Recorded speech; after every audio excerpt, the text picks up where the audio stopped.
Meetings with Remarkable Men. G.I. Gurdjieff. Forward. Gurdjieff had devoted most of his life to teaching a system of knowledge to his pupils when, shortly before his death, he decided to publish the first of the 3 books in which he had expressed his ideas, All and Everything, or Beelzebub's Tales, to his grandson. In his own words, the aim of Beelzebub's Tales was to destroy mercilessly the beliefs and views rooted for centuries in the mind and feelings of man, by arousing in the mind of the reader a stream of unfamiliar thoughts. 10 years after his death, his pupils decided to make known the whole body of his ideas, until then accessible only to themselves. A second volume, which represents what Gurdjieff called the second series of his writings, was first published in France in 1960, and it is this book which is now published in English under the title Meetings with Remarkable Men.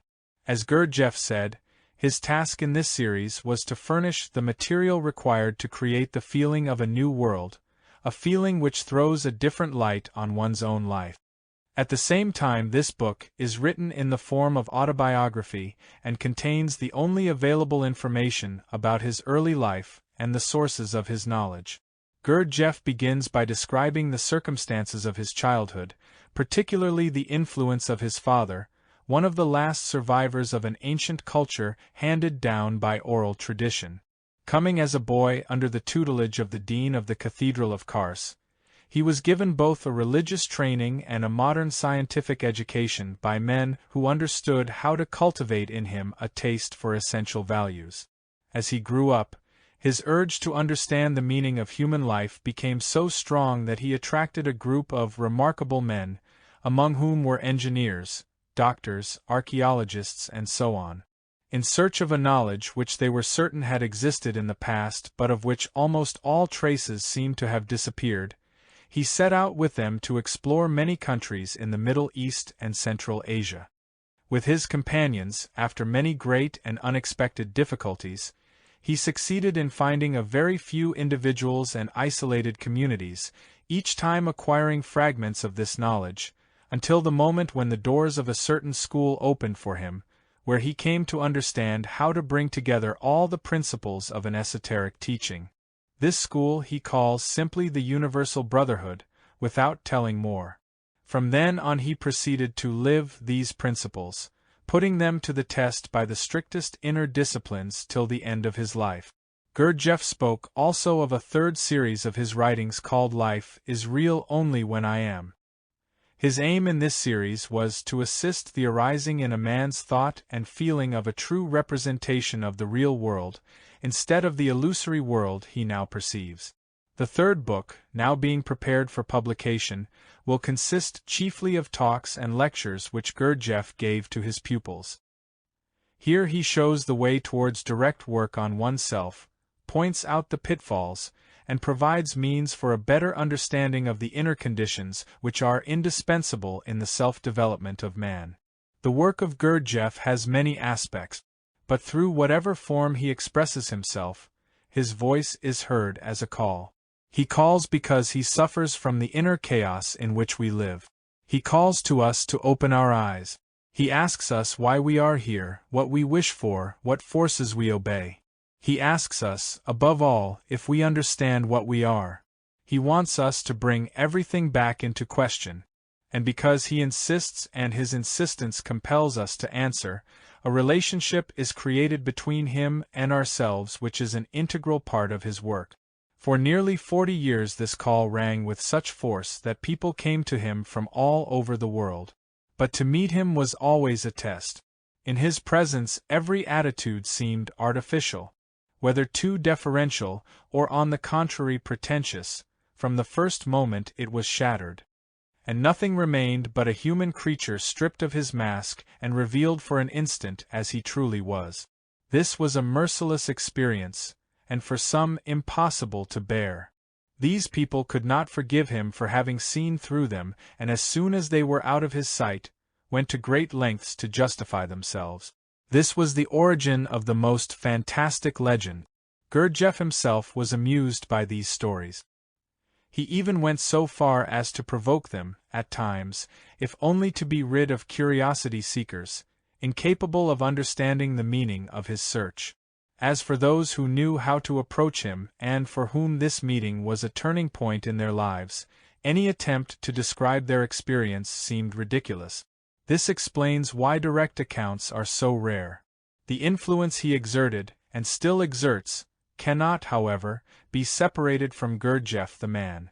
So it is legitimate to want to know about his life, at least in its main outlines. For this reason his pupils have felt it right to publish this book, originally intended to be read aloud to a limited circle of pupils and guests. Here Gurdjieff speaks of the least known period of his life, his childhood, his youth and the first stages of his search. But if Gurdjieff speaks of himself, he does so to serve his lifelong purpose. It is apparent that this is not an autobiography in the strict sense of the word. For him the past is not worth recounting except in so far as it can serve as an example. In these tales of adventure what he suggests are not models for outward imitation, but a completely new way of facing life, which touches us directly and gives us a foretaste of another order of reality. For Gurdjieff was not, and could not be, only a writer. His task was a different one. Gurdjieff was a master. This idea of master, so familiar in the East, is hardly accepted at all in the West. It calls to mind nothing definite. Its content is extremely vague, even suspect. According to traditional conceptions, the function of a master is not limited to the teaching of doctrines, but implies an actual incarnation of knowledge, thanks to which he can awaken other men, and help them in their search simply by his presence. He is there to create conditions for an experience through which knowledge can be lived as fully as possible. This is the real key to the life of Gurdjieff. From the time of his return to the West, he worked unceasingly to gather round him a group of people ready to share with him a life wholly turned towards the development of consciousness. He unfolded his ideas to them, sustained and gave life to their search, and brought them to the conviction that, to be complete, their experience must include at one and the same time all the aspects of a human being. And this is the very idea of the harmonious development of man, on which he based that institute which for many years he strove to set on its feet. Working towards this goal, Gurdjieff had to fight a relentless battle through all the difficulties caused not only by war, revolution, and exile, but also by the indifference of some and the hostility of others.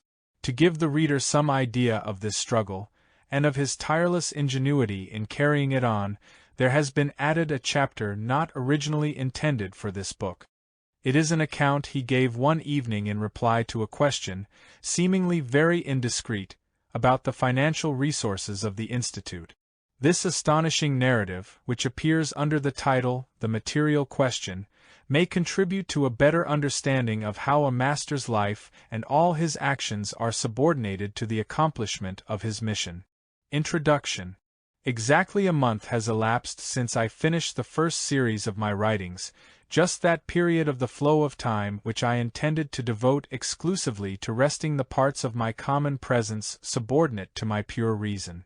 As I wrote in the last chapter of the first series, I had given myself my word that during the whole of this time I would do no writing whatsoever, but would only, for the well-being of the most deserving of these subordinate parts, slowly and gently drink down all the bottles of old Calvados now at my disposal by the will of fate in the wine-cellar of the Prior, and specially provided the century before last by people who understood the true sense of life. Today I have decided, and now I wish, without forcing myself at all, but on the contrary with great pleasure, to set to work at my writing again, of course with the help of all the corresponding forces and also, this time, with the help of the lock-conformable cosmic results flowing in from all sides upon my person from the good wishes of the readers of the first series. I now propose to give a form understandable for everyone to everything I have written down for the second series, in the hope that these ideas may serve as preparatory constructive material for setting up in the consciousness of creatures similar to myself a new world, a world in my opinion real, or at least one that can be perceived as real by all degrees of human thinking without the slightest impulse of doubt, instead of the illusory world which contemporary people picture to themselves. And indeed, the mind of contemporary man, of whatever level of intellectuality, is only able to take cognizance of the world by means of data which, whenever accidentally or intentionally activated, arouse in him all sorts of fantastic impulses. And these impulses, by constantly affecting the tempo of all the associations flowing in him, gradually disharmonize the whole of his functioning, with such sorrowful results that it is impossible for any man, if he is able to isolate himself even a little from the influences of the established abnormal conditions of our ordinary life and is willing to think about it seriously, not to be terrified, as, for example, by the shortening of our life with each decade. First of all, for the swing of thought, that is, for establishing a corresponding rhythm for my thinking and also for yours, I wish to follow somewhat the example of the great Beelzebub and imitate the form of thinking of one highly respected by him and by me, and perhaps already, brave reader of my writings, by you, if of course you have had the daring to read through to the end all of the first series. That is to say, I wish to introduce at the very beginning of this writing of mine what our dear to all Mullah Nasser Eddin III would call a subtly philosophical question. I wish to do this at the very beginning because I intend to use freely, both here and in my later expositions, the wisdom of this sage, who is now recognized almost everywhere and upon whom, it is rumored, the title of the one and only is soon to be officially conferred by the proper person. And this subtly philosophical question may already be sensed in that sort of perplexity which is bound to arise in the consciousness of every reader of even the very first paragraph of this chapter, if he compares the many data on which his firm convictions about medical matters are based with the fact that I, the author of Beelzebub's tales to his grandson, after the accident which nearly cost me my life, with the functioning of my organism not yet fully re-established owing to the incessant active effort to set down my thoughts for transmission to others as exactly as possible, carried out my rest quite satisfactorily during this time chiefly by the use of immoderate quantities of alcohol, in the form of the above-mentioned old Calvados and of its various full-strength virile cousins. As a matter of fact, to give a completely true and exhaustive reply to this subtly philosophical question thus propounded impromptu, one must first reach a just verdict on my personal guilt in failing to fulfill exactly the obligation I had taken upon myself, to drink down all the remaining bottles of the said old Calvados. The point is that during this time appointed for my rest, despite all my automatic desire, I could not limit myself to the 15 remaining bottles of old Calvados which I mentioned in the last chapter of the first series, but had to combine the sublime contents of these bottles with the contents of 200 other bottles, enchanting even to look upon, of the no less sublime liquid called old Armagnac, so that this totality of cosmic substances might suffice for me personally, as well as for the whole tribe of those who have become in recent years my inevitable assistants, chiefly in these sacred ceremonies of mine. Before pronouncing this verdict on my personal guilt, one must finally take into account that from the very first day I changed my custom of drinking Armagnac from what are called liqueur glasses and began drinking it from what are called tumblers. And I began to do so instinctively, it seems to me, obviously so that, in the present case also, justice might triumph. I do not know about you, brave reader, but the rhythm of my thinking is now established, and I can begin again, without forcing myself, to wiseacre in full blast. In this second series I intend, among other things, to introduce and elucidate 7 sayings which have come down to our day from very ancient times by means of inscriptions on various monuments, which I happened to come across and deciphered during my travels, sayings in which our remote ancestors formulated certain aspects of objective truth, clearly perceptible even to contemporary human reason. I shall therefore begin with just that one saying which, besides serving as a good starting point for the expositions which follow, will be a link with the last chapter of the first series.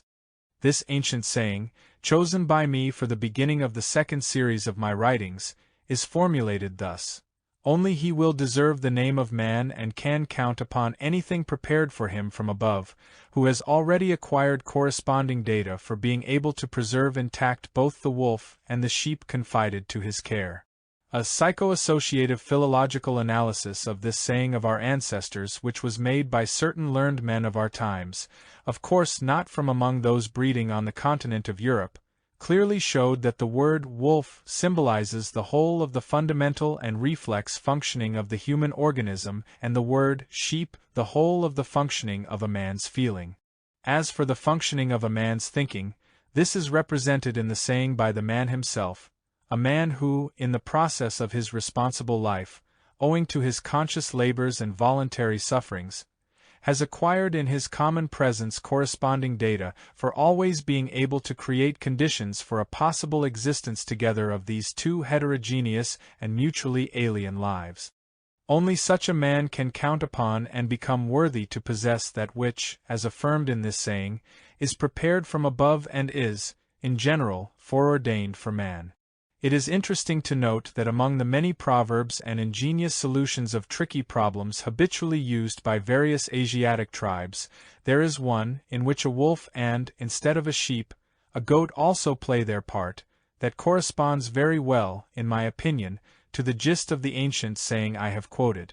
The question posed by this tricky problem is to find out how a man who has in his possession a wolf, a goat and, in the present case, a cabbage, can transfer them across a river from one bank to the other, if one takes into consideration, on the one hand, that his boat can carry only the load of himself and one of the three objects at a time, and on the other hand, that without his direct observation and influence the wolf can always destroy the goat, and the goat the cabbage.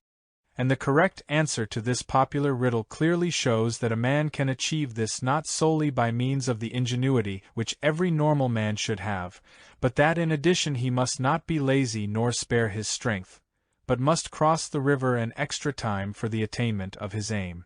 Returning to the meaning of the ancient saying chosen by me, and keeping in mind the gist of the correct solution of this popular riddle, then, if one thinks about it without any of the preconceptions always arising from the results of the idle thoughts usual to contemporary man, it is impossible not to admit with one's mind and agree with one's feelings that anyone calling himself a man must never be lazy, but, constantly devising all sorts of compromises, must struggle with his self-avowed weaknesses in order to attain the aim he has set himself, to preserve intact these two independent animals confided to the care of his reason, and which are, by their very essence, opposite to each other.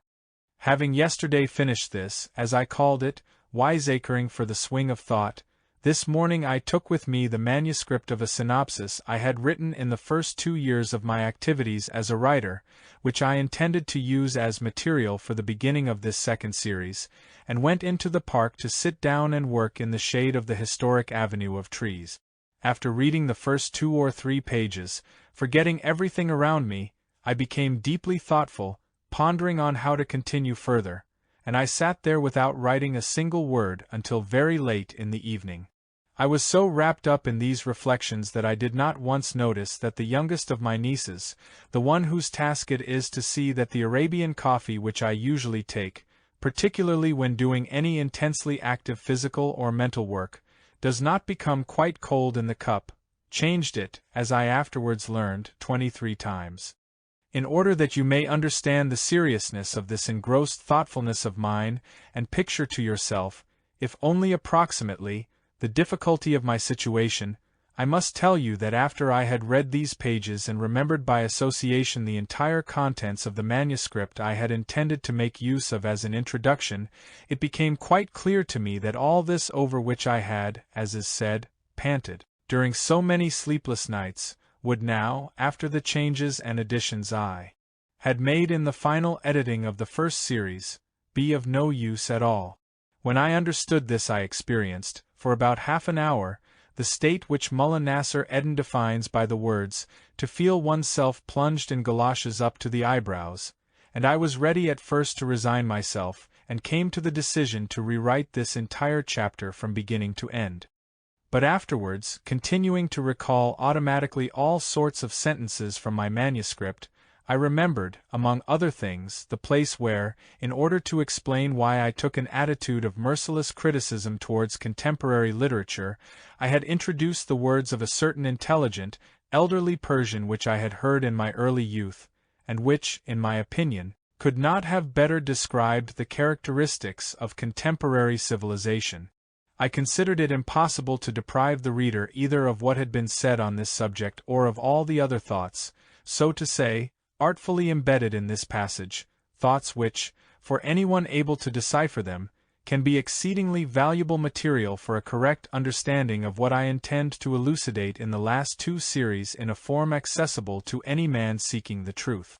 And so, these considerations compelled me to think out just how, without the reader being deprived of all this, it could be possible for the form of exposition I had first employed to correspond to the form now required after the great changes made in the first series.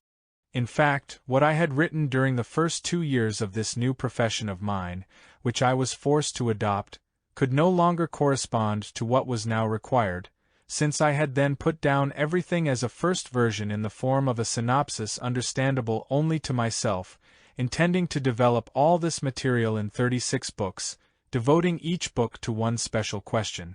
In the 3rd year I had begun to give to this outline a form of exposition which might be understandable to others, at least to those specially trained in, so to say, abstract thinking.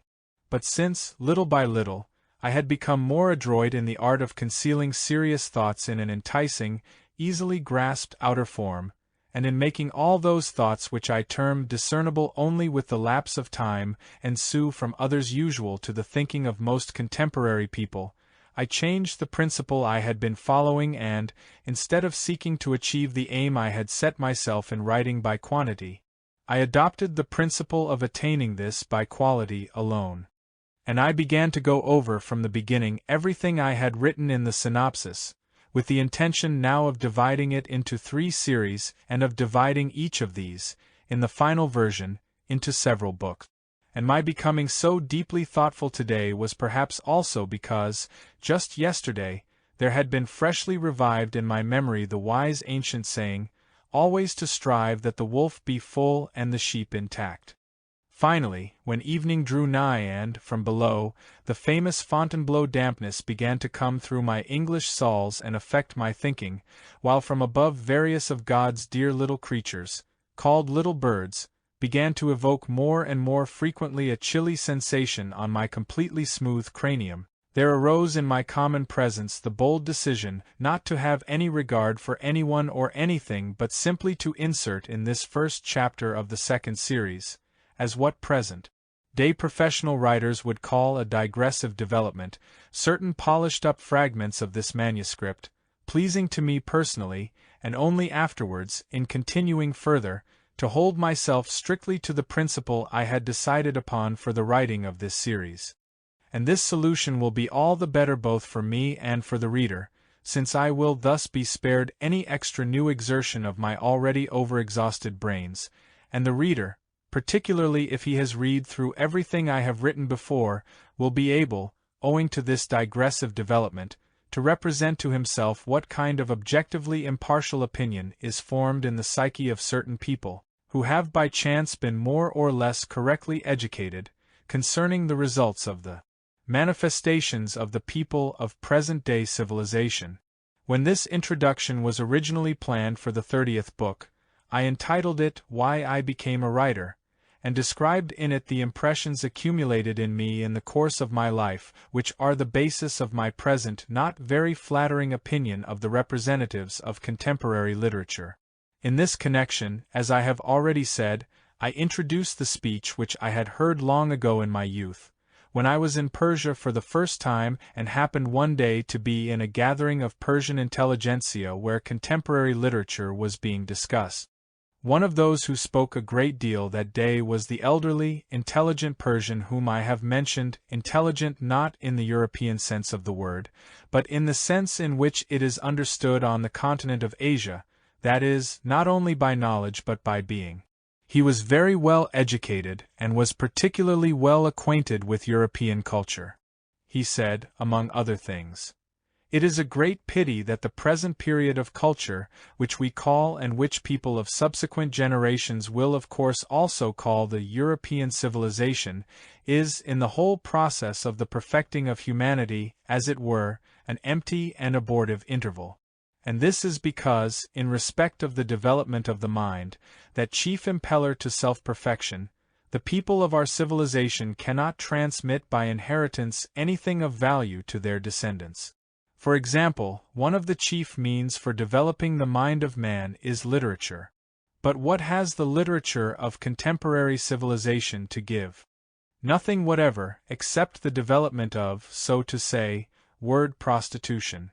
The fundamental cause of this corruption of present-day literature is, in my opinion, that the whole attention in writing has gradually, of itself, come to be concentrated not on the quality of the thought and the exactitude with which it is transmitted, but only on the striving for exterior polish or, as is otherwise said, beauty of style, thanks to which there has finally resulted what I called word prostitution. And in fact you can spend a whole day reading a lengthy book and not know what the writer wished to say, and only when you have nearly finished, after having wasted so much of your time, already insufficient for the fulfillment of the necessary obligations of life, do you discover that all this music was built up on an infinitesimal, almost null idea. All contemporary literature falls by content into three categories. The first covers what is called the scientific field, the second consists of narratives, and the third of what are called descriptions. The scientific books usually contain collections of all sorts of old hypotheses already obvious to everyone, but combined in different ways and applied to various new subjects.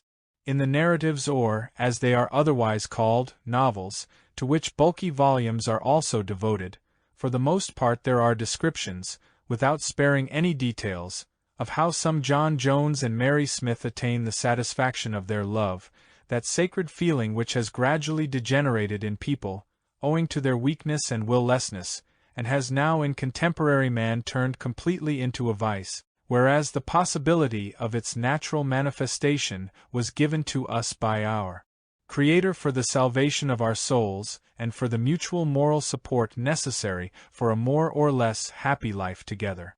The third category of books gives descriptions of travels, of adventures, and of the flora and fauna of the most diverse countries. Works of this kind are generally written by people who have never been anywhere and have never in reality seen anything, by people who, as is said, have never crossed their own doorsteps. With very few exceptions, they simply give rein to their imagination or copy various fragments from books written by others, former fantasists just like themselves. With this puny understanding of the responsibility and significance of literary works, the writers of today, in striving ever more and more for beauty of style, sometimes even invent an incredible hodgepodge in verse, in order to obtain what in their opinion is beauty of consonance, and thereby even further destroy the already feeble sense of everything they write.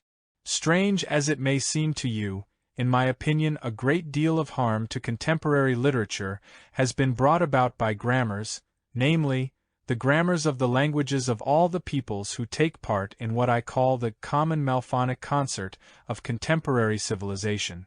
The grammars of their different languages are, in most cases, constructed artificially, and have been composed and continue to be altered chiefly by a category of people who, in respect of understanding real life and the language evolved from it for mutual relations, are quite illiterate. On the other hand, among all the peoples of past epochs, as ancient history very definitely shows us, grammar was always formed gradually by life itself, according to the different stages of their development, the climatic conditions of their chief place of existence, and the predominant means of obtaining food. In present-day civilization the grammars of certain languages so greatly distort the meaning of what the writer wishes to transmit, that the reader, especially if he is a foreigner, is deprived of the last possibility of grasping even the few minute thoughts which, if expressed differently, that is, without this grammar, might perhaps still be understood. In order to make clearer what I have just said, this elderly, intelligent Persian continued, I will give as an example an episode which took place in my own life. As you know, of all the persons near to me by blood, the only one still living is my nephew on the paternal side, who a few years ago, having inherited an oil well situated in the environs of Baku, was obliged to move there. And so I go from time to that town, because my nephew, being always very occupied with his numerous commercial affairs, is seldom able to leave and visit me, his old uncle, here at our birthplace. The district where these oil wells are located, and also the town of Baku, belong at the present time to Russia, which as one of the large nations of contemporary civilization produces an abundance of literature. Almost all the inhabitants of the town of Baku and its environs are of diverse races having nothing in common with the Russians, and in their own households they speak their native languages, but for outer mutual relations they are compelled to use Russian. During my visits there I came in contact with all kinds of people, and, having to speak with them for various personal needs, I decided to learn this language. I had to learn so many languages in my lifetime that the learning of Russian did not present any great difficulty for me. Before very long I was able to speak it quite fluently, but of course, like all the local inhabitants, with an accent, and only after a fashion. As one who has now become to some degree a linguist, I consider it necessary to remark here, by the way, that it is never possible to think in a foreign language, even though knowing it to perfection, if one continues to speak one's native language or some other language in which one is accustomed to thinking. And therefore when I began to speak Russian, continuing all the while to think in Persian, I was searching mentally for words in the Russian language to correspond to my Persian thoughts. And it was then that I became aware of various incongruities, at first quite inexplicable to me, in this contemporary civilized language, on account of which it was sometimes impossible to transmit exactly the simplest and most ordinary expressions of our thoughts. Becoming interested in this, and being free of all life obligations, I began to study Russian grammar, and later the grammars of several other modem languages. I then understood that the cause of the incongruities I had noticed lay precisely in these artificially composed grammars of theirs, and there began to be formed in me the firm conviction which I have just expressed to you, that the grammars of the languages in which contemporary literature is written are invented by people who, in respect of true knowledge, are on a lower level than ordinary simple people.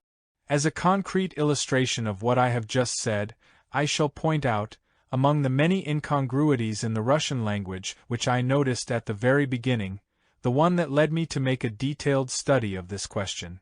Once, when I was conversing in Russian and, as usual, was translating my thoughts, which formed themselves Persian fashion, I found it necessary to use an expression which we Persians often employ in conversation, mayan dioram, which means in French je dis and in English, I say. But try as I might, searching my memory for a corresponding word in Russian, I could not find one, in spite of my knowing by this time almost all the words of this language used either in literature or for the ordinary mutual relations of people of all levels of intellectuality. Not finding a corresponding word for this simple expression so often used by us, I of course at first decided that I simply did not yet know it, and I began to search in my numerous dictionaries and to inquire of certain people who were considered authorities, for some Russian word which would correspond to this Persian meaning of mine. However, it turned out that in modern Russian there is no such word at all, but instead a word is used, namely, ya govaryu, which means in Persian mayan soilerum, in French je parle and in English, I speak. Since you Persians have the same sort of thinking faculty as I have for digesting the meaning conveyed by words, I therefore ask you, could I, or any other Persian, on reading in contemporary Russian literature a word corresponding to the meaning of soilyerum, accept it without instinctive disturbance as having the same meaning as the word dyaram? Of course not. Soilyerum and dyaram, or speak and say, are two quite different, experienced actions. This very minor example is characteristic of thousands of other incongruities to be found in all the languages of the peoples who represent the so-called flower of contemporary civilization. And it is these incongruities which prevent the literature of today from serving as the basic means for developing the minds of those peoples who are considered representatives of this civilization, and also of those peoples who at the present time, obviously for reasons already suspected by certain persons with common sense, are somehow deprived of the good fortune of being considered civilized and are therefore, as historical data bear witness, usually called backward. Owing to all these incongruities of language existing in contemporary literature, any man, particularly a man from races not included among the representatives of contemporary civilization, who has a more or less normal thinking faculty and is able to give words their real meaning, will of course, on hearing or reading any word used in an incorrect sense, as in the example just given, perceive the general thought of a sentence according to this incorrectly employed word, and as a result will grasp something quite different from what the sentence was intended to express. Although the ability to grasp the meaning contained in words differs in different races, the data for sensing the repeated experienced actions, which are already well established in the process of the life of people, are formed in all of them alike by life itself. The very absence, in the present-day Russian language, of a word exactly expressing the meaning of the Persian word dioram, which I have taken as an example, can serve to confirm my seemingly unfounded statement that the illiterate upstarts of our time, who call themselves grammarians, and what is worse, are considered such by those round them, have succeeded in transforming even the language elaborated by life itself into, so to say, German ersatz. I must tell you here that when I began to study Russian grammar and also the grammars of several other modern languages in order to determine the causes of these numerous incongruities, I decided, being in general attracted to philology, to acquaint myself also with the history of the origins and development of the Russian language. And my study of its history proved to me that formerly it had contained exactly corresponding words for all the experienced actions already fixed in the process of the life of people. And it was only when this language, having reached a relatively high degree of development in the course of centuries, became in its turn an object for the sharpening of the beaks of ravens, that is to say, an object of wiseacring for various illiterate upstarts, that many words were distorted or even entirely ceased to be used, merely because their consonants did not answer to the requirements of civilized grammar. Among these latter was the very word I searched for, which exactly corresponded to our dioram, and which was then pronounced skaziviu. It is interesting to notice that this word has been preserved even up to the present time, but is used, and in the sense exactly corresponding to its meaning, only by people who, although they belong to the Russian nation, happen to be isolated from the effects of present-day civilization, that is to say, by people of various country districts situated far from any center of culture. This artificially invented grammar of the languages of today, which the younger generation everywhere is now compelled to learn, is in my opinion one of the fundamental causes of the fact that, among contemporary European people, only one of the three independent data necessary for obtaining a sane human mind has developed, namely, their so-called thought, which tends to predominate in their individuality, whereas without feeling and instinct, as every man with a normal reason must know, the real understanding accessible to man cannot be formed. To sum up everything that has been said about the literature of our times, I cannot find better words to describe it than the expression, "It has no soul." Contemporary civilization has destroyed the soul of literature, as of everything else to which it has turned its gracious attention. I have all the more grounds for criticizing so mercilessly this result of modern civilization, since according to the most reliable historical data which have come down to us from remote antiquity we have definite information that the literature of former civilizations had indeed a great deal to assist the development of the mind of man, and the results of this development, transmitted from generation to generation, could still be felt even centuries later. In my opinion, the quintessence of an idea can sometimes be very well transmitted to others by means of certain anecdotes and proverbs formed by life. So, in the present case, in order to show the difference between the literature of former civilizations and the contemporary, I wish to make use of an anecdote very widely known among us in Persia, entitled, The Conversation of the Two Sparrows. In this anecdote it is said that once upon a time on the cornice of a high house sat two sparrows, one old, the other young. They were discussing an event which had become the burning question of the day among the sparrows, and which had resulted from the mullah's housekeeper having just previously thrown out of a window, onto a place where the sparrows gathered to play, something looking like leftover porridge, but which turned out to be chopped cork, and several of the young and as yet inexperienced sparrows had sampled it, and almost burst. While talking about this, the old sparrow, suddenly ruffling himself up, began with a pained grimace to search under his wing for the fleas tormenting him, and which in general breed on underfed sparrows, and having caught one, he said with a deep sigh, "Times have changed very much, there is no longer a living to be had for our fraternity. In the old days we used to sit, just as now, somewhere upon a roof, quietly dozing, when suddenly down in the street there would be heard a noise, a rattling and a rumbling, and soon after an odor would be diffused, at which everything inside us would begin to rejoice. Because we felt fully certain that when we flew down and searched the places where all that had happened, we would find satisfaction for our essential needs. But nowadays there is plenty and to spare of noise and rattlings, and all sorts of rumblings, and again an odor is also diffused, but an odor which it is almost impossible to endure, and when sometimes, by force of old habit, we fly down during a moment's lull to seek something substantial for ourselves, then search as we may with tense attention, we find nothing at all except some nauseous drops of burned oil. This tale, as is surely evident to you, refers to the old horse-drawn vehicles and to the present-day automobiles, and although these latter, as the old sparrow said, produce even more noise, rumblings, rattlings, and smell than the former, in spite of all this they have no significance whatever for the feeding of sparrows.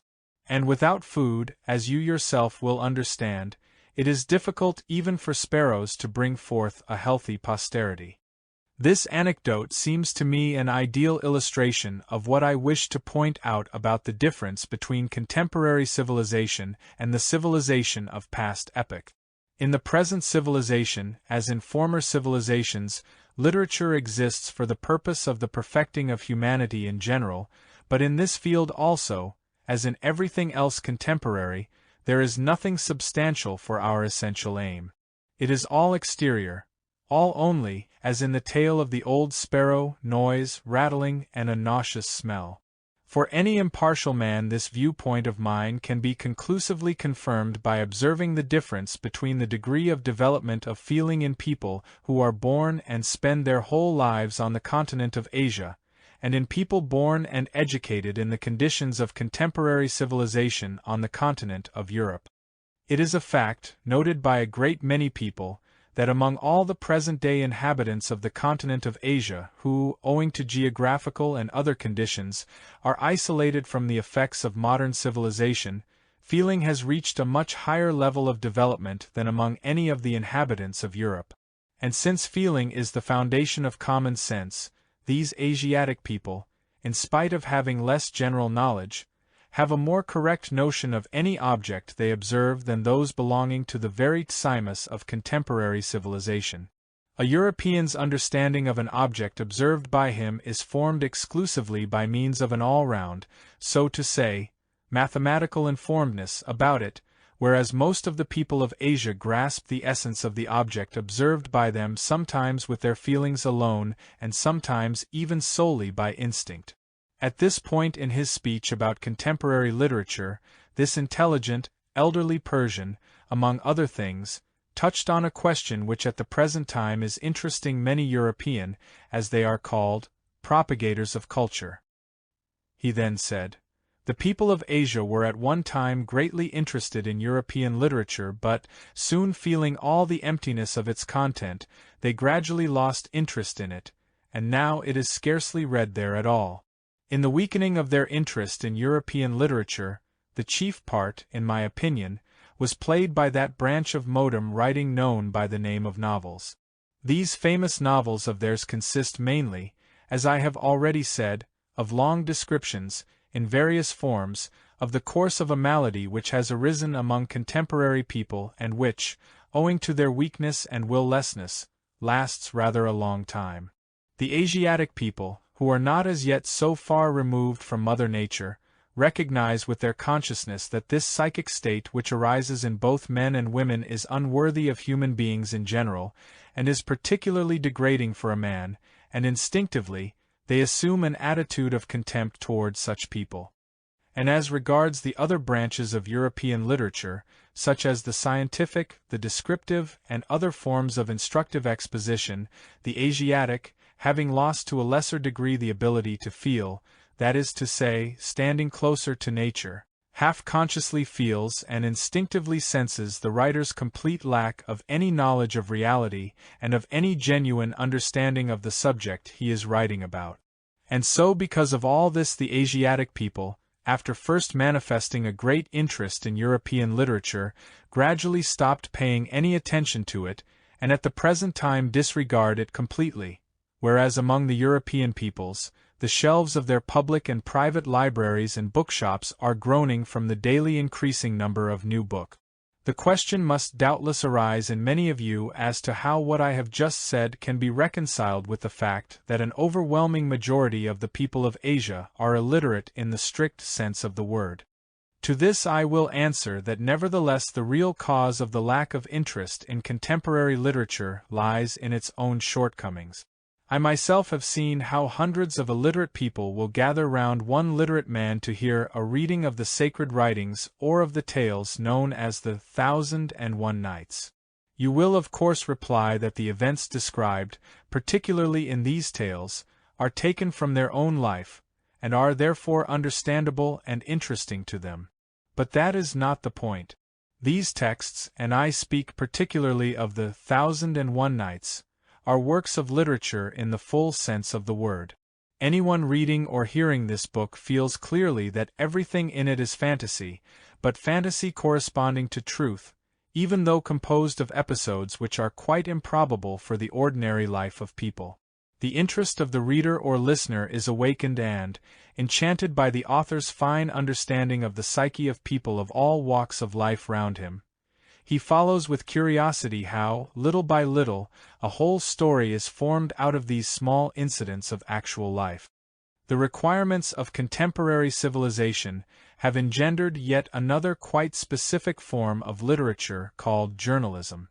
I cannot pass by in silence this new form of literature, since, aside from the fact that it offers nothing whatsoever for the development of the mind, it has, from my point of view, become the fundamental evil in the life of people today because of the poisonous influence it exerts on their mutual relations.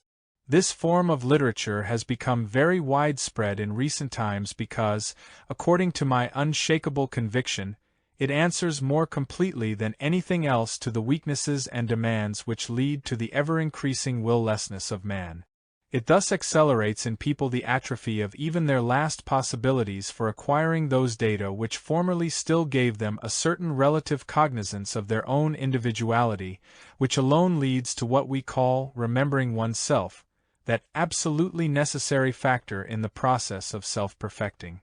Besides, owing to this unprincipled daily literature, the thinking function of people has come to be even further separated from their individuality, and thereby conscience, which was occasionally awakened in them, has now ceased to participate in this thinking of theirs. They are thus deprived of those factors which formerly gave people a more or less tolerable life, if only in respect of their mutual relations. To our common misfortune, this journalistic literature, which is becoming more widespread in the life of people year by year, weakens the already weakened mind of man still more by laying it open without resistance to all kinds of deceit and delusion, and leads it astray from relatively well-founded thinking, thus stimulating in people, instead of sane judgment, various unworthy properties, such as incredulity, indignation, fear, false shame, hypocrisy, pride, and so on and so forth. In order to portray to you more concretely all the maleficence for people of this new form of literature, I will tell you about several events which took place on account of newspapers, the reality of which was for me beyond all doubt, as by chance I had personally taken part in them. In Teheran I had a certain close friend, an Armenian, who some time before his death had made me his executor. He had a son, no longer young, who on account of his business lived with his numerous family in a large European city. One sad evening after having eaten their supper, he and the members of his family all fell ill, and died before morning. As executor for the family, I was obliged to go to the place where this tragic event had occurred. I found out that just before this event the father of this unfortunate family had read long articles for several days in succession, in one of the various newspapers he received, about a butcher shop where, according to these articles, special sausages were made from genuine products in some particular way. At the same time he kept coming across large advertisements of this new butcher shop in all the newspapers. Finally all this so tempted him that, although neither he nor his family cared for sausages very much, as all of them had been raised in Armenia where sausages are not eaten, he went and bought some. And having had these sausages for supper that same evening, all the family were mortally poisoned. My suspicions having been aroused by this extraordinary occurrence, I succeeded a little later, with the cooperation of an agent of the private secret police, in bringing to light the following. Some large firm had acquired, at a low price from an export concern, an enormous consignment of sausages originally destined for a foreign country, which had been rejected owing to a delay in shipment. To get rid of the entire consignment as quickly as possible, this firm spared no expense on reporters, to whom it entrusted this maleficent campaign in the newspapers. Another occurrence. During one of my stays in Baku I myself, for several days in succession, read in the local newspapers obtained by my nephew lengthy articles, taking up nearly half the entire paper, which went into ecstasies about the marvels performed by some famous actress. So much was written about her and in such a handsome way that even I, an old man, was, as is said, fired by it all, and one evening, putting off everything I had to do and changing my established evening regime, I went to the theatre to see this wonder. And what do you think I saw? Something corresponding, even in the slightest, to what had been written about her in these articles which filled up half the paper. Nothing of the sort. I had seen, in my day, many representatives of this art, both the good and the bad, and without exaggeration I can say that for some time I had been considered a great authority on these matters. But even without taking into consideration my personal views on art in general, and speaking merely from an ordinary standpoint, I must confess that in all my life I had never seen anybody to compare with this celebrity for lack of talent and absence of even the most elementary notions of the principles of playing a role. In all her manifestations on the stage there was such a complete lack of any kind of presence that I personally, even if aroused to altruism, would not have permitted such a wonder to fill the role of kitchen maid in my kitchen. As I afterwards learned, one of the typical oil refiners of Baku, who had happened to make a fortune, had paid several reporters a good round sum as a bribe, promising to double it if they should succeed in making a celebrity of his private ladylove, who up till then had been chambermaid in the house of a Russian engineer, and whom he had seduced, taking advantage of business appointments with this engineer. One more example. In a widely circulated German newspaper I read, from time to time, lofty panegyrics glorifying a certain painter, and owing to these articles I formed the opinion that in contemporary art this painter was simply a phenomenon. My nephew, having just built a house in the town of Baku, had decided, in preparation for his wedding, to decorate the interior very richly. Since twice that year he had unexpectedly struck oil with signs of increasing output, which would assure him a considerable fortune, I advised him not to spare his money but to send for that famous painter to superintend the decoration of the house and to paint some frescoes on the walls. In this way his expenditures, already very great, would at least be of benefit to his posterity, who would inherit these frescoes and other works by the hand of this incomparable master. And my nephew did so. He even went himself to invite this great European painter.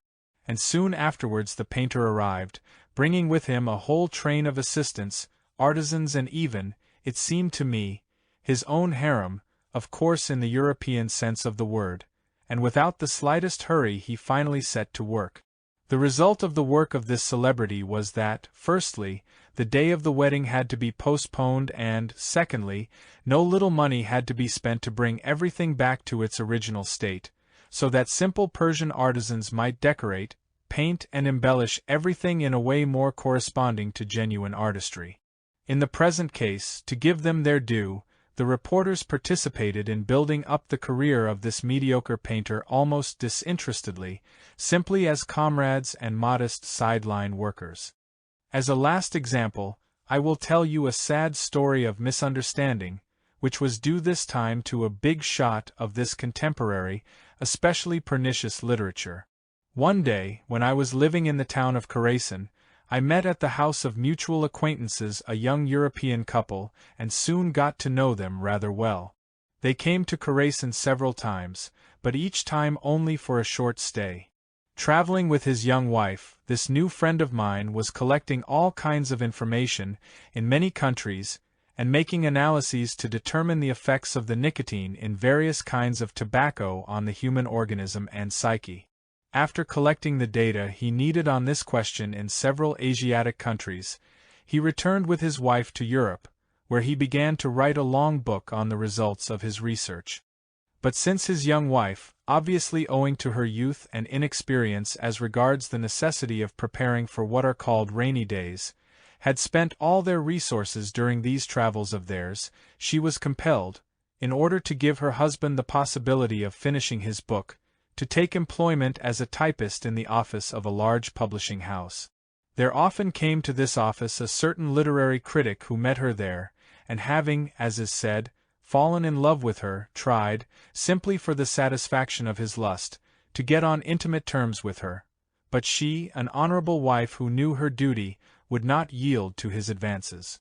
But while, in this faithful wife of a European husband, morality continued to triumph, there was nourished in this loathsome contemporary type, in proportion to the non-satisfaction of his lust, the desire for vengeance usual in such people, and by all sorts of intrigues he succeeded in getting her dismissed from her employment for no reason whatsoever. Then, when her husband, my young friend, had finished his book and published it, this specific ulcer of our times, because of his resentment, began to write in the newspaper to which he contributed, and also in other newspapers and periodicals, a whole series of articles containing all sorts of false statements, which discredited the book so completely that it was a total failure, that is to say, no one became interested in it or bought it.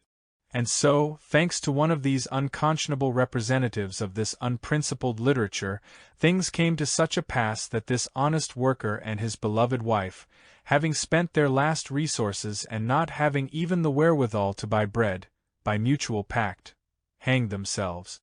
From my point of view, these literary critics, owing to the influence of their authority as writers on the general mass of naive and easily suggestible people, are 1,000 times more pernicious than all the slobbering boy reporters.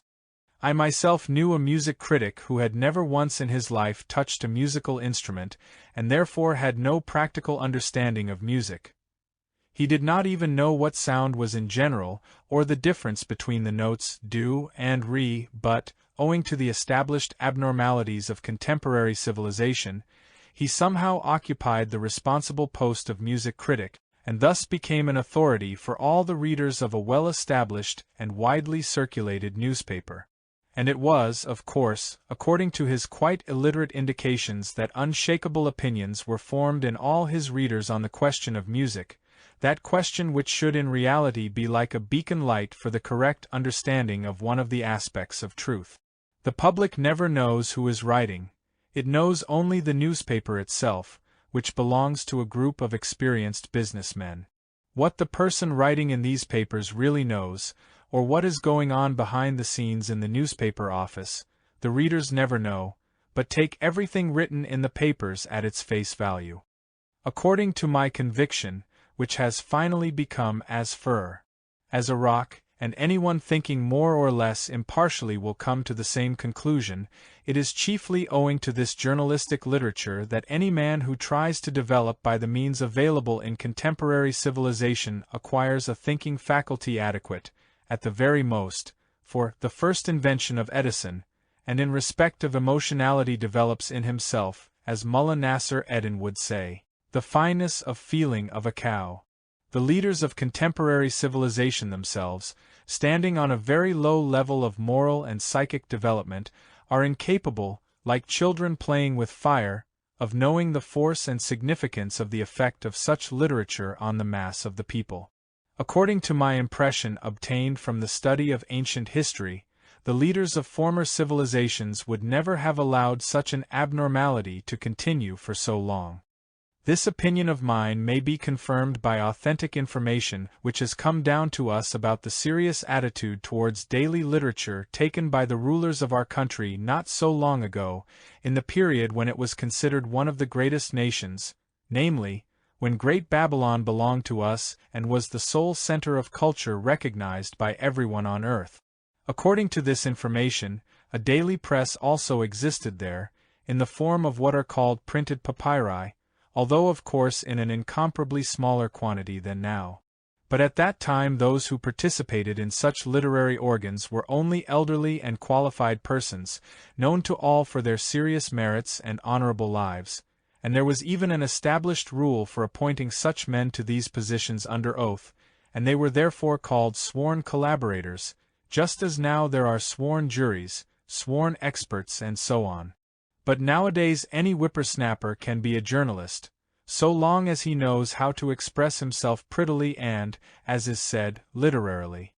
I became particularly well acquainted with the psyche, and could in general evaluate the being, of these products of contemporary civilization who fill the newspapers and periodicals with their various wiseacrings, when for 3 or 4 months, in that same town of Baku, I happened to be present every day at their gatherings and to exchange opinions with them. This occurred in the following circumstances. Once, when I had gone to Baku with the intention of staying all winter with my nephew, several young persons came to him and asked his permission for their new society of literati and journalists to hold meetings in one of the large rooms on the ground floor of his house, in which he had originally intended to establish a restaurant. My nephew at once gave his consent, and from the next day on these young people assembled, chiefly in the evenings, for their, as they called them, general meetings and learned debates. Outsiders were admitted to these meetings, and I often went to listen to their discussions, as I was quite free in the evenings and my quarters were very near the room where they assembled. Soon several of them began to converse with me, and friendly relations were gradually established between us. Most of them were still quite young, weak and effeminate, and the faces of some showed clearly that their parents must have been drunkards or had suffered from other passions through will-lessness, or that the possessors themselves of these faces had various bad habits concealed from others. Although Baku is only a small town in comparison with most of the large cities of today, and although the contemporary types who were assembled there represented, at the most, low-flying birds, I have no hesitation in generalizing about all their colleagues everywhere. And I feel I have the right to do this because later, when traveling in Europe, I often happened to come in contact with the representatives of this modern literature, and they all made the same impression on me, resembling one another like peas in a pod. The only difference between them was in the degree of their importance, depending upon which literary organs they contributed to, that is, depending upon the reputation and circulation of the newspaper or periodical in which their wiseacrings found a place, or upon the soundness of the commercial firm which owned both the given organ and all of them, the literary workmen. Many of them, for some reason or other, are called poets. At the present time anywhere in Europe anyone who writes even a short piece of nonsense, of the order of green roses, purple mimosas, divine are her poses like hanging memories and so on, is awarded the appellation of poet by those around him, and some of them even engrave this title on their visiting cards. Among these contemporary journalists and writers, esprit de corps is somehow highly developed, and they strongly support and immoderately extol one another on all occasions. It seems to me that this feature of theirs is the chief cause of their spreading sphere of influence and of their false authority over the masses, and also of the unconscious and servile adulation with which the crowd bows down before these nullities, as with a clear conscience one can call them.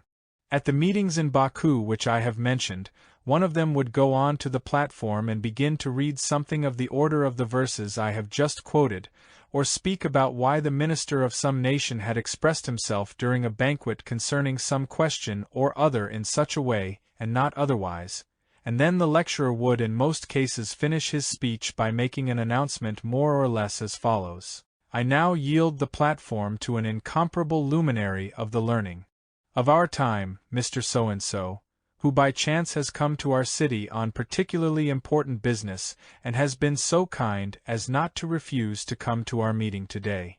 We will now have the privilege of listening to his enchanting voice with our own ears. And when this celebrity would appear on the platform he would begin his speech with these words: My dear ladies and gentlemen, my colleague has been so modest as to call me a celebrity.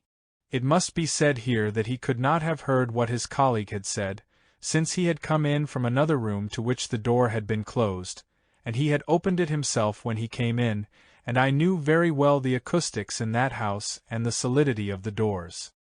Then he would continue: As a matter of fact, in comparison with him I am not worthy even to sit in his presence. The celebrity is not I, but he is known not only everywhere in all our great Russia, but throughout the whole civilized world. Posterity will pronounce his name with palpitation, and no one will ever forget what he has done for learning and the future welfare of mankind. This God of truth is at present in this insignificant town not by chance, as it may appear to us, but doubtless for very important reasons known only to himself. In reality his place is not among us but beside the ancient gods of Olympus, and so on and so forth. And only after such a preamble would this new celebrity pronounce several absurdities, as for example on the theme, Why the Sirikitsi Made War on the Parnakalpi. After these learned sessions, suppers were always served, with 2 bottles of cheap wine, and many hid in their pockets some bit of hors d'oeuvre, either a piece of sausage or a herring with a piece of bread, and if by chance anyone else noticed this they would usually say, This is for my dog, the rascal already has the habit, always expects something when I return home late. On the day after these suppers an account of the meeting always appeared in all the local papers, written in an incredibly pompous style, and the speeches were more or less accurately quoted, but of course no mention was made of the modesty of the supper or of the making off with a piece of sausage for the dog. Such are the people who write in the papers about all sorts of truths and scientific discoveries, and the naive reader, who does not see them or know their lives, draws his conclusions about events and ideas from the empty words of these writers, who are neither more nor less than inexperienced and illiterate, as far as human life is concerned. In all the cities of Europe, with very few exceptions, the writers of books or newspaper articles are just such immature scatterbrains, who have become what they are owing chiefly to their heredity and their specific weaknesses. From my point of view there can be no doubt whatsoever that of all the causes of the many abnormalities of contemporary civilization, the principal and most obvious one is this same journalistic literature, owing to its demoralizing and pernicious effect on the psyche of people. It astonishes me extremely that not a single government, among all the peoples of contemporary civilization, has ever become aware of this, and that not one of them, although expending more than half of what are called the government revenues on the maintenance of police, prisons, judicial establishments, churches, hospitals, etc., and on paying numerous civil employees, such as priests, physicians, agents of the secret police, public prosecutors, propagandists, and the like, for the sole purpose of maintaining the fidelity and morality of its citizens, spends a single cent on undertaking something or other in order to destroy at its root this obvious cause of many crimes and misunderstandings. Thus ended the speech of this elderly, intelligent Persian. And so, my brave reader, who is perhaps already standing with one foot in galoshes, as I have finished with this speech, which I tacked on here only because, from my point of view, the ideas expressed in it could be very instructive and useful, especially for those adorers of contemporary civilization who naively consider it immeasurably higher than former civilizations in respect of the perfecting of human reason. I can now conclude this introduction and pass on to the reworking of the material intended for this series of my writings. In beginning to rewrite this material with the intention of giving it a form as understandable as possible and accessible to all, the thought has arisen in me that this work of mine should also be carried out in accordance with a very sensible counsel for living often employed by our great Mullah Nasser Eddin, and expressed by him thus: always and in everything strive to attain at the same time what is useful for others and what is pleasant for oneself. As regards carrying out the first half of this very sensible counsel of our wise teacher, I have nothing to be concerned about, since the ideas I intend to introduce in this series will themselves abundantly fulfill it.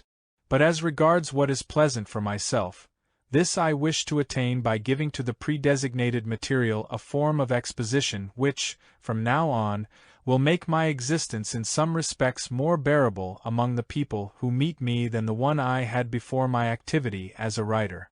In order that you may understand what I wish to convey by the expression bearable existence, it must be said that, after all my travels in those countries of the continents of Asia and Africa which for some reason or other in the last 50 years have come to interest many people, I have long been reputed to be a sorcerer and an expert in questions of the beyond. And in consequence of this, everyone who met me considered that he had the right to disturb me for the satisfaction of his idle curiosity concerning these questions of the beyond, or to compel me to relate something or other of my personal life or some incident of my travels. And no matter how tired I might be, I was obliged to answer something, as otherwise people became offended, and feeling ill-disposed towards me, would always, whenever my name was mentioned, say something to harm my activities and belittle my significance. That is why, in revising the material destined for this series, I have decided to present it in the form of separate independent tales, and to insert in them various ideas which can serve as answers to all the questions often put to me, so that if I should again have to deal with these shameless idlers, I may simply refer them to this or that chapter, whereby they can satisfy their automatic curiosity. And this, at the same time, will give me the possibility of conversing with some of them merely by the flow of associations, as is habitual to them, and will also sometimes provide a necessary breathing space for my active thinking which is inevitably required in the conscious and conscientious fulfillment of my life obligations. Of the questions often put to me by people of various classes and different degrees of informedness, the following, as I recall, recurred most frequently: what remarkable men have I met? What marvels have I seen in the East? Has man a soul and is it immortal? Is the will of man free? What is life, and why does suffering exist? Do I believe in the occult and spiritualistic sciences? What are hypnotism, magnetism, and telepathy? How did I become interested in these questions? What led me to my system, practiced in the institute bearing my name? So I shall now arrange this series in separate chapters, serving as answers to the first of the enumerated questions, namely, what remarkable men have I met? I will distribute in the separate tales about these meetings, according to a principle of logical sequence, all the ideas and thoughts that I intend to make known in this series in order that they may serve as preparatory constructive material, and at the same time I will answer all the other questions often asked me. Furthermore, I shall arrange these separate tales in such an order that, among other things, there may stand out distinctly the outline of my, as it were, autobiography. Before going further, I consider it necessary to explain exactly the expression, a remarkable man, since like all expressions for definite notions it is always understood among contemporary people in a relative, that is a purely subjective, sense. For example, a man who does tricks is for many people a remarkable man, but even for them he ceases to be remarkable as soon as they learn the secret of his trick. As a definition of who may be considered and called remarkable, I will simply say, for the present, to cut a long story short, to what men I personally apply this expression. From my point of view, he can be called a remarkable man who stands out from those around him by the resourcefulness of his mind, and who knows how to be restrained in the manifestations which proceed from his nature, at the same time conducting himself justly and tolerantly towards the weaknesses of others. Since the first such man I knew, whose influence left its trace on the whole of my life, was my father, I shall begin with him. Chapter 2. My father. My father was widely known, during the final decades of the last century and the beginning of this one, as an ashik, that is, a poet and narrator, under the nickname of Adash. And although he was not a professional ashik but only an amateur, he was in his day very popular among the inhabitants of many countries of Transcaucasia and Asia Minor. Ashik was the name given everywhere in Asia and the Balkan Peninsula to the local bards, who composed, recited or sang poems, songs, legends, folk tales, and all sorts of stories. In spite of the fact that these people of the past who devoted themselves to such a career were in most cases illiterate, having not even been to an elementary school in their childhood, they possessed such a memory and such alertness of mind as would now be considered remarkable and even phenomenal. They not only knew by heart innumerable and often very lengthy narratives and poems, and sang from memory all their various melodies, but when improvising in their own, so to say, subjective way, they hit upon the appropriate rhymes and changes of rhythm for their verses with astounding rapidity. At the present time men with such abilities are no longer to be found anywhere. Even when I was very young, it was being said that they were becoming scarcer and scarcer. I personally saw a number of these ashiks who were considered famous in those days, and their faces were strongly impressed on my memory. I happened to see them because my father used to take me as a child to the contests where these poet ashiks, coming from various countries, such as Persia, Turkey, the Caucasus and even parts of Turkestan, competed before a great throng of people in improvising and singing. This usually proceeded in the following way.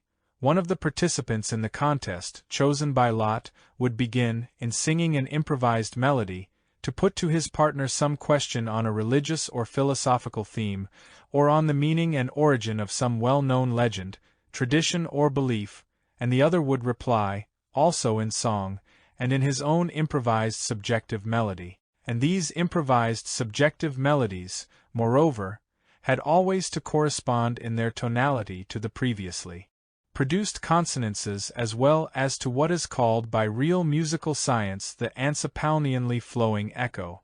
All this was sung in verse, chiefly in Turco-Tartar, which was then the accepted common language of the peoples of these localities, who spoke different dialects.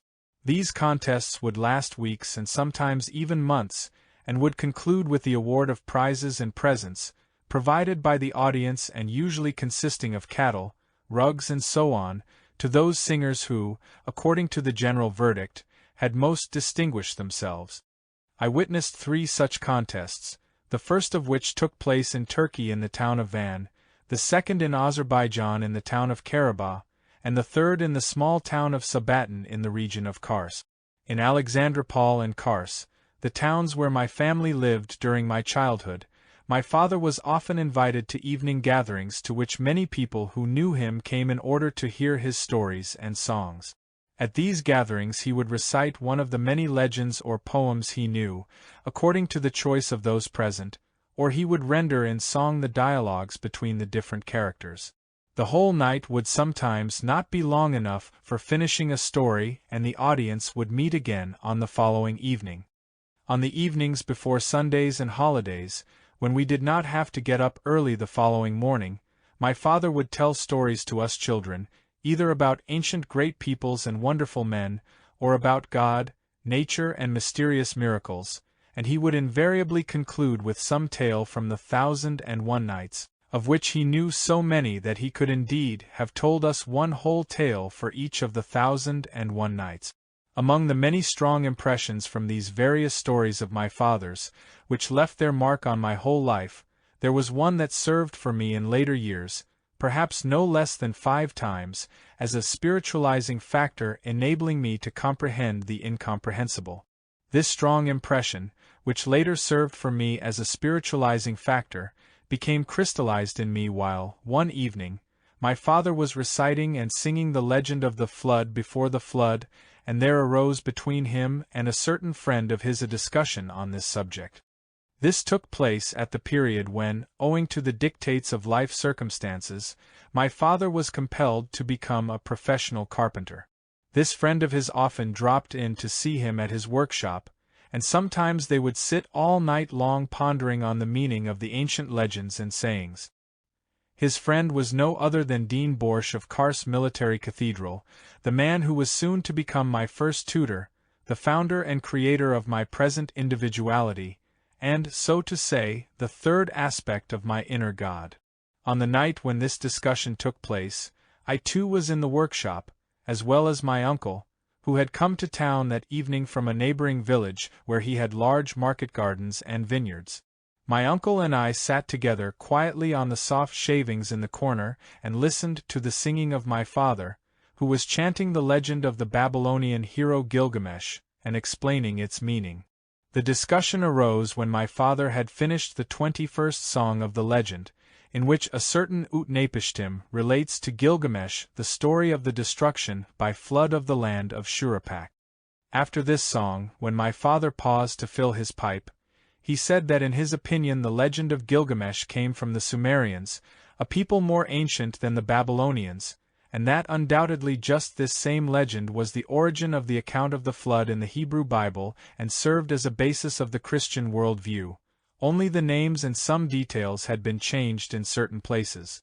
The Father Dean began to object, bringing forward many data to the contrary, and the argument became so heated that they even forgot about sending me off to bed as they usually did on such occasions.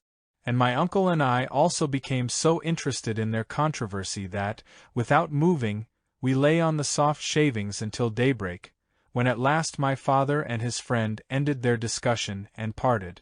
This 21st song was repeated in the course of that night so many times that it was engraved on my memory for life.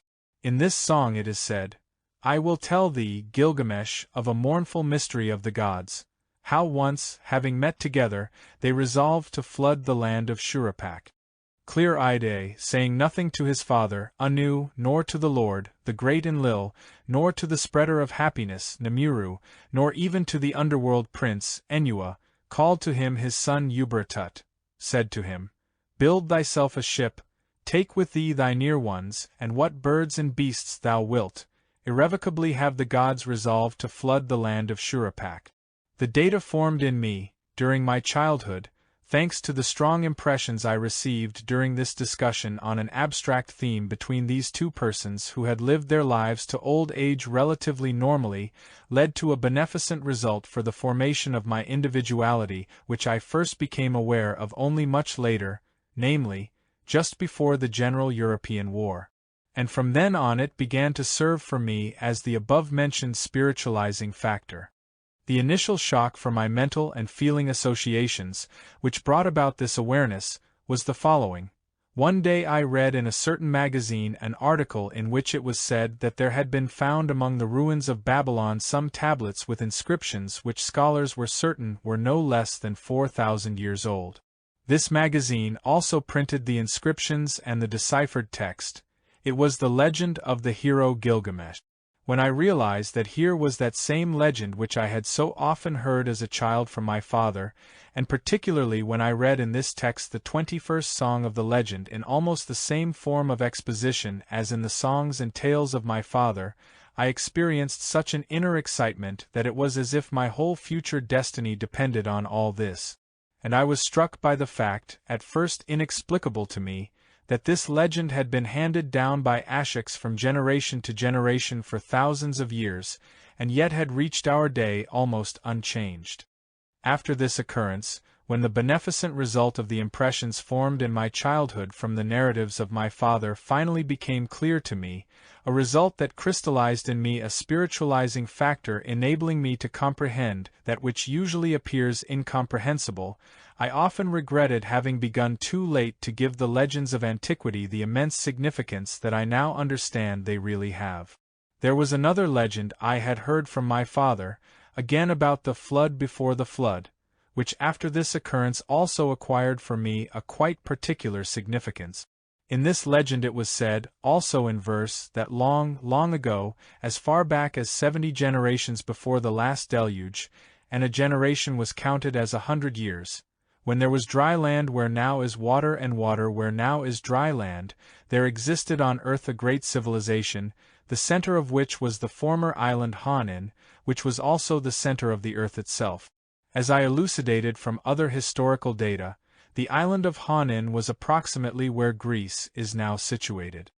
The sole survivors of the earlier deluge were certain brethren of the former Amastan Brotherhood, whose members had constituted a whole caste spread all over the earth, but whose center had been on this island.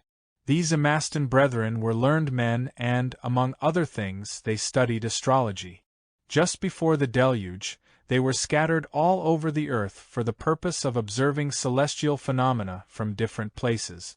But however great the distance between them, they maintained constant communication with one another and reported everything to the center by means of telepathy.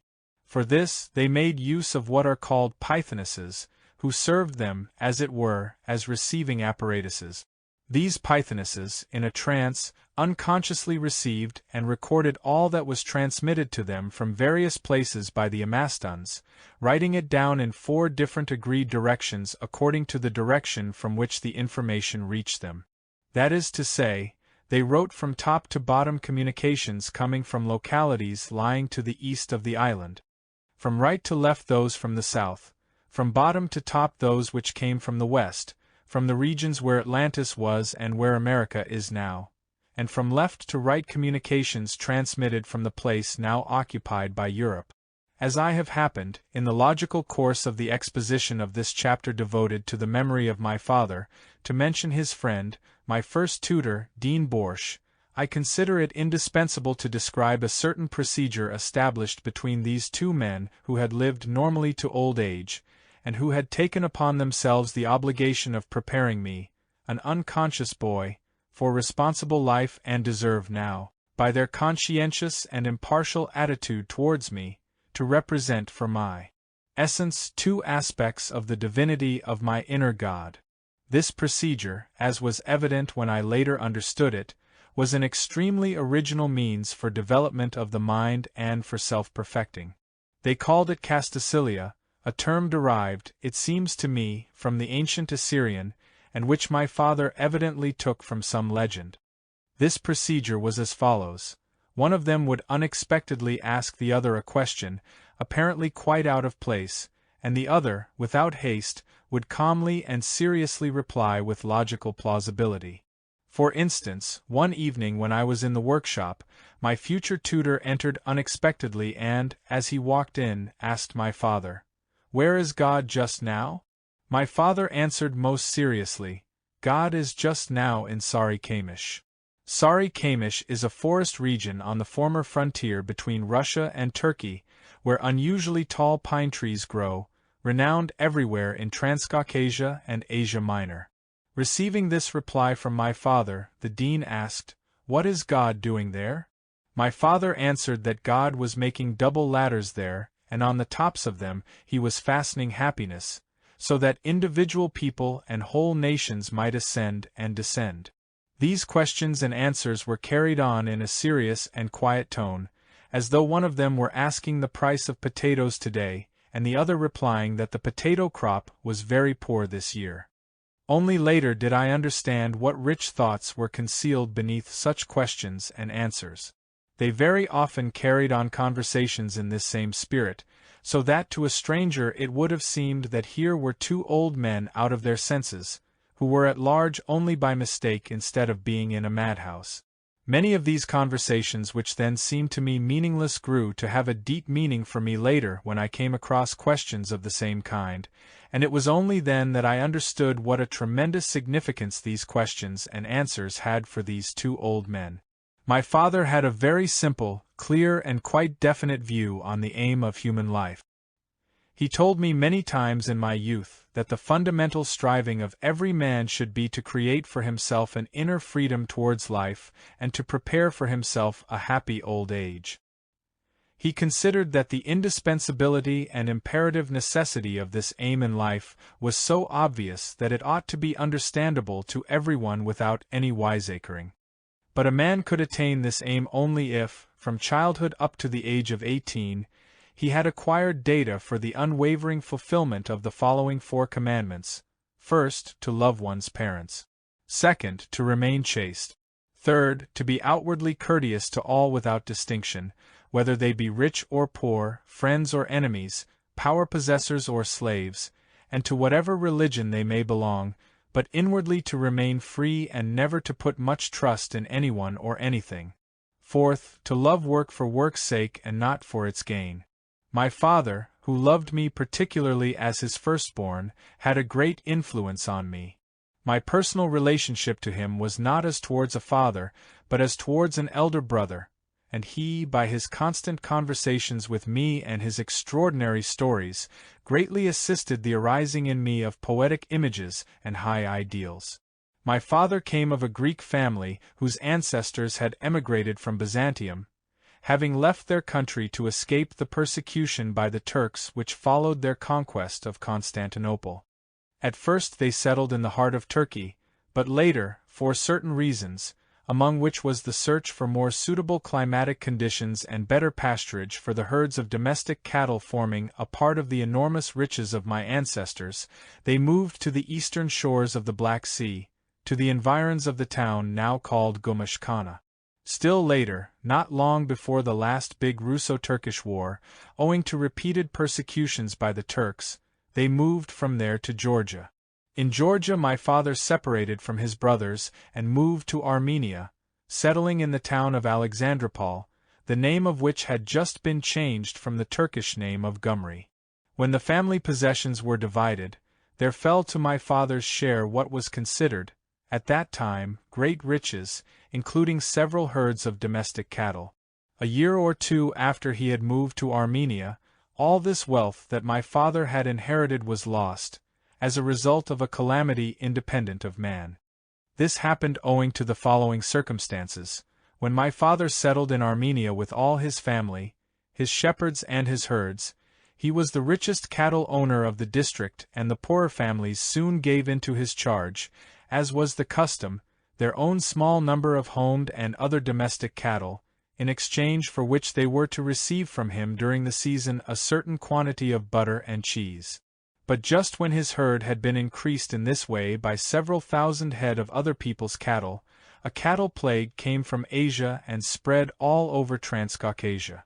This mass pestilence among the cattle then raged so violently that in a couple of months or so almost all the animals perished. Only an insignificant number survived, and these were merely skin and bones. As my father, in accepting the care of these cattle, had taken upon himself, as was then also the custom, their insurance against all kinds of accidents, even against their seizure by wolves, which happened rather frequently, he not only lost all his own cattle by this misfortune, but was forced to sell almost all his remaining possessions to pay for the cattle belonging to others. And in consequence my father, from having been very well off, suddenly found himself a pauper. Our family then consisted of only 6 persons, namely, my father, my mother, my grandmother, who had wished to end her days with her youngest son, and 3 children, myself, my brother and my sister, of whom I was the eldest. I was then about 7 years old.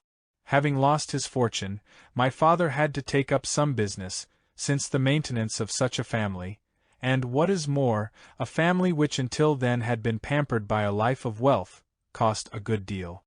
So, having collected the remnants of his former large and grandly maintained household, he began by opening a lumberyard and with it, according to local custom, a carpenter's shop for making all kinds of wooden articles. But from the very first year, owing to the fact that my father had never before in his life been engaged in commerce and had in consequence no business experience, the lumberyard was a failure. He was finally compelled to liquidate it and to limit himself to the workshop, specializing in the production of small wooden articles. This second failure in my father's affairs occurred in the 4th year after his first big calamity. Our family lived in the town of Alexandropol all this time, which happened to coincide with the period of rapid reconstruction by the Russians of the nearby fortress town of Kars, which they had taken. The opening up of good prospects for making money in Kars, and the added persuasions of my uncle, who already had his business there, induced my father to transfer his workshop to Kars. He first went there alone and later took his whole family. By this time our family had already increased by 3 more cosmic apparatuses for the transformation of food, in the form of my 3 then really charming sisters. Having settled in Kars, my father first sent me to the Greek school, but very soon transferred me to the Russian municipal school. As I was very quick at my studies, I wasted very little time on the preparation of lessons, and in all my spare time I helped my father in his workshop. Very soon I even began to have my own circle of customers, first among my comrades, for whom I made various things such as guns, pencil boxes and so on, and later, little by little, I passed on to more serious work, doing all kinds of small repairs in people's houses. In spite of the fact that I was then still only a boy, I very well remember this period of our family life down to the smallest detail, and in this setting there stands out in my memory all the grandeur of my father's calm and the detachment of his inner state in all his external manifestations throughout the misfortunes which befell him. I can now say for certain that in spite of his desperate struggle with the misfortunes which poured upon him as though from the horn of plenty, he continued then as before, in all the difficult circumstances of his life, to retain the soul of a true poet. Hence it was, in my opinion, that during my childhood, in spite of great want, there constantly reigned in our family unusual concord, love and the wish to help one another. Owing to his inherent capacity for finding inspiration in the beauty of the details of life, my father was for us all, even in the most dismal moments of our family life, a source of courage, and infecting us all with his freedom from care, he engendered in us the above-mentioned happy impulses. In writing about my father, I must not pass by in silence his views on what is called the question of the beyond. Concerning this he had a very particular and at the same time simple conception. I remember that, the last time I went to see him, I asked him one of the stereotyped questions by means of which I had carried on, during the last 30 years, a special inquiry or quest in my meetings with remarkable people who had acquired in themselves data for attracting the conscious attention of others. Namely, I asked him, of course with the preliminary preparation which had become customary to me in these cases, to tell me, very simply and without any wiseacring and philosophizing, what personal opinion he had formed during his life about whether man has a soul and whether it is immortal. How shall I put it? He answered. In that soul which a man supposedly has, as people believe, and of which they say that it exists independently after death and transmigrates, I do not believe. And yet, in the course of a man's life, something does form itself in him. This is for me beyond all doubt. As I explain it to myself, a man is born with a certain property and, thanks to this property, in the course of his life certain of his experiencings elaborate in him a certain substance, and from this substance there is gradually formed in him something or other which can acquire a life almost independent of the physical body. When a man dies, this something does not disintegrate at the same time as the physical body, but only much later, after its separation from the physical body. Although this something is formed from the same substance as the physical body of a man, it has a much finer materiality and, it must be assumed, a much greater sensitivity towards all kinds of perceptions. The sensitivity of its perception is, in my opinion, such as, you remember, when you made that experiment with the half-witted Armenian woman, Sando? He had in mind an experiment I had made in his presence many years before, during a visit in Alexandropol, when I brought people of many different types into various degrees of hypnosis, for the purpose of elucidating for myself all the details of the phenomenon which learned hypnotists call the exteriorization of sensitivity or the transference of sensations of pain at a distance. I proceeded in the following way. I made from a mixture of clay, wax and very fine shot a figure roughly resembling the medium I intended to bring into the hypnotic state, that is, into that psychic state of man which, in a branch of science which has come down to our day from very ancient times, is called loss of initiative and which, according to the contemporary classification of the school of Nancy, would correspond to the third stage of hypnosis. I then thoroughly rubbed some part or other of the body of the given medium with an ointment made of a mixture of olive and bamboo oil, then scraped this oil from the body of the medium and applied it to the corresponding part on the figure, and thereupon proceeded to elucidate all the details that interested me in this phenomenon. What greatly astonished my father at the time was that when I pricked the oiled place on the figure with a needle, the corresponding place on the medium twitched, and when I pricked more deeply a drop of blood appeared on the exactly corresponding place of the medium's body. And he was particularly amazed by the fact that, after being brought back to the waking state and questioned, the medium remembered nothing about it and insisted that she had felt nothing at all. And so my father, in whose presence this experiment had been carried out, now said, in referring to it, "So, in the same way, this something, both before a man's death and afterwards until its disintegration, reacts to certain surrounding actions and is not free from their influence." My father had in connection with my education certain definite, as I have called them, persistent pursuits.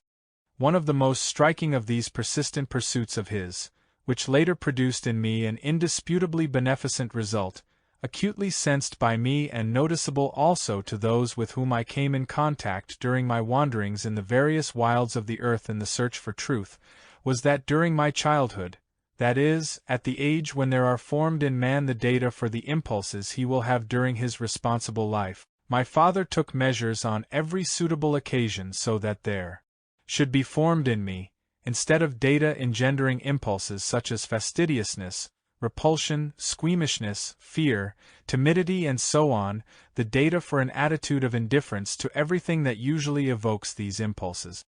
I remember very well how, with this aim in view, he would sometimes slip a frog, a worm, a mouse or some other animal likely to evoke such impulses into my bed, and would make me take non-poisonous snakes in my hands and even play with them, and so forth and so on. Of all these persistent pursuits of his in relation to me, I remember that the one most worrying to the older people round me, for instance my mother, my aunt and our oldest shepherds, was that he always forced me to get up early in the morning, when a child's sleep is particularly sweet, and go to the fountain and splash myself all over with cold spring water, and afterwards to run about naked. And if I tried to resist he would never yield, and although he was very kind and loved me, he would punish me without mercy. I often remembered him for this in later years, and in these moments thanked him with all my being. If it had not been for this, I would never have been able to overcome all the obstacles and difficulties that I had to encounter later during my travels.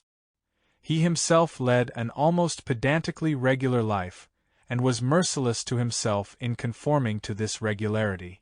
For instance, he was accustomed to going to bed early so as to begin early the next morning whatever he had decided upon beforehand, and he made no exception to this even on the night of his daughter's wedding.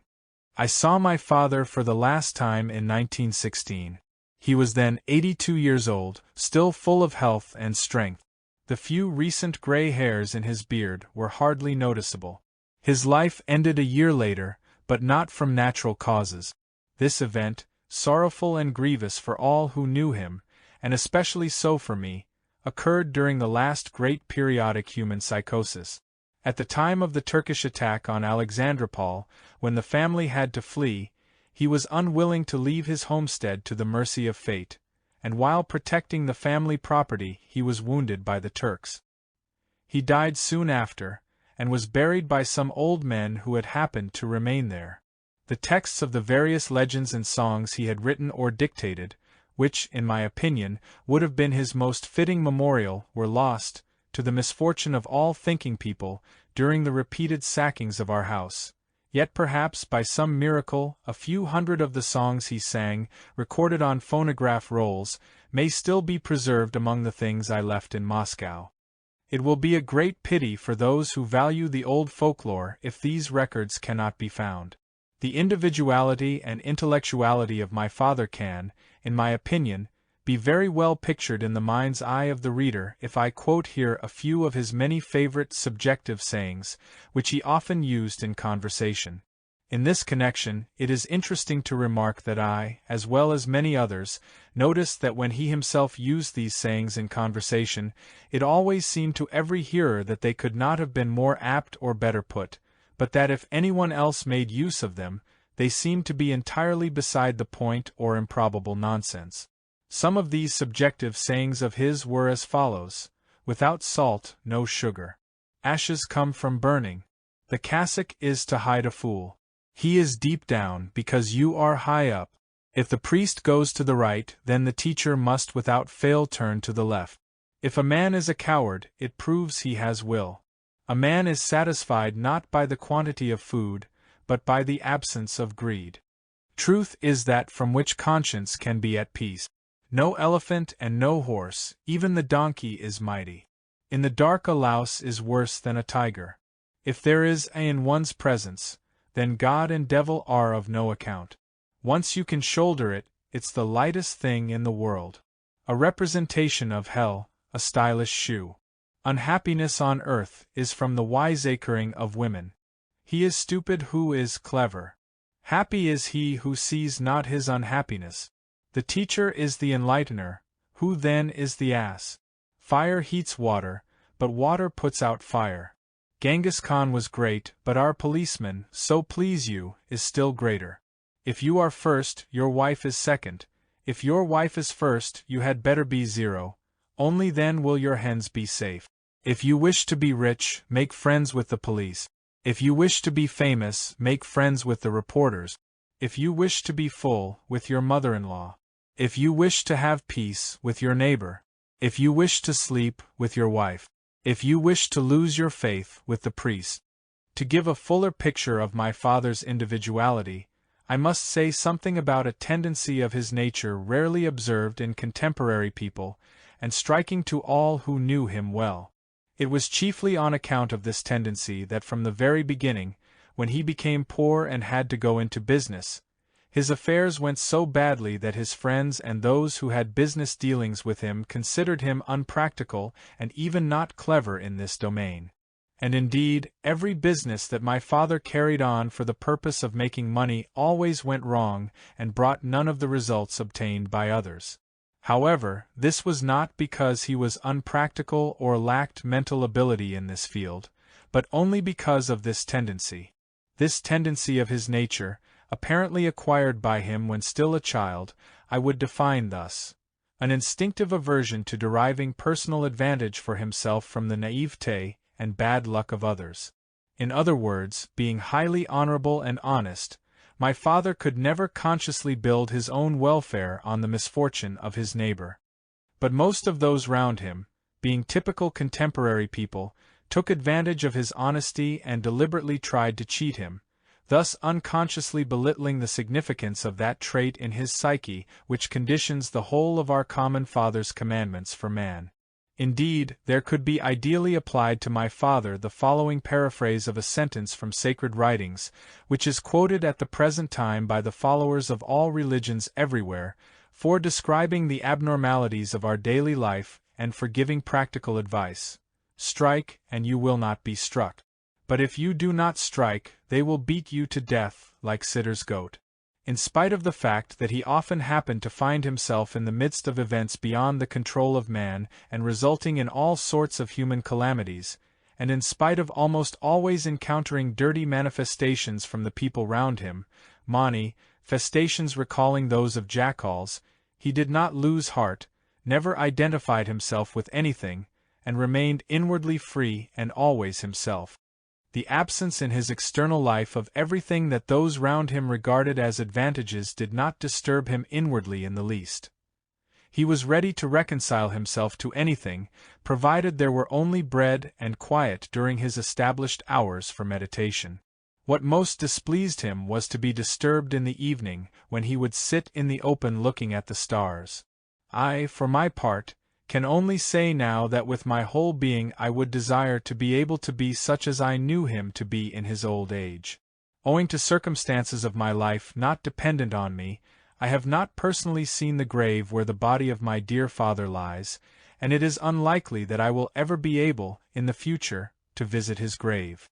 I therefore, in concluding this chapter devoted to my father, bid any of my sons, whether by blood or in spirit, to seek out, when he has the possibility, this solitary grave, abandoned by force of circumstances ensuing chiefly from that human scourge called the herd instinct, and there to set up a stone with the inscription, I am Thou, thou art I, he is Ours, we both are his. So may all be for our neighbor. Chapter 3. My first tutor. As I have already mentioned in the previous chapter, my first tutor was Dean Borsch. He was at that time dean of the Kars Military Cathedral, and was the highest spiritual authority for the whole of that region conquered not long before by Russia. He became for me, through quite accidental life circumstances, so to say, a factor for the secondary stratum of my present individuality. While I was attending the Kars Municipal School, choristers for the choir of the Fortress Cathedral were being chosen from among the pupils of this school, and I, having then a good voice, was one of those chosen. From then on I went to this Russian cathedral for singing and practices. The fine-looking old dean, who was interested in the new choir chiefly because the melodies of the various sacred canticles to be sung that year were of his own composition, often came to our practices, and, loving children, he was very kind to us little choristers. Soon, for some reason or other, he began to be especially kind to me, perhaps because for a child I had an exceptionally good voice, which stood out even in a big choir when I sang second voice, or perhaps simply because I was very mischievous and he liked such rascals. In any case, he began to show an increasing interest in me, and soon even began to help me prepare my school lessons. At first these teachers were the candidates for the priesthood, Ponomarenko and Krestovsky, graduates of the theological seminary, who were serving as deacons at the cathedral while waiting for posts as army chaplains. A physician, Sokolov, also gave me lessons. Ponomarenko taught me geography and history, Krestovsky, scripture and Russian, Sokolov, anatomy and physiology, mathematics and other subjects were taught me by the dean himself. I began to study very hard. Although I was very capable and learning came very easily to me, I nevertheless scarcely found time to prepare so many lessons and rarely had a single moment free. A great deal of time was spent in going and coming from the house of one teacher to that of another, as they lived in different districts. Particularly long was the walk to Sokolov, who lived at the military hospital at Fort Chakmak, 3 or 4 miles from the town. My family had at first intended me for the priesthood, but Father Borsch had a quite particular conception of what a real priest should be. According to his notion, a priest should not only care for the souls of the members of his flock, but should know all about their bodily diseases and how to cure them. As he conceived it, the duties of a priest should be combined with those of a physician. He said, just as a physician who does not have access to the soul of his patient cannot be of any real help to him, so also one cannot be a good priest without being at the same time a physician, because the body and soul are interconnected and it is often impossible to cure the one when the cause of the illness lies in the other. He was in favor of my having a medical education, though not in the ordinary sense but as he understood it, that is, with the aim of becoming a physician for the body and a confessor for the soul. I myself, however, was drawn towards quite another way of life. Having had from my early childhood an inclination for making all sorts of things, I dreamed of technical specialization. As at first it was not definitely decided which way I was to go, I began at the same time to prepare myself to be a priest and a physician, the more so since there were certain subjects necessary in both cases. Afterwards things continued by themselves and I, being capable, was able to progress in both directions. I even found time to read a great many books on various subjects, either given to me by Father Borsch or which fell into my hands. The Father Dean worked intensively with me in the subjects he had undertaken to teach me. Often after the lessons he let me stay with him, gave me tea, and sometimes asked me to sing some canticle he had just composed, to verify the transcription for the voices. During these frequent and extended visits he would have long conversations with me, either on the subjects of the lessons I had just finished or on quite abstract questions, and little by little such a relationship was formed between us that he began to talk to me as to an equal. I soon got used to him, and the feeling of shyness I at first had towards him disappeared. Retaining all my respect for him, I nevertheless sometimes forgot myself and began to argue with him, which did not in the least offend him but, as I now understand, even pleased him. In his conversations with me, he often spoke about the question of sex. Concerning sexual desire, he once told me the following: if a youth but once gratify this lust before reaching adulthood, then the same would happen to him as happened to the historical Esau, who for a single mess of pottage sold his birthright, that is, the welfare of his whole life, because if a youth yields to this temptation even once, he will lose for the rest of his life the possibility of being a man of real worth. The gratification of lust before adulthood is like pouring alcohol into Malavallian mad jar. Just as from mad jar into which even a single drop of alcohol has been poured only vinegar is obtained and never wine, so the gratification of lust before adulthood leads to a youth's becoming a monstrosity. But when the youth is grown up, then he can do whatever he likes. Just as with mad jar, when it is already wine you can put as much alcohol in it as you like. Not only will it not be spoiled, but you can obtain whatever strength you please. Father Borsch had a very original idea of the world and of man. His views on man and the aim of man's existence differed completely from those of the people round him, and from everything I had heard or gathered from my reading. I will mention here certain thoughts of his, which may serve to illustrate the understanding he had of man and what he expected of him. He said, "Until adulthood, man is not responsible for any of his acts, good or bad, voluntary or involuntary. Solely responsible are the people close to him who have undertaken, consciously or owing to accidental circumstances, the obligation of preparing him for responsible life. The years of youth are for every human being, whether male or female, the period given for the further development of the initial conception in the mother's womb up to, so to say, its full completion. From this time on, that is, from the moment the process of his development is finished, a man becomes personally responsible for all his voluntary and involuntary manifestations. According to laws of nature elucidated and verified through many centuries of observation by people of pure reason, this process of development is finished in males between the ages of 20 and 23, and in females between the ages of 15 and 19, depending on the geographical conditions of the place of their arising and formation. As elucidated by wise men of past epochs, these age periods have been established by nature, according to law, for the acquisition of independent being with personal responsibility for all one's manifestations, but unfortunately at the present time they are hardly recognized at all. And this, in my opinion, is owing chiefly to the negligent attitude in contemporary education towards the question of sex, a question which plays the most important role in the life of everyone. As regards responsibility for their acts, most contemporary people who have reached or even somewhat past the age of adulthood, strange as it may seem at first glance, may prove to be not responsible for any of their manifestations, and this, in my opinion, can be considered conforming to law. One of the chief causes of this absurdity is that, at this age, contemporary people in most cases lack the corresponding type of the opposite sex necessary, according to law, for the completion of their type, which, from causes not dependent upon them but ensuing, so to say, from great laws, is in itself a something not complete. At this age, a person who does not have near him a corresponding type of the opposite sex for the completion of his incomplete type, is none the less subject to the laws of nature, and so cannot remain without gratification of his sexual needs.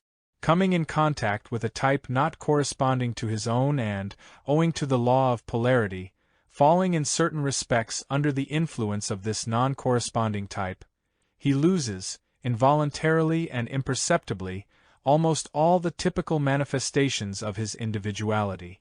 That is why it is absolutely necessary for every person, in the process of his responsible life, to have beside him a person of the opposite sex of corresponding type for mutual completion in every respect. This imperative necessity was, among other things, providentially well understood by our remote ancestors in almost all past epochs and, in order to create conditions for a more or less normal collective existence, they considered it their chief task to be able to make as well and as exactly as possible the choice of types from opposite sexes. Most of the ancient peoples even had the custom of making these choices between the two sexes, or betrothals, in the boy's 7th year with a girl 1 year old.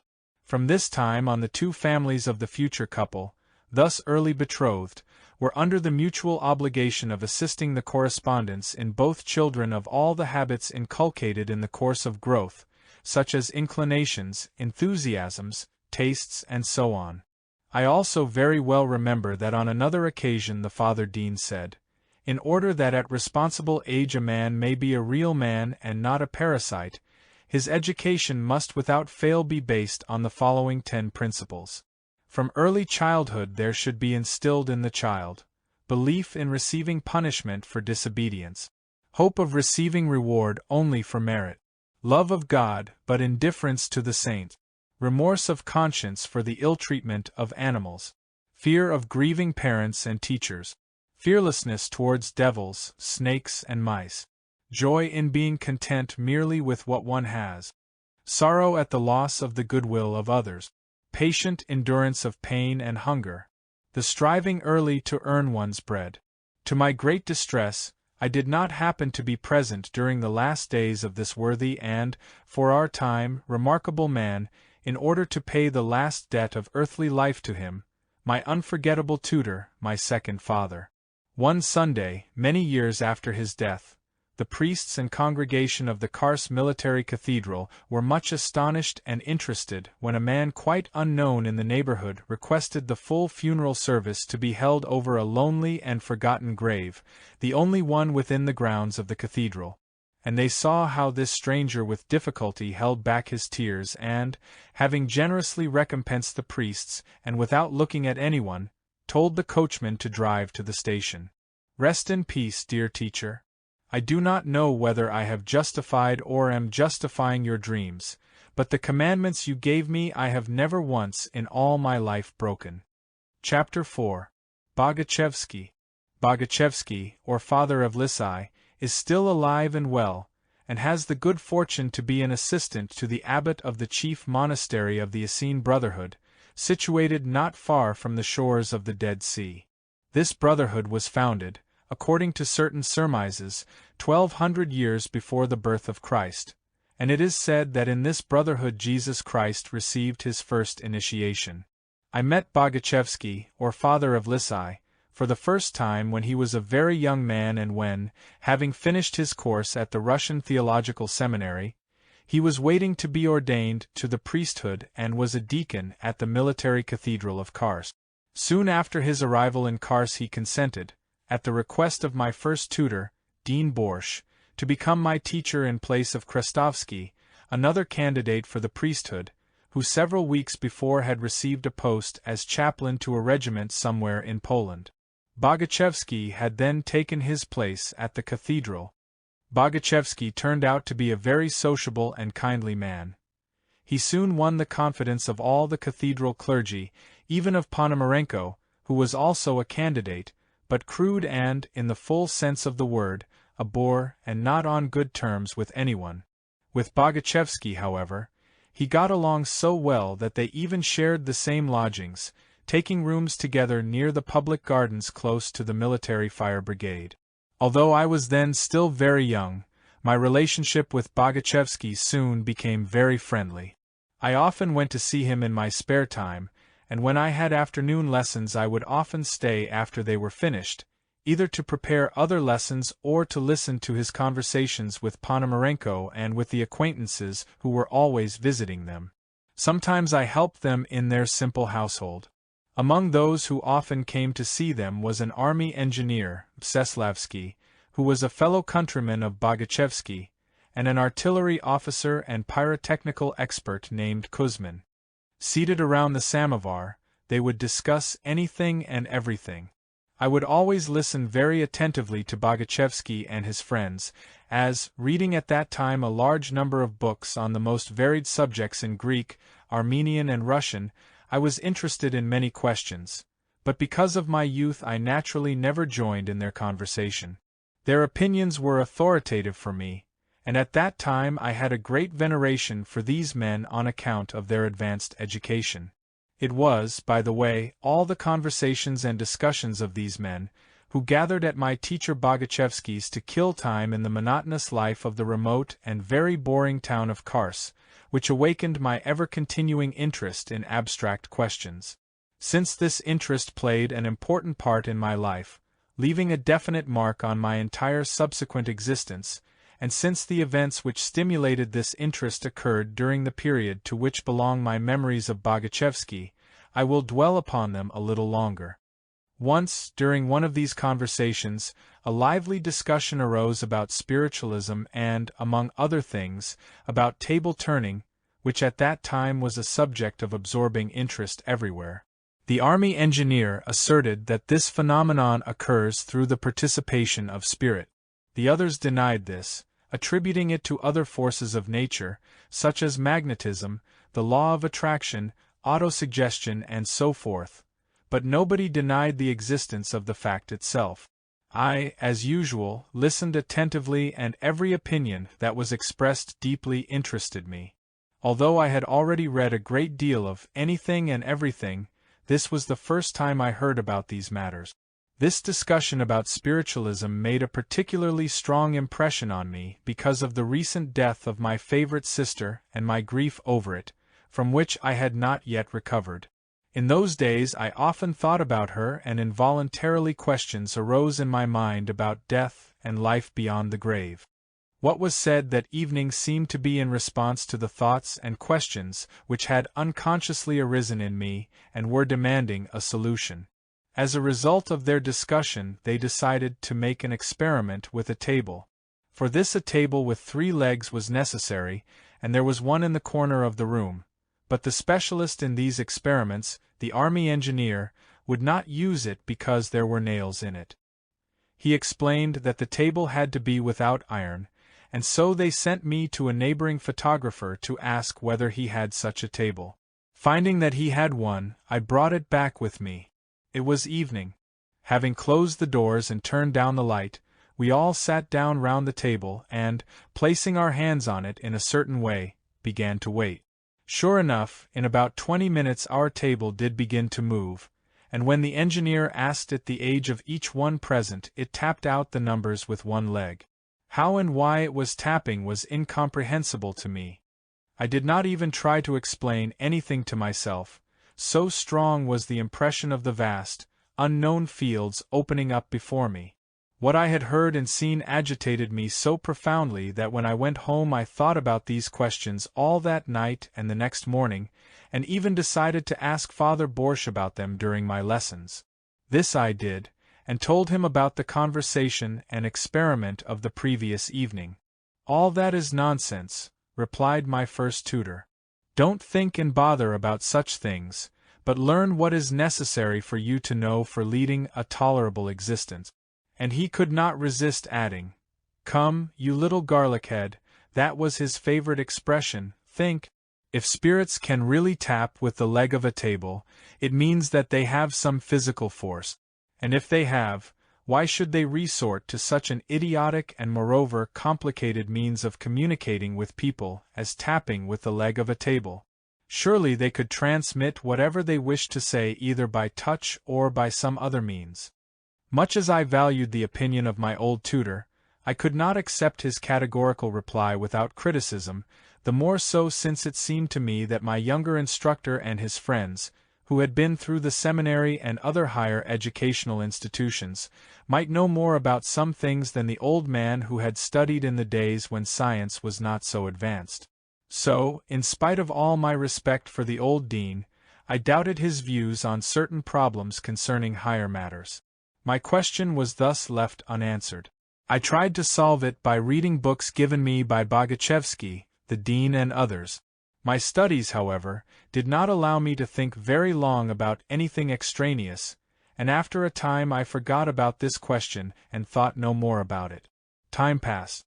I studied very hard with all my teachers, including Boguchevsky, and only occasionally, during the holidays, went to visit my uncle in Alexandropol, where I had many friends. I went there also to earn money. I always needed money for personal expenses, for clothes, books and so on, and also now and then for helping some member or other of my family, which at that time was in great want.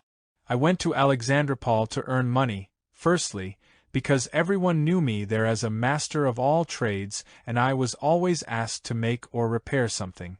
One person wanted a lock repaired, another a watch mended, a third a special stove hewn out of the local stone, and another a cushion embroidered for a trousseau or for decorating the parlor. In short, I had a large clientele there and plenty of work, and, for those times, I was very well paid. I also went to Alexandropol because in Kars I mixed with people of the learned and superior circles, according to my youthful understanding, and I did not wish them to know me as an artisan or to suspect that my family was in need and that I was compelled to earn money for my own expenses as a simple craftsman. At that time all this deeply wounded my self-love. And so at Easter that year I went as usual to Alexandropol, which was only about 60 miles from Kars, to stay with the family of my uncle, to whom I was much attached and whose favorite I had always been. On the second day of this visit, at dinner, my aunt said to me, among other things, "Listen, take care not to have an accident." I was astonished.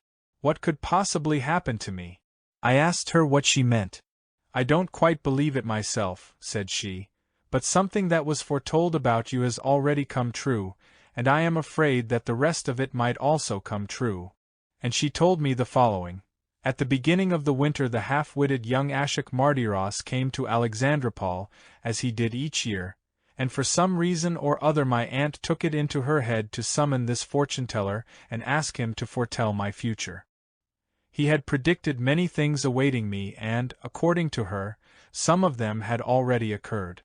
She then pointed out certain things which had indeed happened to me during this time.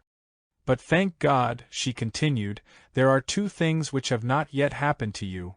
One, that you will have a large sore on your right side. The other, that you are in danger of a serious accident from a firearm. You should, therefore, be very cautious wherever shooting is going on," concluded my aunt, stating that, although she did not believe this lunatic, it was in any case better to be careful. I was very much astonished by what she told me, because 2 months before a carbuncle had indeed appeared on my right side, which I had had to have treated for a month, going to the military hospital almost every day to have it dressed. But I had not spoken of it to anyone, and even at home no one knew about it, so how could my aunt, who lived far away, have possibly known anything about it? However, I did not attach any great importance to my aunt's story, since I did not believe at all in any of this fortune-telling, and I soon quite forgot about this prediction. In Alexandropol I had a friend named Fadinov. He had a friend, Gorbakoun, the son of a company commander in the Baku regiment, which was stationed not far from the Greek quarter. About a week after my aunt's story this Fadinov came and asked me to go with him and his friend to shoot wild duck. They were going to Lake Allegius at the foot of the mountain of the same name. I agreed to join them, thinking it would be a good opportunity for a rest. I was really very tired, as I had been working hard studying certain absorbing books on neuropathology. Moreover, I had been very fond of shooting since early childhood. Once, when I was only 6 years old, I had taken my father's rifle without permission and had gone out to shoot sparrows, and although the first shot knocked me down, this not only did not discourage me but even added zest to my love of shooting. Of course they at once took the rifle away from me, and hung it so high that I could not possibly reach it, but out of old cartridge shells I made myself another one, which shot the cardboard bullets I had for my toy gun. This rifle, loaded with small lead shot, hit the mark no worse than a real one, and became so sought after among my comrades that they began to order such firearms from me, and besides passing for an excellent gunsmith, I began to earn a good income. And so, 2 days later, Fatinov and his friend called for me and we went off to shoot. We had to walk about 15 miles, so we started at daybreak in order to arrive by evening, without hurrying, and be ready early the next morning for the ducks to rise. There were 4 of us, a soldier, the orderly of Commander Gorbakow, had joined us. We all brought guns, and Gorbakow even had a service rifle. Arriving at the lake as planned, we made a fire, had supper, built a hut, and went to sleep. Rising before dawn, we divided the shores of the lake between us, and began to wait for the birds to fly. On my left was Gorbakow with his service rifle. He fired at the first duck that rose while it was still very low, and the bullet hit me right in the leg. Fortunately it passed clean through, missing the bone. Of course this spoiled the shooting party. My leg was bleeding profusely and began to be painful, and as I was unable to walk, my comrades had to carry me all the way home on an improvised litter made with the rifles. I stayed at home and the wound soon healed, as only the flesh had been injured, but I limped for a long time afterwards. The coincidence of this accident with the prediction of the local oracle made me think a great deal. On a later visit at my uncle's house I heard that young Ashok Martyros had returned to the district and I asked my aunt to send for him. The fortune-teller came. He was tall and thin, with very faded eyes and the nervous, disordered movements of a half-wit. He shuddered from time to time and smoked incessantly.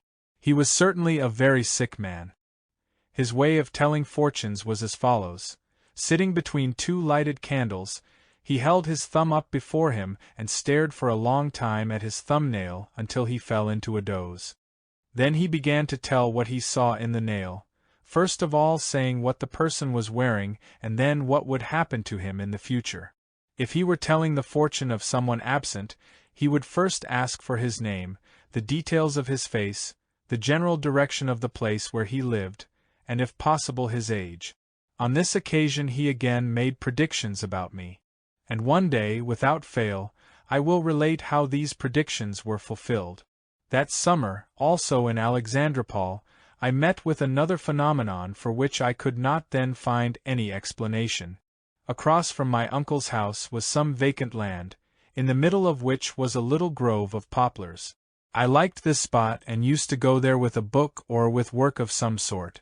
Children were always playing there, gathered from all parts of the town, children of all colors and different races. There were Armenians and Greeks, Kurds and Tartars, and their games made an incredible noise and commotion, which, however, never disturbed my work. One day I was sitting under the poplars, busy with some work ordered by a neighbor for his niece's wedding the following day. My task was to draw a monogram on a shield, to be hung over the door of his house, a monogram combining his niece's initials with those of the man she was to marry. I had also to find space on the shield for the day of the month and the year. Certain strong impressions somehow deeply imprint themselves on one's memory. I remember even now how I racked my brains to find the best way to fit in the figures of the year 1888. I was deep in my work when suddenly I heard a desperate shriek. I jumped up, certain that an accident had happened to one of the children during their play. I ran and saw the following picture.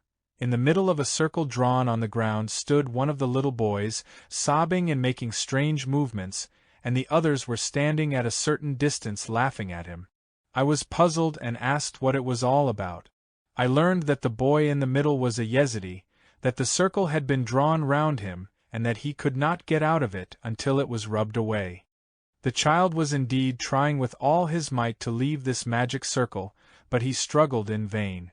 I ran up to him and quickly rubbed out part of the circle, and immediately he dashed out and ran away as fast as he could. This so dumbfounded me that I stood rooted to the spot for a long time, as if bewitched, until my usual ability to think returned. Although I had already heard something about these Yezidis, I had never given them any thought, but this astonishing incident, which I had seen with my own eyes, now compelled me to think seriously about them. Looking round and seeing that the boys had gone back to their games, I returned to my place, full of my thoughts, and continued the work on the monogram, which was not going well but had to be finished at all costs that same day.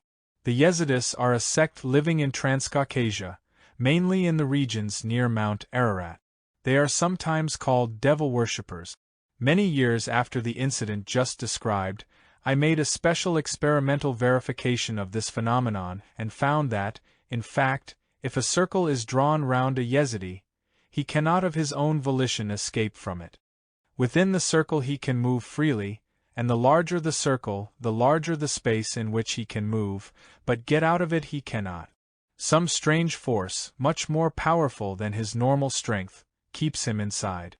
I myself, although strong, could not pull a weak woman out of the circle. It needed yet another man as strong as I. If a Yezidi is forcibly dragged out of a circle, he immediately falls into the state called catalepsy, from which he recovers the instant he is brought back inside.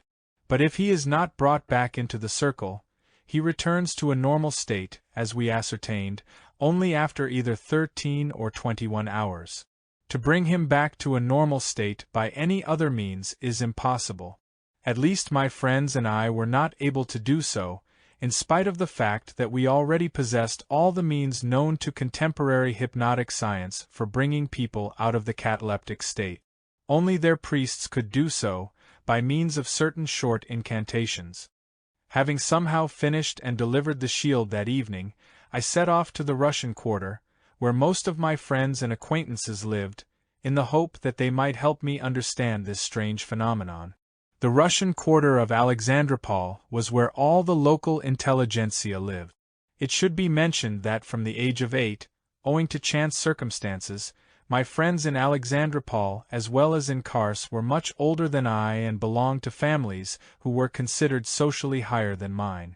In the Greek part of Alexandropol, where my parents formerly lived, I had no friends at all. They all lived on the opposite side of the town in the Russian quarter, and were the children of officers, officials, and clergymen. I often went to see them, and getting to know their families, gradually gained the entrée into almost all the houses of the quarter. I remember that the first person I spoke to about the phenomenon which had so greatly astonished me was my good friend Ananiv, who was also much older than I. He did not even listen until I finished, but authoritatively stated, "These boys simply played on your credulity. They were pulling your leg and have made an ass of you.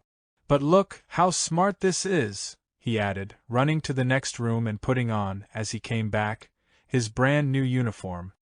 He had recently been appointed a postal telegraph official. He then asked me to go with him to the public gardens. I made the excuse of not having time and went off to see Pavlov, who lived in the same street.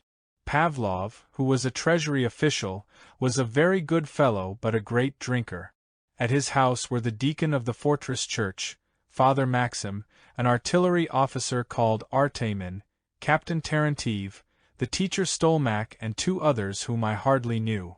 They were drinking vodka, and when I came in they asked me to join them and offered me a drink.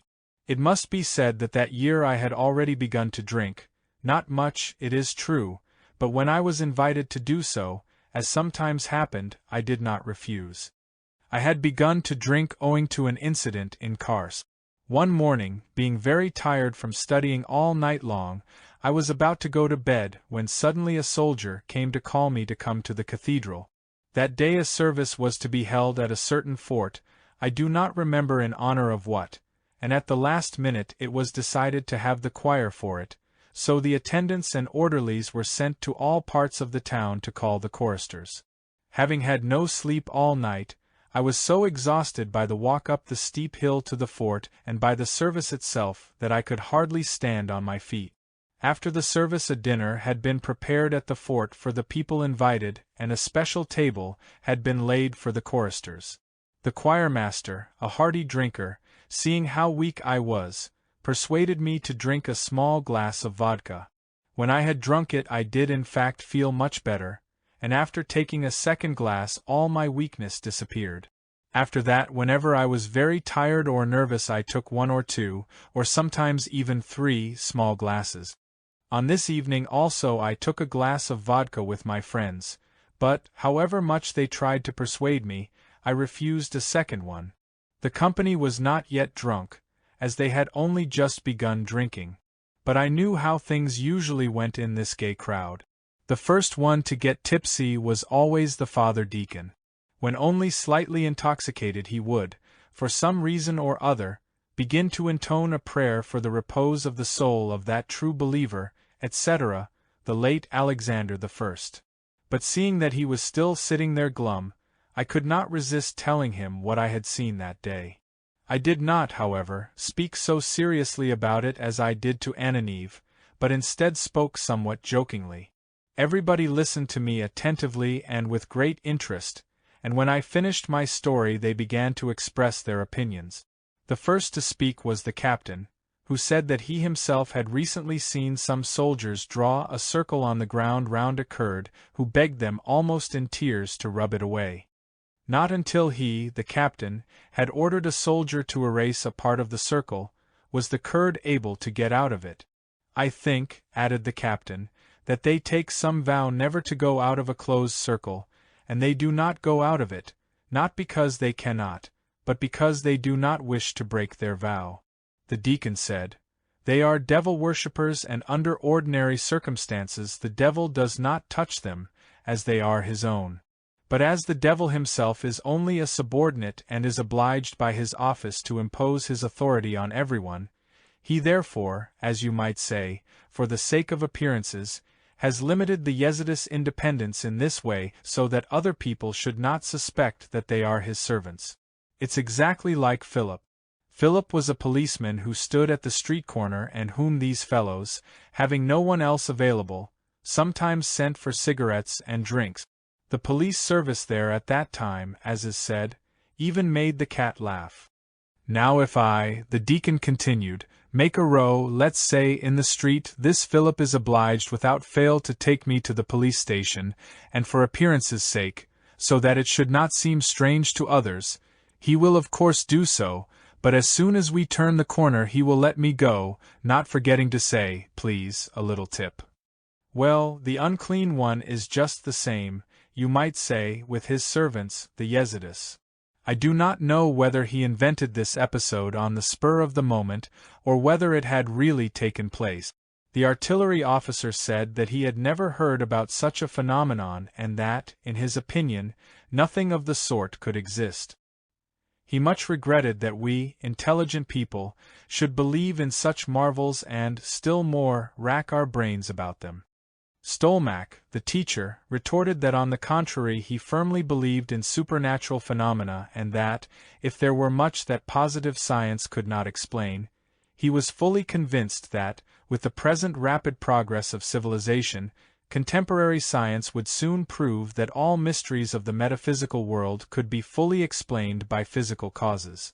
In regard to the fact you are now talking about, he continued, I think it is one of those magnetic phenomena which are now being investigated by scientists at Nancy. He was going to say something more but Pavlov interrupted him, exclaiming, The devil take them and all the devil worshippers. Give them each a half bottle of vodka and then no devil will hold them back. Let's drink to the health of Isakov. Isakov was the proprietor of the local vodka distillery. These discussions not only did not calm my thoughts, but on the contrary on leaving Pavlov's I began to think all the more, and at the same time began to have doubts about people whom I had until then considered educated. The next morning I met by chance the chief physician of the 39th Division, Dr. Ivanov. He had been called to see a sick Armenian neighbor of ours, and I was asked to come and serve as interpreter. Dr. Ivanov had a good reputation among the townspeople, and had a very large practice. I knew him well as he was often at my uncle's. After his visit to the sick man, I said to him, "Your Excellency," he had the rank of a general, "please explain to me why Yezidis cannot get out of a circle." "Ah, you mean those devil-worshippers?" he asked.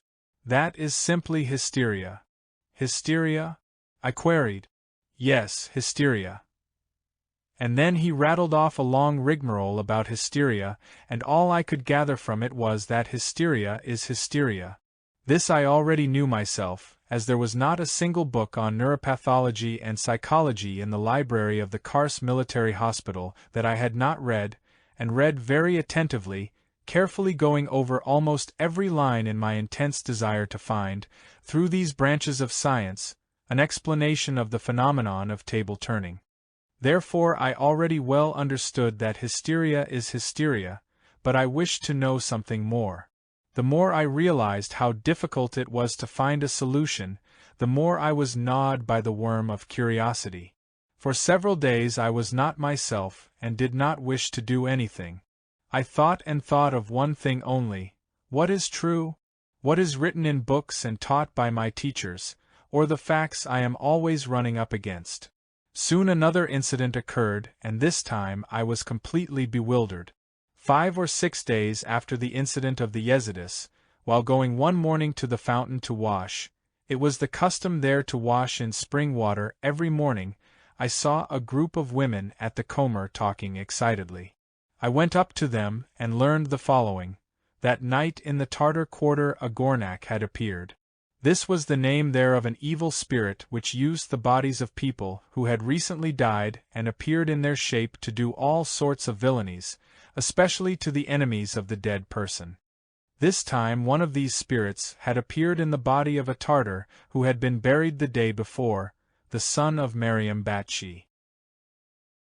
I knew about the death and burial of this man, as his house was next to our old house, where our family had lived before our departure for Kars, and where I had gone the day before to collect the rent from the tenants.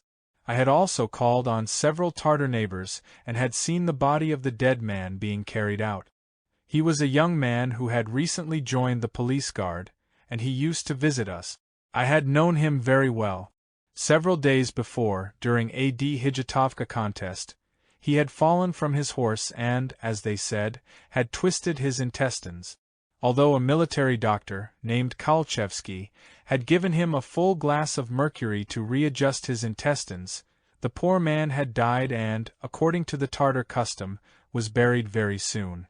Then this evil spirit, it seems, entered his body and tried to drag it back home, but someone, happening to see this, raised an outcry and rang the alarm, and to prevent the spirit from doing any great harm the good neighbors quickly cut the throat of the body and carried it back to the cemetery. It is believed there among the followers of the Christian religion that these spirits enter exclusively the bodies of Tartars because, according to the Tartar custom, the coffin is not deeply buried at first but only lightly covered with earth, and food is often put inside. It is difficult for spirits to go off with the bodies of Christians buried deep in the earth, and that is why they prefer Tartars. This incident completely stupefied me. How could I explain it to myself? What did I know? I looked round me. Gathered at the corner were my uncle, the esteemed Georgy Merkurov, and his son, who had nearly finished school, and a police official, all talking about this. All were generally respected. All had lived much longer than I and surely knew many things that I had not even dreamed of. Did I see in their faces indignation, grief, or astonishment?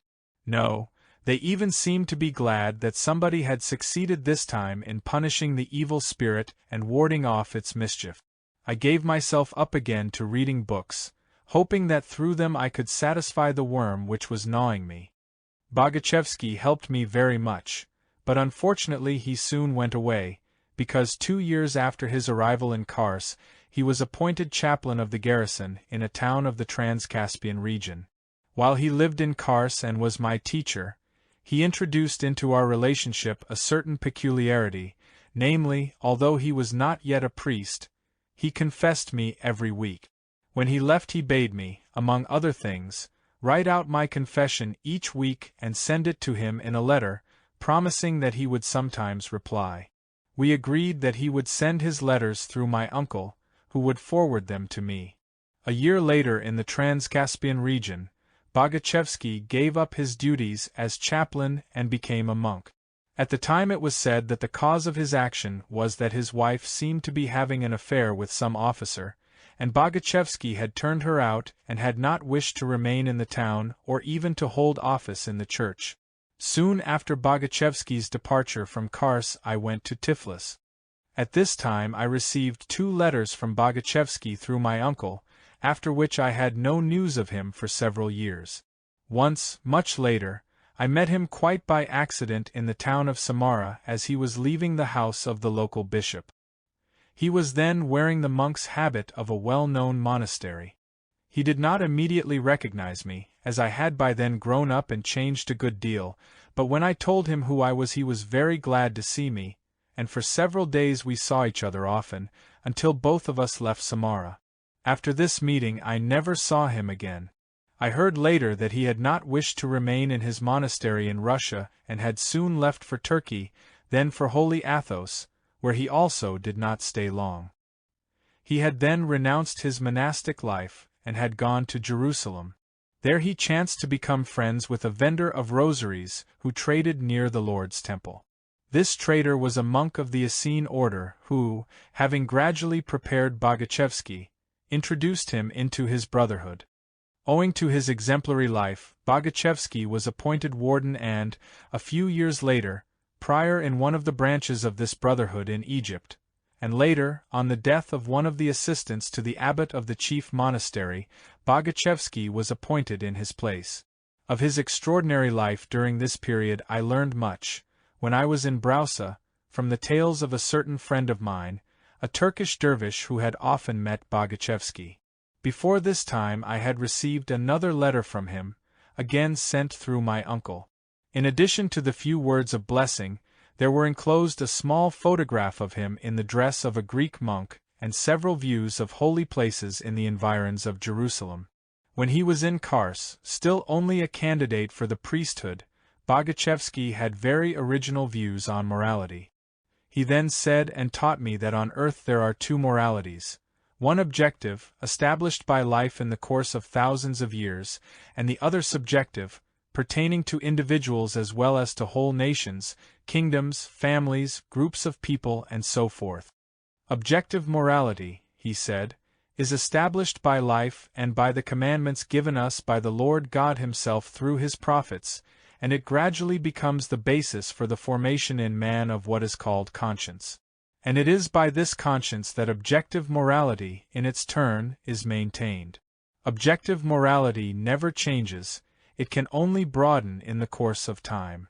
As for subjective morality, it is invented by man and is therefore a relative conception, differing for different people and different places and depending upon the particular understanding of good and evil prevailing in the given period.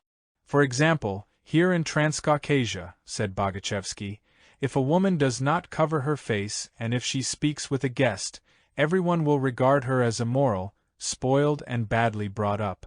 But in Russia, on the contrary, if a woman does cover her face, and if she does not welcome a guest and entertain him with conversation, everyone will consider her badly brought up, rude, disagreeable, and so forth. Another example. If a man here in Kars does not go once a week, or at least once in 2 weeks, to the Turkish bath, everyone round him will dislike him and be disgusted by him, and even find that he has a bad odor, which he may not have at all. But in St. Petersburg it is just the opposite. If a man even mentions going to the baths, he is considered uneducated, unintelligent, boorish and so on, and if by chance he should actually go, he will hide the fact from others so that such a low taste should not be attributed to him. As a very good illustration of the relative understanding of so-called morality or honor, continued Boguchevsky, let us take the 2 incidents which occurred here in Kars last week among the officers and which made a great stir. The first was the trial of Lieutenant K, and the second the suicide of Lieutenant Makarov. Lieutenant K was tried by the military court for having struck a shoemaker, Ivanov, in the face so brutally that he lost an eye. The court acquitted him, after having found out on investigation that the shoemaker had caused Lieutenant K much annoyance and had spread insulting rumors about him. Having become very interested in this case, I decided, disregarding the evidence of the court, to question the family and acquaintances of the unfortunate shoemaker, so as to ascertain for myself the real reasons for the conduct of Lieutenant K. This lieutenant, as I learned, had ordered first 1 pair, and then 2 more pairs of boots from the shoemaker Ivanov, and had promised to send him the money on the 20th of the month, when he would receive his pay. When the lieutenant did not send the money on the 20th, Ivanov went to his house to ask for what was due to him. The officer promised to pay the next day, but the next day he again put him off till the next, and in short, fed him for a long time, as is said, on tomorrows. Ivanov, however, went to him time after time to ask for the money, as it represented for him a very large sum. It was almost all he possessed, consisting of the entire savings of his wife, a laundress, who for many years had put it away kopeck by kopeck, and had given it to her husband to buy material for the lieutenant's boots. Besides, Ivanov kept coming for his money because he had 6 small children to feed. At last Lieutenant K grew annoyed at Ivanov's insistence and told his orderly to say he was not at home. Then he simply had him driven off, and threatened to have him sent to prison. Finally the lieutenant told his orderly to give Ivanov a good thrashing if he came again. The orderly, a kindly man, did not beat Ivanov, as his master had ordered, but, wanting to persuade him in a friendly way not to annoy the lieutenant with his repeated visits, invited him into the kitchen to talk. Ivanov sat down on a stool, and the orderly began to pluck a goose for roasting. Seeing this, Ivanov remarked, "So our lords and masters eat roast goose every day and do not pay their debts, and meanwhile my children go hungry." At this moment Lieutenant K happened to come into the kitchen, and overhearing what Ivanov had said, grew so furious that he took a large beetroot from the table and struck Ivanov in the face so hard that he knocked his eye out. The second incident, continued Boguchevsky, was, so to speak, the reverse of the first one. A certain Lieutenant Makarov could not pay his debt to a certain Captain Mashvalov, and so he shot himself. It must be said that this Mashvalov was an inveterate gambler, and also a great card-sharper. Not a day passed without his fleecing someone. It was obvious to all that he played a crooked game. A short time ago Lieutenant Makarov was playing cards with some officers, among them Mashvalov, and he lost not only all his own money, but also a sum borrowed from this Mashvalov on the promise to return it to him in 3 days. As the sum was a large one, Lieutenant Makarov could not raise it in 3 days, and, being unable to keep his word, decided to shoot himself rather than stain his honor as an officer. Both these events occurred on account of debt. In one case, the creditor has his eye knocked out by the debtor, and in the other case, the debtor shoots himself. Why? Simply because everyone round Makarov would have severely condemned him for not paying his debt to the sharper Mashvalov, whereas in the case of Ivanov, the shoemaker, even if all his children were to starve to death, that would be quite in the order of things, for the code of honor of an officer is not concerned with the payment of his debts to a shoemaker. And in general, I repeat, acts of this kind occur simply because people stuff their children, while the future man is still being formed in them, with all sorts of conventions, and so prevent nature herself from developing in them that conscience which has taken form over thousands of years of struggle by our ancestors against just such conventions. Boguchevsky often urged me not to adopt any conventions, either those of my immediate circle or those of any other people. He said, "From the conventions with which one is stuffed subjective morality is formed, but for real life objective morality is needed, which comes only from conscience. Conscience is everywhere the same. As it is here, so it is in St. Petersburg, America, Kamchatka, and in the Solomon Islands. Today you happen to be here, but tomorrow you may be in America. If you have a real conscience and live according to it, it will always be well with you wherever you may be. You are still quite young, you have not yet begun life. Everybody here may now call you badly brought up. You may not know how to bow correctly, or to say the right thing in the proper manner, but this does not matter if only when you grow up and begin to live you have in yourself a real conscience, that is, the foundation of objective morality. Subjective morality is a relative conception, and if you are filled with relative conceptions, then when you are grown up you will always and everywhere act and judge other people according to the conventional views and notions you have acquired. You must learn not what people round you consider good or bad, but to act in life as your conscience bids you. An untrammeled conscience will always know more than all the books and teachers put together. But for the present, until your own conscience is formed, live according to the commandment of our teacher Jesus Christ. Do not do to others what you would not wish them to do to you. Father of Lysai, who is now an aged man, happened to become one of the first persons on earth who has been able to live as our divine teacher Jesus Christ wished for us all. May his prayers be an aid to all those who wish to be able to live according to the truth. Chapter 5. Mr. X or Captain Pogoshin. Sarkis Pogoshin, or as he is now called, Mr. X, is at the present time the owner of several ocean steamers, one of which, cruising among his favorite places, between the Sunda and Solomon Islands, he commands himself. By race an Armenian, he was born in Turkey, but spent his childhood in Transcaucasia, in the town of Kars. I met Pogoshin and became friends with him when he was still a young man, finishing his studies at the Theological Seminary of Ekmidzin and preparing for the priesthood. Before I met him I had already heard about him through his parents, who lived in Kars not far from our house and often came to see my father. I knew that they had an only son who had formerly studied at the Temagand Prats or Theological Seminary of Erevan, and was now at the Theological Seminary of Ekmidzin.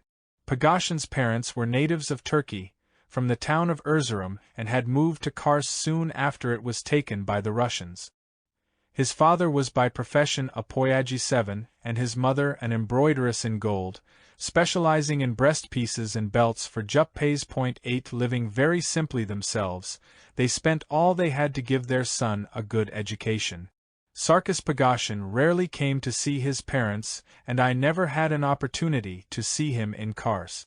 My first meeting with him took place the first time I was in Ekmyazdan. Before going there I returned to Kars for a short time to see my father, and the parents of Pogoshin, learning that I would soon be leaving for Ekmidzin, asked me to take their son a small parcel of linen. I was going to Ekmidzin for the purpose, as always, of seeking an answer to the question of supernatural phenomena, in which my interest not only had not diminished but had grown even stronger. I must say here, as I mentioned in the previous chapter, that having become extremely interested in supernatural phenomena, I had plunged into books and also applied to men of science for explanations of these phenomena. But failing to find answers that satisfied me either in books or from the people I turned to, I began to seek them in religion. I visited various monasteries and went to see men about whose piety I had heard, read the Holy Scriptures and the lives of the saints, and was even for 3 months an acolyte of the famous Father Yevlampios in the monastery of Sinain, and I also made pilgrimages to most of the holy places of the many different faiths in Transcaucasia. During this period I happened again to witness a whole series of phenomena which were unquestionably real, but which I could in no way explain. This left me more bewildered than ever.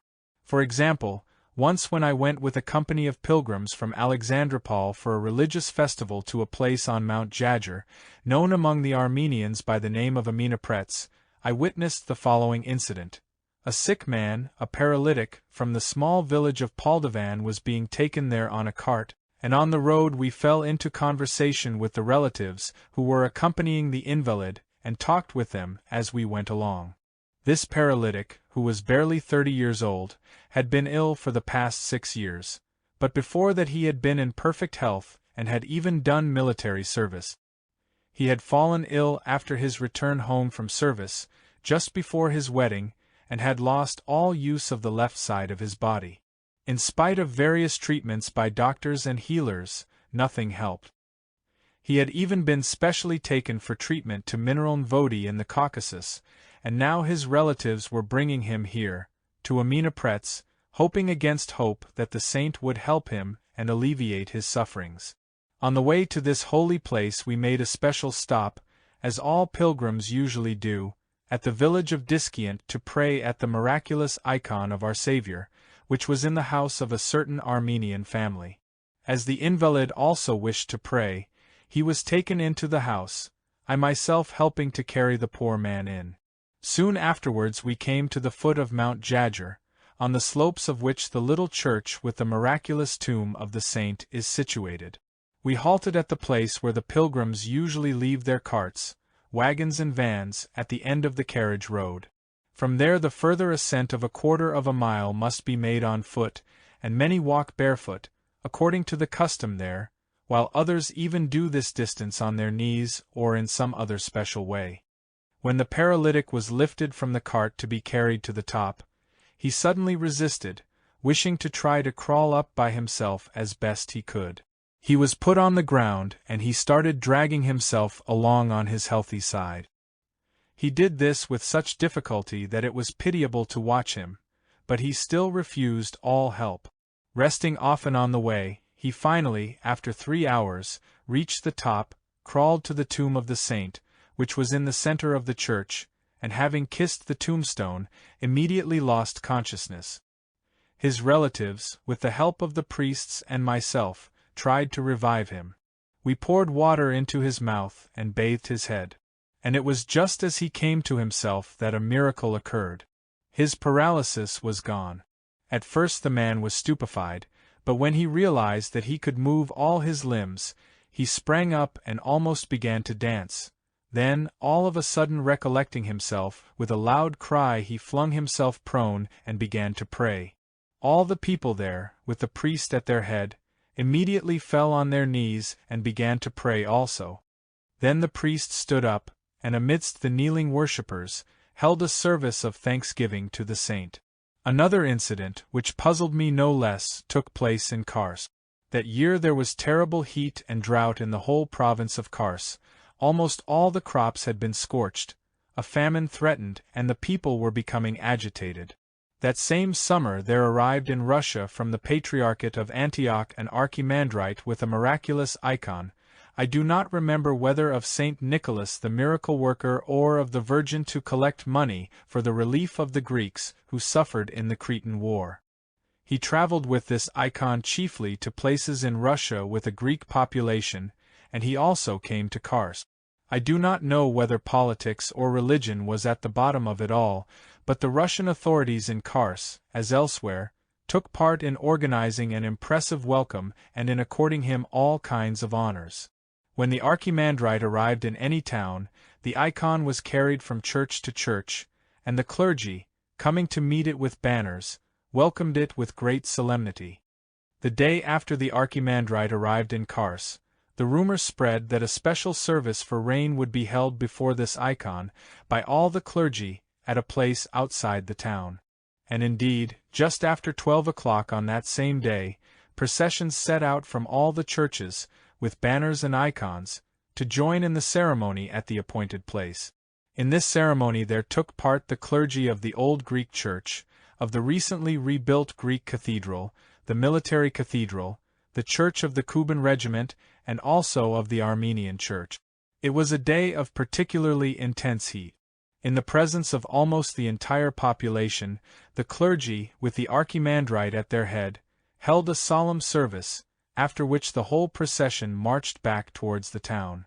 And then something occurred to which the explanations of contemporary people are absolutely inapplicable. Suddenly the sky became covered with clouds, and before the people had time to reach the town there was such a downpour that everyone was drenched to the skin. In explanation of this phenomenon, as of others similar to it, one might of course use the stereotyped word coincidence, which is such a favorite word among our so-called thinking people, but it cannot be denied that this coincidence was almost too remarkable. The third incident occurred in Alexandropol, when my family had returned there for a short period and we were living again in our old house. Next door to us was my aunt's house. One of the lodgings in her house had been let to a Tartar who worked for the local district government either as a clerk or a secretary. He lived with his old mother and his little sister, and had recently married a handsome girl, a Tartar from the neighboring village of Karadag. Everything went well at first.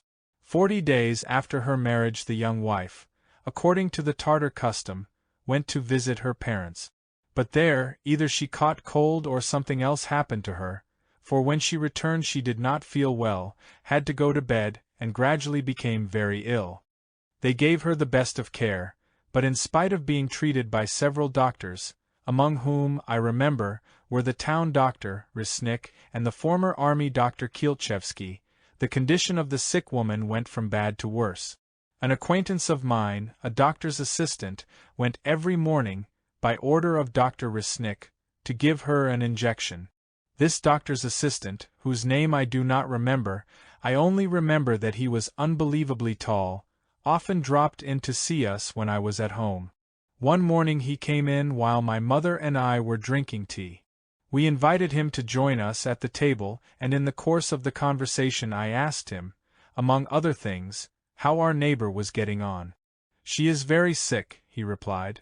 "It is a case of galloping consumption and doubtless it will soon be all over with her." While he was still sitting there, an old woman, the mother-in-law of the sick woman, came in and asked my mother's permission to gather some rose hips in our little garden. In tears she told us how Mariam Anna, as the Tartars call the Virgin, had appeared that night to the sick woman in a dream and bade her gather rose hips, boil them in milk, and drink, and in order to calm her the old woman wished to do this. Hearing this, the doctor's assistant could not help laughing. My mother of course gave her permission and even went to help her. When I had seen the assistant off I also went to help. What was my astonishment when, the next morning on my way to the market, I met the invalid with the old woman coming out of the Armenian church of Sevgium, where there is a miraculous icon of the Virgin, and a week later I saw her washing the windows of her house. Dr. Resnik, by the way, explained that her recovery, which seemed a miracle, was a matter of chance. These indubitable facts, which I had seen with my own eyes, as well as many others I had heard about during my searchings, all of them pointing to the presence of something supernatural, could not in any way be reconciled with what common sense told me or with what was clearly proved by my already extensive knowledge of the exact sciences, which excluded the very idea of supernatural phenomena. This contradiction in my consciousness gave me no peace, and was all the more irreconcilable because the facts and proofs on both sides were equally convincing. I continued my searchings, however, in the hope that sometime, somewhere, I would at last find the real answer to the questions constantly tormenting me. And it was this aim which took me, among other places, to Ekmidzin, the center of one of the great religions, where I hoped to find at least some slight clue leading to the solution of these inescapable questions. Ekmidzin, or, as it is also called, Vagarshapat, is for the Armenians what Mecca is for the Moslems and Jerusalem for the Christians. Here is the residence of the Catholicos of all Armenians, and here also is the center of Armenian culture. Every year in the autumn big religious festivals are held, to which come many pilgrims not only from all parts of Armenia but from all over the world. A week before the beginning of such a festival all the surrounding roads are filled with pilgrims, some traveling on foot, others in carts and wagons and still others on horses and asses. I traveled on foot, in company with other pilgrims from Alexandropol, having put my belongings in the wagon of the Molokan sect. On reaching Ekmidzin I went directly, as was the custom, to worship at all the holy places. I then went into the town to look for a lodging, but it was impossible to find one, since all the inns, hotels did not exist then, were full and more than full, and so I decided to do as many others did, simply establish myself outside the town under a cart or wagon. But as it was still early, I decided first of all to do my errand, that is, find Pagoshin and give him the parcel.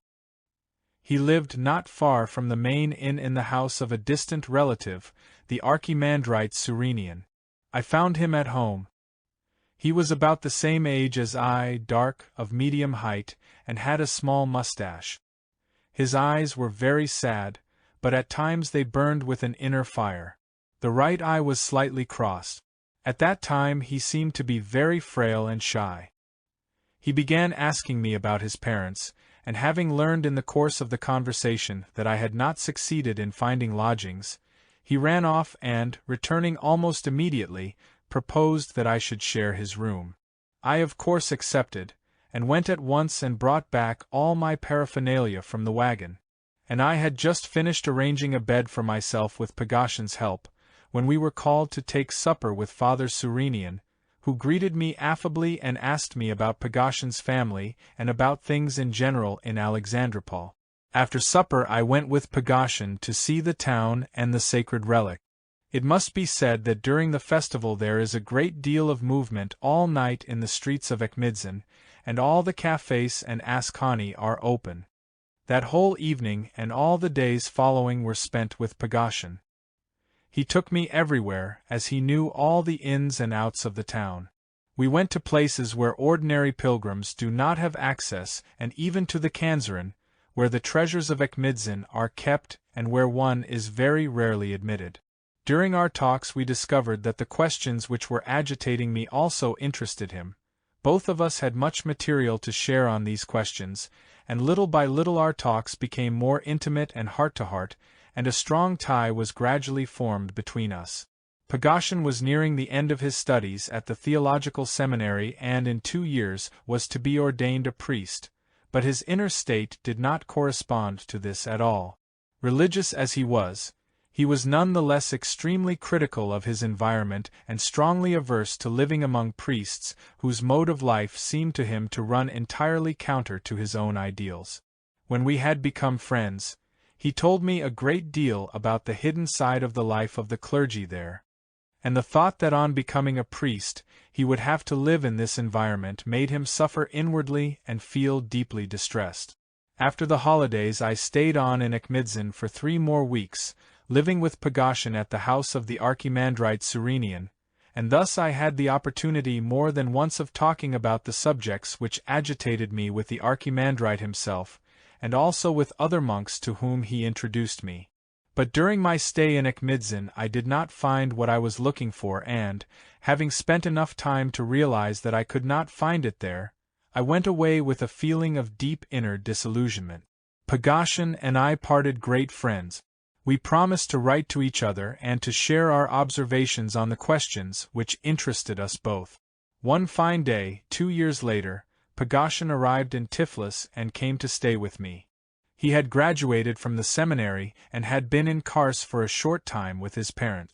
Now he had only to marry in order to obtain a parish.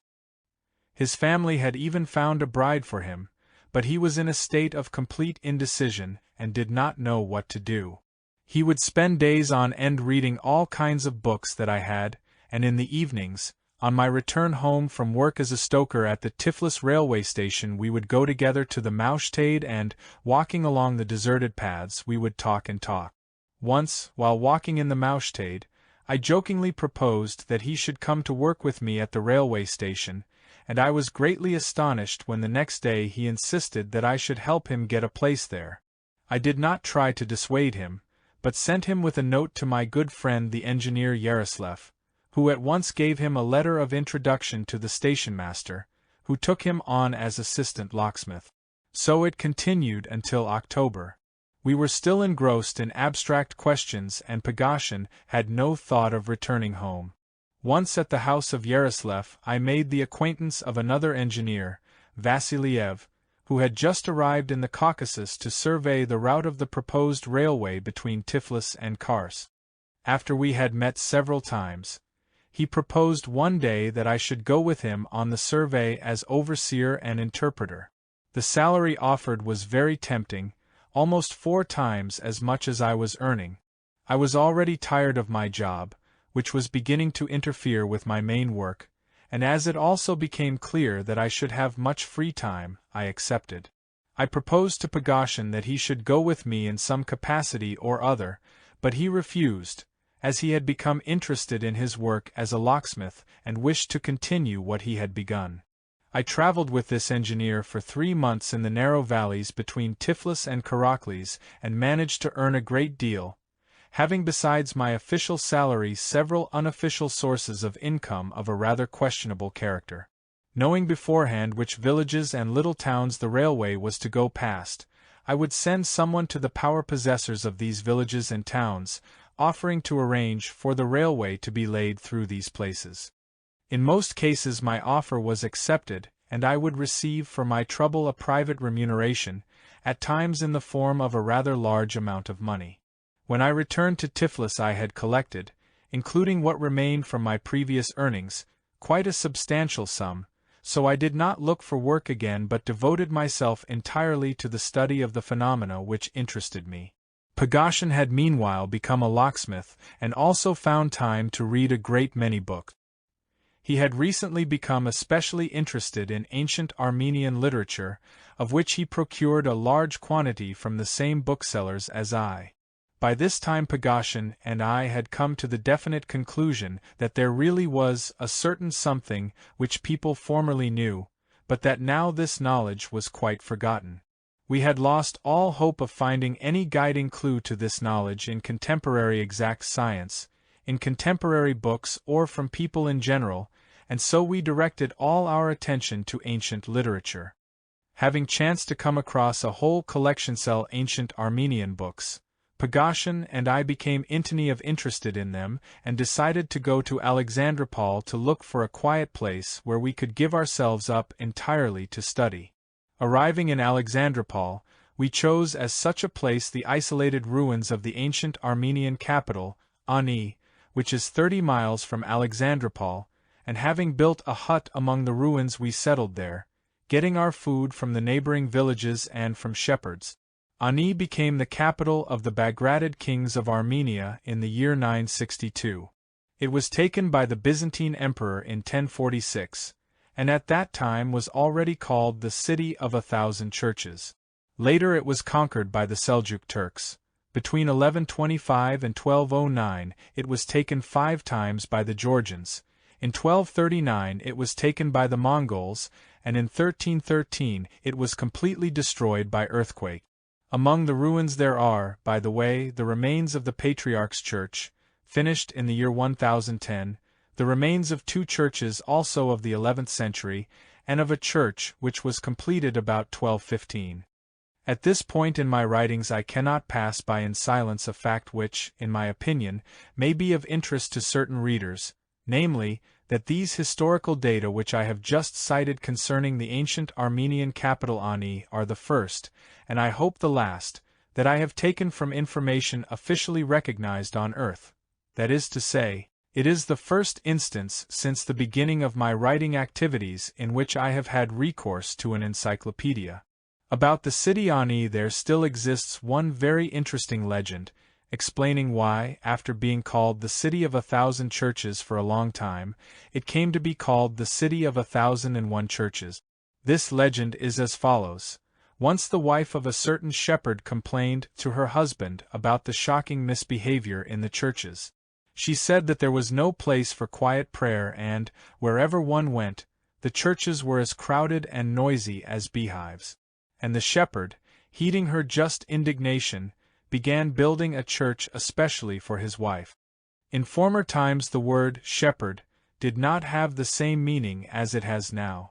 Formerly a shepherd himself was the owner of the flocks he grazed, and shepherds were considered among the richest people of the country. Some of them even possessed several flocks and herds. When he had finished building the church, this shepherd called it the Church of the Shepherd's Pious Wife, and from then on the city of Ani was called the City of 1,001 Churches. Other historical data assert that, even before the shepherd built this church, there were many more than 1,000 churches in the city, but it is said that during recent excavations a stone was found confirming the legend of the shepherd and his pious wife. Living among the ruins of this city, and spending our days reading and studying, we sometimes, for a rest, made excavations in the hope of finding something, as there are many underground passages in the ruins of Ani. Once, Pagasian and I, while digging in one of these underground passages, noticed a place where the consistency of the ground had changed, and on digging further we discovered a new passage, which turned out to be a narrow one, blocked at the end with fallen stones. We cleared the stones away, and before us appeared a small room with arches crumbling with age. Everything indicated that it had been a monastic cell. There was nothing left in this cell but broken pottery and pieces of rotten wood, doubtless the remains of furniture, but in a kind of niche in the comber lay a pile of parchments. Some of the parchments were turning to dust, others were more or less preserved. With the utmost care we took them to our hut, and tried to decipher them. They were written in a language which appeared to be Armenian but was unknown to us. I knew Armenian well, to say nothing of Pagasian. Nevertheless we could not understand any of this writing, as it was a very ancient Armenian, very different from that of today. This discovery interested us so much that we left everything else and returned that same day to Alexandropol, where we spent many days and nights trying to decipher at least a few words. Finally, after a great deal of difficulty and much questioning of experts, it became clear that these parchments were simply letters written by one monk to another monk, a certain Father Aram. We were especially interested in one letter in which the writer referred to information he had received concerning certain mysteries. This parchment, however, was one of those which had been most damaged by time, and there were a number of words that we could only guess at, but we nevertheless succeeded in reconstructing the letter. What interested us most was not the beginning but the end of this letter. It began with a long greeting, and went on about the ordinary small happenings in the life of a certain monastery where, as could be inferred, this Father Aram had formerly lived. Towards the end one passage particularly attracted our attention.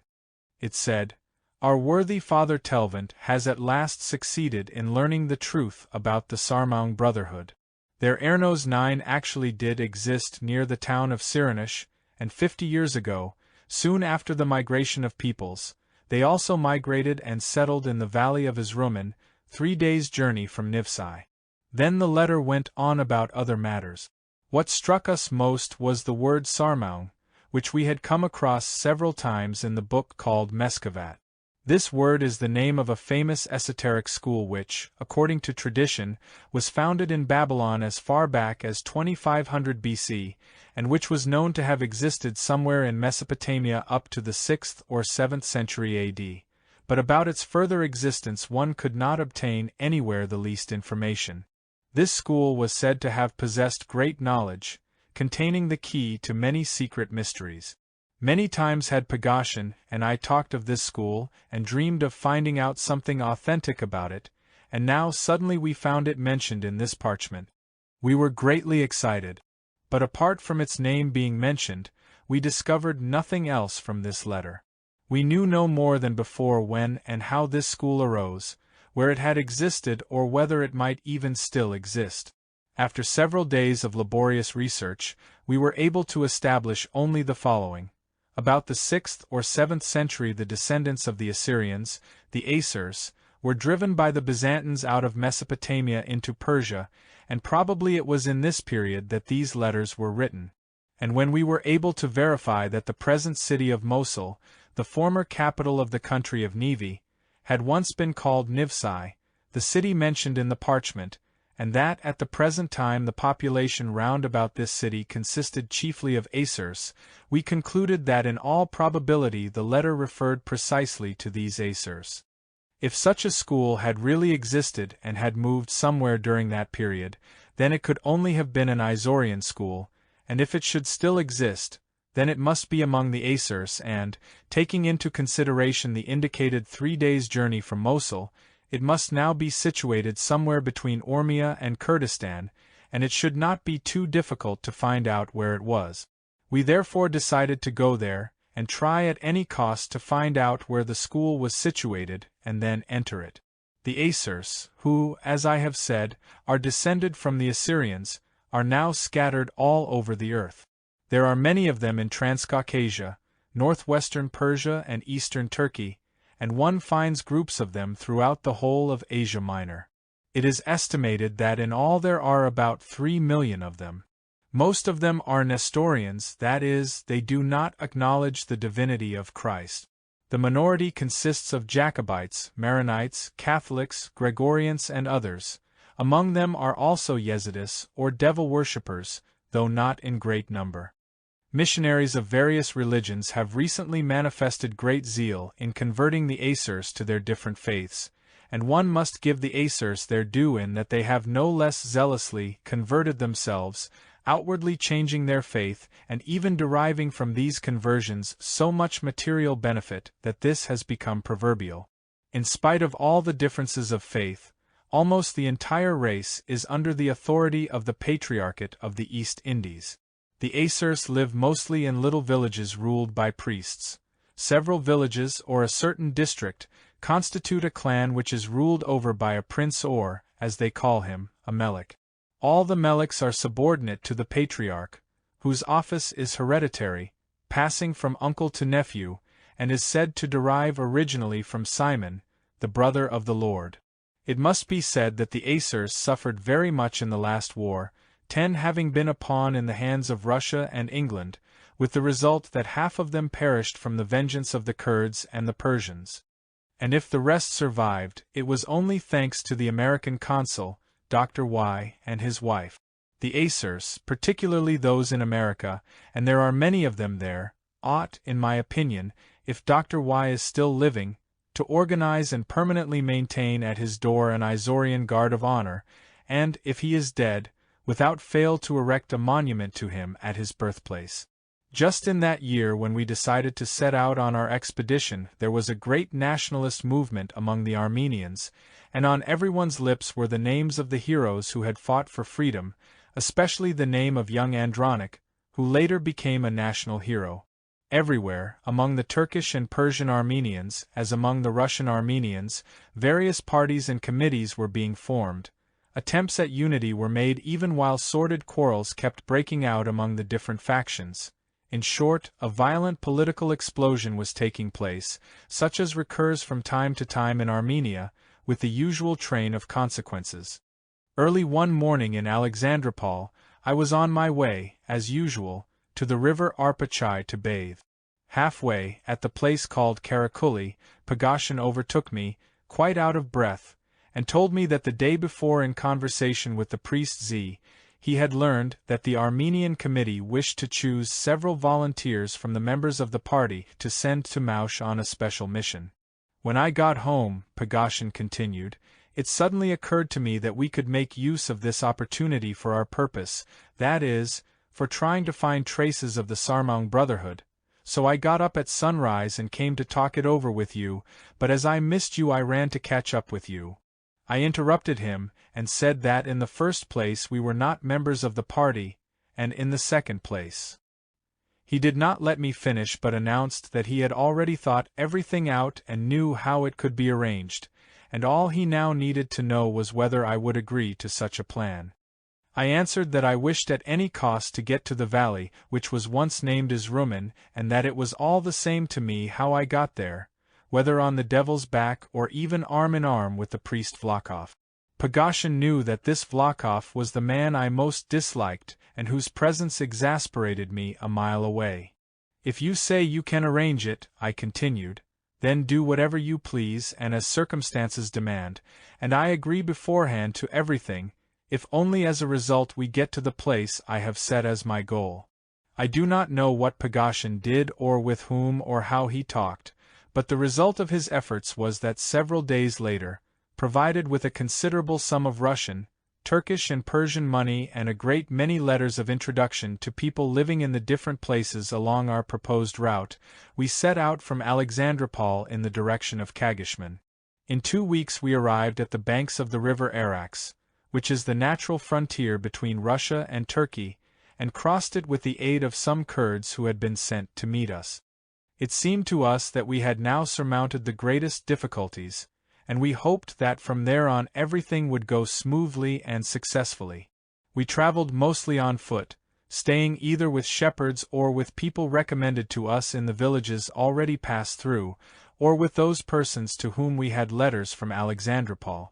It must be confessed that although we had undertaken certain obligations and attempted, as far as possible, to carry them out, we never lost sight of our real purpose for the journey, the itinerary of which did not always coincide with the places of our commissions. On such occasions we did not hesitate to leave them unfulfilled and, truth to tell, did not experience on this account any great remorse of conscience. When we had passed the Russian frontier, we decided to go over Mount Igri Dag, even though it was the most difficult way, because it gave us a better chance of avoiding the numerous bands of Kurds and the Turkish detachments who were pursuing the Armenians. Having crossed over the pass, we turned south towards Van, leaving on our right the region of the sources of the great rivers Tigris and Euphrates. During our journey, we had thousands of adventures which I will not describe, but there is one that I cannot pass by in silence. Although it happened so many years ago, I still cannot recall this incident without laughing, and without at the same time re-experiencing the sensation I had then, of instinctive fear combined with a presentiment of imminent catastrophe. Many times after this incident I found myself in very critical situations. For example, more than once I was surrounded by scores of dangerous enemies. I have had to cross the path of a Turkestan tiger, and several times I was taken literally at the point of a gun. But never did I have such a feeling as I experienced on this occasion, however comical it may seem now, after the event. Pagoshin and I were calmly walking along. He was humming some march and swinging his stick. Suddenly, as if from nowhere, a dog appeared, then another, and still another, in all about 15 sheepdogs, who began barking at us. Pagoshin imprudently flung a stone at them, and they immediately sprang at us. They were Kurd sheepdogs, very vicious, and in another moment they would have torn us to pieces if I had not instinctively pulled Pagoshin down and made him sit beside me on the road. Just because we sat down the dogs stopped barking and springing at us. Surrounding us they also sat down. Some time passed before we came to ourselves, and when we were able to take stock of the situation we burst out laughing. As long as we remained sitting the dogs also sat, peaceably and still, and when we threw them bread from our knapsacks, they ate it with great pleasure, some of them even wagging their tails in gratitude. But when, reassured by their friendliness, we tried to stand up, then, "Oh no, you don't," for they instantly jumped up and, baring their teeth, made ready to spring at us, so we were compelled to sit down once more. When we again tried to get up, the dogs showed themselves so viciously hostile that we did not risk trying a third time. In this situation we remained sitting for about 3 hours. I do not know how much longer we would have had to sit there if a young Kurd girl had not chanced to appear in the distance with an ass, gathering kiziak in the fields. Making various signs to her, we finally managed to attract her attention, and when she came closer and saw what the trouble was, she went off to fetch the shepherds to whom the dogs belonged, who were not far away behind a hill. The shepherds came and called off the dogs, but only when they were at some distance did we risk standing up, and all the time they were moving away the rascals kept an eye on us. As it turned out, we had been most naive in assuming that after crossing the river Arax we would have left the greatest difficulties and troubles behind us. As a matter of fact, it was only there that they began. The greatest difficulty was that after crossing this frontier river, and going over Mount Igri Dag, we could no longer pass for Asirs, as we had until the encounter with the dogs, because we now found ourselves in places populated by genuine Asirs. To travel as Armenians, in regions where at that time they were being persecuted by all the other races, was quite out of the question. It was also dangerous to go as Turks or Persians. It would have been preferable to pass ourselves off as Russians or Jews, but neither Pagoshin's appearance nor mine would permit this. At that time great care had to be taken if one wished to conceal one's real nationality, because to be found out in any disguise would have been very dangerous. The natives were not then over-particular in their choice of means for getting rid of undesirable foreigners. For instance, it was rumored from authentic sources that several Englishmen had recently been flayed alive by Asirs, for having attempted to make copies of certain inscriptions. After long deliberation, we decided to disguise ourselves as Caucasian Tartars. Somehow or other we made the appropriate changes in our dress, and continued on our journey. Exactly 2 months after crossing the river Arax, we finally came to the town of Z, beyond which we had to go through a certain pass in the direction of Syria. In this pass, before reaching the famous waterfall of K, we were to turn off towards Kurdistan, and it was somewhere along this road that we expected to find the place which was the chief objective of our journey. In our further peregrinations, since we had by this time sufficiently adapted ourselves to surrounding conditions, everything went along fairly smoothly, until one unexpected accident changed all our intentions and plans. One day we were sitting by the roadside eating our bread, and the Tasek 11 we had brought with us. Suddenly Pagoshin jumped up with a shout, and I saw darting away from under him a big yellow falanga. I at once understood the cause of his cry and, springing up, killed the falanga and rushed to Pagoshin. He had been bitten in the leg. I knew that the bite of this insect, a kind of tarantula, is often fatal, and so I instantly tore away the clothes to suck the wound. But seeing he had been bitten in the fleshy part of the leg, and knowing that sucking the wound would be dangerous if there were the slightest scratch in one's mouth, I took the lesser risk for both of us, seized my knife, and quickly cut away a piece of my comrade's calf, but in my haste I cut away too much.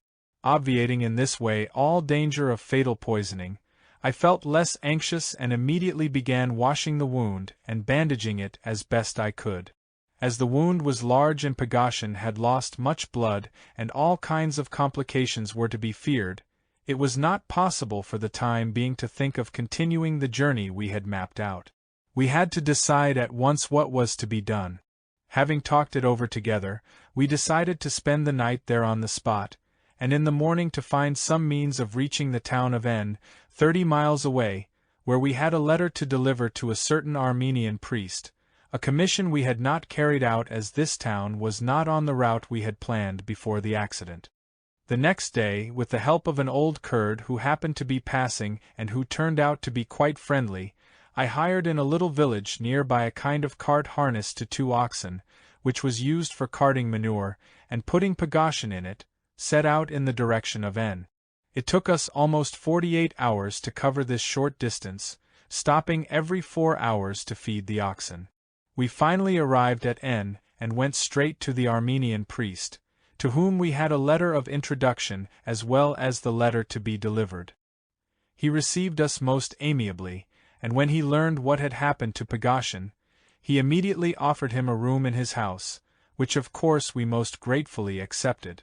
While still on the road Pagoshin's temperature had risen and, although it went down on the 3rd day, the wound had festered and had to be treated with great care. That is how we came to accept the hospitality of this priest for almost a whole month. Living so long under the same roof with this priest and frequently talking with him about anything and everything, very close relations were gradually established between us. Once, in the course of conversation, he told me, by the way, about a certain object he possessed and the story connected with it. It was an ancient parchment with some kind of map on it. It had been in his family a long time, and had been passed down to him by inheritance from his great-grandfather. The year before last, said the priest, a man who was quite unknown to me came and asked me to show him the map.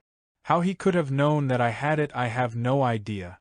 It all seemed to me suspicious, and not knowing who he was, I did not at first wish to show it to him, and even denied that I had it, but when he persisted in asking me about it, I thought, why should I not let him see it?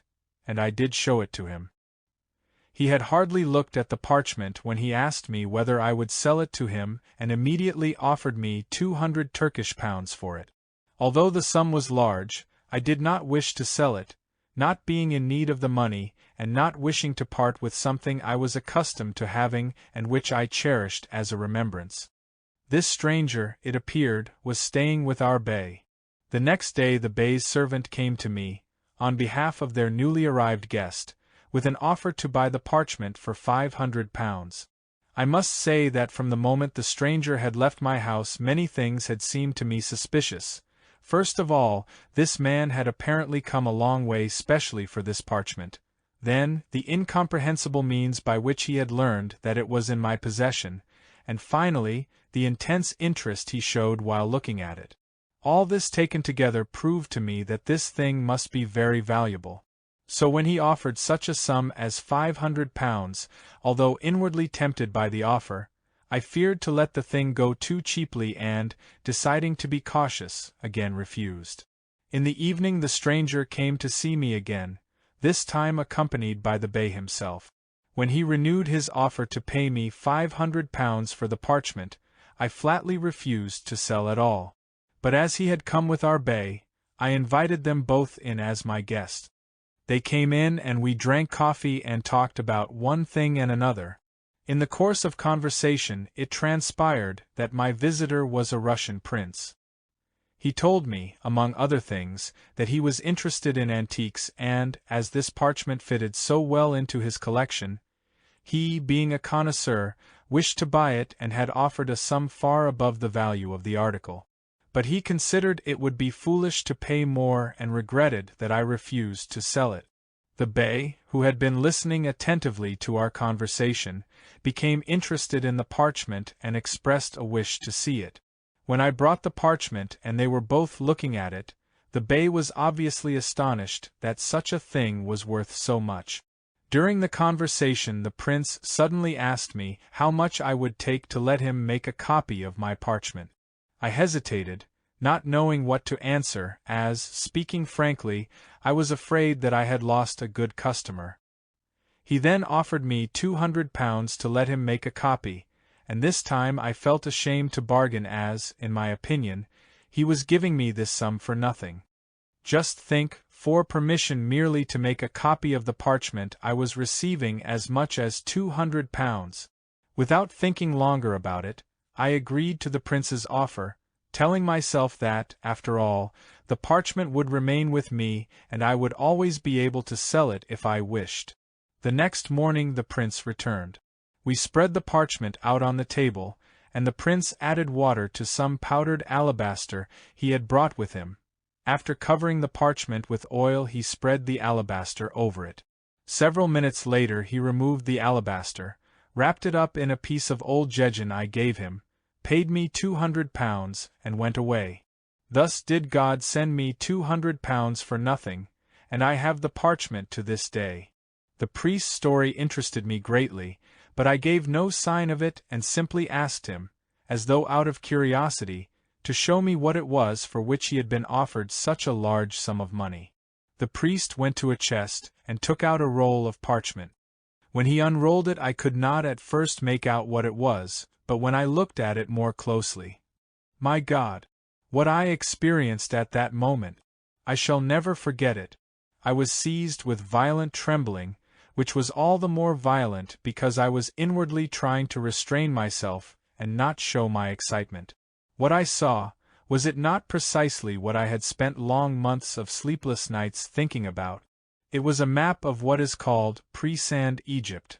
With great effort, I continued trying to look as though I were not particularly interested in this thing and spoke of something else. The priest rolled up the parchment and put it back in the chest. I was no Russian prince to pay £200 for making a copy, yet this map was perhaps no less necessary to me than to him. I therefore decided, then and there, that at any cost I must have a copy, and at once began to think how it could be obtained. By this time Pagoshin was feeling so much better that we used to take him out on the terrace, where he would sit for long hours in the sun. I arranged that he would let me know when the priest went out on his business, and the next day, on hearing from him that the priest had left the house, I went stealthily into his room to fit a key to his heirloom chest. The first time I was not able to note all the details of the key, and it was not until the third attempt, after numerous filings, that I succeeded in making one fit. One evening, 2 days before our departure, while the priest was absent, I got into his room again and took the parchment from the chest. I took it to our room, and throughout the night Pagoshin and I traced all the details of the map, after having covered it with oiled paper. The next day I put the parchment back in its place. From the moment I had this treasure, so full of mystery and promise, securely and unnoticeably sewn in the lining of my clothes, it was as if all my other interests and intentions evaporated. An eagerness which was not to be restrained arose in me to reach at any cost and without delay the places where, with the aid of this treasure, I could at last appease that desire for knowledge which during the past 2 or 3 years had given me no rest, gnawing me within like a worm. After this perhaps justifiable, but nevertheless, whatever way one regards it, culpable treatment of the hospitality of the Armenian priest, I talked things over with my still half-sick comrade Pagoshin. I persuaded him not to spare his lean financial resources but to buy 2 good local saddle horses, of the kind we had noticed during our stay there and whose peculiar, quick, ambling trot we had admired, so that we could set off as soon as possible in the direction of Syria. The gait of the horses bred in that locality is indeed so smooth that one can ride on them almost at the speed of the flight of a large bird, holding in one's hand a glassful of water without spilling a single drop. I will not describe here all the ups and downs of our journey, nor the unforeseen circumstances which forced us frequently to change our route. I will only say that exactly 4 months after we took leave of that hospitable and kindly Armenian priest, we reached the town of Smyrna, where, on the evening of our arrival, we had an adventure which happened to be a turning point in the subsequent destiny of Pagoshin. That evening we went to a small Greek restaurant for a little diversion after the period of difficulty and strain we had just been through. We were leisurely drinking the famous Dziko and helping ourselves to this and that, as is the local custom, from the numerous small saucers piled with all kinds of hors d'oeuvre, from dried mackerel to salted chickpeas. Besides ourselves, there were several groups of people in the restaurant, most of them sailors from the foreign ships anchored in the harbor. They were rather rowdy, and it was evident that they had already visited more than one tavern and had got themselves, as is said, pretty well soaked. Between the sailors of different nationalities sitting at separate tables, squabbles arose from time to time, which were at first confined to an interchange of noisy epithets in a peculiar jargon, mostly a mixture of Greek, Italian and Turkish, and then suddenly, without warning, an explosion occurred. I do not know how the gunpowder was ignited, but all at once a rather large group of sailors sprang up in a body and, with threatening gestures and shouts, threw themselves upon some other sailors sitting not far from us. The latter also sprang up, and in the twinkling of an eye a free fight was in full swing. Pagoshin and I, also somewhat excited by the fumes of the Dziko, rushed to help the smaller group of sailors. We had no idea what it was all about, or even who was getting the best and who the worst of it. When the other people in the restaurant and the military patrol, which happened to be passing, had separated us, scarcely a single one of those in the fight had come out unscathed. One had a broken nose, another was spitting blood, and so on, while I stood in the middle of them decorated with an enormous black left eye, and Pagoshin, cursing all the time in Armenian, groaned and gasped, complaining of an unbearable pain under the 5th rib. When, as the sailors would have said, the storm abated, Pagoshin and I, finding that we had had enough for one evening and had been sufficiently diverted by these good people, and not even by request, dragged ourselves home to sleep. It cannot be said that we were very talkative on the way home. My eye kept shutting involuntarily, and Pagoshin was groaning and cursing himself for not minding his own business. The next morning at breakfast, reviewing our physical condition and our rather idiotic behavior of the previous evening, we decided not to postpone the trip to Egypt we had planned, as we calculated that the long voyage on the boat and the pure sea air would cure our wounds of battle completely by the time we arrived there. So we went at once to the port to find out if there were a ship to suit our pockets, which would soon be going to Alexandria. We discovered that there was a Greek sailing vessel in the harbor about to leave for Alexandria, and we hurried off to the office of the steamship company to which this ship belonged to get the necessary information. Just at the door of this office a sailor ran up to us and, jabbering something or other in broken Turkish, began warmly and excitedly shaking hands with both of us. At first we did not understand anything, but it soon became clear that he was an English sailor, one of the group in whose defense we had fought the previous evening. Gesturing to us to wait, he hurried off and a few minutes later returned accompanied by 3 comrades, one of whom, as we afterwards learned, was an officer. All of them thanked us warmly for what we had done the day before and insisted that we go to a Greek restaurant near by to have a glass of Diziko with them. After 3 rounds of the miraculous Diziko, that worthy offspring of the beneficent mastique of the ancient Greeks, we began to talk more and more noisily and freely, of course thanks to the ability we had all inherited of making ourselves understood by ancient Greek mimicry and ancient Roman gesticulation, as well as with the help of words taken from all the seaport languages on earth. When they learned that we wished to get somehow or other to Alexandria, then the beneficent effect of that worthy offspring of the invention of the ancient Greeks did not fail to make itself manifest in a most striking manner. The sailors, as though they had forgotten our existence, began talking among themselves, and whether they were quarreling or joking we could not tell.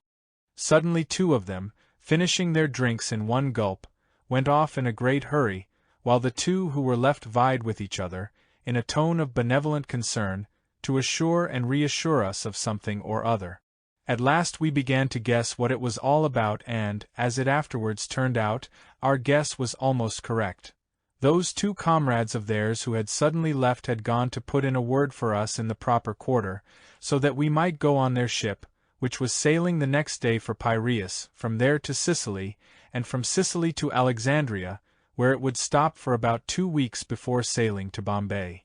The sailors took a long time to come back, and while waiting for them we did justice to the magnificent offspring of mastique, to the accompaniment of strong words from all languages.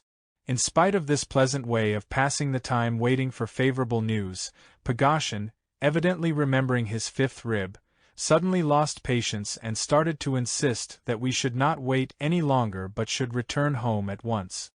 Moreover, he assured me with great earnestness that my other eye was also beginning to look black. Considering that Pagasian had not entirely recovered from the philanga bite, I could not refuse and, without going into any explanations with our chance companions in the consumption of Diziko, I obediently got up and went off after him. Astonished by the unexpected and silent departure of their defenders of the day before, the sailors got up too and came along after us. We had rather a long way to go. Each of us entertained himself in his own way. One sang, another gesticulated, as if to prove something to somebody, another was whistling some military march. As soon as we arrived Pagasian lay down at once, without even undressing, and I, giving up my bed to the elder sailor, simply stretched out on the floor, making a sign to the other to do the same. Waking up in the night with a terrible headache, and recalling in snatches everything that had happened the day before, I remembered, among other things, the sailors who had come home with us. But when I looked round the room I discovered that they had gone. I went back to sleep, and it was already late when I was awakened by the clatter of dishes made by Pagasian preparing tea, and by his singing, as he did every morning, the special Armenian morning prayer, Lozit Savlasan Perine yes Avadamzer Gentanin. Neither Pagasian nor I wanted tea that morning, we wanted something very sour. We drank only some cold water and, without exchanging a single word, went back to bed. We were both very depressed and felt wretched in every way. In addition, I had a sensation in my mouth as though at least a dozen Cossacks, with their horses and harness, had spent the night there. While we were still lying in this condition, each of us thinking his own thoughts in silence, the door was suddenly pushed open and 3 English sailors burst into the room. Only one of them had been with us the day before, the other 2 we saw for the first time.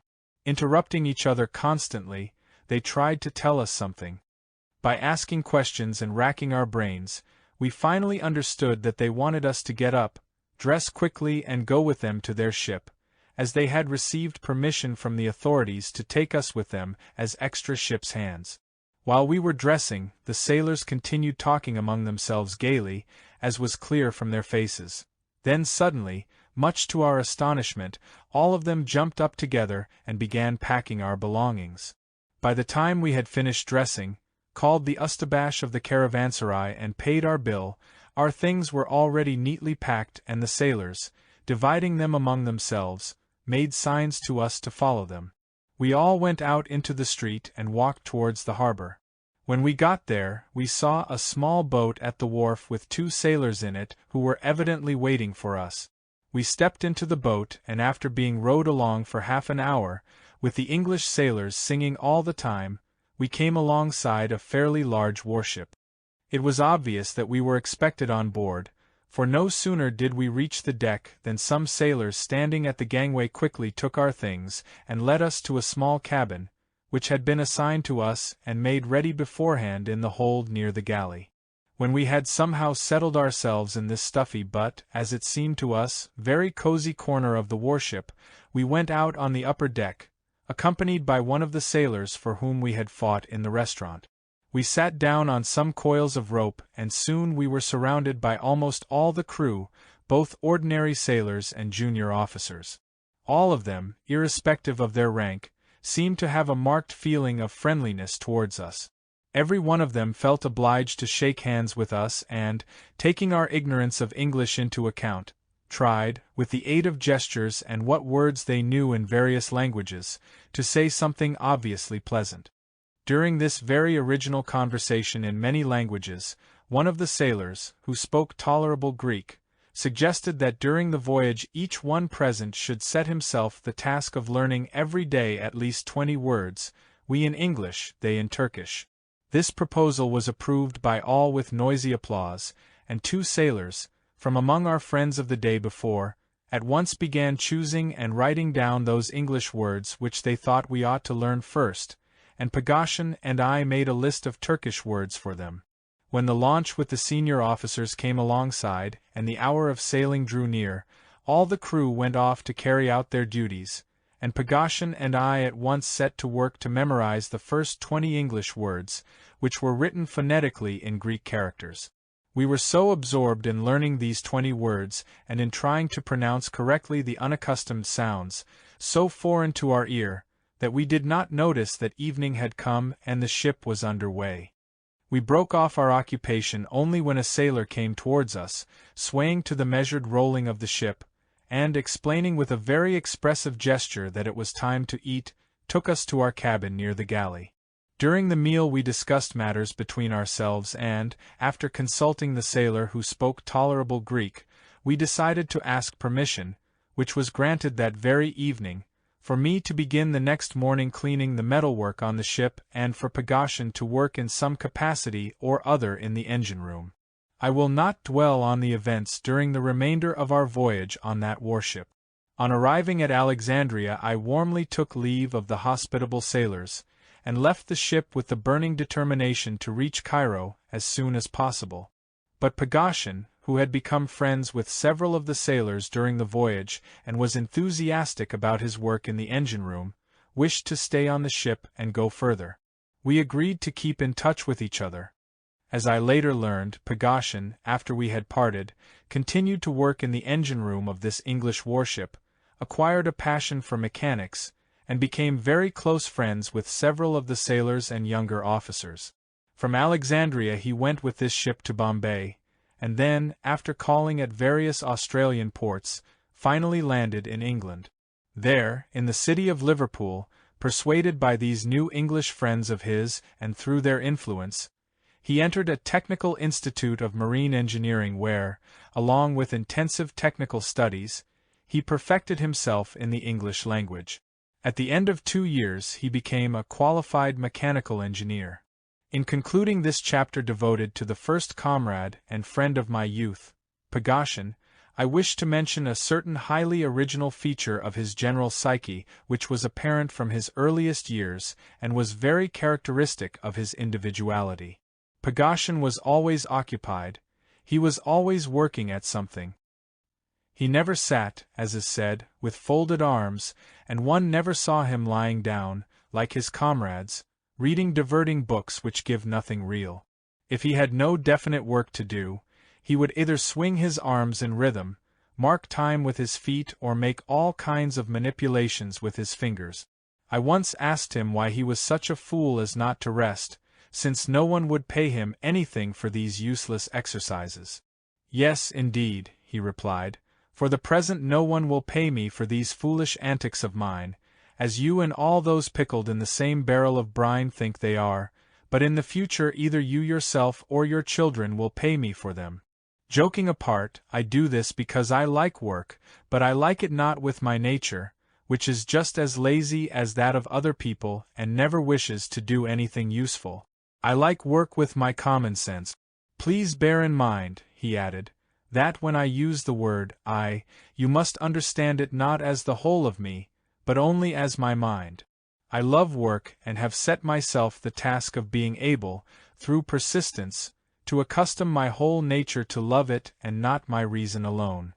Further, I am really convinced that in the world no conscious work is ever wasted. Sooner or later someone must pay for it. Consequently, if I now work in this way, I achieve two of my aims.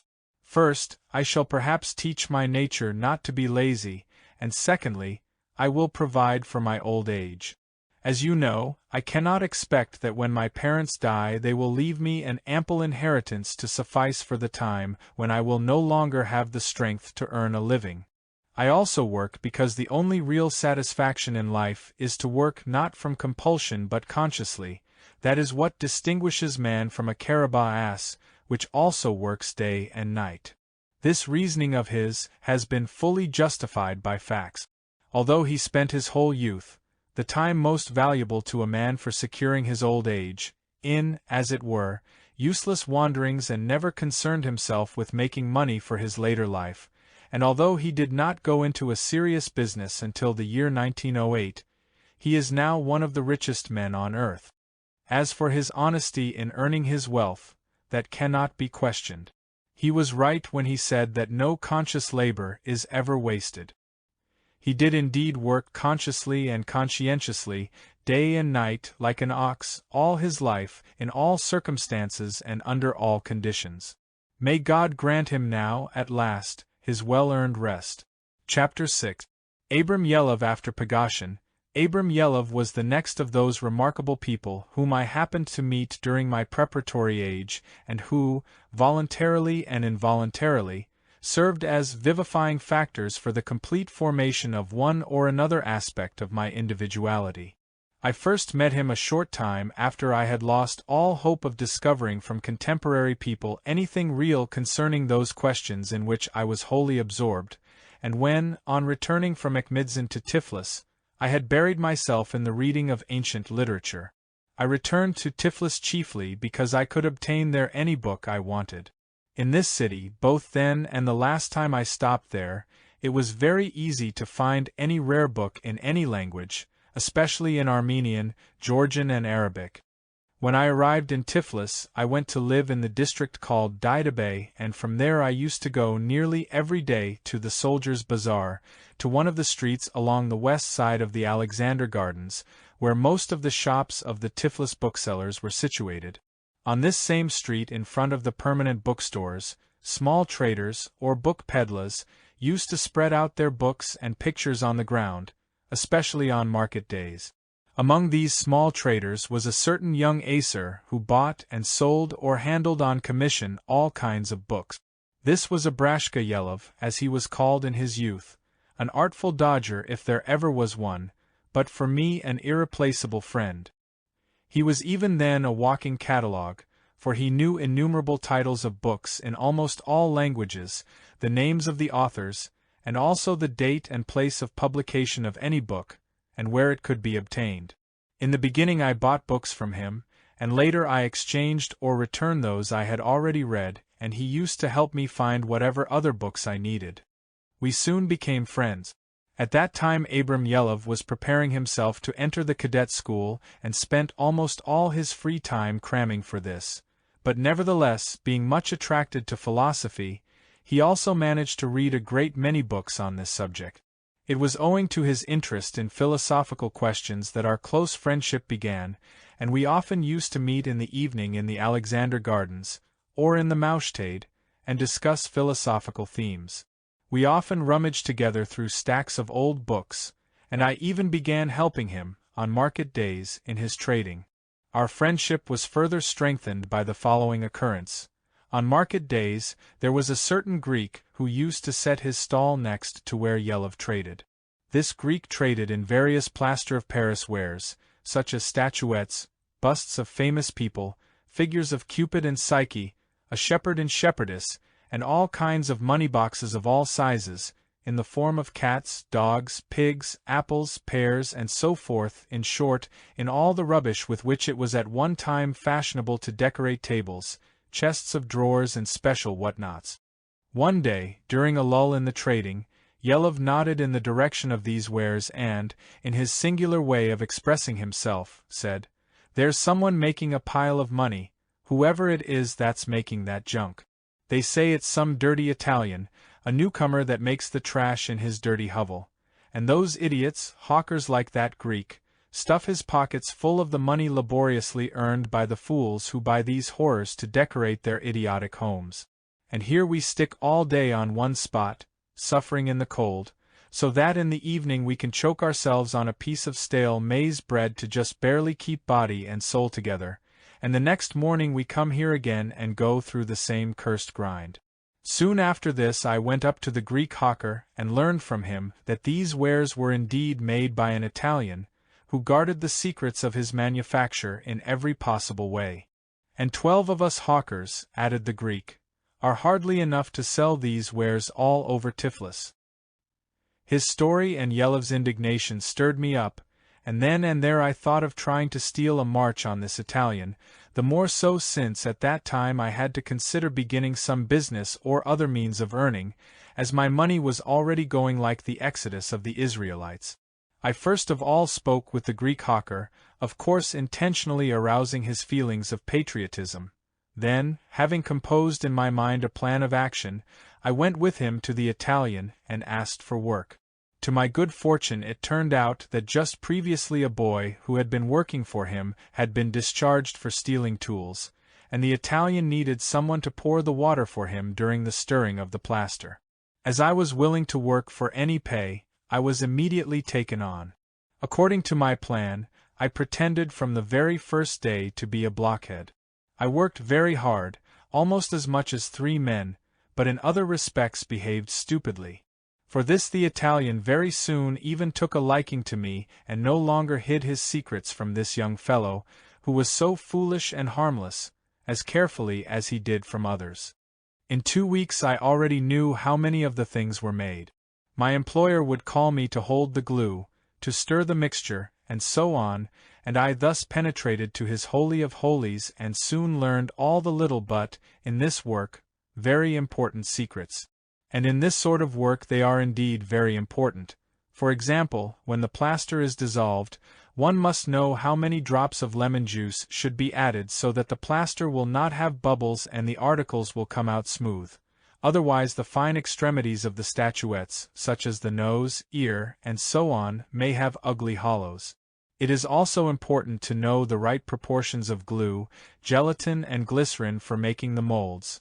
A little more or a little less of anything, and everything goes wrong. Knowing only the procedures without these secrets would not enable one to obtain good result. In a word, a month and a half later there appeared on the market similar wares of my making. To the forms which the Italian had, I added several comic heads which were filled with small shot and served as penholders.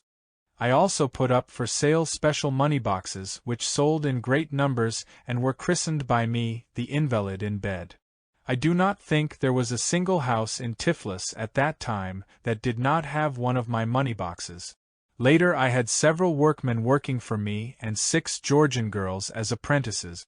Yelov, with great delight, helped me in everything, and even stopped trading in books on weekdays.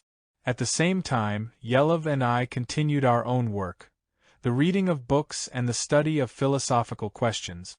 After several months, when I had amassed a fair sum of money and was growing weary of my workshop, I sold it, while it was in full swing, to 2 Jews for a good price.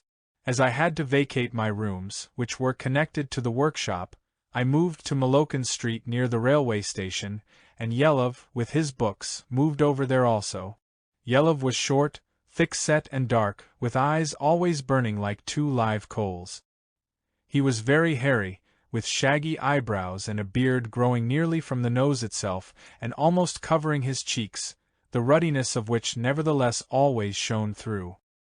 He was born in Turkey in the region of Van, either in the town of Bitlis itself or its environs, and from there his family, 4 or 5 years before we met, had moved to Russia. When they arrived in Tiflis, he was sent to the first gymnasium, as it was called, but soon, in spite of the fact that the customs there were very simple and unceremonious, Yelov, for some prank or mischief, made himself unbearable even for this institution and was expelled by order of the teachers' council.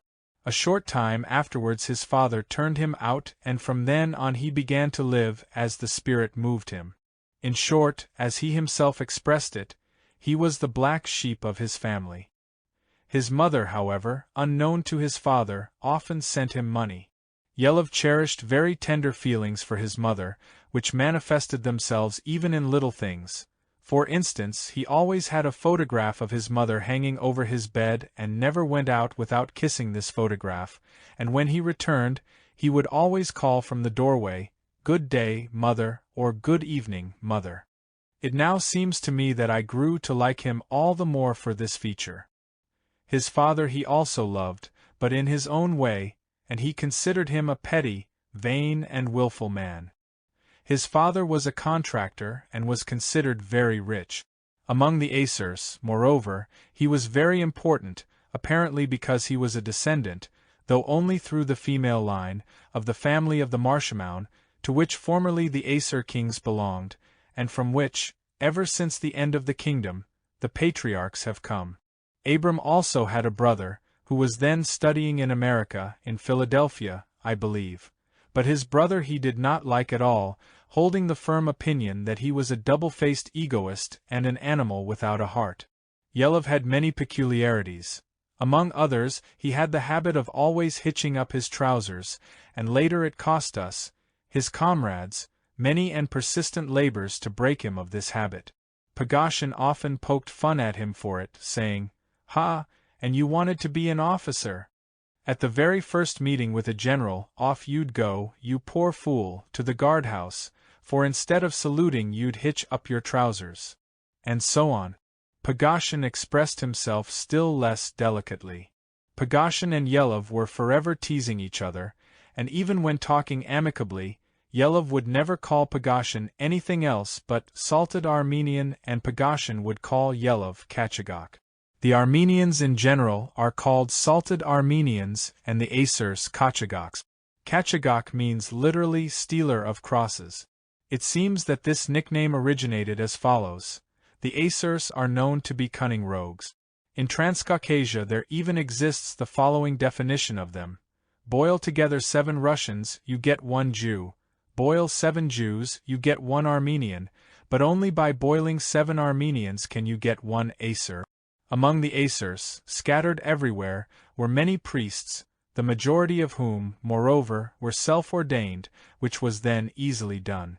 Living in the environs of Mount Ararat, which marked the boundary of 3 countries, Russia, Turkey and Persia, and having an almost free right of passage across all the frontiers, they gave themselves out in Russia as Turkish Acers, in Persia as Russian Acers, and so on.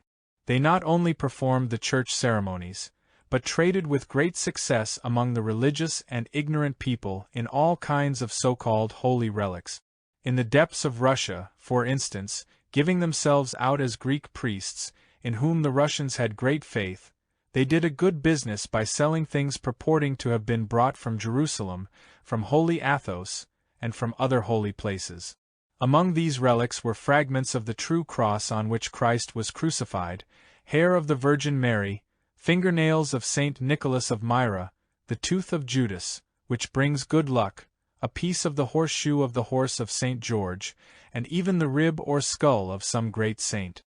These things were bought with great reverence by naive Christians, especially those of the Russian merchant class, and many were the relics of Acer priest manufacture in the houses and innumerable churches of Holy Russia. Because of this, the Armenians, well knowing this brotherhood, nicknamed them and still now call them stealers of crosses. As for the Armenians, on the other hand, they are called salted because they have the custom of salting a child at his birth. I must add, by the way, that in my opinion this custom is not without its use.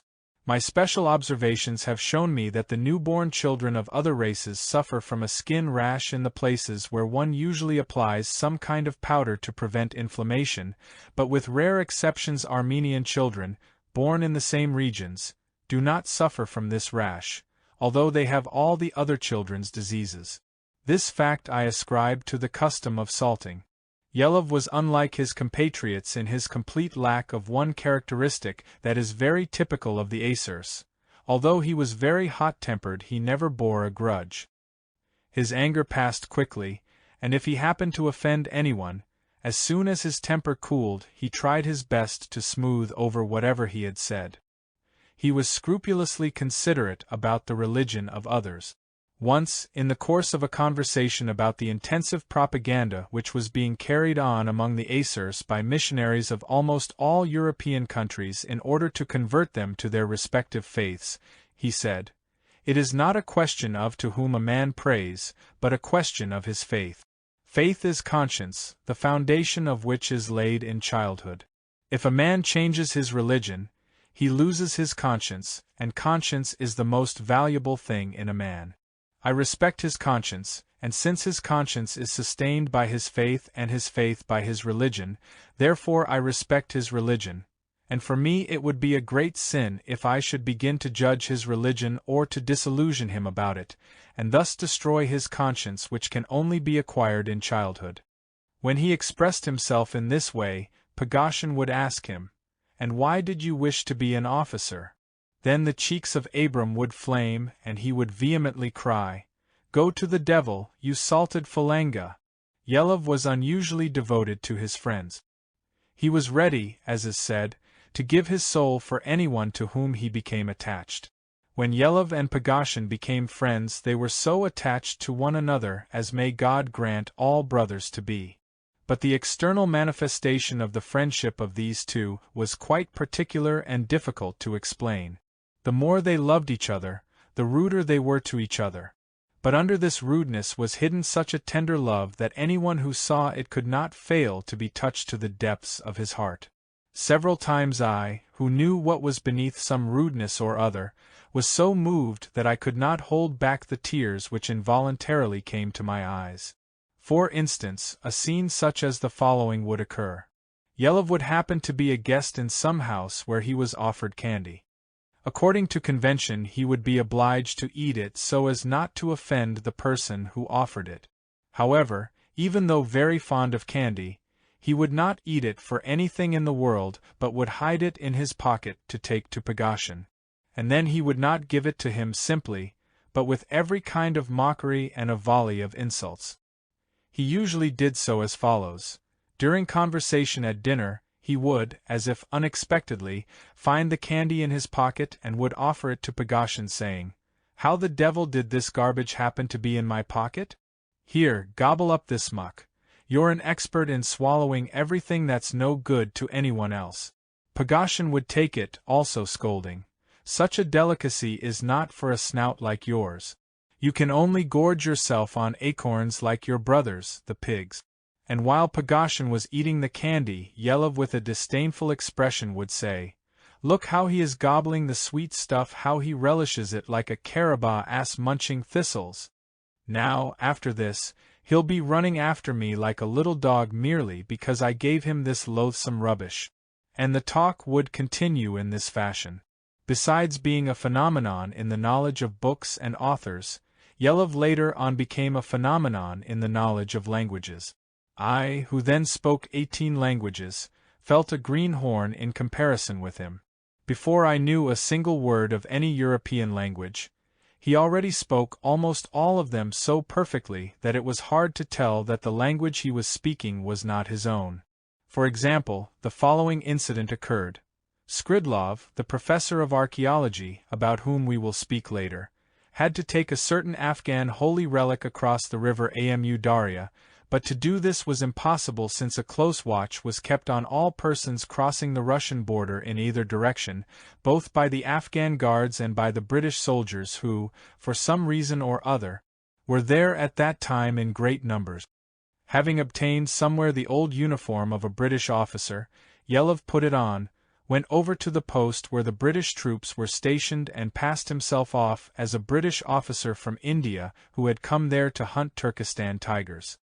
He was able to distract their attention so well with his English stories that we had time, without hurrying and without being observed by the British troops, to take what we wanted from one bank to the other.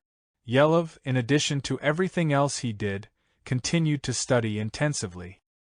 He did not, as he had intended, enter the cadet school, but went to Moscow, where he brilliantly passed the examination for the Lazarev Institute and several years later received a degree in philology at the Kazan University, if I remember rightly. Just as Pugoshin had a peculiar notion about physical work, so Yelov had a very original view about mental work. He once said, "It's all the same. Our thoughts work day and night. Instead of allowing them to think about caps of invisibility or the riches of Aladdin, rather let them be occupied with something useful." In giving direction to thought, of course a certain amount of energy is spent, but no more is needed for this purpose in a whole day than for the digestion of one meal. I therefore decided to study languages, not only to prevent my thoughts from idling but also not to allow them to hinder my other functions with their idiotic dreams and childish fantasies. Besides, the knowledge of languages can in itself sometimes be useful. This friend of my youth is still alive and well and is now comfortably settled in one of the cities of North America. During the war he was in Russia and lived most of the time in Moscow. He was caught by the Russian Revolution in Siberia, where he had gone to inspect one of his numerous book and stationery stores. During the revolution he endured many hardships, and all his riches were swept from the face of the earth. Only 3 years ago, his nephew, Dr. Yelov, came from America and persuaded him to emigrate there. Chapter 7. Prince Yuri Lubovetsky. Remarkable and out of the usual run of men was the Russian Prince Yuri Lubovetsky. He was much older than I and for almost 40 years was my elder comrade and closest friend. The remote, indirect cause which led to our meeting on life's path, and to the close bonds of many years' friendship, was the event by which his family life had been suddenly and tragically cut short. In his youth, when the prince was an officer of the guards, he had fallen violently in love with a beautiful young girl similar in character to himself, and had married her. They lived in Moscow, in the prince's house on the Sadovaya Boulevard. The princess died in giving birth to her first child, and the prince, seeking an outlet for his grief, first became interested in spiritualism, hoping to enter into communication with the soul of his dead beloved wife, and then, without realizing it himself, he became more and more drawn to the study of occult sciences and to the search for the meaning of life. He so buried himself in these studies that he entirely changed his former mode of living. He received no one, went nowhere and, withdrawing to his library, applied himself uninterruptedly to the questions relating to occultism which preoccupied him. One day when he was particularly absorbed in these studies, his seclusion was broken by the visit of an unknown old man. To the astonishment of all his household, the prince immediately received the old man and, shutting himself up with him in the library, conversed with him a long time. Very soon after this visit the prince left Moscow, and spent almost all the rest of his life in Africa, India, Afghanistan, and Persia. He rarely returned to Russia, and then only by necessity and for a short time. The prince was a very rich man, but he spent all his wealth on searches, and on organizing special expeditions to the places where he thought he might find an answer to his questions. He lived for a long time in certain monasteries and met many persons with interests similar to his own. When I first met him, he was already middle-aged, while I was still a young man. From then on until his death we always kept in touch with each other. Our first meeting took place in Egypt, at the pyramids, not long after my journey with Pugoshin. I had just returned from Jerusalem, where I had earned my living by showing tourists, chiefly Russians, the sights of the city and giving them the customary explanations. In a word, I had been a professional guide. Soon after my return to Egypt I decided to take up the same profession. I knew Arabic and Greek well, and also Italian, which was indispensable then for speaking to Europeans. In a few days I had learned everything that a guide needed to know and began, along with the slick young Arabs, to confuse naive tourists. Since I was already well versed in this kind of work, and my pockets were not overflowing at that time either, I became a guide in order to earn the money I needed to carry out what I had planned. One day I was taken as a guide by a certain Russian, who afterwards proved to be a professor of archaeology, named Skridlov. As we were walking from the Sphinx towards the Pyramid of Cheops, my employer was hailed by a gentleman with slightly graying hair, who called him a grave digger and, obviously delighted at the meeting, inquired about his health. They talked Russian together, but to me my employer spoke broken Italian, not knowing that I spoke Russian. They sat down at the foot of the pyramid and I sat down not far away, so that I could distinctly hear all they were saying, and began to eat my churek. The gentleman who had met us, and who turned out to be a prince, asked the professor among other things, "Are you really still disturbing the remains of people who died long ago, and collecting the utterly worthless rubbish supposedly once used in their stupid lives?" "What would you?" answered the professor.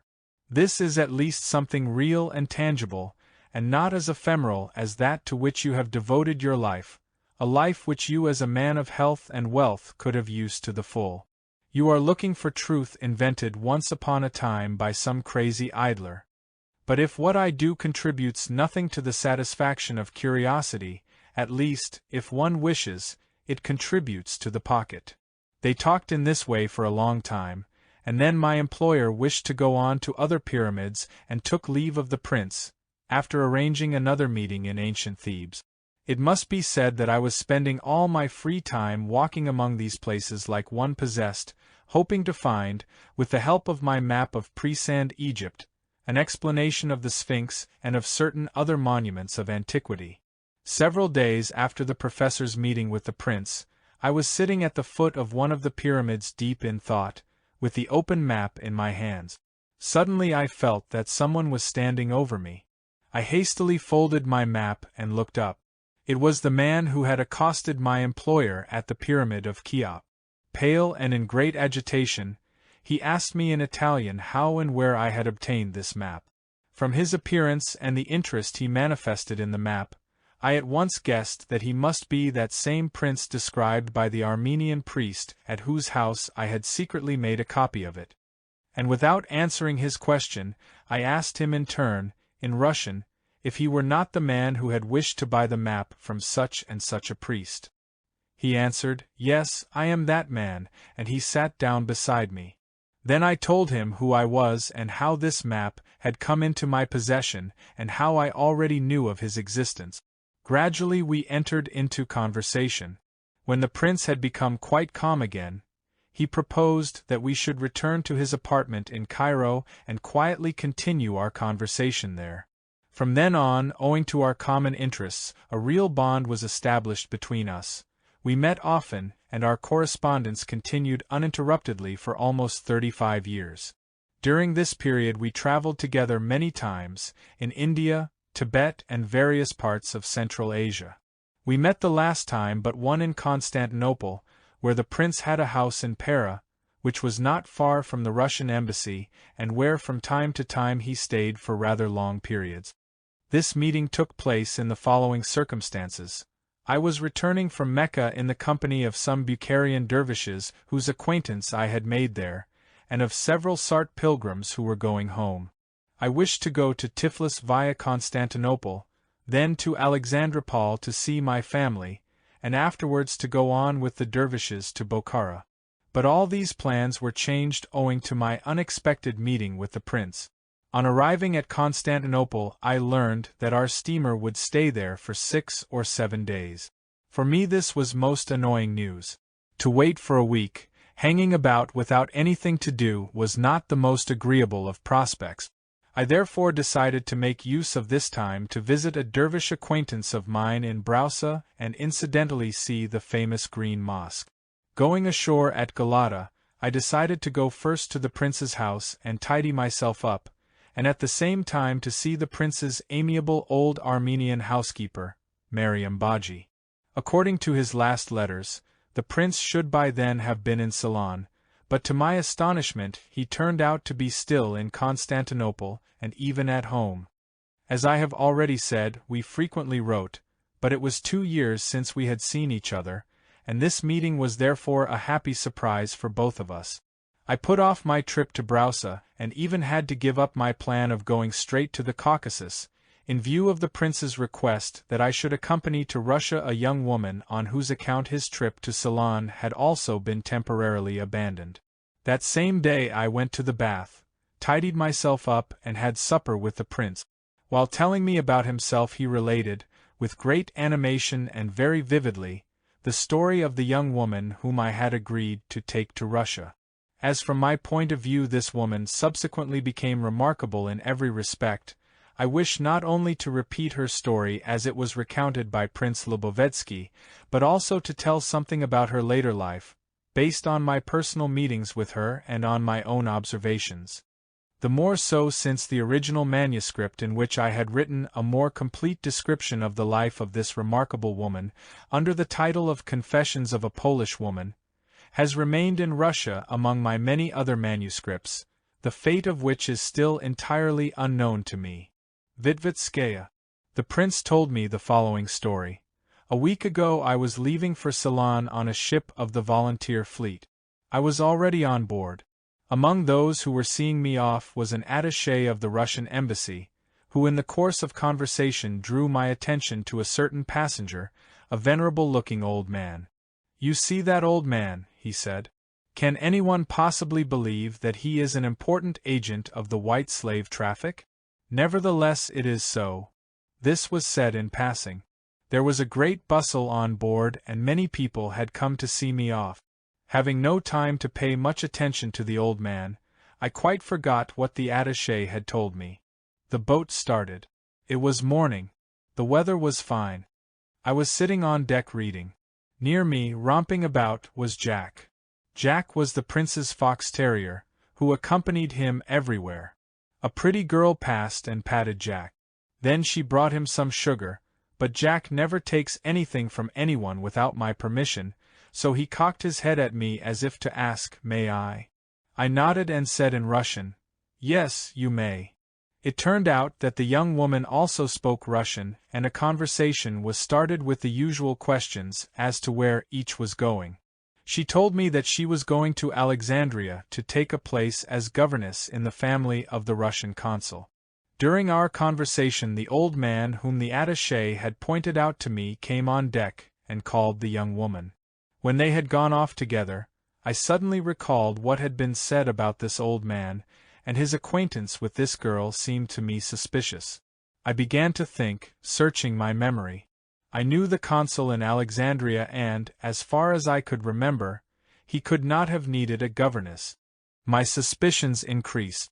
Our boat had to stop at several ports, and at the first stop in the Dardanelles I sent 2 telegrams, one to the consul at Alexandria, asking whether he needed a governess, and the other to the consul at Salonika, where the boat was to stop next. I also confided my suspicions to the captain. In short, when we arrived at Salonika, what I had suspected was confirmed, and it became clear that this girl was being carried off under false pretenses. I found the girl appealing, and I resolved to rescue her from the danger menacing her, to take her back to Russia and not to start off again for Ceylon until I had arranged something for her. We left the boat together at Salonika and the same day boarded another which was returning to Constantinople. As soon as we arrived I wished to send her back to her home, but it turned out that she had no one to whom she could go. That is why I have been delayed here. Her history is rather unusual.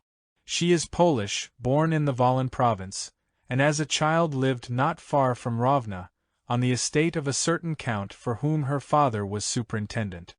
There were 2 brothers and 2 sisters in the family. The mother died when they were all quite young, and they were brought up by an old aunt. When this girl, Vidvitskaya, was 14 and her sister 16, their father died. At that time one brother was studying somewhere in Italy, preparing for the Catholic priesthood. The other had turned out to be a great scoundrel. He had run away from college the year before, and was in hiding, so it was rumored, somewhere in Odessa. At the death of the father, the two sisters and their aunt were compelled to leave the estate since a new superintendent had been taken on. They moved to Rovna. Shortly afterwards, the old aunt also died. The situation of the sisters became difficult. On the advice of a distant relative, they sold their belongings and moved to Odessa, where they entered a vocational school to learn to be dressmakers.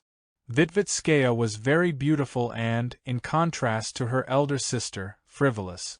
She had a great many admirers, among them a commercial traveler who seduced her and took her off to St. Petersburg.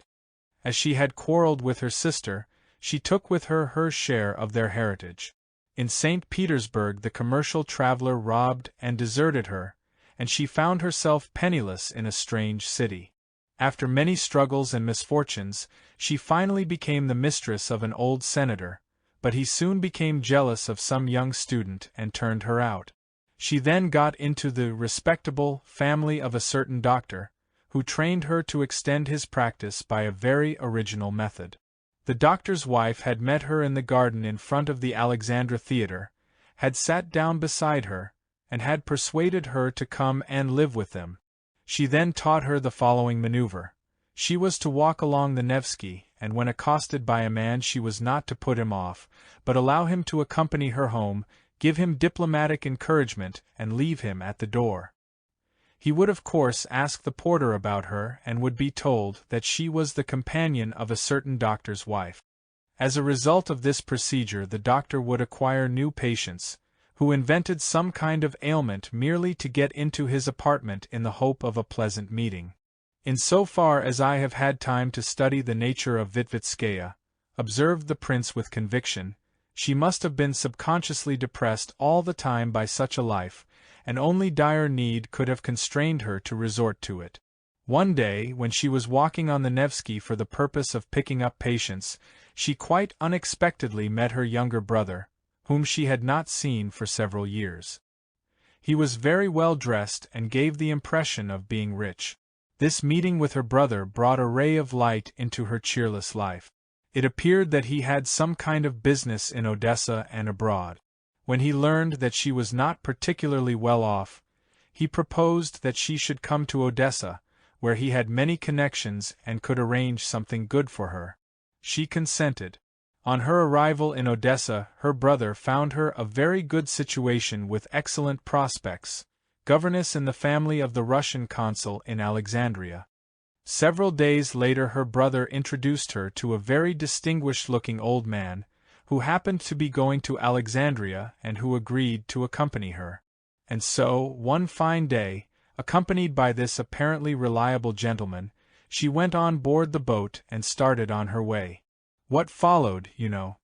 The prince told me he believed that only circumstances and the unhappy conditions of her family life had brought her to the brink of ruin, that her nature was unspoiled, and that she had many excellent qualities.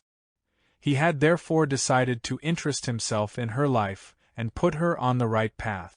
For this, said the prince, I must first of all send the unfortunate girl to my sister on my estate in the Tambov province, so that she may have a good rest, and after that we will see. Knowing the prince's idealism and kindness, I took a very skeptical attitude toward his project and considered that in this case his efforts would be in vain. I even thought then, what falls from the wagon is lost. Without having even set eyes on Vidvitskaya, there arose in me, for some reason or other, something like hatred for her, but I could not refuse the prince, and with a reluctant heart consented to accompany this, as I then thought, worthless woman. I first saw her several days later when we boarded the boat. She was above middle height, very beautiful, with a good figure and brown hair. She had kind, honest eyes, which sometimes became diabolically cunning. It seems to me that the face of history must have been of the same type. At the first sight of her, she aroused in me a dual feeling towards her, now of hate, now of pity. And so I went with her to the Tambov province. She stayed with the prince's sister, who became very fond of her and took her abroad, where they lived for long periods, particularly in Italy. Little by little, under the influence of the prince's sister and the prince himself, she grew interested in their ideas, which soon became an integral part of her essence. She began to work on herself in earnest, and anyone who met her, even if only once, could feel the result of that work. After I had taken her to Russia, I did not see her again for a long time. It was, it seems to me, at least 4 years later that I met her, quite by chance, with the sister of Prince Yuri Lubovetsky in Italy in the following peculiar circumstances. Once I was in Rome, as always pursuing my aim, and since my money was fast running out, I followed the advice of 2 young acers whose acquaintance I had made there, and with their help began to shine shoes on the street. It could not be said that my business went very well at first, and so, to increase my income, I decided to run it on new and original lines. For this purpose I ordered a special armchair under which, hidden from onlookers, I placed an Edison phonograph. To this I attached a rubber tube with earpieces on the end, in such a way that whoever sat in the armchair could put them to his ears, and I would then unnoticeably set the machine in motion. In this way my clients could listen to the Marseillaise or an operatic air while I shined their shoes. In addition to this, I fastened to the right arm of the chair a little tray of my own make, on which I put a glass, a decanter of water, vermouth, and some illustrated magazines. Thanks to this, my business became more than successful, and lire, not centesimi, began to pour in. Rich young tourists paid particularly well. Curious gapers would stand round me all day long, most of them waiting for their turn to sit in the armchair so that, while I shined their shoes, they could enjoy something never before seen or heard of, and incidentally show themselves off to the others who hung round all day, the same conceited fools as themselves. In this crowd I often noticed a certain young lady. She attracted my attention because she seemed quite familiar to me, but for lack of time I did not look at her closely. One day I happened to hear her voice as she said in Russian to the elderly woman with her, "I bet it is he," and I became so intrigued that, managing somehow to get free of my clients, I went straight up to her and asked her in Russian, "Tell me please, who are you? It seems to me that I have seen you somewhere." "I am the person," she replied, "whom you once so hated that the flies which came into the sphere of the radiations of your hate perished.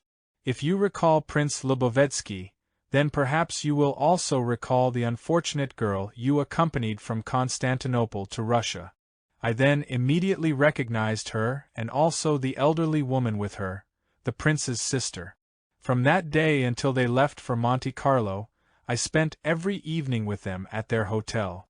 A year and a half after this meeting, accompanied by Professor Skridlov, Vitvitskaya came to the meeting place for one of our big expeditions, and from then on was a permanent member of our itinerant band.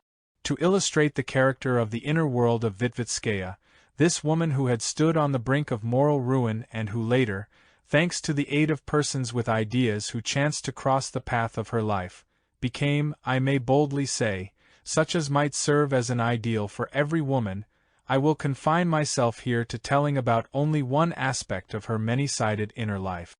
Among other interests, she was particularly drawn to the science of music. The seriousness of her attitude towards this science may be shown clearly by a conversation we had during one of the expeditions of our group. On this journey through the center of Turkestan, thanks to special introductions, we stayed for 3 days in a certain monastery not accessible to everyone. The morning we left this monastery, Vitvitskaya was as pale as death, and her arm, for some reason or other, was in a sling. For a long time she could not mount her horse by herself, and another comrade and I had to help her. When the whole caravan was under way, I rode beside Vitvitskaya, a little behind all the others. I very much wanted to know what had happened to her and questioned her insistently. I thought that perhaps one of our comrades had acted the brute and had dared in some way to insult her, a woman who had become sacred for us all, and I wished to find out who the scoundrel was, in order, without dismounting and without words, to shoot him down like a partridge. To my questions Vitvitskaya finally replied that the cause of her state was, as she expressed it, that damned music, and she asked me if I remembered the music of the night before last. I did indeed remember how all of us, sitting in some corner of the monastery, had almost sobbed, listening to the monotonous music performed by the brethren during one of their ceremonies. And although we had talked about it afterwards for a long time, none of us could explain the reason for it. After a little pause Vitvitskaya began to talk of her own accord, and what she said about the cause of her strange state took the form of a long story. I do not know whether it was because the scenery through which we were riding that morning was indescribably glorious or whether there was some other reason, but what she then told me with such sincerity, I still remember almost word for word even after all these years. Each of her words was so strongly imprinted on my brain that it seems to me I hear her at this moment. She began as follows. I do not remember whether there was anything in music that touched me inwardly when I was still quite young, but I do remember very well how I thought about it. Like everybody else, I did not wish to appear ignorant, and, in praising or criticizing a piece of music, I judged it only with my mind. Even when I was quite indifferent to the music I heard, if my opinion was asked about it, I expressed a view, for or against, according to the circumstances. Sometimes when everyone praised it I spoke against it, using all the technical words I knew, so that people should think I was not just anyone, but an educated person who could discriminate in everything. And sometimes I condemned it in unison with others, because I thought that, if they criticized it, there was doubtless something in it which I did not know about, for which it should be criticized. But if I praised a piece of music, it was because I assumed that the composer, whoever he might be, having been occupied with this matter all his life, would not let any composition see the light if it did not deserve it. In short, in either praising or blaming, I was always insincere with myself and with others, and for this I felt no remorse of conscience. Later, when that good old lady, the sister of Prince Lubovetsky, took me under her wing, she persuaded me to learn to play the piano. Every well-educated, intelligent woman, she said, should know how to play this instrument. In order to please the dear old lady, I gave myself up wholly to learning to play the piano, and in 6 months I did indeed play so well that I was invited to take part in a charity concert. All our acquaintances present praised me to the skies and expressed astonishment at my talent. One day, after I had been playing, the prince's sister came over to me and very seriously and solemnly told me that, since God had given me such a talent, it would be a great sin to neglect it and not let it develop to the full. She added that, as I had begun to work on music, I should be really educated in this field, and not just play like any Mary Smith, and she therefore thought that I should first of all study the theory of music and, if necessary, even take an examination. From that day on she began sending for all kinds of books on music for me, and she even went to Moscow herself to buy them.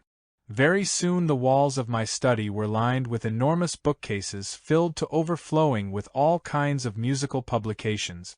I devoted myself very zealously to studying the theory of music, not only because I wished to please my benefactress but also because I myself had become greatly attracted to this work, and my interest in the laws of music was increasing from day to day.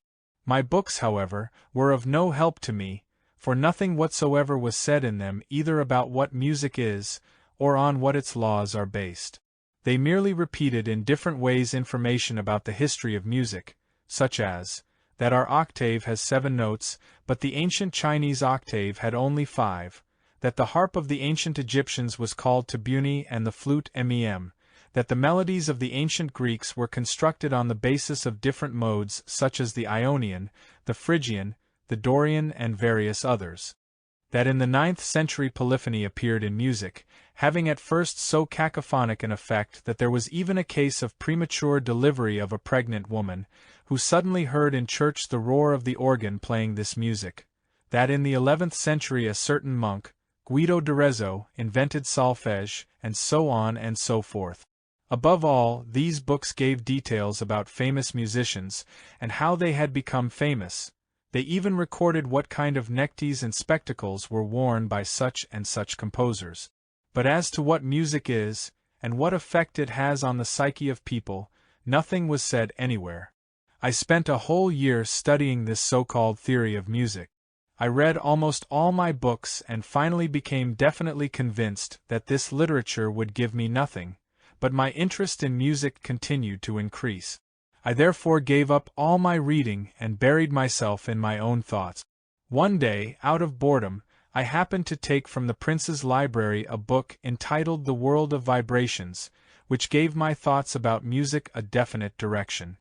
The author of this book was not a musician at all, and from the contents it was obvious that he was not even interested in music. He was an engineer and mathematician. In one place in his book, he mentioned music merely as an example for his explanation of vibrations. He wrote that the sounds of music are made up of certain vibrations which doubtless act upon the vibrations which are also in a man, and this is why a man likes or dislikes this or that music. I at once understood this, and I fully agreed with the engineer's hypotheses. All my thoughts at that time were absorbed by these interests, and, when I talked with the prince's sister, I always tried to turn the conversation to the subject of music and its real significance. As a result, she herself became interested in this question, and we pondered over it together and also began to make experiments. The prince's sister even bought several cats and dogs and other animals specially for this purpose. We also began inviting some of our servants, served them tea, and for hours on end played the piano for them. At first our experiments produced no result, but once, when we had as guests 5 of our servants and 10 peasants from the village formerly owned by the prince, half of them fell asleep while I was playing a waltz of my own composition. We repeated this experiment several times, and each time the number of those who fell asleep increased. And although the old lady and I, making use of all kinds of principles, composed other music intended to have different effects on people, nevertheless the only result we attained was to put our guests to sleep. Finally, from constantly working on music and thinking about it, I grew so tired and thin that one day, when the old lady looked at me attentively, she became alarmed and, on the suggestion of an acquaintance, hastened to take me abroad. We went to Italy, and there, distracted by other impressions, I gradually began to recover. It was only after 5 years had passed, when we went on our Pamir Afghanistan expedition and witnessed the experiments of the Monopsyche Brotherhood, that I again began to think about the effect of music, but not with the same enthusiasm as at first. In later years, whenever I remembered my first experiments with music, I could not help laughing at our naivete in giving such significance to the guests falling asleep from our music. It never entered our heads that these people fell asleep from pleasure, simply because they had gradually come to feel at home with us, and because it was very agreeable after a long day's work to eat a good supper, drink the glass of vodka offered them by the kind old lady, and sit in soft armchairs. After witnessing the experiments and hearing the explanations of the Monopsyche brethren, I later, on my return to Russia, resumed my experiments on people. I found, as the brothers had advised, the absolute law according to the atmospheric pressure of the place where the experiment was to be carried out, and tuned the piano correspondingly, taking into consideration also the dimensions of the room. Besides this, I chose for the experiments people who already had in themselves the repeated impressions of certain chords. And I also took into consideration the character of the place and the race of each one present. Yet I could not obtain identical results, that is to say, I was not able by one and the same melody to evoke identical experiences in everyone. It cannot be denied that when the people present corresponded absolutely to the mentioned conditions, I could call forth at will in all of them laughter, tears, malice, kindness, and so on. But when they were of mixed race, or if the psyche of one of them differed just a little from the ordinary, the results varied and, try as I might, I could not succeed in evoking with one and the same music the mood I desired in all the people without exception. Therefore I gave up my experiments once more, and as it were considered myself satisfied with the results obtained. But here, the day before yesterday, this music almost without melody evoked the same state in all of us, people not only of different race and nationality, but even quite unlike in character, type, habits and temperament. To explain this by the feeling of human herdness was out of the question, as we have recently experimentally proved that in all our comrades, thanks to corresponding work on themselves, this feeling is totally absent. In a word, there was nothing the day before yesterday that could have produced this phenomenon and by which it could somehow or other be explained. And after listening to this music, when I returned to my room, there again arose in me the intense desire to know the real cause of this phenomenon, over which I had racked my brains for so many years. All night long I could not sleep, but only thought what could be the real meaning of it all. And the whole day yesterday I continued to think, and even lost my appetite. I neither ate nor drank anything, and last night I grew so desperate that either from rage or exhaustion or for some other reason, I almost without knowing it bit my finger, and so hard that I nearly severed it from my hand. That is why my arm is now in a sling. It hurts so much that I can hardly sit on my horse. Her story touched me deeply, and with all my heart I wanted to help her in some way. In my turn I told her how a year earlier I had happened to come across a phenomenon, also connected with music, which had greatly astonished me. I told her how thanks to a letter of introduction from a certain great man, father of Lysae, who had been my teacher in childhood, I had been among the Essenes, most of whom are Jews, and that by means of very ancient Hebraic music and songs they had made plants grow in half an hour, and I described in detail how they had done this. She became so fascinated by my story that her cheeks even burned. The result of our conversation was that we agreed that as soon as we returned to Russia we would settle down in some town where, without being disturbed by anyone, we could really seriously carry out experiments with music. After this conversation, for all the rest of the trip, Vitvitskaya was her usual self again. In spite of her injured finger, she was the nimblest of all in climbing every cliff, and she could discern at a distance of almost 20 miles the monuments indicating the direction of our route. Vitvitskaya died in Russia from a cold she caught while on a trip on the Volga. She was buried in Samara. I was there at the time of her death, having been called from Tashkent when she fell ill. Recalling her now, when I have already passed the halfway mark of my life, and have been in almost all countries and seen thousands of women, I must confess that I never have met and probably never will meet another such woman. And so, to continue my interrupted story of my elder comrade, my essence friend Prince Lubovetsky, I will say that soon after my departure from Constantinople he also left, and I did not see him again for several years. But thanks to letters which I received from him periodically, I was kept more or less informed as to where he was and what was the most important interest of his life at the given time.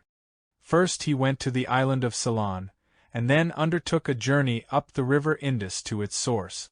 After that he wrote to me at various times from Afghanistan, from Baluchistan, from Kafiristan, until our correspondence suddenly ceased, and from then on there was neither news nor rumor of him. I was convinced that he had perished on one of his journeys, and little by little I had become accustomed to the thought that I had lost forever the man nearest to me, when suddenly, quite unexpectedly, I ran across him again in exceptional circumstances in the very heart of Asia. In order to throw more light on this last meeting of mine with a man who, according to my notions, represents in contemporary conditions of life an ideal worthy of imitation, I must again interrupt my present story to say something about a certain Soloviev, who also became my friend and comrade. Soloviev was later an authority on what is called Eastern medicine in general, and on Tibetan medicine in particular, and he was also the world's greatest specialist in the knowledge of the action of opium and hashish on the psyche and organism of man. My last meeting with Yuri Lubovetsky took place during a journey in Central Asia on which I was accompanied by Soloviev. Soloviev, 4 or 5 miles from the town of Bokhara, the capital of the Bukharian Khanate, the Russians had built round the station of the Trans-Caspian Railway the big new town called New Bokhara. I was living in this new town when I first met Soloviev.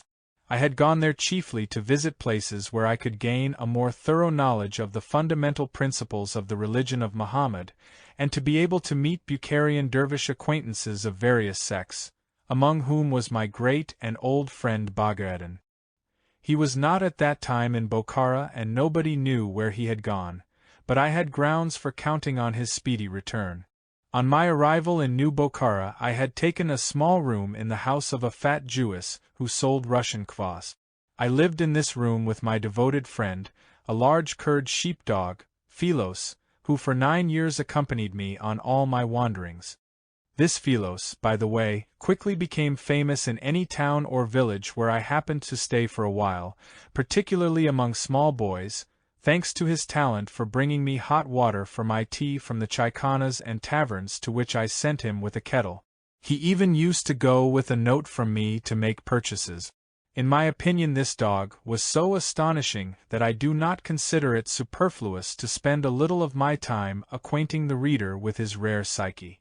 I will in any case describe a few incidents showing the associative ingenuity of his psychic manifestations. A little before this, I had gone to the Bukharian town of P to see several dervishes of a certain sect who were then living there, and with whom Bagaeddin had advised me to get acquainted. The first incident took place just after these dervishes had left the town of P and I myself had decided to move to the city of Samarkand. My financial resources were almost at an end and, after paying for my room in the caravanserai and settling my other debts in P, the very most I would have left would be 60 kopek. It was impossible in that town to earn money in any way, because it was not the working season, and it was none too easy in such a remote place, far from European civilization, to sell any artistic or mechanical trifles. In Samarkand, on the other hand, there were many Russians and other Europeans. Besides, foreseeing the possibility of my going to Samarkand, I had already given instructions to have money sent to me there from Tiflis. Not having the wherewithal to pay for the trip, I decided to do this distance, about 70 miles, on foot, and one fine day I set out with my friend Philos. Before leaving I bought myself 5 kopecks worth of bread and for another 5 kopecks a sheep's head for Philos. I drew on our supply of food, mine as well as Philos, very economically, so it could not be said that we were satisfied. At a certain place on both sides of the road were bostani, that is, vegetable gardens. In many parts of Turkestan it is the custom to fence off one garden from another and from the road, by planting hedges of Jerusalem artichokes, which grow very high and thick and serve the purpose of wooden or wire fences. Walking along, I came to just this kind of fence. As I was very hungry, I decided to dig up several artichokes. Looking round to see whether anyone could see me, I hastily dug up 4 big artichokes and, as I continued on my way, ate them with great pleasure. I also gave a piece to Philos to try, but after sniffing at it he refused to eat it. Arriving in New Samarkand, I took a room in the house of a local inhabitant on the outskirts of the town, and went off at once to the post office to see if my money had come from Tiflis, but it had not yet arrived. Pondering on where to get money, I decided to earn some by making artificial paper flowers. For this purpose I immediately went to a shop to buy colored paper, but, calculating that for my 50 kopecks I could get very little, I decided simply to buy some thin white paper and a little aniline dye of different colors and to color the paper myself. In this way for a trifling sum I could produce a large quantity of flowers. From the shop I went to the town gardens to rest on a bench in the shade of the trees. My Philos sat down beside me. Buried in my thoughts, I looked at the trees where sparrows flitted from branch to branch enjoying the stillness of the afternoon. Suddenly the thought entered my head, why not try to make money with the sparrows? The inhabitants of this place, the Sarts, are very fond of canaries and other kinds of song birds. Is a sparrow any worse than a canary? On the street which ran alongside the town gardens was a cab stand, where a number of drivers were resting and dozing on their boxes in the afternoon heat.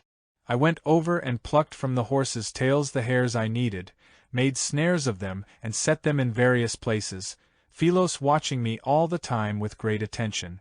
A sparrow soon fell into one of the snares. I carefully took it out and carried it home. At the house I asked the landlady for scissors, clipped my sparrow to the shape of a canary, and then colored it fantastically with the aniline dyes. I took this sparrow to old Samarkand, where I immediately sold it, claiming that it was a special American canary. I charged 2 rubles for it. With the money I at once bought several simple painted cages, and from then on began selling my sparrows in cages. In 2 weeks I sold about 80 of these American canaries. The first 3 or 4 days when I went to catch sparrows, I took Philos with me, but after this I did not take him any more because by then he had become a celebrity among the small boys of New Samarkand, and a crowd of them would come up to him in the town gardens, scare the sparrows and interfere with my catching them. The day after I stopped taking Philos with me, he disappeared from the house early in the morning and only returned in the evening, tired and covered with dirt, and solemnly placed on my bed a sparrow, to be sure, a dead one. This was repeated each day. He would leave early in the morning and would invariably bring back and place on my bed a dead sparrow. I did not risk a long stay in Samarkand.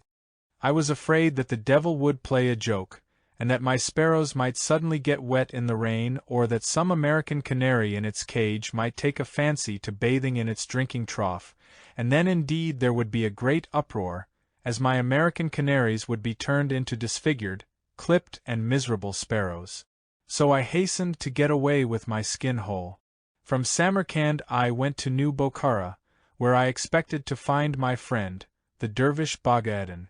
I felt like a rich man, for I had over 150 rubles in my pocket, which at that time was considered a fairly large sum. In New Bokhara, as I have already said, I took a room in the house of a fat Jewish woman who sold kvass. This room had no furniture, and at night I spread out a clean sheet in one corner for a bed, and slept on it without a pillow. I did not do this for economy alone. No. It cannot be denied that such a way of sleeping is indeed very cheap. But I did this chiefly because at that period of my life I was a pure-blooded follower of the ideas of the famous Hindu yogis. All the same I must confess that in those days, even at times of great material difficulty, I could not deny myself the luxury of lying on a clean sheet and of rubbing myself at night with eau de cologne, which had to be of a strength not less than 80%. 5 or 10 minutes after I lay down, when according to the calculations of Philos I should already be asleep, he too would lie down on this improvised bed of mine, never on the side towards my face but at my back.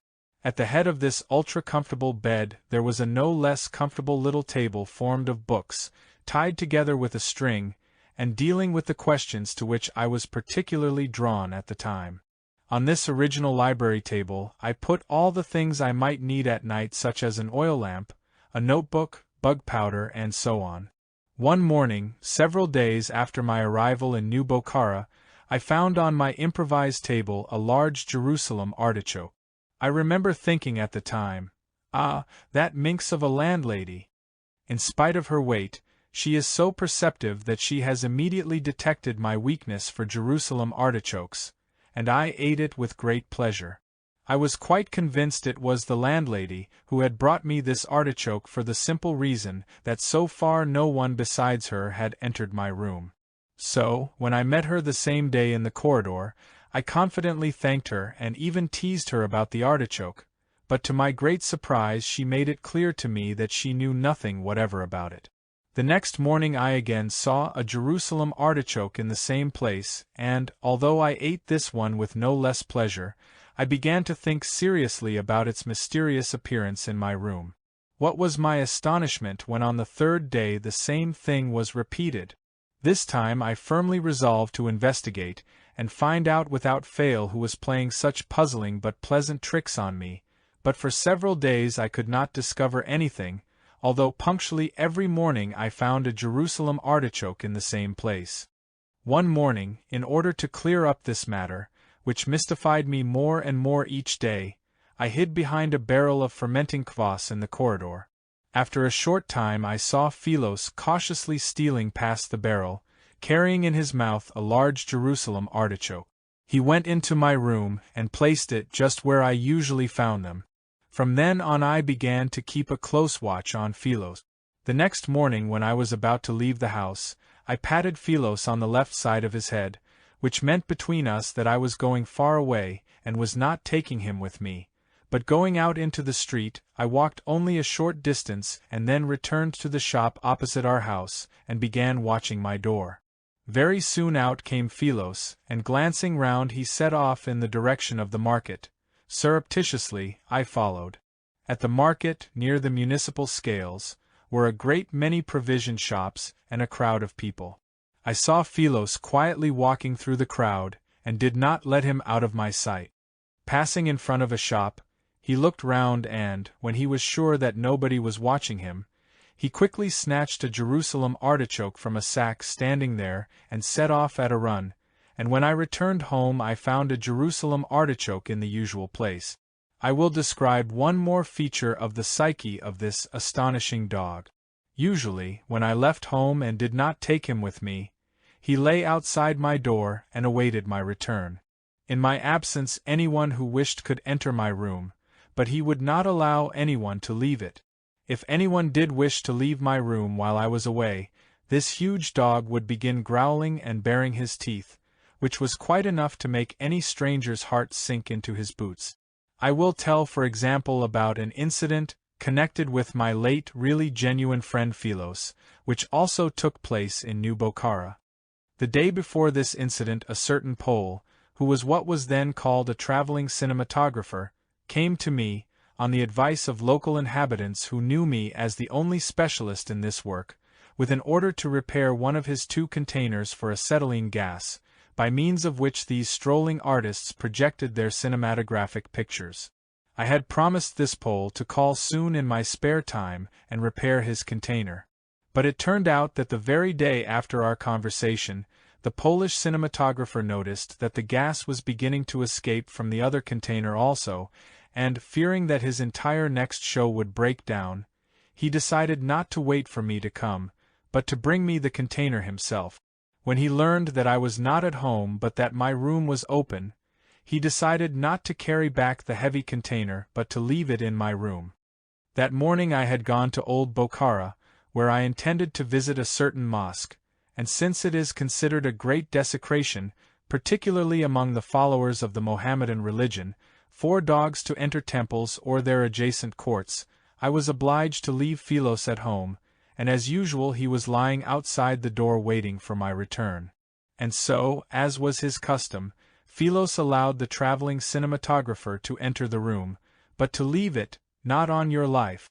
And after several vain attempts to leave, this poor Pole had to resign himself to sitting on the floor of my room, without food or drink, fretting all the time, until I returned late in the evening. And so, I was living in New Bokhara. And this time I really began to work at making artificial paper flowers, to earn money and for various other advantages. In selling them I was able to enter almost all the places of interest to me in Bokhara, and besides this, the income from this trade at that season of the year promised to be good. It was near the end of Lent and, as is well known, the inhabitants of those places like to decorate their rooms and tables with flowers for the Easter holidays. Moreover, that year the Jewish and Christian Easter almost coincided and, as the population of New Bokhara and part of Old Bokhara consisted mostly of people belonging to these 2 religions, the demand for artificial flowers was particularly great. I buckled down to work in real earnest, day and night, leaving only rarely to go and see my dervish friends, or occasionally, on evenings when I was very tired, to play billiards at a nearby restaurant. In my youth I was very fond of this game and quite skillful at it. One night, the evening of Holy Thursday, having finished my work, I had gone to play billiards, when suddenly during the game I heard noise and shouting in the next room. Throwing down my cue, I ran in and saw 4 men beating up another one. Although I did not know these people at all or what the trouble was about, I ran to the rescue of the one who was being attacked. In my youth I used to be enthusiastic about Japanese Jujutsu and Hivincian Fisleslu, and was always glad of an opportunity to apply my knowledge of these methods. So now also, just for the sport of it, I joined hotly in the fight, with the result that the 2 of us, the stranger and I, gave our opponents a good licking and soon forced them to retire. At that time New Bokhara was still quite a new town. The population was made up of haphazard elements, including many exiles from Russia living under the surveillance of the police on what were called wolf tickets. They were a motley crowd of people of all nationalities, some with a past, some perhaps with a future.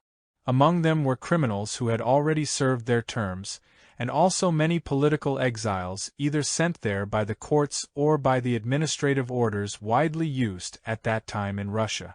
The surroundings and conditions of life of these exiles were so wretched that all of them without exception gradually became drunkards. Even those who formerly never drank, and had no hereditary predisposition to drink, fell quite naturally and easily into this common tendency. The company in whose fight I had got mixed up belonged to this category. After the fight I wished to take my companion in arms to his home, fearing that if he went alone something unpleasant might happen to him on the way, but it turned out that he lived in the same place as the other 4, in repair cars on the railroad tracks. As it was already night, there was nothing to be done but suggest that he come home with me, to which he agreed. My new acquaintance, and this was Solovyov, turned out to be still a young man, but it was clear that he had already taken to drink. He had come out of the fight rather damaged. His face was all bruised and one eye badly blackened. The next morning his eye was swollen almost shut, and I persuaded him not to leave but to stay with me until it was better, the more so since the Easter holidays had begun and he had finished work the day before. On Good Friday he went off somewhere, but came back to spend the night with me. The next day I had to run about almost all day long. I had to deliver the flowers ordered for Easter.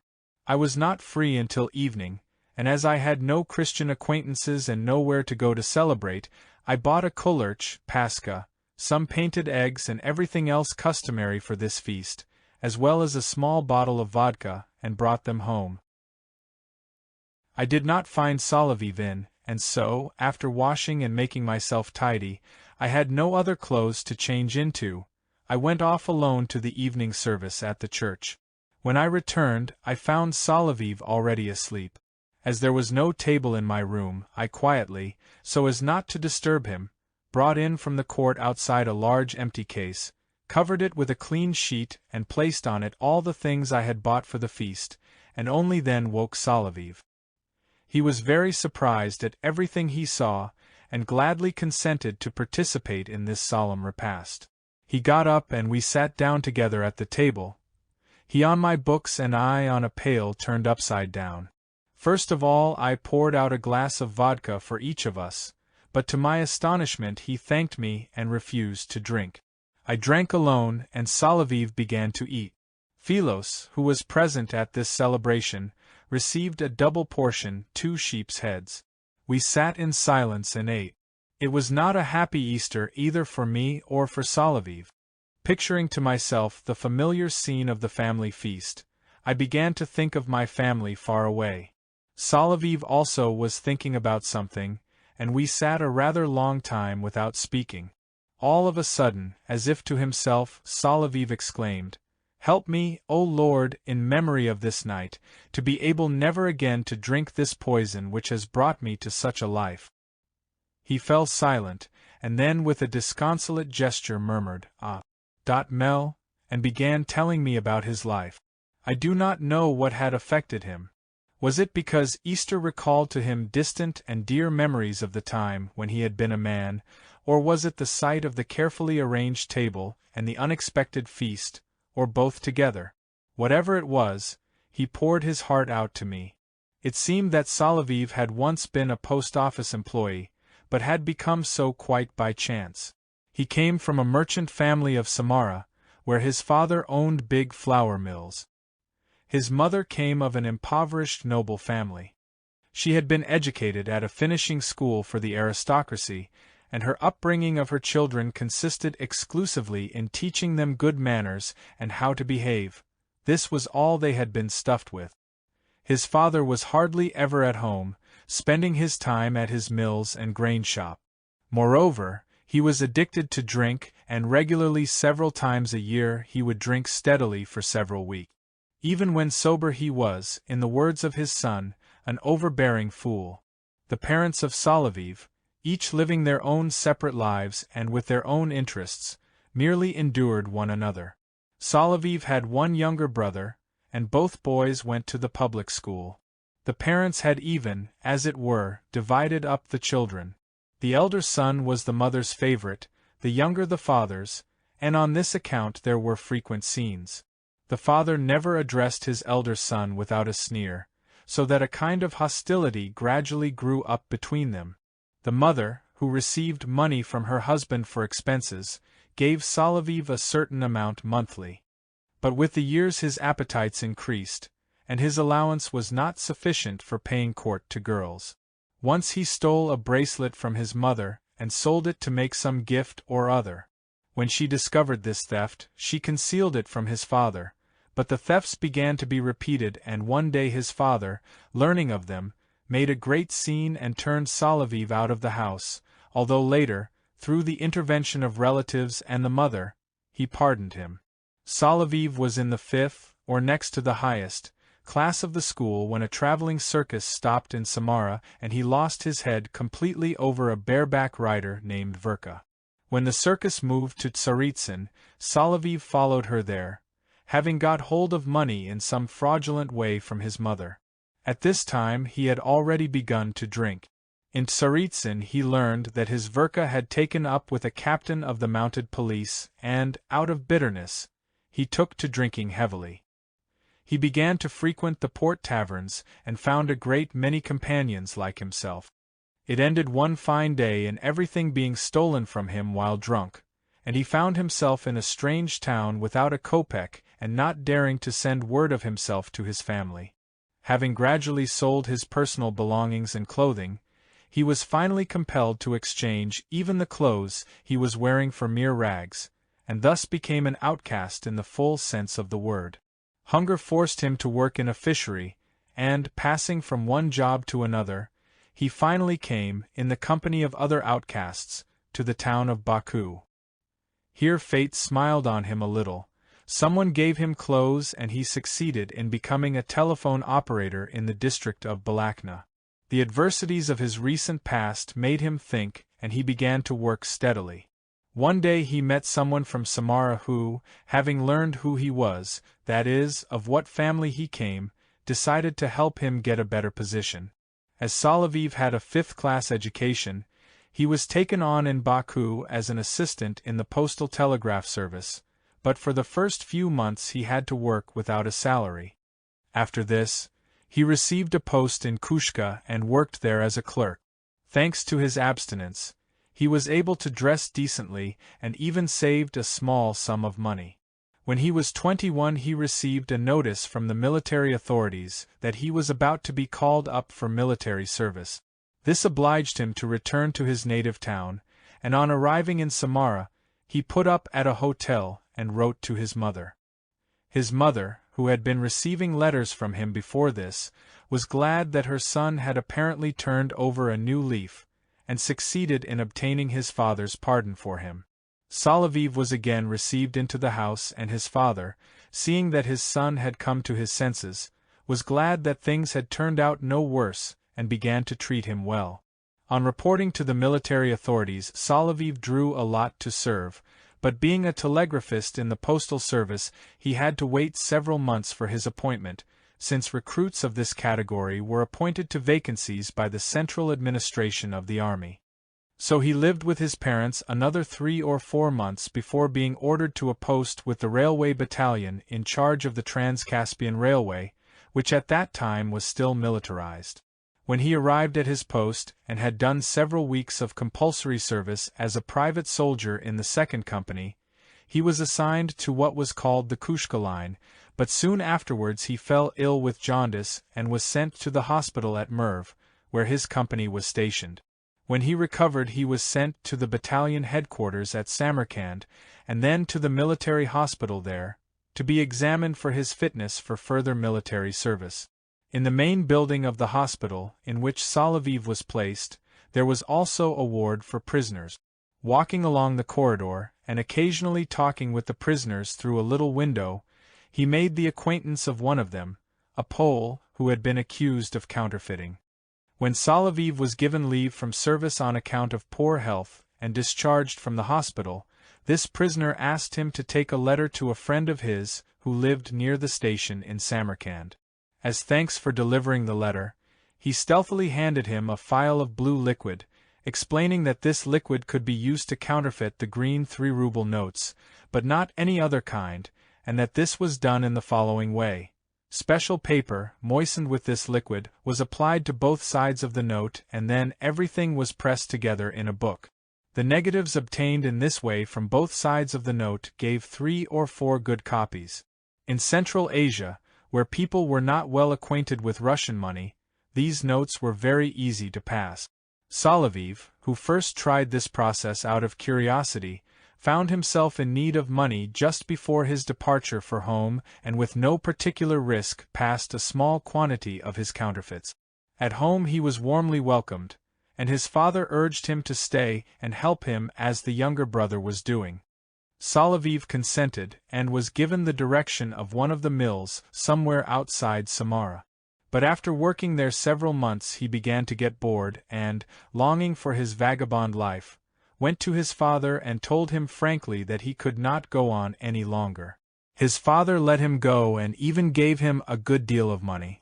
After this, Soloviev went to Moscow and to St. Petersburg, again took to drink, and finally arrived, drunk, in Warsaw. It was about a year after he had been given leave from military service. In Warsaw he was stopped on the street by a man who turned out to be the prisoner he had known in the Samarkand hospital. It seemed he had been acquitted by the court and had come to Warsaw chiefly for paper and for a note-printing machine which he was expecting from Germany. He invited Soloviev to enter into partnership with him and help him in his work in Bokhara. Soloviev was tempted by this criminal but easy profit. He went to Bokhara to wait for his companion, but the Polish counterfeiter was delayed in Warsaw waiting for his machine. Soloviev continued to drink and, having squandered what was left of his money, got some job with the railway, where he had been working for 3 months before I met him, drinking incessantly all the while. Soloviev's frank story touched me deeply. At that time I already knew a great deal about hypnotism and, after bringing a man into a certain state, could influence him by suggestion to forget any undesirable habit. I therefore proposed to Soloviev that I should help him, if he really wished to get rid of this pernicious habit of drinking vodka, and explained to him how I would do it. He agreed, and the next day and each day thereafter I brought him into the hypnotic state and made the necessary suggestions. He gradually came to feel such an aversion to vodka that he could not even bear to look at this poison, as he called it. By this time Soloviev, having given up his railway work, had moved over to stay with me. He began to help me make the flowers, and sometimes took them to the market to sell. When he had thus become my assistant, and we had grown accustomed to living together like 2 good brothers, my friend, the dervish Bogdan, of whom I had had no news for 2 or 3 months, finally returned to old Bokhara. Learning that I was in New Bokhara, he came to see me the next day. When I asked him why he had been away so long, Bogdan answered as follows. I was away all this time because in one of the towns of Upper Bokhara I chanced to meet an extremely interesting man, and in order to see him more often and converse with him as much as possible about questions which profoundly disturbed me, I arranged to serve as his guide for a journey through Upper Bokhara and along the banks of the Amu Darya, and it is with him that I have come here now. This old man, continued Bogdan, is a member of a brotherhood, known among the dervishes by the name of Sarmaun, of which the chief monastery is somewhere in the heart of Asia. Bogdan further told me, During one of my conversations with this extraordinary being, it turned out that he somehow knew a great deal about you.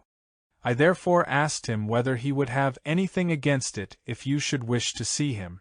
To this question he answered that he would be glad to see you, a man who, though by origin a Kaffir, has succeeded, thanks to his impartial attitude towards all people, in acquiring a soul similar to ours. Kaffir is the name given to all foreigners of other faiths, and this includes all Europeans in general, who, according to the notions there, live like animals, without principles and without anything holy in them. Everything that Boghaddon told me about this man set my brain in a whirl, and I begged him to arrange a meeting for me as soon as possible. He readily agreed to do so, as at that moment the old man was not far away, staying with some acquaintances in Kishlak, near New Bokhara. We arranged to go there the next day. I had several very long conversations with this old man. In the last one he advised me to go to his monastery and stay there for a time. Perhaps, he explained, you will succeed in talking with someone or other there about the questions which interest you, and maybe in this way you will make clear to yourself what it is you seek. He added that if I wished to go there, he would be willing to help me, and would find the necessary guides, on condition that I would take a solemn oath never to tell anyone where the monastery was situated. I, of course, instantly agreed to everything. My only regret was to part from Soloviev, to whom I had become greatly attached. So, just on the chance, I asked the old man whether I could take a good friend of mine with me on this journey. After thinking a little, he replied, I think you may if, of course, you can vouch for his honor and for his keeping the oath, which will be required of him also. I could fully vouch for Soloviev, as during our friendship he had already proved his ability to keep his word. When we had talked everything over, it was agreed that a month later, to the day, we would be met near the ruins of Yenihisar on the banks of the Amu Darya, by people whom we would recognize by a password, and who would serve as our guides to the monastery. On the appointed date, Soloviev and I arrived at the ancient ruins of the fortress of Yenihisar, and that same day met the 4 Kara-Kirghiz who had been sent for us. After the customary ceremony, we all ate together, and when it began to grow dark we repeated the oath they required of us, and after they had pulled bashliks over our eyes, we mounted our horses and rode off. Throughout the whole of our journey, we strictly and conscientiously kept our oath not to look and not to try to find out where we were going and through what places we were passing. When we halted for the night, and occasionally by day when we ate in some secluded place, our bashliks were removed. But while on the way we were only twice permitted to uncover our eyes. The first time was on the 8th day, when we were about to cross a swinging bridge which one could neither cross on horseback nor walk over 2 abreast, but only in single file, and this it was impossible to do with eyes covered. From the character of the surroundings then revealed to us we deduced that we were either in the valley of the Payans River or of the Zarafshan, as there was a broad stream flowing beneath us, and the bridge itself with the mountains surrounding it was very similar to the bridges in the gorges of these 2 rivers. It must be said that, had it been possible to cross this bridge blindfold, it would have been much better for us. Whether it was because we had gone for a long time before that with our eyes covered or for some other reason, I shall never forget the nervousness and terror we experienced in crossing this bridge. For a long time we could not bring ourselves even to set foot on it.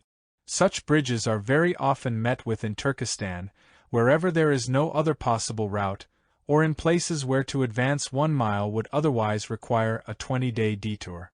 The sensation one has when one stands on one of these bridges and looks down to the bottom of the gorge, where there is usually a river flowing, can be compared to that of looking down from the top of the Eiffel Tower, only many times more intense. And when one looks up, the tops of the mountains are out of sight, they can only be seen from a distance of several miles. Moreover, these bridges hardly ever have a handrail, and they are so narrow that only one mountain packhorse can cross at a time. Furthermore, they rock up and down as if one were walking on a good spring mattress, and I will not even speak about the feeling of uncertainty as to their strength.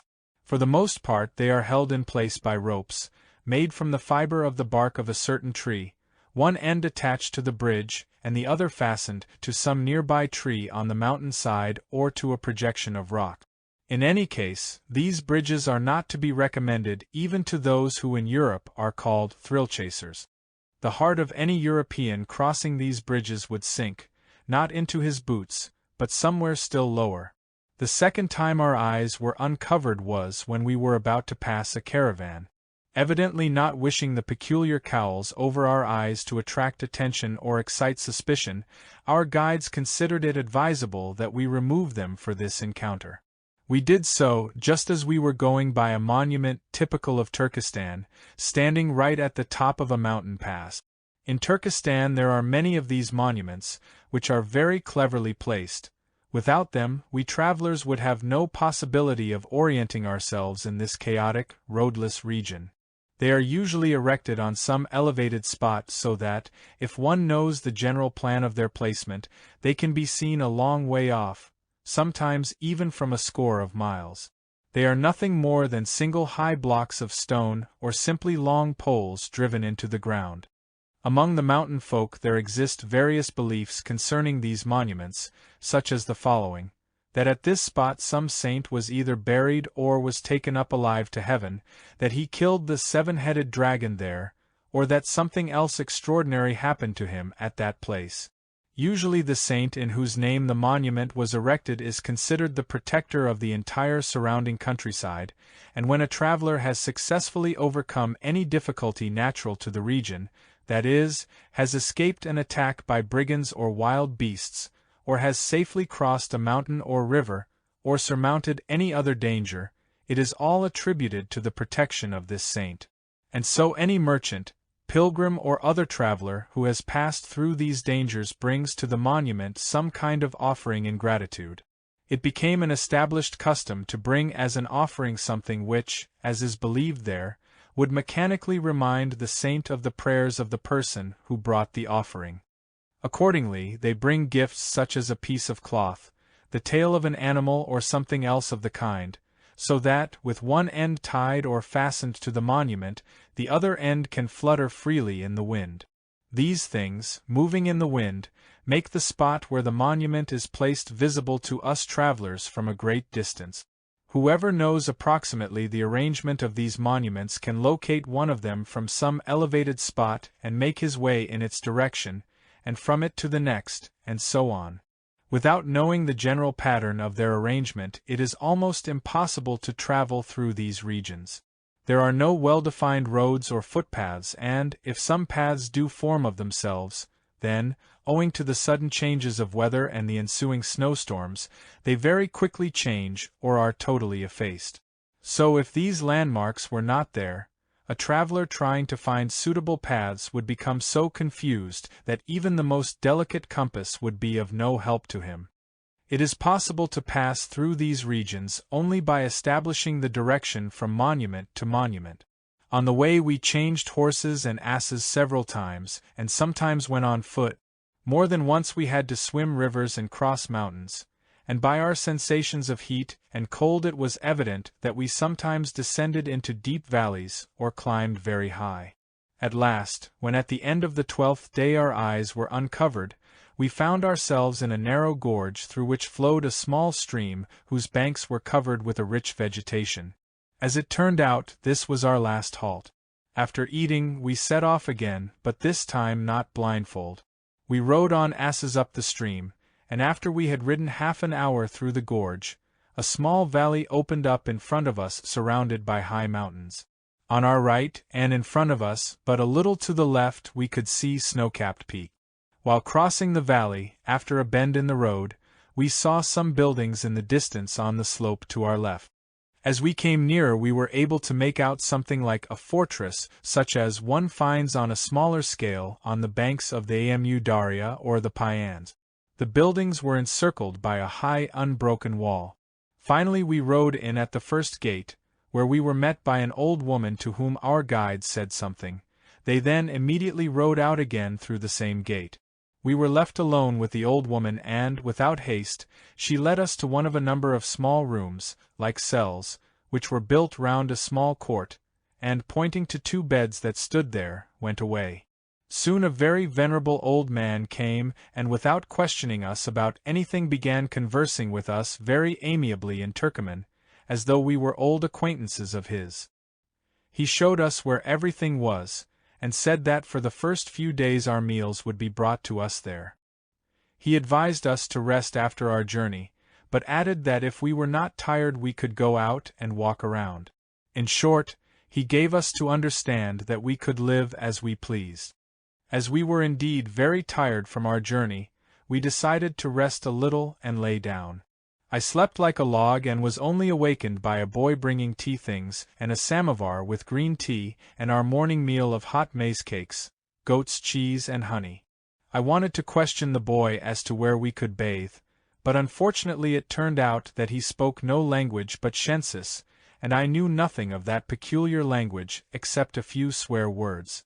Salaviv was already up and out. He returned about 10 minutes later. He too had fallen sound asleep in the evening, but had waked late at night and, fearing to disturb someone, had at first lain quietly in bed memorizing Tibetan words. At sunrise he went out to look around but, as he was about to go out through the gate, an old woman had called to him and beckoned him to a small house in the corner of the court. He followed her, thinking that it was doubtless forbidden to go out, but when he entered her house it turned out that the good woman had simply wanted to give him some fresh, warm milk to drink, after which she even helped him herself to open the gate. As no one else came to us, we decided, after drinking tea, to go for a walk and explore the neighborhood. First of all we walked all round the high wall enclosing the buildings. Besides the gate through which we had entered, there was one other, smaller, on the northwest side. Everywhere reigned an almost awesome quiet, broken only by the monotonous sound of a distant waterfall and the occasional twitter of birds. It was a hot summer day, the air was heavy, we were listless and not at all interested in the grandeur of the scenery round us, only the sound of the waterfall, as if bewitching us, drew us towards it. Without exchanging a word, Salaviv and I automatically went to this waterfall, which later became our favorite place. Neither on that day nor on the following did anyone come to see us, but regularly 3 times a day we were brought food, consisting of milk products, dried fruit, and fish, black, spotted trout, and almost every hour our samovar was refilled. We either lay on our beds or went to the waterfall, where, to its monotonous sound, we memorized Tibetan words. During all this time, neither at the waterfall nor on our way to it, did we meet a single person, except once while we were sitting there, for young girls came by, but when they saw us they quickly turned aside and, passing through a little grove, entered the gate we had noticed on the northwest side. On the morning of the 3rd day, I was sitting in a shady spot by the waterfall and Salaviv, out of boredom, was wiseacring, in some way known only to himself, to determine by means of little sticks the altitude of the snow-capped peaks which rose before us, when suddenly we saw the boy who had brought us our first meal come running towards us.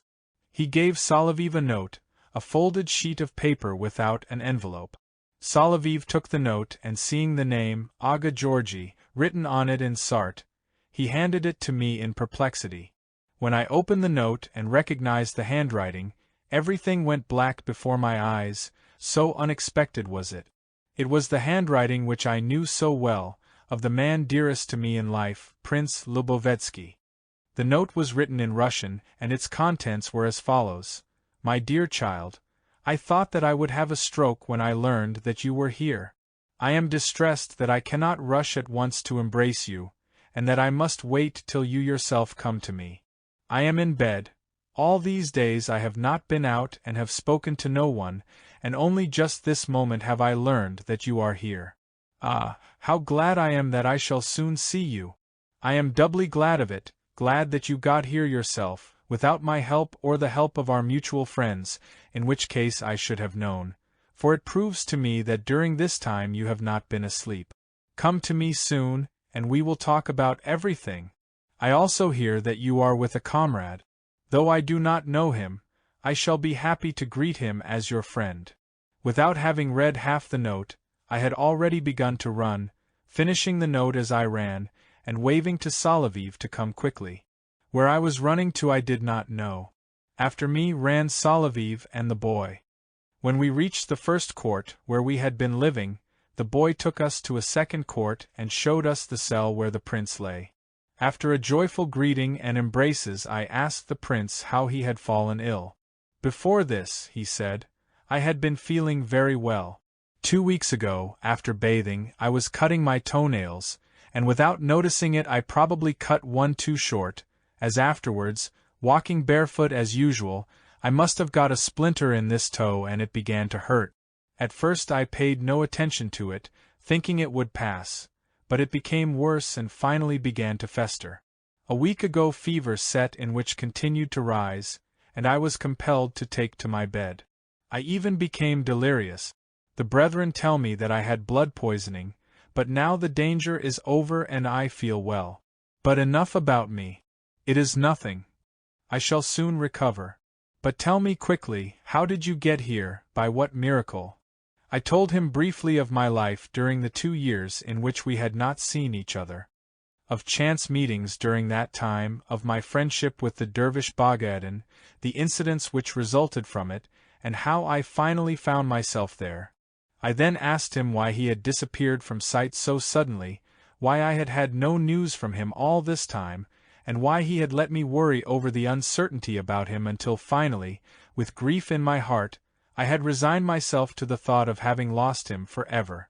And I told him how, in case by any chance they might be useful to him, I had had requiems held for him, regardless of expense, and even though I did not fully believe in their efficacy. Then I asked how he himself had got there, and the prince answered as follows.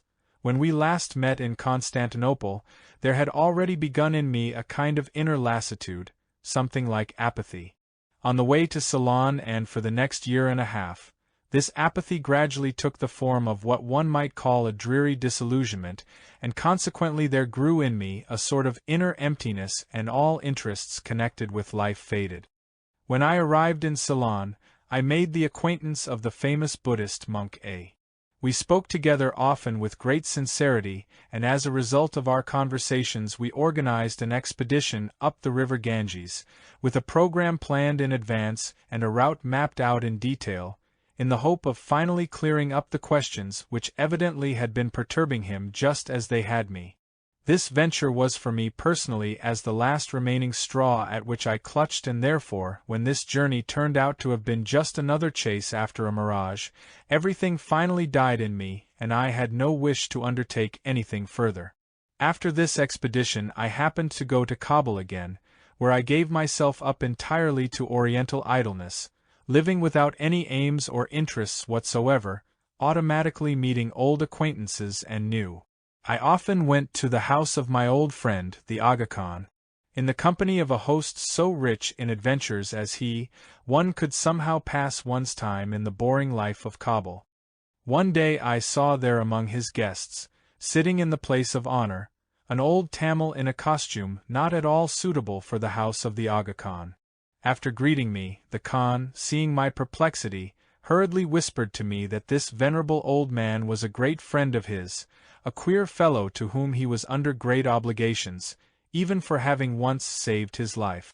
The old man lived somewhere in the north, but occasionally came to Kabul either to see relatives or on some other business, and whenever he was there he came to see him, which always made the Aga Khan inexpressibly glad, as he had never in his life met a better man. He advised me to talk with him, and added that, if I did, I should speak loudly as he was hard of hearing. The conversation, interrupted by my entrance, was resumed. It was about horses. The old man also took part in the discussion, and it was evident that he was a connoisseur of horses and had once been a great lover of them. Then the conversation changed to politics. They talked of the neighboring countries, of Russia and England, and when they were speaking of Russia, the Aga Khan, indicating me, jokingly said, "Please, do not say anything bad about Russia. You might offend our Russian guest." Although this was said in jest, it was clear to me that the Khan desired to prevent the inevitable denunciation of the Russians. There was at that time a widespread hatred there of the Russians and the English. Then the general conversation died down, and we began talking among ourselves in separate group. I talked with the old man, to whom I felt more and more drawn. He spoke with me in the local language, asked where I came from and how long I had been in Kabul. Suddenly he started to speak Russian, very correctly, though with a pronounced accent, explaining that he had been in Russia, even in Moscow and St. Petersburg, and had also lived a long time in Bokhara, where he had met many Russians and had thus learned to speak Russian. He added that he was very glad of an opportunity to speak this language again, as for lack of practice he had already begun to forget it. A little later he said, among other things, that if it were agreeable to me and if I wished to speak in my native language and honor an old man, we could leave together and go to a chaikhana to sit for a while and talk. He explained that sitting in cafes and chaikhanas had been a weakness and habit of his from his youth, and that now, whenever he came to the city, he could not deny himself the pleasure of spending his free time that way, because, in spite of the noise and bustle, nowhere else could he think so well, and he added, doubtless that very noise and bustle is just the reason why one can think so well there. I consented to go with him, with the greatest pleasure, not of course in order to speak Russian, but for some reason I myself could not explain. Though already old myself, I was beginning to feel towards this old man as a grandson feels towards his beloved grandfather. Soon all the guests began to leave. The old man and I left together, talking on the way of one thing and another. When we reached the chaikhana we sat down on the open terrace where we were served green Bukharian tea. From the attention and deference paid to the old man it was evident that he was known and respected there. He had been speaking of the Tadziks, but after the first cup of tea he suddenly broke off the conversation, saying, "But these are trifles we are speaking about, this is not the point," and, after looking at me steadily, he glanced aside and became silent.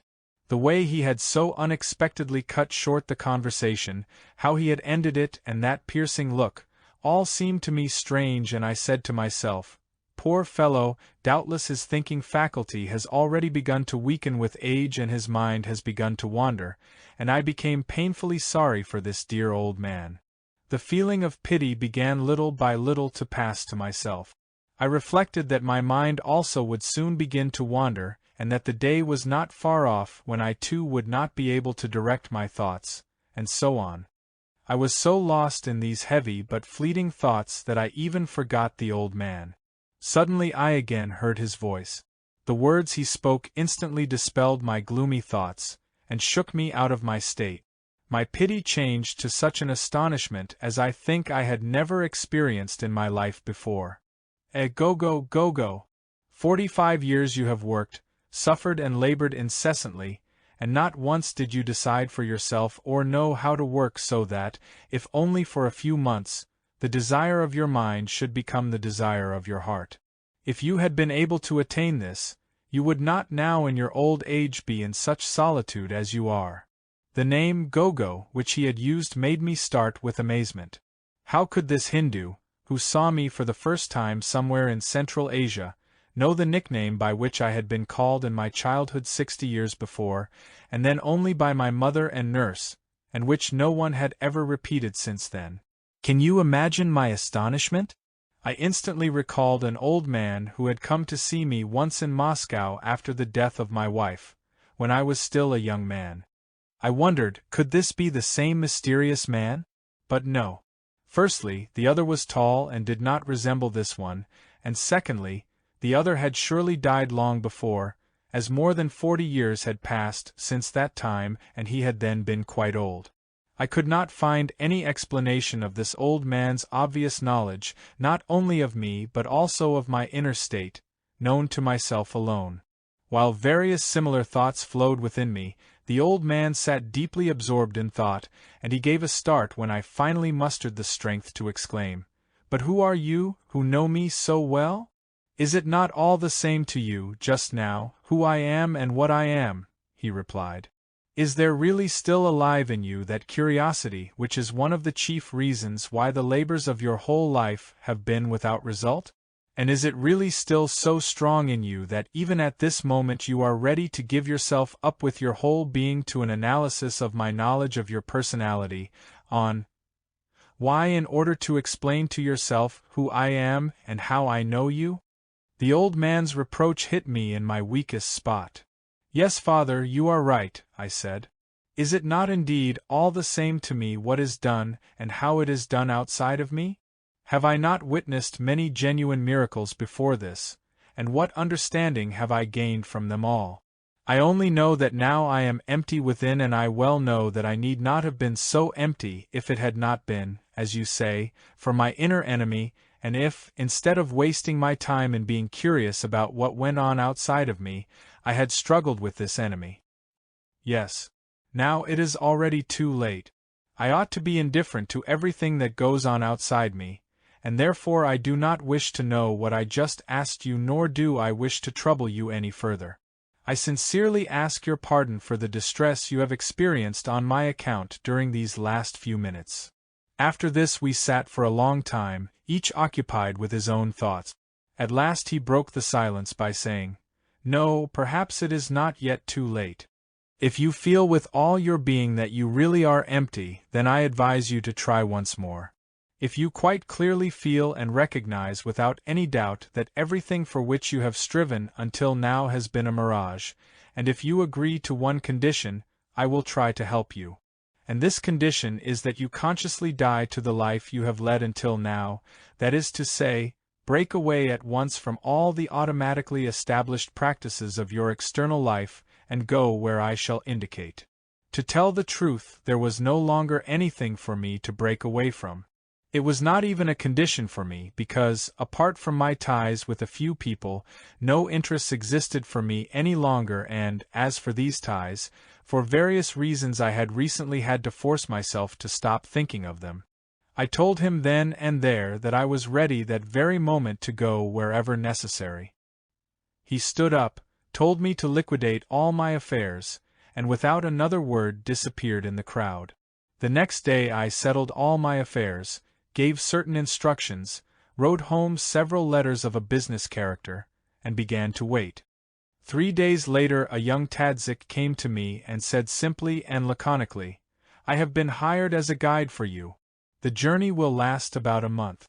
I have prepared for it such and such." And he enumerated what he had prepared. "Will you please tell me what else to order and when and where you wish the caravan to assemble?" I had no need of anything else, as everything for the journey had been provided, and I replied that I was ready to start out the next morning if necessary. As for the place of departure, I asked him to fix it himself. He then added, laconically as before, that I should meet him at 6 o'clock the following morning at the Caravanserai Kalmatas, just outside the city in the direction of Ausenkirpi. The next day we set out with a caravan, which brought me here in 2 weeks. And what I found here you will see for yourself. But now maybe you will tell me what you know about our mutual friends. Seeing that his story had fatigued my dear old friend, I proposed that we postpone any further conversation, saying that later I would tell him with pleasure about everything, but that meanwhile he should rest and so recover sooner. As long as Prince Lubovetsky had to keep to his bed, we went to see him in the second court, but when he was better and could leave his cell, he used to come to us, and we talked every day for 2 or 3 hours. So it continued for about 2 weeks, until one day we were called into the third court, to the sheik of the monastery, who spoke to us through an interpreter. He appointed as our guide one of the oldest monks, an aged man who looked like an icon and was said by the other brethren to be 275 years old. After this we, so to say, entered into the life of the monastery, were allowed access almost everywhere, and began gradually to find out about everything. In the center of the third court was a large building like a temple, where twice a day all those who lived in the second and third courts assembled to watch the sacred dances of the priestesses or to hear the sacred music. When Prince Lubovetsky completely recovered, he went everywhere with us and explained everything, and was thus, as it were, a second guide for us. The details of everything in this monastery, what it represented, and what was done there and how, I shall perhaps recount at some time in a special book. But meanwhile I find it necessary to describe in as much detail as possible one peculiar apparatus I saw there, the construction of which, when I had more or less grasped its significance, made a tremendous impression on me. When Prince Lubovetsky had become our second guide, one day on his own initiative he obtained permission to take us to a fourth court, at one side, called the Women's Court, to the class of pupils directed by the priestess dancers who, as I have said, daily performed sacred dances in the temple. The prince, well knowing my great and absorbing interest in the laws of movement of the human body and psyche, advised me to pay special attention, while watching this class, to the apparatuses with the aid of which the young candidates for priestess dancers were taught their art. The external appearance of these peculiar apparatuses gave the impression, even at the first glance, that they were of very ancient workmanship. They were made of ebony inlaid with ivory and mother-of-pearl. When they were not in use and stood grouped together, they reminded one of Vesanelnian trees, with branches all alike. On close examination, we saw that each apparatus consisted of a smooth column, higher than a man, which was fixed on a tripod. From this column, in 7 places, there projected specially designed branches, which in their turn were divided into 7 parts of different dimensions, each successive part decreasing in length and width in proportion to its distance from the main column. Each part or segment of a branch was connected to the adjacent segment by means of 2 hollow ivory balls, one inside the other. The outer ball did not wholly cover the inner, so that one end of any segment of a branch could be fastened to the inner ball, and the end of the adjacent segment to the outer ball. In this way, these junctures were of the same type as the shoulder joint of a man and allowed the 7 segments of each branch to be moved in any desired direction. On the inner balls certain signs were inscribed. There were 3 of these apparatuses in the room, and beside each of them stood a little cupboard, filled with square plates of some metal, on which were also certain inscriptions. Prince Lubovetsky explained to us that these plates were copies, and that the originals, made of pure gold, were kept by the sheik. Experts had determined that the plates and the apparatuses themselves were at least 4,500 years old. The prince further explained that, by making the signs on the inner balls correspond to those on the plates, these balls and the segments fastened to them could be placed in certain positions. When all the balls are placed as designated, the form and extent of the given posture are fully defined, and the young pupils stand for hours before the apparatuses, regulated in this way, and learn to sense and remember this posture. Many years pass before these young future priestesses are allowed to dance in the temple, where only elderly and experienced priestesses may dance. Everyone in the monastery knows the alphabet of these postures, and when, in the evening in the main hall of the temple, the priestesses perform the dances indicated for the ritual of that day, the brethren may read in these dances one or another truth which men have placed there thousands of years before. These dances correspond precisely to our book. Just as is now done on paper, so, once, certain information about long past events was recorded in dances and transmitted from century to people of subsequent generations. And these dances are called sacred. Those who are to become priestesses are mostly young girls who by the vow of their parents or for some other reason are consecrated from an early age to the service of God, or of this or that saint. They are given to the temple in childhood, where they are taught and prepared for everything necessary, as for example, for the sacred dances. When several days after I first saw this class I went to see the performance of the genuine priestesses, I was astounded, not by the sense and meaning contained in their dances, which I did not as yet understand, but by the external precision and exactitude with which they performed them. Neither in Europe, nor in any other place where I have lived and have watched with conscious interest this sort of automatized human manifestation, have I seen anything to compare with this purity of execution.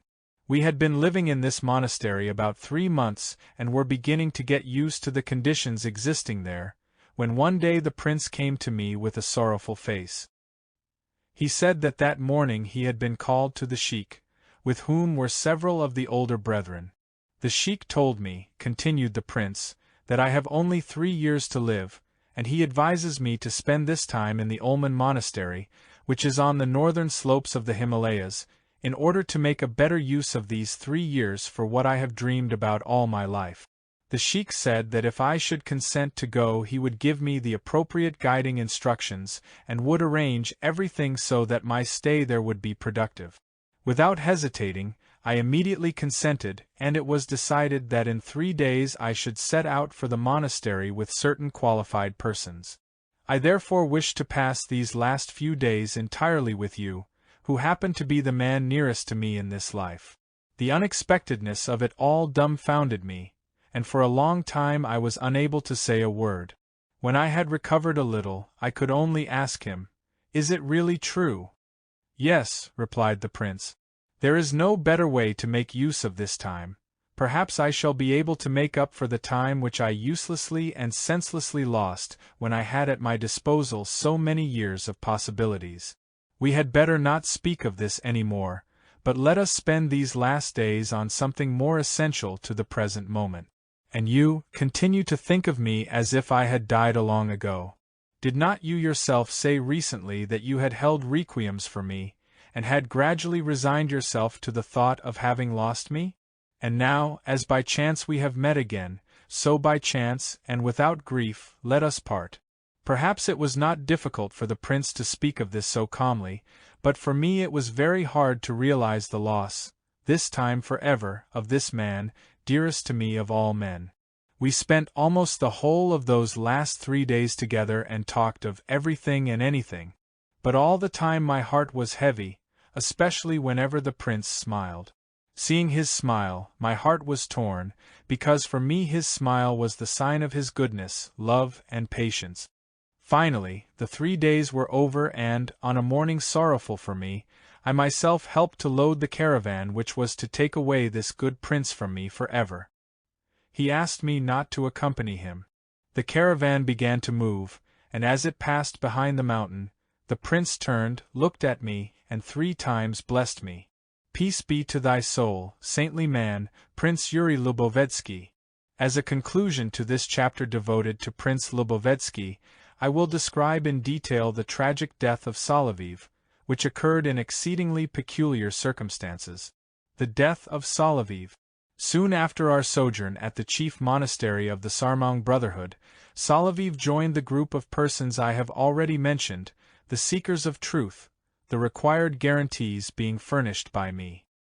He became a full member of this group, and from then on, thanks to his persistent and conscientious efforts, he not only worked for the attainment of his individual perfection but at the same time took a serious part in all our general activities and in the various expeditions for special purposes.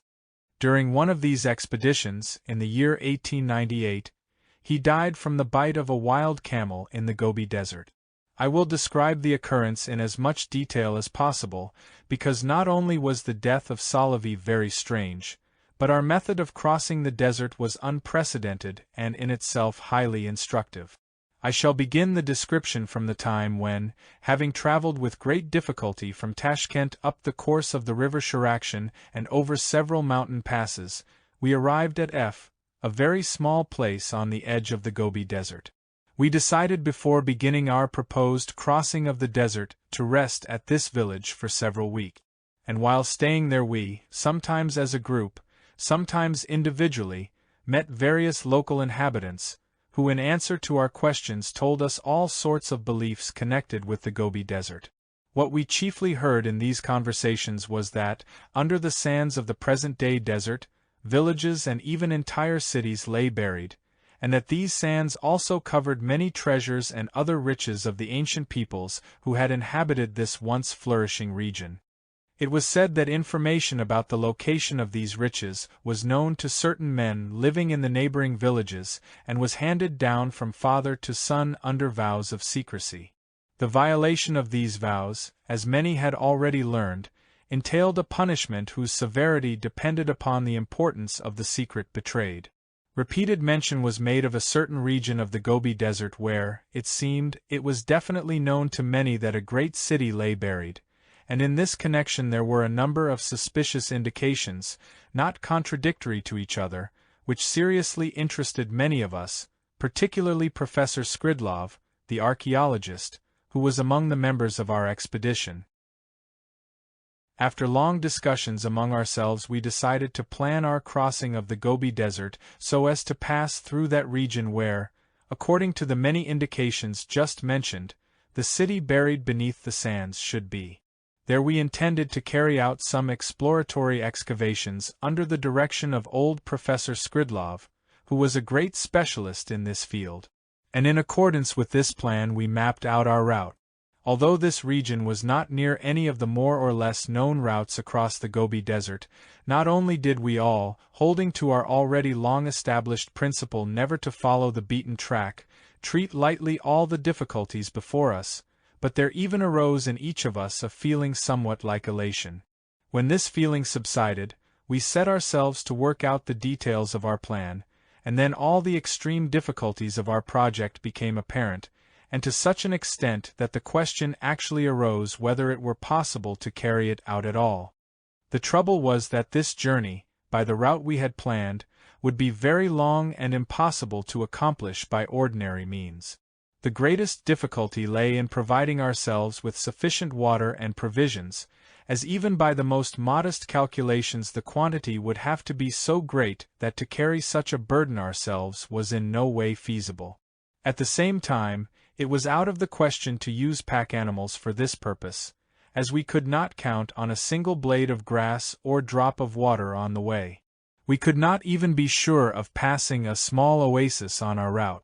In spite of all this we did not give up our plan, but, having pondered over the question, we decided by common agreement that we should not undertake anything for the time being, but that for 1 month each of us should concentrate all his thought on finding some way out of this hopeless situation, and each was to be provided with the means of doing whatever he pleased and going wherever he wished. Professor Skridlov, as our senior member and the most respected among us, was entrusted with the direction of this affair, and, among other things, he was in charge of our common treasury. When everyone had received from him a certain sum of money, some left the village, while others settled down there, each according to his plan. The meeting place which had been fixed was a small village lying on the edge of the sands from where we intended to begin our crossing. A month later we assembled at this appointed place, and under the direction of Professor Skridlov set up a camp, and then each made his report on what he had found out. The order of the reports was decided by lot.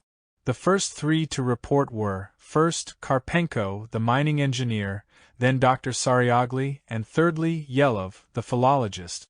These reports were of such an intense interest on account of their new and original thoughts, and even for the way in which they were expressed, that they deeply engraved themselves on my memory, and I can even now reproduce them almost word for word. Karpenko began his report as follows. Although I well know that none of you like the ways of the European scientists, who, instead of coming straight to the point, usually spin out a long rigmarole going back almost to Adam, nevertheless, in the present case, in view of the seriousness of the question, I consider it necessary before telling you my conclusions to put before you the reflections and deductions which led me to what I shall propose today. He continued, The Gobi is a desert whose sands, according to the assertions of science, are of very recent formation. Concerning their origin there exist 2 suppositions. Either they are the sands of a former seabed, or they drifted down, blown by winds from the rocky heights in the Tian Shan, Hindu Kush and Himalayan ranges, and from mountains which once lay to the north of this desert but which no longer exist, having been worn away by winds for centuries. And so, bearing in mind that we must first of all make sure of providing enough food for the entire length of our journey across the desert, both for ourselves and any animals we may find necessary to have with us, I took into consideration both of these suppositions and tried to think whether the sand itself might in some way be made use of for this purpose. I deliberated thus. If this desert is a former seabed, then the sands must surely contain strata or zones consisting of various shells, and, as shells are formed by organisms, consequently they must be organic matter. Therefore, we have only to find some means of converting this matter so that it can be digested and in this way provide the energy required for life. But if the sands of this desert are drift sands, that is to say, if they are of rocky origin, then again, it has been proved beyond any doubt that the soil of most of the great oases of Turkestan and also of the regions adjacent to this desert is of purely vegetable origin and consists of organic substances deposited there from higher altitudes. So we can conclude that, in the course of centuries, such organic substances must have drifted into the general mass of sands of this desert and become mixed with it. I further reflected that according to the law of gravity all substances or elements always group themselves according to their weight. Therefore, here in the desert, the organic substances deposited, being much lighter than sand of rocky origin, must also have gradually grouped themselves in special layers or zones. Having come to this theoretical conclusion, I organized a small expedition into the desert to verify it in practice, and after traveling 3 days began to carry out my investigations. I soon found in certain places layers which, although barely distinguishable from the general mass of the sands, were nevertheless even on superficial examination clearly of a different origin. By microscopic examination and chemical analysis of the separate parts of this mixture of substances, I found out that it consisted of the dead bodies of small organisms and various tissues of the vegetable world. Having loaded all the 7 camels I had at my disposal with this peculiar sand, I returned here, and with Professor Skridlov's permission purchased a number of different animals and set to work experimenting on them. I bought 2 camels, 2 yaks, 2 horses, 2 mules, 2 asses, 10 sheep, 10 goats, 10 dogs and 10 Kariskis cats, and keeping them hungry, that is to say, giving them a very limited quantity of food, only just enough to sustain life, I began little by little introducing into their food this sand which I had prepared in various ways. For the first few days of my experiments, none of the animals would eat any of these mixtures. But when I began to prepare this sand in an entirely new way, after only a week's trial the sheep and goats suddenly began to eat it with great pleasure. I then concentrated all my attention on these animals.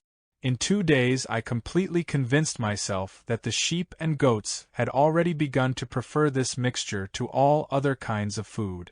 It was composed of 7½ parts of sand, 2 parts of ground mutton, and 1/2 part of ordinary salt. At the beginning, all the animals undergoing my experiments, including the sheep and goats, had daily lost from 1/2 to 2½ % of their total weight, but, from the day when the sheep and goats began to eat this mixture, they not only stopped losing weight but began gaining from 1 to 3 ounces daily. Thanks to these experiments, I personally have no doubt whatever that this sand could be used for feeding goats and sheep, provided it be mixed with the necessary quantity of their own meat. I can therefore propose to you today the following. To overcome the chief difficulty of our trip across the desert, we must buy several hundred sheep and goats, and gradually, as the need arises, kill them and use their meat both for food for ourselves and for preparing the aforesaid mixture as food for the remaining animals. We need not fear any lack of the required sand, as all the data in my possession convince me that in certain places it can always be found. Now, as regards water, in order to provide ourselves with a sufficient supply, we must obtain a large quantity of sheep's or goat's bladders or stomachs, twice as many as there are animals, and making them into cordigines fill them with water and load each sheep or goat with 2 cordigines. I have already verified that a sheep can carry this quantity of water with ease and without any harm to itself. In addition, experiment and calculation have shown me that this quantity of water will suffice for our own needs and also for the animals, provided we exercise a little economy in the use of it during the first 2 or 3 days. After this we will be able, with the water carried by the sheep we have killed, to satisfy ourselves and the remaining sheep in full. When Karpenko had finished, the second report was made by Dr. Sariogli. I had met and made friends with Dr. Sariogli 5 years before. Although by origin a Persian, from eastern Persia, he had been educated in France. Perhaps I shall at some time write a detailed account of him, as he was a most distinguished and highly remarkable man. Dr. Sariagli spoke approximately as follows. After hearing the report of the mining engineer, Karpenko, I shall say pass as regards the first part of my report, because I consider that nothing better than his proposals can be found. However, coming to the second part of my report, which concerns the task I set myself of finding a means of overcoming the difficulties of movement in the desert during sandstorms, I wish to tell you my thoughts and the results of my experiments. The conclusions I arrived at and the experimental data I obtained complement very well, in my opinion, the proposals of Karpenko, and I shall therefore submit them to you. In these deserts, one has very often to pass through winds and storms, during which movement sometimes becomes quite impossible both for man and beast, since the wind lifts quantities of sand up into the air and, whirling it along, deposits mountains of it where only a moment before there were hollows, and so I reflected that any progress would be impeded by the whirlwinds of sand. My next thought was that sand, because of its weight, cannot rise very high and that probably there was a limit beyond which not a single grain could rise. Deliberating in this way, I decided to find out about this hypothetical limit. For this purpose, I ordered here in the village a specially high, folding step-ladder, and with 2 camels and a driver set off into the desert. After 1 day's journey I was preparing to camp for the night, when a wind suddenly rose, and within an hour the storm had become so violent that it was impossible to remain stationary and even to breathe owing to the sand in the air. With great difficulty we began to set up the ladder I had brought, and somehow, even making use of the camels, we steadied it as best we could and I climbed up. Can you imagine my astonishment when, at a height of no more than 25 feet, I found not a grain of sand in the air? My ladder was some 60 feet in length. I had not climbed up a third of its height before I emerged from that hell. There above was a beautiful starry and moonlit sky, silence and a stillness such as is rarely found even at home in eastern Persia. Below, there still reigned something unimaginable. I had the impression of standing on some high cliff on a sea-coast overlooking the most terrible storm and upheaval. While I stood up there on the ladder admiring the beautiful night, the storm began to abate and after half an hour I descended. But below a calamity awaited me. Although now the wind was only half as strong, the man who had accompanied me was still walking, as is customary in these storms, along the crests of the dunes away from the wind, leading after him only 1 camel. The other, he told me, had broken loose soon after I had mounted the ladder, and had gone off he knew not where. When it began to grow light, we set out to search for the second camel, and very soon saw its hoofs sticking out of a dune not far from the place where the ladder had stood. We did not try to dig the camel out, as it was obviously dead and buried quite deep in the sand. We immediately set off on the return journey, eating our food as we went so as not to lose time, and by evening we reached our village. The next day I ordered several pairs of stilts of different sizes, getting them in different places to avoid suspicion, and, taking with me 1 camel loaded with provisions and a few necessities, I again set out into the desert, where I began practicing walking on stilts, first on low ones, and then gradually on higher and higher ones. To walk over the sands on stilts was not so difficult once I had fastened to them the iron sawls I had devised, and which I had ordered, again out of caution, in different places from the stilts. During the time I spent in the desert to practice walking on stilts, I went through 2 more storms. One of them, to be sure, was mild, but, even so, it would have been unthinkable to move and orient oneself in it by ordinary means. But with the aid of my stilts I walked around over the sands during both of these storms, in any desired direction, as though I were in my own room. At first it was somewhat difficult not to stumble, because very often and particularly, as I have already said, during storms there are ups and downs in the dunes. But fortunately, as I soon discovered, the upper surface of the sand-filled atmosphere has irregularities of contour exactly corresponding to the irregularities of the sands, so that walking on stilts is considerably facilitated by the fact that one can clearly see by the contours of the sand-filled atmosphere where one dune ends and another begins. In any case, concluded Dr. Sariagli, it has been shown that the sand-filled atmosphere has a definite and not very high limit, and that the contours of its upper surface always correspond to the contours of the desert itself, and one must admit that it is absolutely necessary to make use of this discovery in the journey we have ahead of us. The third to report was Yelov, the philologist, who, with the peculiar, expressive manner of speech characteristic of him, addressed us as follows: "If you will allow me, gentlemen, I will say the same thing as our esteemed Aesculapius concerning the first half of his report, namely, I pass. But I pass also concerning everything in general which I had thought out and wiseacred about during the past month. What I had wished to communicate to you today is simply child's play in comparison with the ideas presented by the mining engineer, Karpenko, and my friend the doctor, as irreplaceable in respect of his origin as of his possession of a diploma. However, just now while the two previous speakers were making their proposals, some new ideas arose in me, which you may perhaps find admissible and effective for our journey. They are as follows. According to the proposal of the doctor, we are all going to practice walking on stilts of different heights, but the stilts to be used on the journey itself, one pair of which each of us must take with him, will be not less than 20 feet long. Further, if we follow the proposal of Karpenko, we shall probably have a great many sheep and goat. Now I think that when our stilts are not in use, instead of carrying them ourselves, we can very easily arrange for them to be carried by the sheep and goat.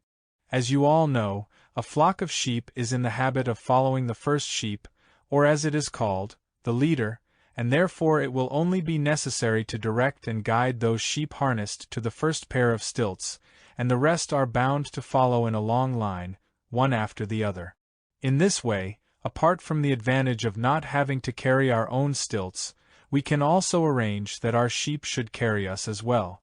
Between stilts 20 feet long placed parallel, we can easily put 7 rows of sheep, 3 in a row, that is, 21 sheep in all, and for this number of sheep, the weight of one man is a trifle. We need only harness the sheep to the stilts in such a way as to leave an empty place in the center about 5.5 feet long and 3 feet wide, which can be used to fix up a very comfortable couch. Then each of us, instead of toiling and sweating under the weight of his own stilts, can loll about like Mouktar Pasha in his harem or ride like a rich parasite in his private carriage through the alleys of the Bois de Boulogne. Crossing the desert in such conditions, we can even, during this time, learn almost all the languages we shall need in our future expeditions. After the first two reports and this finale from Yelov, there was obviously no further need for other proposals. We were all so astounded at what we had heard that all of a sudden it seemed to us that the difficulties of crossing the Gobi had been intentionally exaggerated, and even the impossibility of it suggested expressly for the traveler. And so, accepting these proposals, we all of us agreed, without any discussion, to conceal from the local inhabitants, for the time being, our impending departure into the desert, that world of hunger, death, and uncertainty. Accordingly, we planned to pass off Professor Skridlov as a daring Russian merchant, who had come to this region on some wild commercial venture. He had come, supposedly, to buy up sheep to send to Russia, sheep being very dear there, whereas here they could be bought much more cheaply, and he intended at the same time to export strong, long, thin poles to the factories in Russia, where they would be made into frames for stretching calico. In Russia, such hard wood is unobtainable, and the frames made of the wood there soon wear out, owing to the constant movement in the machines, so that poles of this quality would bring a high price. For these reasons, the daring merchant wished to embark on this risky commercial enterprise. Having decided this, we all became high-spirited and spoke of the journey ahead of us as though it were no more than crossing the Place de la Concorde in Paris. The next day we moved to the bank of the river, near the place where it disappears into the fathomless depths of the sand, and there we pitched the tents brought from Russia, which we still had with us. Although the site of our new camp was not at all far from the village, Nevertheless, no one lived in that place, and it was not probable that it would enter anyone's head to come there, to the very gates of that arid hell. Some of us, passing ourselves off as clerks and other servants of the eccentric Russian merchant, Ivanov, made the rounds of the bazaars in the vicinity and began buying up thin poles of various lengths, and also sheep and goats, and soon we had a whole flock in our camp. We then began intensive practice at walking on stilts, first on low ones and then gradually on higher ones. One fine morning 12 days later, our extraordinary cortege moved off into the wastes of the sands, amid the bleating of sheep and goats, the barking of dogs, and the whinnies and brays of the horses and asses we had purchased in case of need. The cortege soon spread out into a long procession of litters, like the grandiose processions of ancient kings. Long rang out our jovial songs and the shouting back and forth to each other from our improvised litters, which followed each other some distance apart. Of course, as always, the remarks coming from Yelev produced roars of laughter. Although we went through 2 terrible sandstorms, we arrived several days later almost at the heart of the desert, without any fatigue and fully satisfied with everything, even with having learned the language we needed. We were approaching the spot which was the principal goal of our expedition. Everything would probably have ended as we had planned, if it had not been for the accident to Soloviev. We had been traveling mostly at night, making use of the abilities of our comrade, the experienced astronomer Dashtimarov, to orient ourselves by the stars. One day we made a halt at dawn to eat and also to feed our sheep. It was still very early. The sun had only just begun to grow hot. We were just sitting down to our freshly prepared mutton and rice, when on the horizon there suddenly appeared a herd of camels. We at once guessed that they must be wild ones. Soloviev, a passionate hunter and a dead shot, immediately seized his rifle and ran in the direction where the silhouettes of the camels could be seen. And we, laughing at Soloviev's passion for hunting, settled down to the hot food, excellently prepared in these unprecedented conditions. I say unprecedented because, in the midst of these sands, and so deep in the interior, it is usually considered impossible to build a fire, as there is sometimes not even Soxal to be found for hundreds of miles. But we built fires at least twice a day to cook our meals and prepare coffee or tea, and not only ordinary tea, but also Tibetan tea, brewed in the stock from the bones of the slaughtered sheep. For this luxury we were indebted to the device of Pagoshin, who had the idea of making saddles of special wooden sticks for loading the sheep with the bladders of water. So now, as we killed the sheep, there was quite enough wood left over every day for the fires. An hour and a half had passed since Soloviev had gone after the camels. We were already preparing to continue our journey, and there was still no sign of him. We waited a further half-hour. Well knowing the punctiliousness of Soloviev, who never kept anyone waiting, and fearing some mishap, all but 2 of us took our guns and set off to search for him.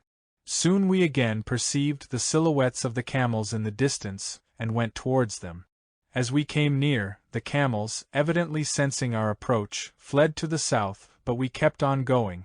4 hours had passed since Soloviev had gone. Suddenly one of us noticed a man lying several hundred paces away, and when we came up we recognized Soloviev, who was already dead. His neck had been bitten half through. All of us were overwhelmed with heart-rending grief, for we had all loved this exceptionally good man. Making a litter of our guns, we carried Soloviev's body back to the camp. The same day, headed by Skridlov, who performed the duty of priest, we buried Soloviev with great solemnity in the heart of the desert, and immediately left that for us accursed place. Although we had already done much towards the discovery of the legendary city, which we had expected to find on our journey, we nevertheless changed all our plans and decided to leave the desert as soon as possible. So we struck out more to the west and in 4 days arrived at the Karyan oasis, where normal country begins. From Korea we continued further, but now without Soloviev, dear to us all. Peace to thy soul, honest and ever loyal friend of all friends. Chapter 8, Ikim By. I wish to devote this chapter to my reminiscences of another man whom I consider remarkable, and whose manner of life in his later years, either by the will of fate or thanks to the laws operating in a self-developed individuality, was arranged down to the smallest detail like my own. At the present time this man is in good health from the ordinary point of view, but according to my view, and speaking between ourselves, only his physical body is in good health. It is interesting to note that, contrary to the generally accepted opinion that people belonging to two different nationalities which have been engaged in centuries of racial struggle ought to feel towards each other instinctive hostility and even hate, and in spite of the difference of upbringing in family traditions and religious convictions, nevertheless, between Kim Bey and myself, after our first meeting in early youth in quite unusual circumstances, there gradually arose a close friendship, and later, when through all kinds of trivial incidents our inner worlds had been drawn together like two arisings from the same source, our feeling for each other was like that of brothers. In this chapter 1 shall describe my first chance meeting with Dr. Kim Bey, who is respected by all serious persons that know him, as well as by the common run of people, who regard him as a great magician and wizard. I will also recount briefly several significant events which took place during our wanderings in the depths of Asia and Africa. At the present time, rewarded for his past merits by many decorations which have proved to be not ephemeral, he somehow lives out his remaining years in a small and insignificant place in Egypt, with the title of the Great Turkish Pasha. It must be said that he chose such a solitary spot as his dwelling place for his old age, in spite of having the means to live wherever he pleased and to enjoy all the comforts of present-day life, chiefly because he wished to avoid the importunities of idle people and their curiosity, a property unworthy of man which has become inherent in most of our contemporaries. The first time I met Kim Bey was when he was still quite young. He was a student in a military school in Germany and had come, as he always did, to spend the summer with his father in Constantinople. We were of the same age. Before describing the circumstances in which I met him, I must say that, in the period before my first visit to Ekmidzen and my meeting with Pagasian, related in a previous chapter, when I was still being chased about everywhere like a harassed dog, seeking answers to the questions arising in my brain, which according to the notions of most contemporary people had become sick with psychopathy, I also happened to go to Constantinople, drawn by rumors of numerous marvels supposed to be performed by the dervishes there. On my arrival at Constantinople I arranged to stay in the district called Pera and went from there to visit the monasteries of various dervish orders. Living at that time in the company of these dervish zealots, and of course not being occupied with anything practical and thinking about nothing except all kinds of dervish nonsense, one gloomy day, I clearly recognized without any illusions that very soon I would have absolutely know what is called dough. After realizing this fact, I went about for a couple of days far from carefree, while all the time thoughts swarmed beneath my cranium, like the favorite flies of Spanish mules, about how to get hold of that contemptible something which for contemporary man is almost the sole stimulus of his life. With these worries, I was standing one day on the large bridge between Pera and Stamboul. Leaning on the parapet, I began to ponder on the sense and significance of the continuous movement of the whirling dervishes, which at first glance seems automatic and without any participation of the consciousness. Under the bridge and near it, steamers were constantly passing and small boats plied unceasingly in every direction. On the Galata shore next to the bridge, there was a landing stage for the steamers crossing between Constantinople and the opposite shore of the Bosphorus. Near this landing stage, around the arriving and departing steamers, I saw boys swimming about and diving for coins thrown by people from the steamers. This interested me a great deal. I went nearer and looked on. Without any hurry the boys very skillfully retrieved the coins thrown by the passengers in different places, without missing a single one. I watched for a long time, admiring the ease and dexterity of these boys, who were of various ages, from 8 to about 18.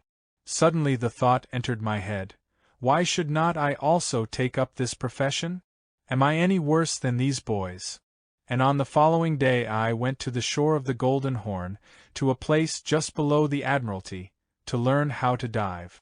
While practicing my diving I even chanced to come across a teacher, a certain Greek, an expert, who used to go there to bathe. He taught me of his own accord some of the details of this great wisdom, and the rest I drew out of him by cunning, then already proper to me, over a cup of coffee which we took after bathing, in a Greek café nearby. Of course, I will not go into details as to who paid for the coffee. At first it was very difficult. One had to dive down with open eyes, and the sea water irritated the membranes of my eyes, causing sharp pain, especially at night. But soon they grew accustomed to it, and I began to see as freely in the water as in the air.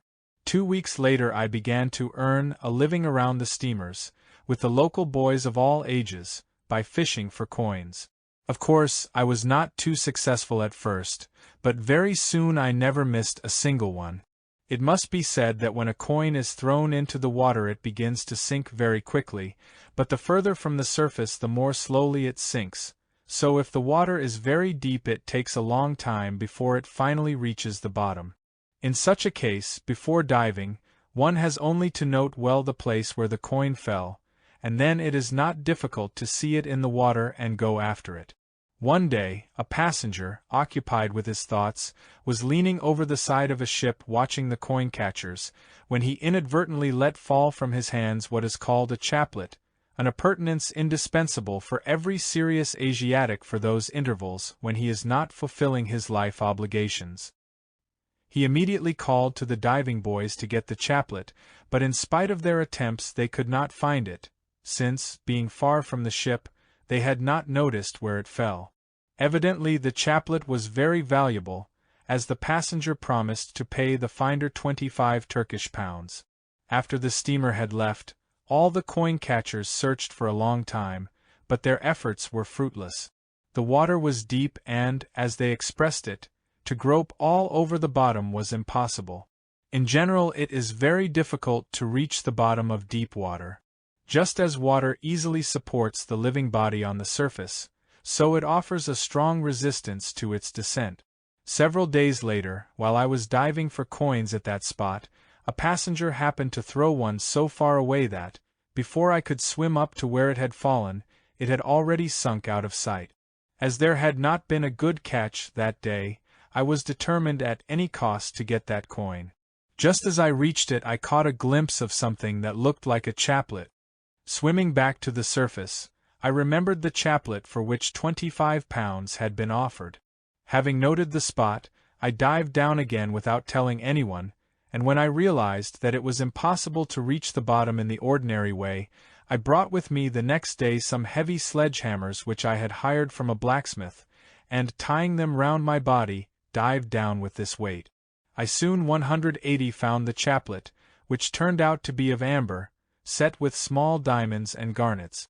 The same day I discovered that the passenger who had lost the chaplet was Pasha N, the former governor of a small district near Constantinople, and that he was then living on the opposite shore of the Bosphorus, not far from Scutari. As I had recently been not too well and was feeling worse each day, I decided not to dive for coins the next day, but to deliver the chaplet to its owner, and at the same time to visit the cemetery at Scutari. I went the following morning and soon found the Pasha's house.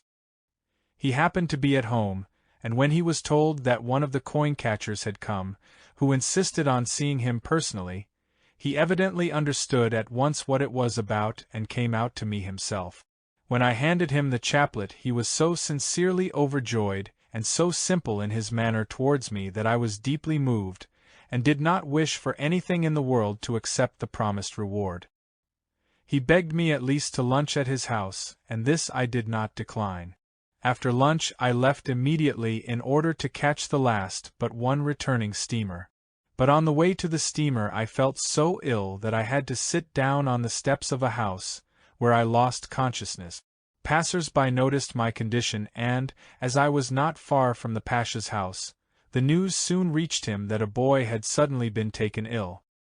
Hearing that the boy was the one who had brought him the chaplet, the Pasha himself came quickly with his servants and gave orders for me to be carried to his house, and for a military physician to be called. Although I soon recovered consciousness, my condition was such that I could not move and was compelled to remain for the time being in the Pasha's house. That night all my skin began to crack and burn unbearably. Evidently, being unaccustomed to long immersion in sea-water, it could not tolerate the action of the salt. I was put in a wing of the house, and an old woman named Fatma Baji was appointed to take care of me.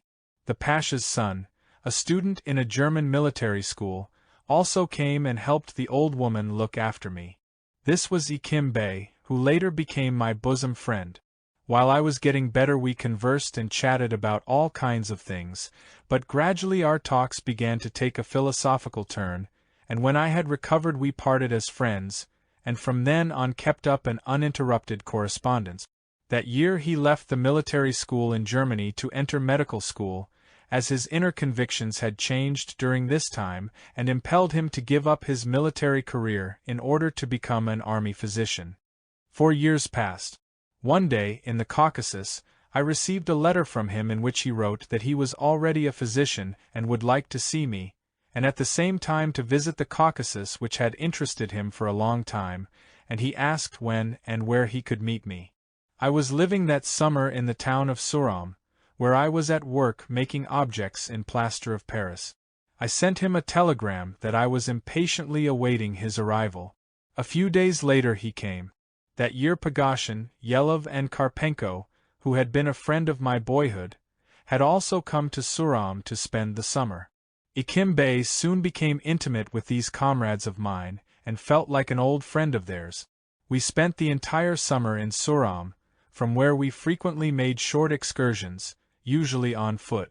We climbed the Suram mountain pass, and explored the environs of Borzum and Mikhailov in order to come in contact with the people in these places who had not yet been exposed to the effects of contemporary civilization, and once we even visited the famous Kevsers, who have driven all the learned ethnographers mad. Ikim Bey, living several months in such conditions with us, young men of his own age who were already thoroughly stuffed with all kinds of Don Quixotic aspirations, and taking part in all our exchanges of opinion, was willy-nilly drawn into our psychopathy and, like us, burned with eagerness to jump over his own knees.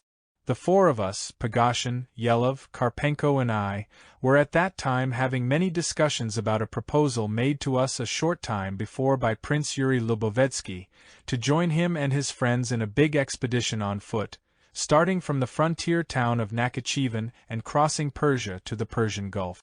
These discussions of ours, and all the perspectives opened up by this kind of travel, interested Ikim Bey so much that he asked us to put in a word with the prince for him to be allowed to join this expedition, and he began to think out how to obtain his father's permission and a year's leave of absence from his superiors. The upshot of it all was that, after making the necessary arrangements, partly by telegram, and partly in person on his return home to prepare for this long journey, he began his first big expedition in our company on the day we set out from Nakhichevan, the 1st of January of the following year. We started at midnight from Nakhichevan and by morning were already exposed to a demonstration of the wisdom of those biped inhabitants of our dear planet who are called frontier guards, and who are everywhere equally highly developed in the art of expressing their perspicacity and omniscience. There were 23 of us, including all those friends and comrades of mine to whom I have decided to devote separate chapters in this series of my writings.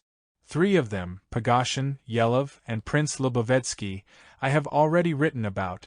With Dr. Ikim Bey I will acquaint the reader in this chapter, and to the 2 others, Karpenko the engineer, and the archaeology professor Skridlov, I will devote the subsequent chapters of this book. Our journey to the town of Tabriz, which we reached 10 days later, passed without any special incident.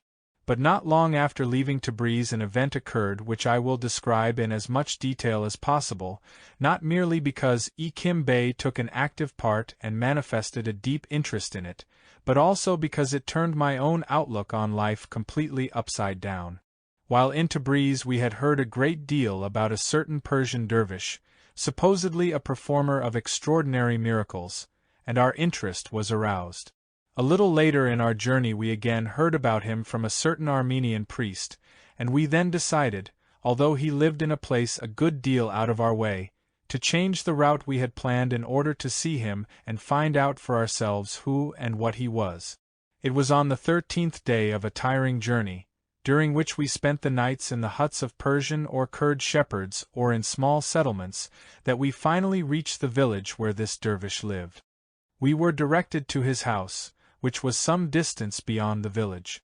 We immediately made our way there, and found him near his house in the shade of some trees, where he usually spoke with the people who came to him. We saw a man of fairly advanced age, dressed in rags, barefoot and seated cross-legged on the ground. Near him sat a number of young Persians who, as we discovered later, were his pupils. We approached, asked his benediction, and also seated ourselves on the ground, forming a half-circle round him. Our conversation began. We put questions and he answered us, and in his turn he asked us questions. At first he received us rather coldly and showed little inclination to talk, but later, when he found that we had come a considerable distance especially to talk with him, he became more cordial. He expressed himself very simply, in unpolished language, and at the beginning gave the impression, at least to me personally, of being an ignorant man, that is to say, uneducated in the European sense of the word. The conversation with the dervish was conducted in Persian, but in a particular dialect which none of our company knew except myself, Dr. Sariagli and one other who was not very fluent in it. Consequently Sariagli and I asked the questions, immediately translating all that was said for the benefit of the others. It was dinner time. A pupil came bringing the dervish his food, rice in a bowl made out of a gourd. Continuing the conversation, the dervish began to eat. As we had eaten nothing since we had risen and started on our way early in the morning, we opened our knapsacks and began to eat also. I must remind you that at that time I was an ardent follower of the famous Indian yogis and carried out very exactly all the indications of what is called Hatha Yoga, and when eating I tried to masticate my food as thoroughly as possible. So, long after everyone, including the old man, had finished their simple meal, I continued slowly eating, trying not to swallow a single morsel without masticating it according to all the rules. Seeing this, the dervish asked me, "Tell me, young stranger, why are you eating like that?" I was so sincerely astonished by this question, which seemed to me very strange and to say not very much for his knowledge, that I even had no desire to reply to him, and thought that we had made such a long detour in vain, to meet a man who was not worth talking with seriously.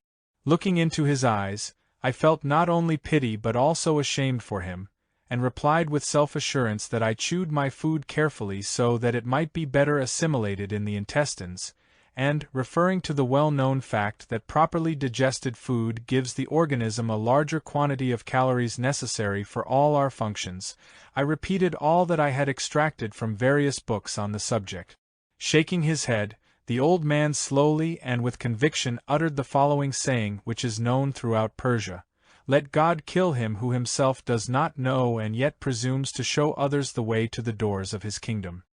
After that Sariagli put a question to the dervish, which he answered briefly. He then turned again to me and asked, "Tell me, young stranger, you probably also do gymnastics?" I was in fact working very hard at gymnastics at that time, and although I knew all the methods recommended by the Indian yogis, I kept to the system of the Swede, Müller.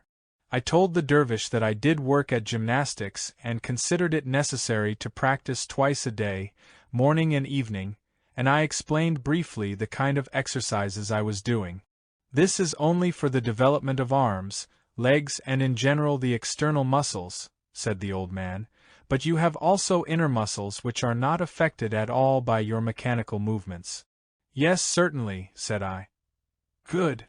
Let us now return to your way of chewing your food," the old man continued. "If you chew in this way as a means to health or for the sake of other attainments, then I shall have to say, if you would like to know my sincere opinion, that you have chosen the worst possible way. By chewing your food so carefully you reduce the work of your stomach. Now you are young and everything is all right, but you are accustoming your stomach to do nothing, and when you are older, owing to the lack of normal work, your muscles will be to a certain extent atrophied. And that is bound to occur if you continue this system of chewing.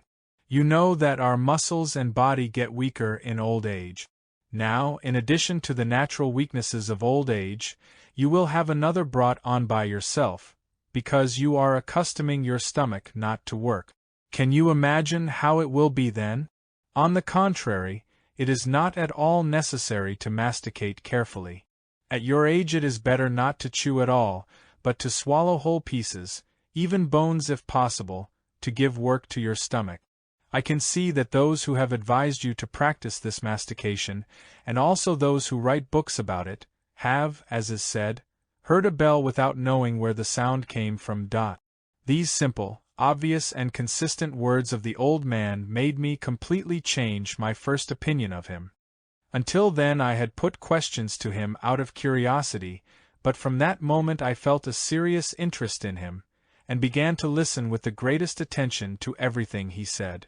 Suddenly I understood with the whole of my being that ideas I had hitherto accepted as indisputable truths were incorrect. I realized that up till then I had seen things only from one side. Now many things appeared in quite a new light. Hundreds of new questions arose in my mind concerning this subject.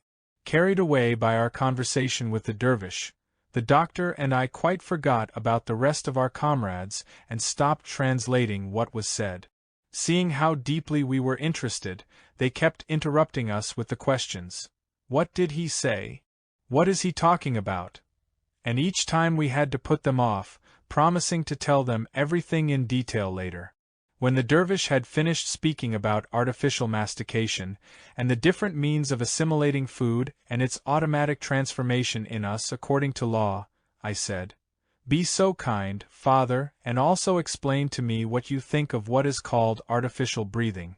Believing it useful, I practice it according to the instructions of the yogis, namely, after breathing in the air, I hold it a certain time, and then slowly exhale it. Perhaps this also should not be done." The dervish, seeing that my attitude towards his words had completely changed, began to be more in sympathy with me and explained the following. If you harm yourself with your way of chewing food, you harm yourself 1,000 times more by the practice of this breathing.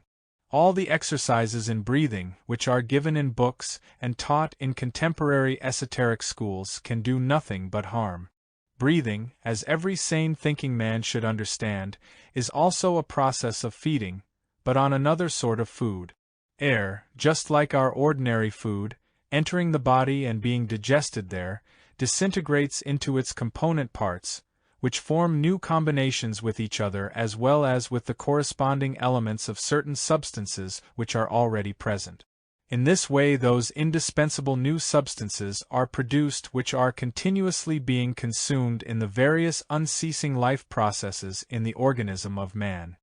You must know that, to obtain any definite new substance, its constituent parts must be combined in exact quantitative proportions. Let us take the most simple example. You have to bake bread. For this you must first of all prepare the dough. But to make dough you must take definite proportions of flour and water. If there is too little water, you will get, instead of dough, something that will crumble at the first touch. If you take too much water, you will simply get a mash, such as is used for feeding cattle. It is the same in either case. You will not get the dough necessary for baking bread. The same thing occurs in the formation of every substance necessary for the organism. The parts composing these substances must be combined in strict proportions, both qualitatively and quantitatively. When you breathe in the ordinary way, you breathe mechanically. The organism, without you, takes from the air the quantity of substances that it needs. The lungs are so constructed that they are accustomed to work with a definite amount of air. But if you increase the amount of air, the composition of what passes through the lungs is changed, and the further inner processes of mixing and balancing must also inevitably be changed. Without the knowledge of the fundamental laws of breathing in all particulars, the practice of artificial breathing must inevitably lead, very slowly but none the less surely, to self-destruction. You should bear in mind that besides substances necessary for the organism, the air contains others which are unnecessary and even harmful. Well then, artificial breathing, that is to say, a forced modification of natural breathing, facilitates the penetration into the organism of these numerous substances in the air which are harmful to life, and at the same time upsets the quantitative and qualitative balance of the useful substances. Artificial breathing also disturbs the proportion between the amount of food obtained from the air and the amount obtained from all our other food. Hence, on increasing or diminishing the intake of air, you must correspondingly increase or diminish the amount of other kinds of food. And to maintain the correct proportion, you must have a full understanding of your organism. But do you know yourself so well? Do you know, for example, that the stomach needs food not only for nourishment but also because it is accustomed to taking in a certain quantity of food? We eat chiefly to gratify our taste, and to obtain the accustomed sensation of pressure which the stomach experiences when it contains this particular quantity of food. In the walls of the stomach there branch out what are called wandering nerves which, beginning to function when there is not a certain pressure, give rise to the sensation we call hunger. Thus, we have different hungers, a so-called bodily or physical hunger, and, if it may be so expressed, a nervous or psychic hunger. All our organs work mechanically, and in each, owing to its nature and habits, there is created a special tempo of functioning, and the tempos of the functioning of different organs are in a definite relation to each other. So there is established in the organism a certain equilibrium, one organ depending on another, all are connected. By artificially changing our breathing, we change first of all the tempo of the functioning of our lungs, and, as the activity of the lungs is connected, among other things, with the activity of the stomach, the tempo of the functioning of the stomach is also changed, at first slightly, then more and more.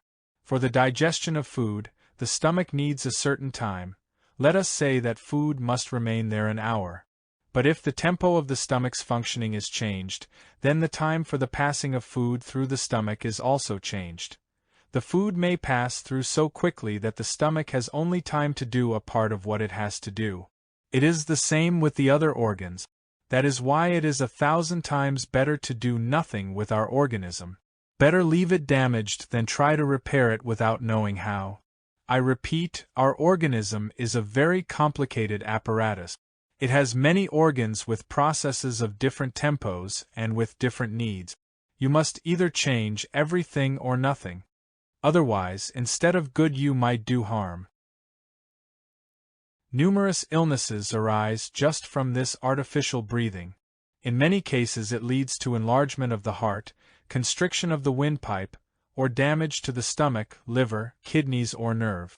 It very rarely happens that anyone who practices artificial breathing does not harm himself irreparably, and this rare case occurs only if he stops in time.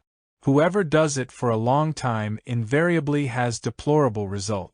If you know every small screw, every little pin of your machine, only then can you know what you must do. But if you 189 just know a little and experiment, you risk a great deal, because the machine is very complicated. There are many tiny screws which might easily be broken by a strong shock, and which cannot afterwards be bought in any shop. Therefore, since you have asked me for it, my advice to you is, stop your breathing exercises. Our conversation with the dervish continued for quite a long time. Before we left I had managed to talk over with the prince what we should do next, and so, after thanking the dervish, I told him that we proposed staying another day or two in the neighborhood, and asked whether he would allow us to converse with him once more. He consented, and even said that if we wished we could come to see him the following evening after dinner. We stayed not 2 days, as we intended, but a whole week, and every evening we all went to this dervish and conversed with him, and afterwards, until late each night, Sariagli and I repeated to our comrades everything that had been said. The last time we went to the dervish, to thank him and take our leave, Ikim Bey, to our great surprise, suddenly turned to him and, in a humble voice unusual for him, said in Persian, "Good father, during these days I have become convinced with the whole of my being that you—" Interrupting himself at this point, he hurriedly asked Sariagli and me not to hinder him from speaking for himself and to correct him only when the expressions he used had a special meaning in the local dialect which might change the sense of what he was saying. Then he continued, "That you are the very man I have instinctively been searching for, a man to whom I could wholly entrust the guidance of my inner world, in order to regulate and neutralize the struggle which has recently arisen in me between two totally opposite strivings. On the other hand, numerous life circumstances over which I have no control do not permit me to live here, somewhere near you, so that whenever necessary I could come and reverently hear your directions and counsels as to how I should live, in order to put an end to this tormenting inner struggle and to prepare myself to acquire the being worthy of man. That is why I beg you, if it is possible, not to refuse to give me now a few brief indications and guiding principles of life, appropriate to a man of my age." To this unexpected and high-sounding request of Ikim Bey, this venerable man, the Persian dervish, replied with precision and in great detail. I will not record here, in this second series of my writings, what he then explained, considering it premature for serious readers and, as regards the correct sequential perception of all my writings, even harmful to the aim of genuine understanding. I have therefore decided, with a clear conscience, to expound the quintessence of these explanations only later, in a corresponding chapter of the third series of my writings, entitled The Physical Body of Man, Its Needs According to Law, and Possibilities of Manifestation. Early in the morning following this last visit to the dervish, we resumed our journey. Instead of going, as previously mapped out, in the direction of the Persian Gulf, we went west towards Baghdad, since two of our company, Karpenko and Prince Nijerads, had fallen sick with fever and were becoming worse from day to day. We reached Baghdad, and after staying there about a month we separated and went off in different directions. Prince Lubovetsky, Yelov and Ikim Bey left for Constantinople. Karpenko, Nijerads and Pagashin decided to follow the Euphrates upstream as far as its source, then to go over the mountains and cross the Russian frontier. But Dr. Sariagli and I, with the others, agreed to turn back and go in the direction of Khorasan, and only when there to decide on the final stage of our journey. In setting down my memories of Dr. Ikim Bey, I must not fail to mention his ardent interest in hypnotism and everything relating to it. He was particularly interested in those phenomena which in their totality are called the power of human thought, and the study of which is a distinct branch of the contemporary science of hypnotism. And indeed he obtained, especially in the said branch, unprecedented practical results, thanks chiefly to the experiments he performed on people in order to elucidate from every aspect the various manifestations of the power of human thought. He was reputed by those round him to be a redoubtable magician and wizard. The experiments which he performed on his friends and acquaintances with the mentioned aim led, among other things, to the result that some of the people who had met or even only heard about him began to be afraid of him, while others, on the contrary, became exaggeratedly respectful and even, as is said, began to lick his boots. I think that the main cause of this false conception which people formed of him was not his deep knowledge and the extraordinary development of inner forces he had achieved, but simply his understanding of one property of the functioning of man's organism, which might be connected to a certain degree with the servility of human nature. This property, which is inherent in every ordinary man, to whichever class he may belong and whatever his age, is that, whenever he thinks about something concrete outside himself, then his muscles instantly strain, that is to say vibrate, in the direction taken by his thoughts. For example, if he thinks about America and his thoughts are turned in the direction where, according to his notions, America lies, certain of his muscles, particularly, so to say, the fine ones, vibrate towards the same place. In other words, their entire tension strains in that direction. In the same way, if the thoughts of a man are turned towards the second floor of a house when he himself is on the first floor, certain of his muscles are strained and, as it were, raised upwards. In short, a movement of the thoughts in a definite direction is always accompanied by a tension of the muscles in the same direction. This phenomenon proceeds even among those who are aware of its existence, and who try by all the means known to them to avoid it. Everyone has probably happened to see, in some theater or circus or other public place, how various so-called Indian fakirs, conjurers, wonder-workers and other remarkable exponents of the secrets of supernatural knowledge astonish people with their magical phenomena, finding hidden objects or performing some other action previously decided upon by the audience. In accomplishing these miraculous feats, these magicians hold the hand of one of the spectators, who of course is thinking about the action decided on, and, simply by means of the unconscious indications or shocks received from the person's hand, they guess the action and carry it out. They can do this not because they possess some special knowledge, but merely because they know the secret of this property of man. Knowing this secret, anyone could do the same with a little practice. One has only to be able to concentrate one's attention on the other person's hand and catch its slight, almost imperceptible movements. With practice and perseverance one can always succeed, like a magician, in guessing what has been thought of. For instance, if the idea is that the magician should pick up a hat lying on the table, then, even if the person knows the trick and tries hard to think about the shoes lying under the couch, he will still unconsciously be thinking about the hat, and the muscles which guide the magician will tense in that direction, as they are subject more to the subconsciousness than to the consciousness. As I have said, Ikimbe performed experiments of this sort on his friends in order to learn more about the human psyche and thus determine the causes of hypnotic influences. Among the experiments he made to accomplish this task, he had set himself, was a highly original one which astounded the uninitiated more than any of the fakir's tricks. He proceeded as follows. On a sheet of paper divided into squares he wrote the entire alphabet in order, and on the bottom line all the numbers from 1 to 9 followed by naught. He prepared several such sheets, and on each sheet he wrote the alphabet of a different language.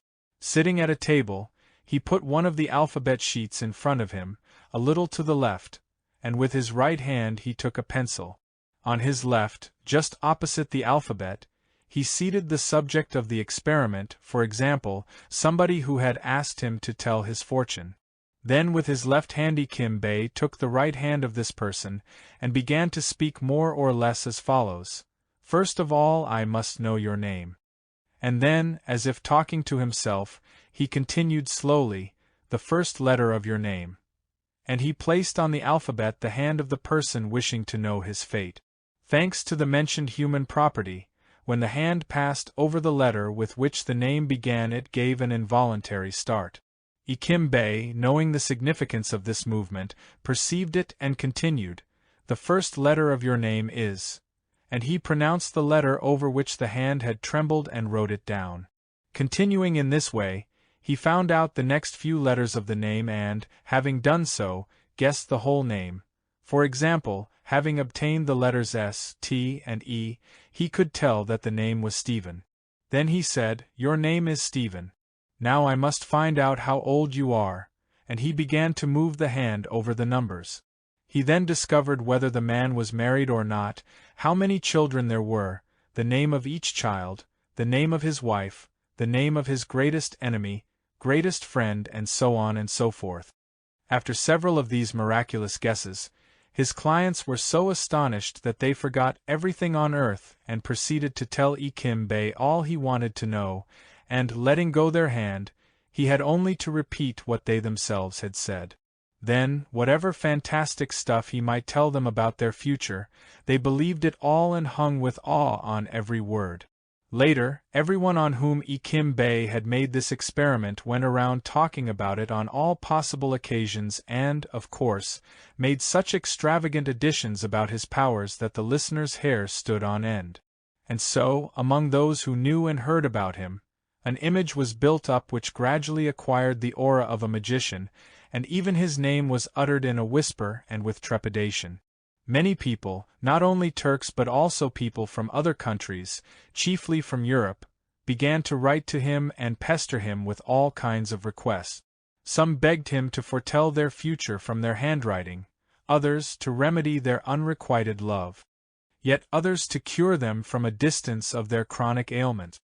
He received letters from pashas, generals, officers, mullahs, teachers, priests, merchants, and from women of every age, but especially from young women of all nationalities. In short, there were such heaps of these letters with different kinds of requests that, if Ikim Bey had wished to send even empty replies to each of the writers, he would have had to have no less than 50 secretaries.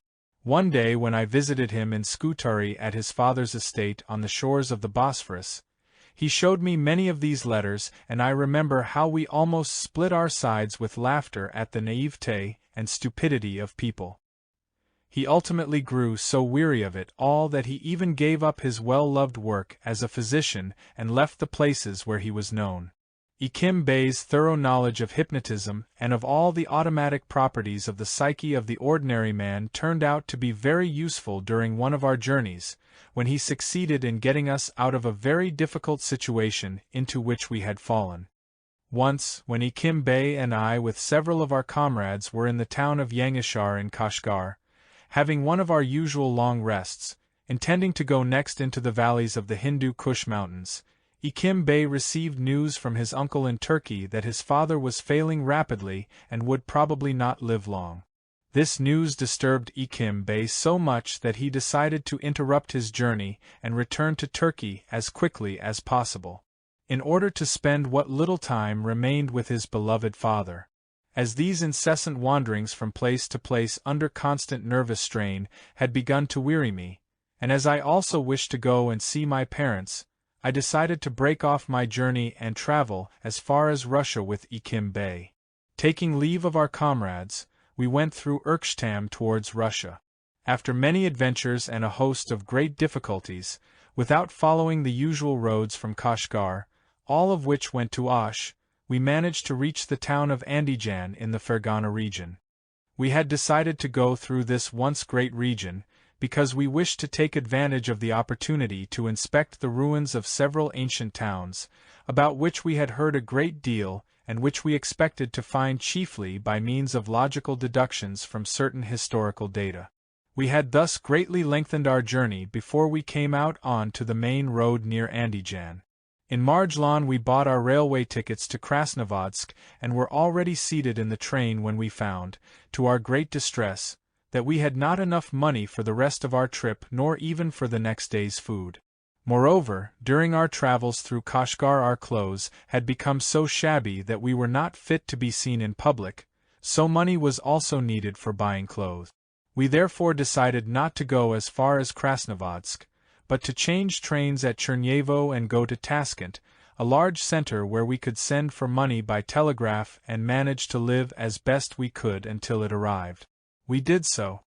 Having arrived at Tashkent and taken a room in a cheap hotel not far from the station, we first of all went to send off the telegrams and then, as this took almost all the money we had left, we went to the bazaar to sell our remaining possessions. Rifles, watches, pedometer, compass, maps, in short, everything on which we could hope to raise any money at all. In the evening, while we were walking along the street and pondering on our situation, and wondering where the people to whom we had telegraphed might be and whether they would have the sense to remit the money immediately, without noticing it we reached Old Tashkent. We sat down in a sartchakwia, continuing to ponder on what we would do if the money were delayed, and after long deliberation and examination of the various possibilities, we finally decided that, there in Tashkent, Ikim Bey should give himself out to be an Indian fakir and I a sword swallower and a man who could consume any quantity of poisonous substances. And we made all kinds of jokes about it. The next morning the first thing we did was to go to the offices of a Tashkent newspaper, to the department which accepted advertisements and also took orders for all sorts of posters. The clerk there was a very friendly Jew who had recently arrived from Russia. After chatting with him a little, We arranged for advertisements to be inserted in all 3 of the Tashkent newspapers, and also ordered large posters announcing that a certain Indian fakir had arrived. I do not at the moment remember what Ikim Bey called himself, but I think it was Ganez or Ganzan, and that, with his assistant Salakan, on the following evening in the hall of a certain club, he would give a demonstration of hypnotic experiments and many other supernatural phenomena. The clerk also undertook to obtain the permission of the police for putting up the posters throughout the town, and by the next day posters about unprecedented miracles were already eyesores to the inhabitants of both New and Old Tashkent. By that time we had found 2 unemployed men who had come from the interior of Russia and, after sending them to the baths for a good scrub, we took them to our hotel and prepared them for hypnotic séances. We finally brought them into such a state of hypnosis that one could stick a large pin into their chests, sew up their mouths, and placing them between 2 chairs with the head on one and the feet on another, put enormous weights on their stomachs, after which anyone in the audience who wished could come and pull a hair out of their heads, and so on and so forth. But what particularly astonished all the learned doctors, lawyers and others, was when Ikim Bey, by the means I have described, found out their names or their ages. In short, at the end of the first séance, besides a full cash-box, we received hundreds of invitations to dinner, and how the women of all classes of society made eyes at us, of this there is no need to speak. On 3 evenings in succession we gave séances, and, as we had earned more money than we needed, we left without delay to escape from our burdensome admirers. In writing this chapter, which has revived in my memory our various expeditions and wanderings through Asia, I have recalled by association the curious notion about this continent which is held by most Europeans. Having lived 15 years uninterruptedly in the West, and being constantly in contact with people of all nationalities, I have come to the conclusion that no one in Europe knows or has any idea about Asia. Most people in Europe and America have the notion that Asia is a kind of indefinite, great continent adjoining Europe, and inhabited by savage or, at best, semi-savage groups of peoples who just happen to be there and go wild. Their ideas about its size are very vague. They are always ready to compare it with European countries and do not suspect that Asia is such a vast continent that several Europes could be put into it, and that it contains whole races of people about whom not only Europeans but even Asiatics themselves have never heard. Furthermore, among these savage groups certain sciences, as, for example, medicine, astrology, natural science and so on, without any wiseacring or hypothetical explanations, have long since attained a degree of perfection which European civilization may perhaps reach only after several hundred years. Chapter 9. Pyotr Karpenko.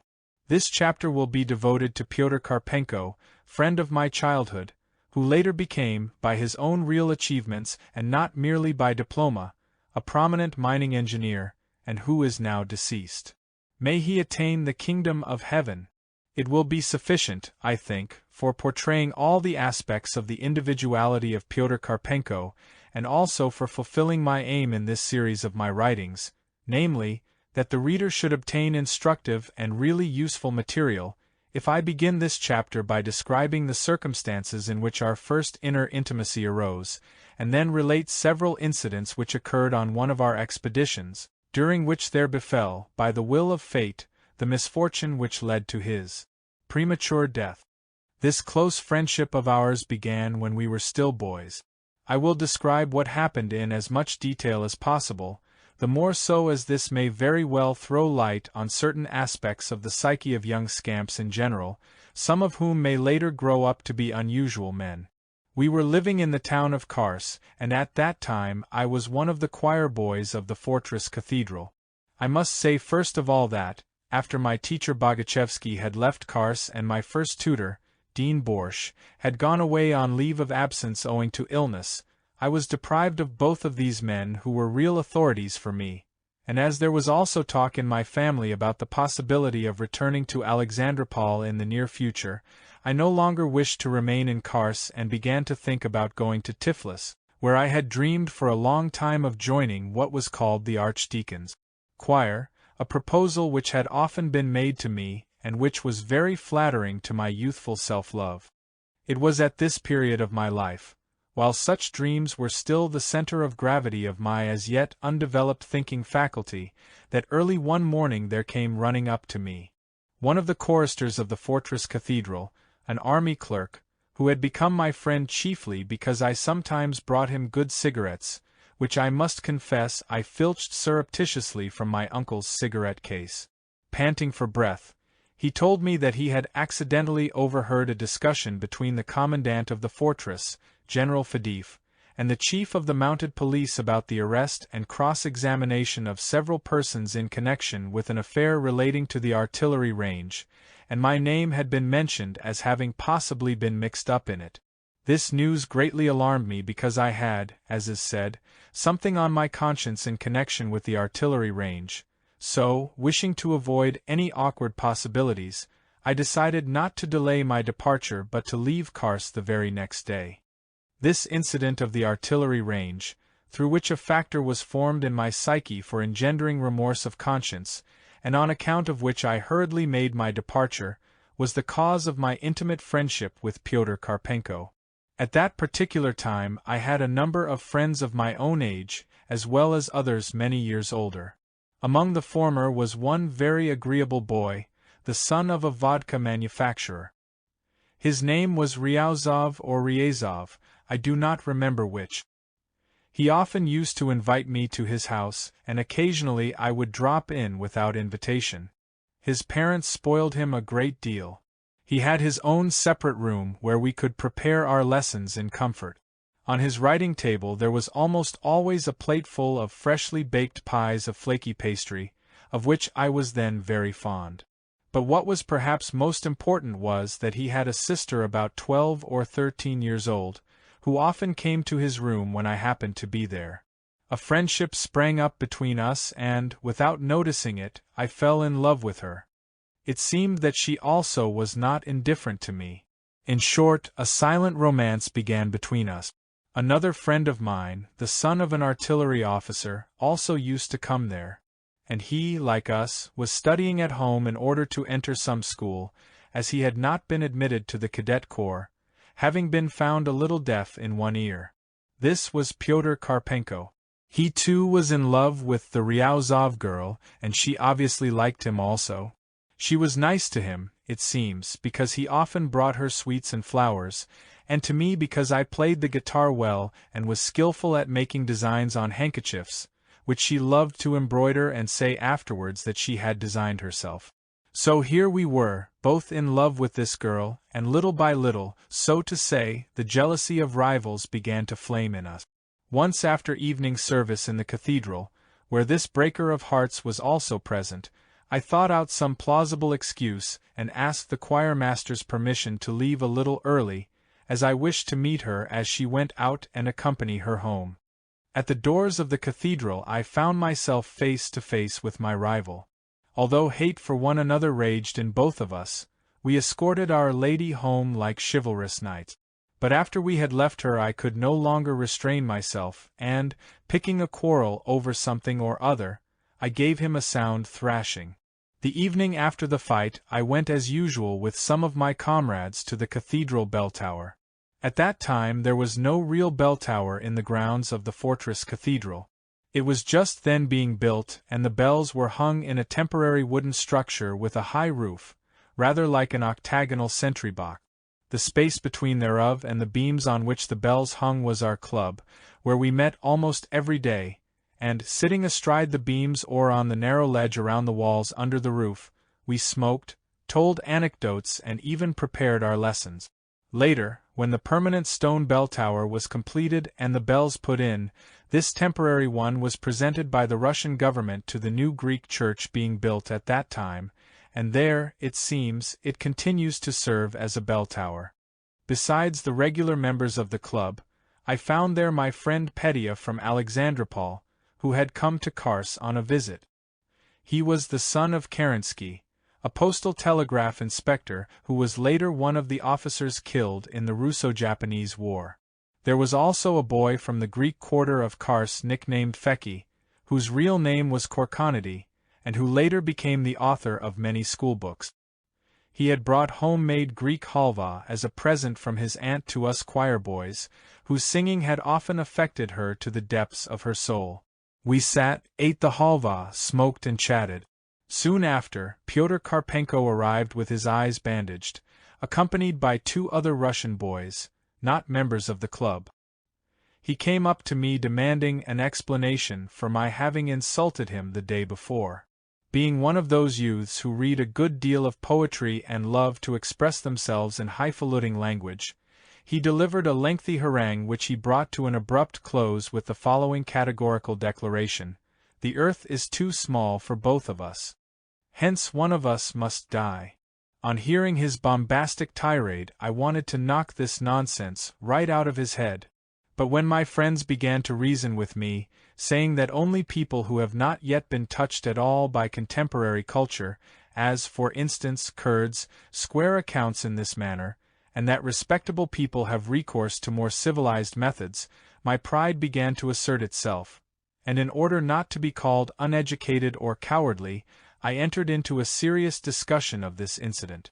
After a lengthy dispute, called by us a debate, during which it turned out that several of the boys present were on my side and several on the side of my rival, and which debate at times developed into a deafening din and brought us perilously near to throwing each other down from the top of the bell tower, it was decided that we must fight a duel.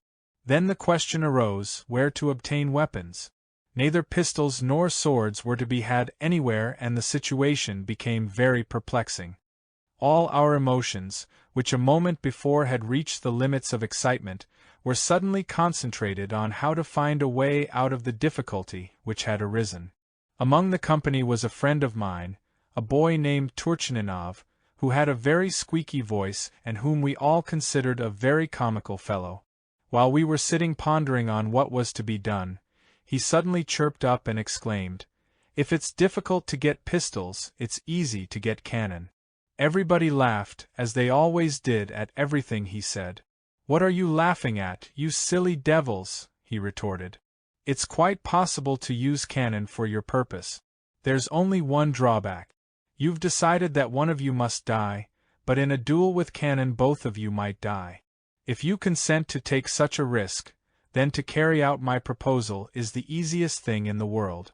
What he proposed was that we should both go to the artillery range where firing practice was held, lie down and hide somewhere between the guns and the targets and await our doom.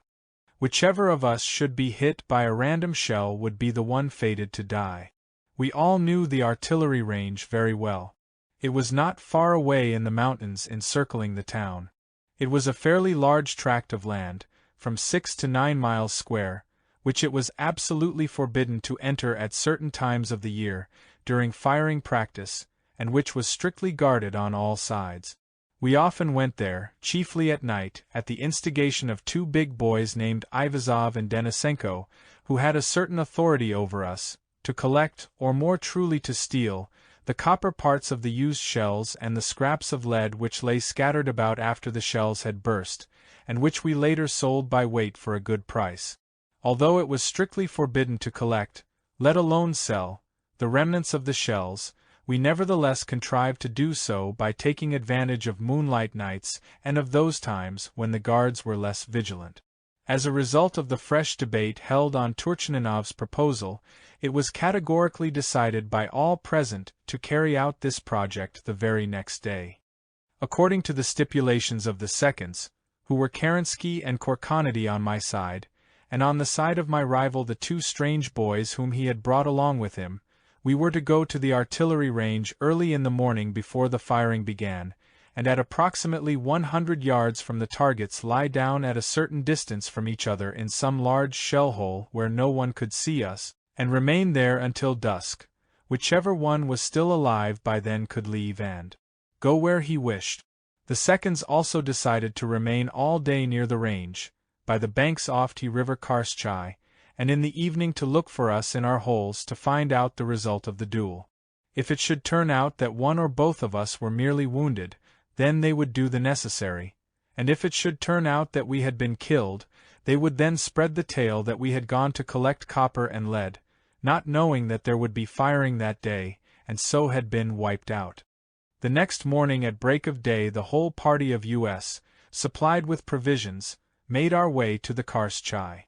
Arriving there, we two rivals were given our share of the provisions and were conducted by two of the seconds to the range, where we lay down in separate hollows. The seconds returned to the others at the river and passed the time fishing. So far everything had seemed rather a joke, but when the firing began it was anything but a joke. I do not know either the form or the sequence in which the subjective experiencings and mental associations of my rival flowed, but I do know what proceeded in me as soon as the firing started. What I experienced and felt when the shells began to fly and burst over my head, I remember now as if it were only yesterday. At the beginning I was completely stupefied, but soon the intensity of feeling which flooded through me, and the force of logical confrontation of my thought increased to such an extent that, at each moment, I thought and experienced more than during an entire 12 months. Simultaneously, there arose in me for the first time the whole sensation of myself, which grew stronger and stronger, and a clear realization that through my thoughtlessness I had put myself in a situation of almost certain annihilation, because at that moment my death seemed inevitable. Instinctive fear in face of this inevitability so took possession of my entire being that surrounding realities seemed to disappear, leaving only an unconquerable living terror. I remember I tried to make myself as small as possible and to take shelter behind a ridge in the ground, so as to hear nothing and think about nothing. The trembling which began in the whole of my body reached such a frightful intensity that it was as if each tissue vibrated independently, and in spite of the roaring of the guns, I very distinctly heard the beating of my heart, and my teeth chattered so hard that it seemed as if at any moment they would break. I will remark here, by the way, that in my opinion it was owing to this incident in my youth that there first arose in my individuality certain data, which later took definite form, thanks to various conscious actions upon me on the part of certain normally educated people, data which have always prevented me from being perturbed by life questions in which exclusively my own egoistic interests were at stake, and from acknowledging or experiencing any but authentic fears, while on the other hand, they have enabled me, without being carried away or deluded, to understand the fear of another and to enter into his position. I do not remember how long I lay there in this state. I can only say that in this case, as always and in everything, our most supreme, inexorable sovereign, time, did not fail to assert his rights, and I began to grow accustomed to my ordeal as well as to the roar of the cannon and the bursting of the shells round me. Little by little the tormenting thoughts of the possibility of my sad end began to disappear.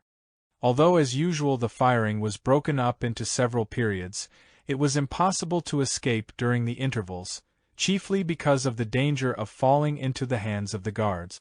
There was nothing to be done but to keep lying there quietly. After eating some lunch I even, without knowing it, fell asleep. Evidently the nervous system, after such intensive activity, urgently demanded rest. I do not know how long I slept, but when I woke up it was already evening and everything was quiet. When I was fully awake and realized clearly the reasons for my being in that place, I first assured myself with great joy that I was safe and sound, and it was only when this egoistic gladness of mine had subsided that I suddenly remembered and began to feel concerned about my comrade in misfortune. So creeping quietly out of my hole and taking a good look round, I went over to the place where he should have been.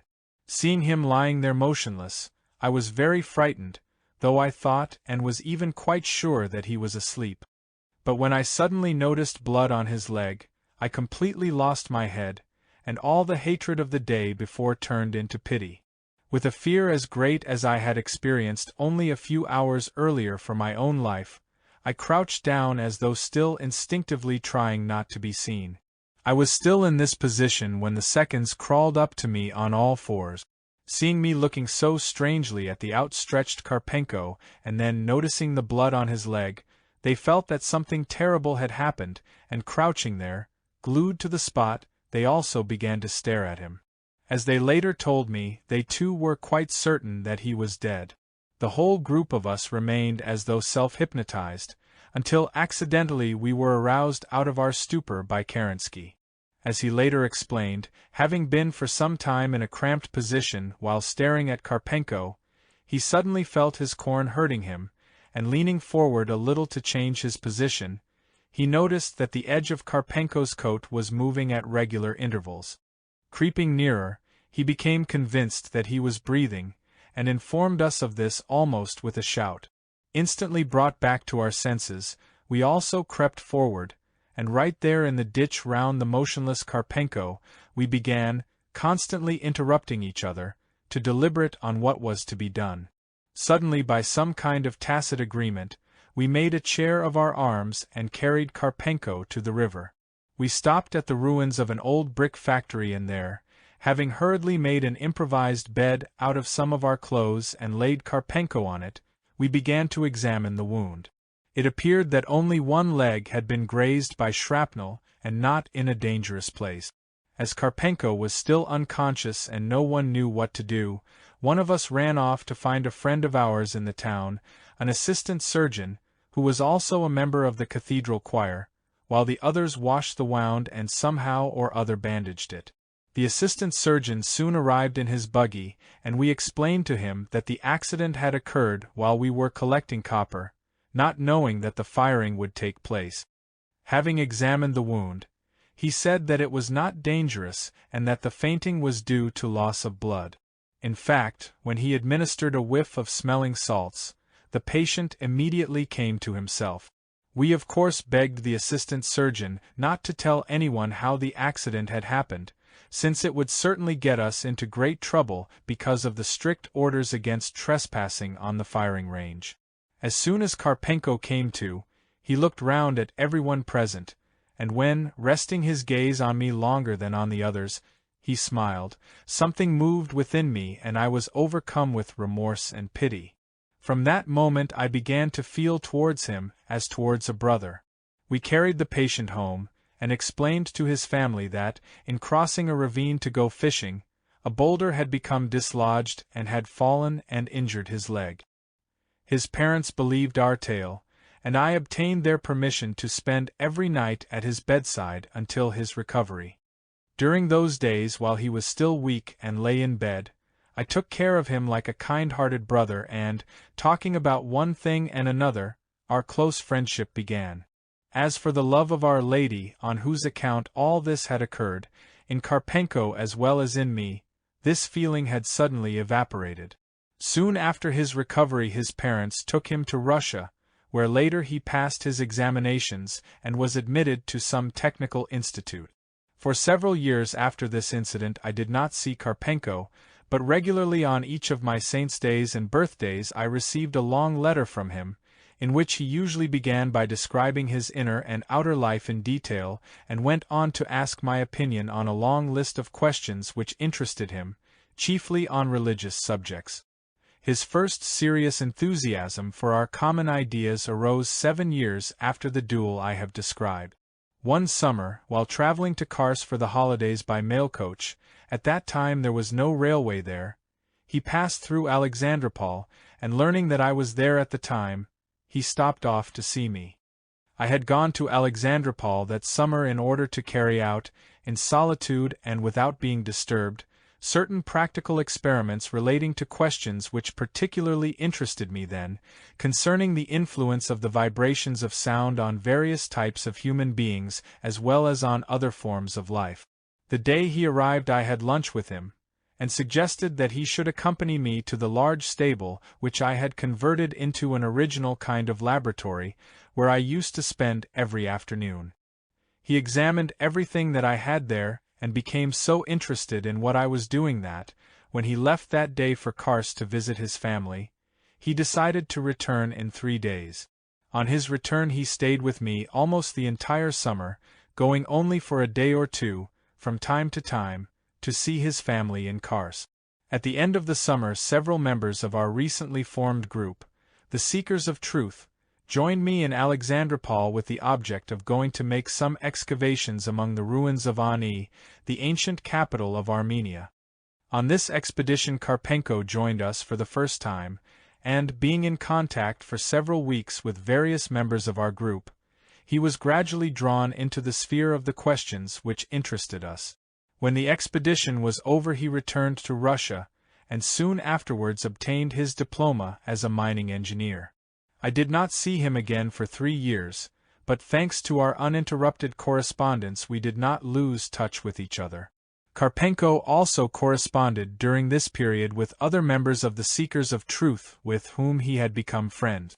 At the end of these 3 years he became a full member of our original society, and from then on took part in several serious expeditions of ours in Asia and Africa. It was during one of these big expeditions, when we were intending to cross the Himalayas from the Pamir region to India, that the incident occurred which was the cause of his premature death. From the start we had encountered great difficulties.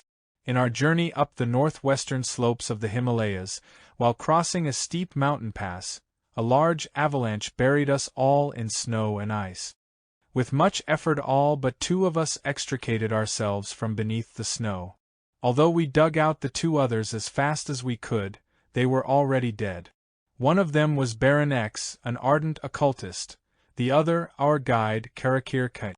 By this misfortune we lost not only one of our good friends, but also a guide who knew the locality very well. By the way, it must be said that the entire region between the Hindu Kush Mountains and the great Himalayan range, where this accident took place, is a maze of narrow, intersecting gorges, the most bewildering of all the formations of similar cataclysmic origin on the surface of our planet over which we ever had to wander. These regions seem to have been intentionally made so confusing and complicated by the higher powers in order that not a single human being should ever dare to try to find his way through them.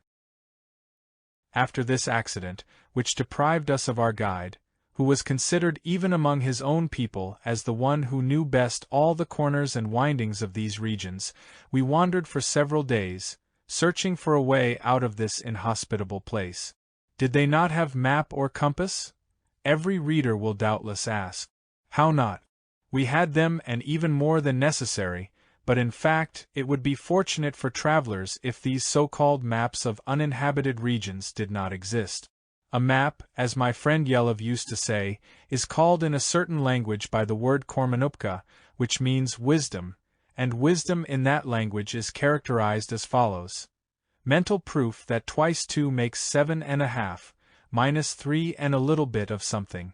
In my opinion, in employing contemporary maps, it would be ideally useful to put into practice the sense of a judicious saying which declares, "If you wish to succeed in anything, then ask a woman for advice and do the opposite." It is the same in this case. If you wish to find the right road, consult the map and take one in the opposite direction, and you can always be sure of reaching just where you want to go. These maps may perhaps be all right for those contemporary people who, sitting in their studies with neither the time nor the possibility to go anywhere, nevertheless have to write books on all kinds of travel and adventures. Indeed, these maps are excellent for such people, because thanks to them they have more leisure for concocting their fantastic stories. Good maps may perhaps exist for some localities, but with all I have had to do with them in my life, from ancient Chinese maps to special military topographic maps of many countries, I was never able to find one that was of practical use when it was really needed. Certain maps may, at times, more or less help travelers to find their way in thickly populated areas, but in uninhabited regions, that is to say, where they are the most necessary, as, for instance, in Central Asia, then, as I have already said, it would be better if they did not exist at all.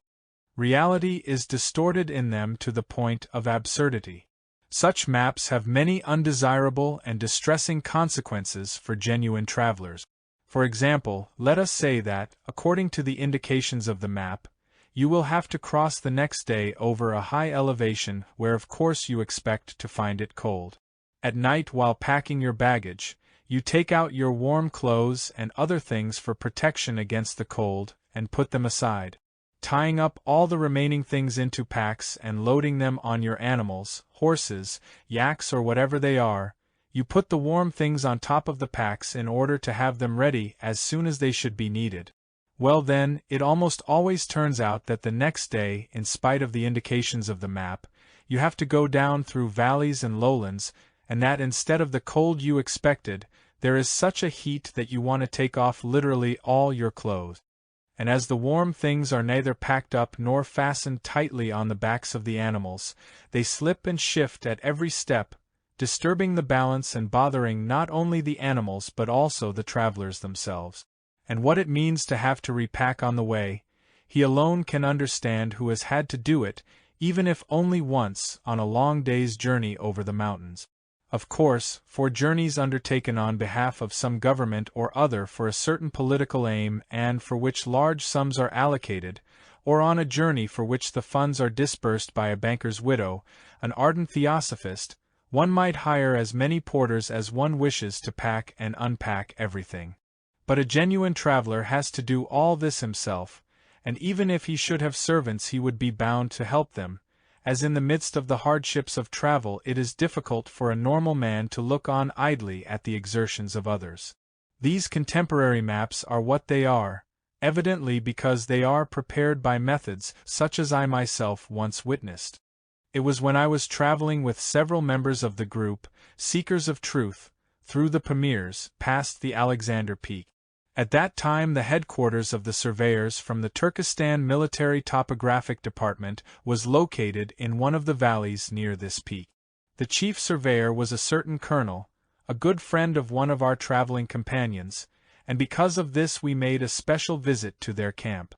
The colonel had several young staff officers with him as assistants. They welcomed us with great joy as they had been living for several months in places where, for hundreds of miles, there was scarcely a single living soul. We stayed with them 3 days, intending to have a good rest in their tent. When we were getting ready to leave, one of the young officers begged permission to come with us, as he had to make a map of a locality 2 days distant in the direction we were going. He brought along 2 private soldiers to assist him. In a certain valley we came across a camp of nomad Kara-Kirghiz and entered into conversation with them. The officer who was with us also spoke their language. One of the Kara-Kirghiz was elderly, and obviously an experienced man. The officer, one of my friends, and I asked this Kara-Kirghiz to share a meal with us, hoping that we might profit by his knowledge of these places to extract from him such information as we needed. We ate and spoke. We had brought bags made of sheep's stomachs which had been stuffed with excellent koverma, and the officer also had vodka, which he had brought from Tashkent and which these nomads greatly relish, particularly when none of their own people see what they are drinking. While pouring down the vodka, the Kara-Kirghiz gave us various hints about these regions and indicated where certain points of interest were to be found. Pointing to a perpetually snow-capped mountain which was already familiar to us, he said, "You see that summit yonder? Well, just behind it there is this. And that. And there is also the famous cave of Iskander." The officer sketched all this down on paper. He was, by the way, rather a good artist. When we had finished eating and the Kara-Kirghiz had gone back to his camp, I looked at the drawing which the officer had made and saw that he had put everything that the old man had described not behind the mountain, as the latter had indicated, but in front of it. I pointed out this discrepancy to him, and it appeared that the officer had confused in front of with behind, as in that language the words behind and in front of, buti and poti, are almost the same, and to someone who does not know this language well they sound almost alike, especially when they are pronounced quickly with other words. When I explained all this to the officer, he merely said, "Oh well, devil take it," and he slammed his sketchbook shut. He had been drawing for almost 2 hours and of course did not wish to do it all over again, the more so as we were all ready to proceed on our way. I am sure that this sketch was afterwards embodied in a map exactly as the officer had made it. Later, the printer of the maps, having never been to these regions, would place those details not on the side of the mountain where they belong but on the other side, and of course that is where our brother traveler will expect to find them. With few exceptions, everything connected with the making of these maps proceeds in this way. Therefore, when a map indicates that you are approaching a river, you should not be surprised to come across one of the gorgeous daughters of Mr. Himalaya. And so we continued for several days at random, without a guide, observing great caution to avoid meeting any of those bands of brigands who, particularly at that time, were not great lovers of the Europeans who fell into their hands, and transformed them with solemn ceremony into captives and later, with no less ceremony, exchanged them with some other tribe inhabiting this part of the surface of our dear planet for a good horse, or a rifle of the latest model, or simply for a young girl, also, of course, a captive. Moving from place to place, we reached a small stream and decided to follow its course, reckoning that it must ultimately lead us somewhere. We did not even know whether it would lead us north or south, as the area we were in was a watershed. We followed the banks of this stream as long as we could, but soon, when they became very steep and almost impassable, we decided to go along the bed of the stream itself. We had not gone more than a few miles in this way when it was apparent that the stream, swollen by the water from numerous small tributaries, was rising to such a height that it was becoming impossible to continue our journey along its bed, and we were obliged to stop and deliberate seriously how to proceed. After long discussions, we decided to slaughter all the goats, which we had brought with us for transporting our things and for our subsistence, in order to make bordioks out of their skins which we could inflate and attach to a raft, and thus float further down the river. To carry out this decision of ours, we chose a convenient place not far from the stream, where we could easily defend ourselves against any danger, and set up our camp. Finding that it was too late to do anything more that day, we pitched our tents and, lighting fires in our customary way, we ate and lay down to sleep, having of course arranged watchmen to take turns during the night. The first thing next day, with the consent of our consciences, degenerated like those of all contemporary people, and corresponding exactly to the requirements of hell, we killed all the goats, which only the day before we had regarded as our sincere friends and associates in overcoming the difficulties of the journey. After this admirable Christian Mohammedan manifestation, one of us began to cut their meat into small pieces in order to roast it and fill some of the skins. Some began to prepare the bordioks and inflate them. Others twisted the goats' intestines to make cords for tying the raft together and attaching the bordioks. And still others, including myself, took axes and went to look for hardwood suitable for the raft. In our search we wandered rather a long distance from our camp. We were looking for a kind of plane tree called their karagach and for a fibrous birch. Of all the wood to be found in that neighborhood, only these two kinds were, in our opinion, strong enough to withstand collisions with boulders and rocks in the narrow passages and over the rapids. Near our camp we came across chiefly fig trees and other varieties not hard enough for our purpose. As we were going along examining trees, we suddenly saw, sitting on the ground, a man belonging to one of the local tribes. Having talked it over amongst ourselves, we decided to go up to him and ask him where the trees we needed were to be found. Approaching nearer, we saw that he was clothed in rags, and we could tell by his face that he was a kind of Iziazaunavuran, that is, a man who was working on himself for the salvation of his soul, or as Europeans would say, a fakir.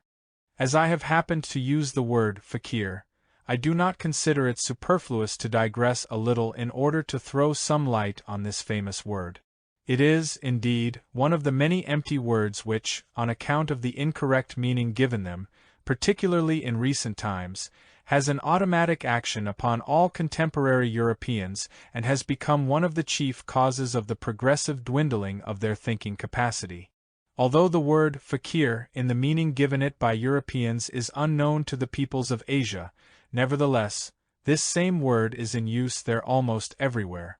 Fakir, or more correctly fakir, has as its root the Turcoman word meaning beggar, and among almost all the peoples of the continent of Asia, whose speech is derived from ancient Turcoman, this word has come down to our day with the meaning of swindler or cheat.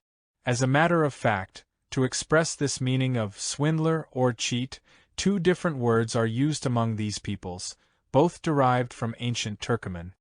One is this word, fakir, and the other is Lowry. The former is the word used for a cheat or swindler who uses his guile to take advantage of others by way of their religiousness, while the latter is applied to someone who simply takes advantage of their stupidity. The name Lowry, by the way, is given to all gypsies, both as a people and as individuals. Generally speaking, gypsies are found among all other peoples and everywhere lead a nomadic life. They are chiefly engaged in dealing in horses, tinkering, in singing at feasts, fortune-telling and kindred occupations. They usually make their camps near populated places and deceive naive townspeople and villagers by every kind of cunning.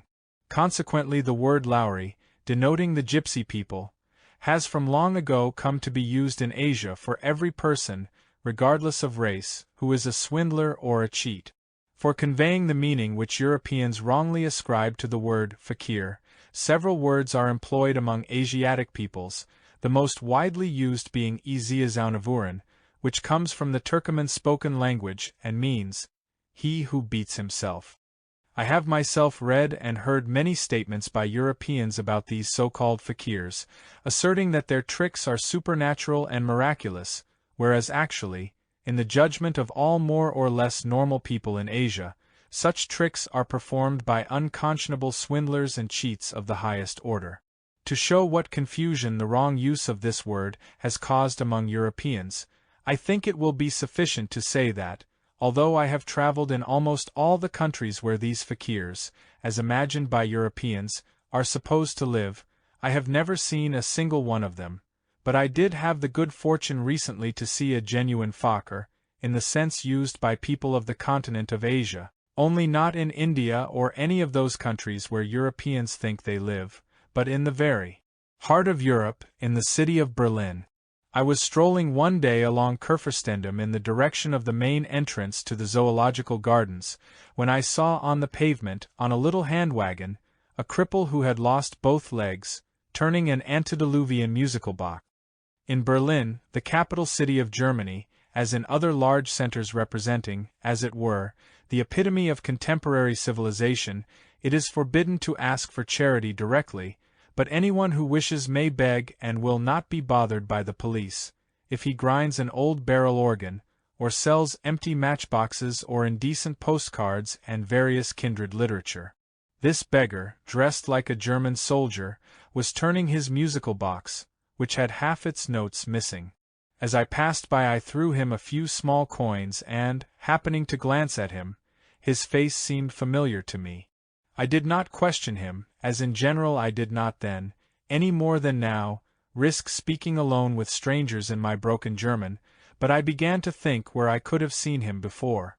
When I had finished my business, I returned along the same street. The cripple was still there. I approached very slowly and looked at him closely, trying to recall why his face was so familiar, but at that moment I could not. It was only on arriving at the Romanische Café that it suddenly came to me that the man was no other than the husband of a lady who, several years before in Constantinople, was sent to me by a close friend of mine, with a letter of introduction appealing to me to give her medical treatment.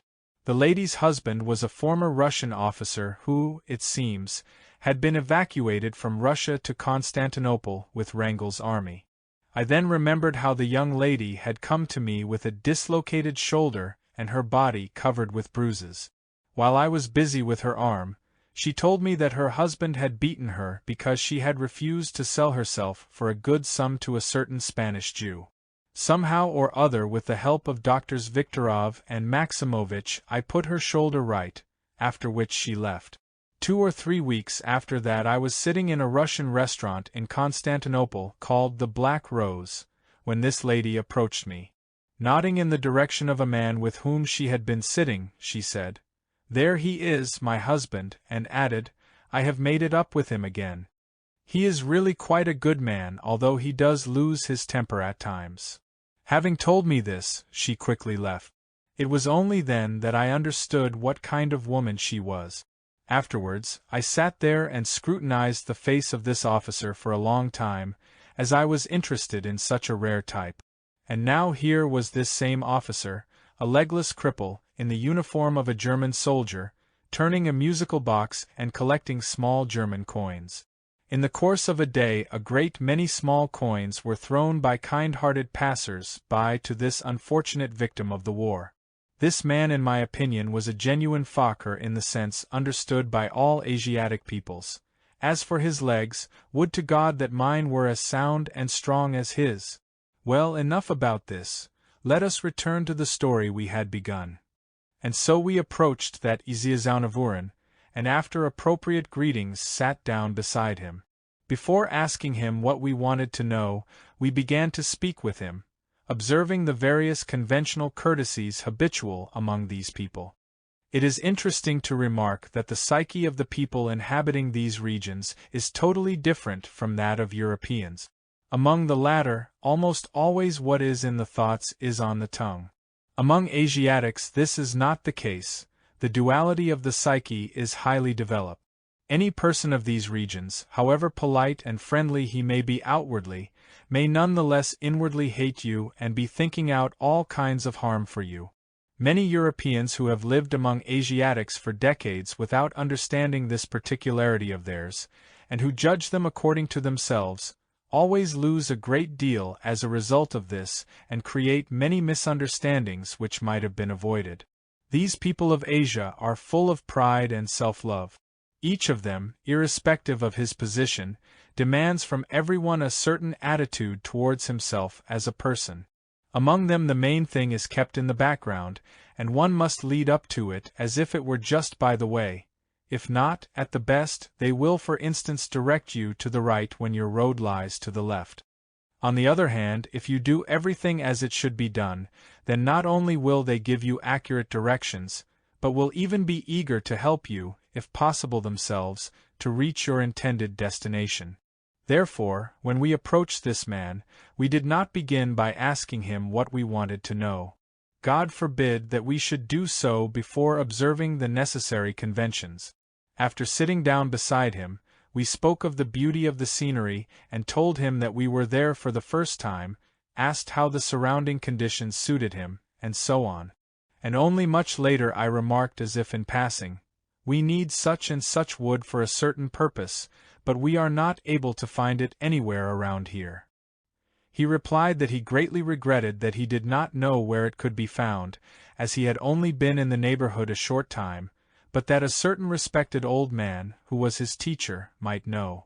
He lived behind the hill in a cave, and had been there a long time and knew the locality very well. He thereupon got up to go to him, but Dr. Sariagli stopped him, and asked whether we could see his respected teacher, and 118 ask him ourselves about the wood we needed. He replied, "Of course, let us go together." He is a man who is almost a saint and is always ready to help anyone. As we went, we saw from a long way off a man sitting in a meadow under a tree, and our guide, without waiting for us, ran to him and, after telling him something, beckoned to us to approach. We exchanged the customary greetings and sat down beside him. At that moment another of the local inhabitants came and sat down beside us. As it turned out later, he also was a pupil of this venerable Iziazaunavouran. The face of this old man appeared to us so benevolent and not of ordinary humankind that, without any of the usual preliminary manipulations, and without concealing anything, we told him what had happened to us and how we thought of making our way out of that region. We also told him why we had come to him. He listened to us with great attention and, after thinking a little, said that the stream by whose banks we had stopped was a tributary of the river Chitral, which flows into the river Kabul, which in its turn flows into the Industry. There were many roads, he told us, leading out of that region, but they were all long and arduous. If we were able to travel as we had planned, and if we were fortunate enough to avoid the banks inhabited by people who were not at all friendly to strangers, then our plan would be the best that could be devised.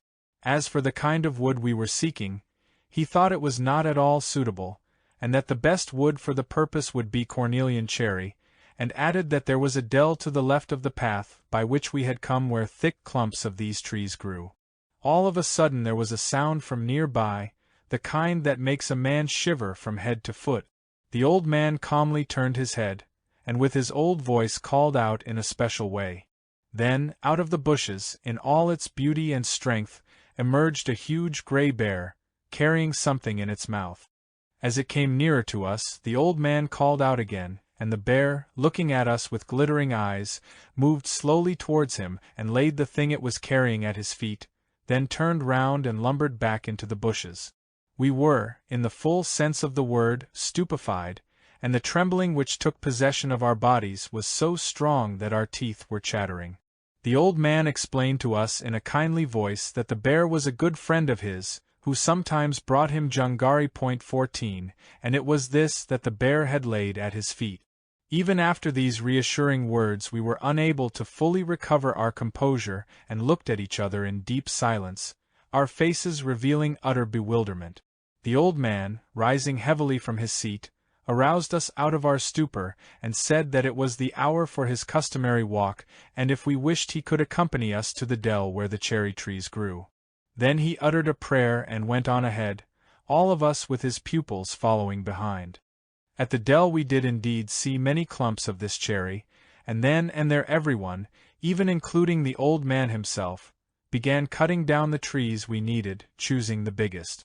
When we had cut 2 good loads, considering this to be enough, we asked the old man whether he would consent to come with us to our camp, which was not far off, and permit one of our friends to make an exact portrait of him there, which could be done quickly by means of a special small machine he had. At first the old man refused, but his pupils helped us to persuade him. So, taking our loads, we went back to the banks of the stream where we had left the rest of our company at work. On reaching them we quickly explained everything, and Professor Skridlov took the old man's picture with his camera and immediately began developing it. While he was doing this we all gathered round the old man, under the shade of a fig tree. Among us was Vitvitskaya, who had her neck bound up, as she had been suffering for some months from a painful affection of the throat, fairly common in the mountains, which had the appearance of a goiter. Seeing her bandage, the old man asked what the trouble was. We explained and, calling her to him, the old man closely examined the swelling. He told Vitvitskaya to lie on her back, and he then began to massage the swelling in various ways, at the same time whispering certain words. We were all indescribably amazed when, after 20 minutes of massage, Vitvitskaya's enormous swelling began to disappear before everyone's eyes, and after a further 20 minutes absolutely nothing remained of it. Just then Professor Skridlov came back, having finished developing and printing the old man's photograph. He too was greatly astonished and, bowing deeply before the old man, humbly entreated him to relieve him of an attack, from which he had been suffering acutely the last few days, of his long-established kidney trouble. The Univurin asked him for various details of his illness, and immediately sent off one of his pupils, who soon returned with the root of a certain small shrub. Giving this root to the professor, the old man said, "You must take 1 part of this root with 2 parts of the bark of the fig tree, which you can find almost everywhere. Boil them well together and, every other day for 2 months, drink a glassful of this liquid before going to sleep." Then he and his pupils looked at his photograph, which the professor had brought and which astounded them all, particularly the pupils. We invited the old man to share our meal of fresh goat koverma with pokhand cakes, which he did not refuse. In the course of the conversation we learned that he had formerly been a top-bashi, or chief of artillery, of the Emir of Afghanistan, the grandfather of the then reigning Emir, and that, when he was 60 years old, he was wounded in a rebellion of Afghans and Baluchis against some European power, after which he returned to his native Khorasan. When he had completely recovered from his wounds, he no longer wished to return to his post as he was getting on in years, but decided to devote the rest of his life to the salvation of his soul. First he got into touch with Persian dervishes. Later, although not for long, he was a Baptist, and still later, returning to Afghanistan, he entered a monastery in the environs of Kabul. When he had understood everything he needed and was convinced that people were no longer necessary to him, he began to look for an isolated spot far from human habitation. Having found this place, He had settled here in the company of a few persons who wished to live according to his indications, and was awaiting his death, as he was already 98 years old, and it is rare nowadays for anyone to pass 100. As the old man prepared to leave, Yelov also addressed him, asking whether he would be good enough to advise him what to do about his eyes. Several years before in the Transcaspian region, he had contracted trachoma and, in spite of all kinds of treatments, the malady had not been cured but had become chronic. "Although my eyes," he said, "do not bother me all the time, nevertheless in the mornings they are always closed up with excretions, and a change of climate or a sandstorm makes them rather painful." The old Iziazaunavouran advised him to grind some copper sulfate very fine and, every evening before going to sleep, to moisten a needle with his own saliva, dip it into the ground sulfate and draw it between the eyelids, and to continue this treatment for a certain period of time. After he had given Yelov this advice, the venerable man rose and, making to each of us the gesture which in those regions signifies what we call a blessing, went towards his dwelling place, and all of us, even our dogs, accompanied him. On the way we resumed our conversation with the old man. Suddenly, Karpenko, without consulting any of us, addressed him in the Uzbek language and said, "Holy Father, as by the will of fate we have met you in such unusual surroundings, a man great in knowledge and rich in experience of ordinary life as well as on the level of self-preparation for the being after death, we are all convinced beyond doubt that you will not refuse to give us your advice, of course so far as this is possible, on the life we should live and the ideals that we should hold before us, in order that we may ultimately be able to live as designed from above and as is worthy of man." Before replying to this strange question of Karpenko's, the old man began to look round as if he were searching for something, and then went towards the trunk of a fallen tree. He sat down on it, and when we had seated ourselves, some on the tree and others simply on the ground, he turned to all of us and slowly began to speak. His reply to Karpenko's question developed into a kind of lengthy sermon, of profound interest and significance. The words then spoken by this old Iziazaunavouran I will also record, but only in the third series of my writings, in a chapter entitled, "The Astral Body of Man, Its Needs and Possibilities of Manifestation According to Law." Here, I will merely touch upon the results of the healing by this venerable man, which I verified by inquiries over many years. From that time on Vitvitskaya never had a recurrence or even any of the symptoms of the malady from which she had been suffering. Professor Skridlov did not know how to express his gratitude towards the old man who had cured him, probably forever, of the sufferings which had tortured him for 12 years. And as for Yelov, a month later his trachoma was gone. After this event, significant for all of us, we stayed there another 3 days, during which we split the wood, made the raft and prepared everything we had planned. Early in the morning of the 4th day the improvised raft was launched into the river and, boarding it, we began to move downstream. At first our peculiar craft could not always move with the current alone, and at some places we had to push it, and at others even carry it, but the deeper the river became, the easier it was for the raft to move by itself, and at times, in spite of its load, it would fly along like one possessed. We could not say that we felt completely secure, particularly when the raft passed through narrow places and collided against rocks, but later, when we were convinced of its sturdiness and of the efficacy of the device thought out by the engineer Samsonov, we were quite at ease and even began to crack jokes. This ingenious device of the engineer Samsonov was to attach 2 bourdieuks to the front and also to each side of the raft, to serve as buffers whenever it should strike boulders. The second day of our trip down the river, we exchanged shots with a band of natives, who evidently belonged to one of the tribes living on the bank. During the firing Pyotr Karpenko was seriously wounded, and died 2 years later, while still quite young, in one of the towns of Central Russia. Rest in peace, rare and sincere friend. Chapter 10. Professor Skridlov. From the early years of my responsible life, another essence friend of mine, many years older than I, was Skridlov, professor of archaeology, who disappeared, leaving no trace, at the time of the great agitation of minds in Russia. I first met Professor Skridlov, as I have written in the chapter on Prince Yuri Lubovetsky, when he engaged me as his guide for the environs of Cairo. Soon after this I met him again in ancient Thebes, where I ended my first trip with Prince Yuri Lubovetsky and where the professor joined us to make some excavations. We lived there together for 3 weeks in one of the tombs, and during pauses in our work talked on all kinds of abstract themes. And in spite of the difference in our ages, we gradually became such intimate and good friends that when Prince Yuri left for Russia we did not part, but decided to undertake a long journey together. From Thebes we traveled up the Nile to its source, and went on into Abyssinia, where we stayed about 3 months. And then coming out to the Red Sea we passed through Syria, and finally reached the ruins of Babylon.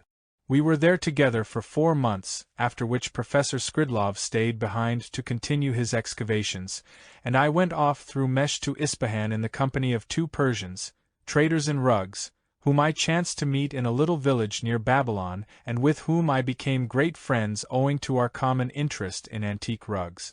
I next met Professor Skridlov 2 years later when he arrived with Prince Lubovetsky in the town of Orenburg, which was to be the starting point of our big expedition across Siberia for a certain purpose connected with the program drawn up by that same group of seekers of truth which I have already mentioned several times.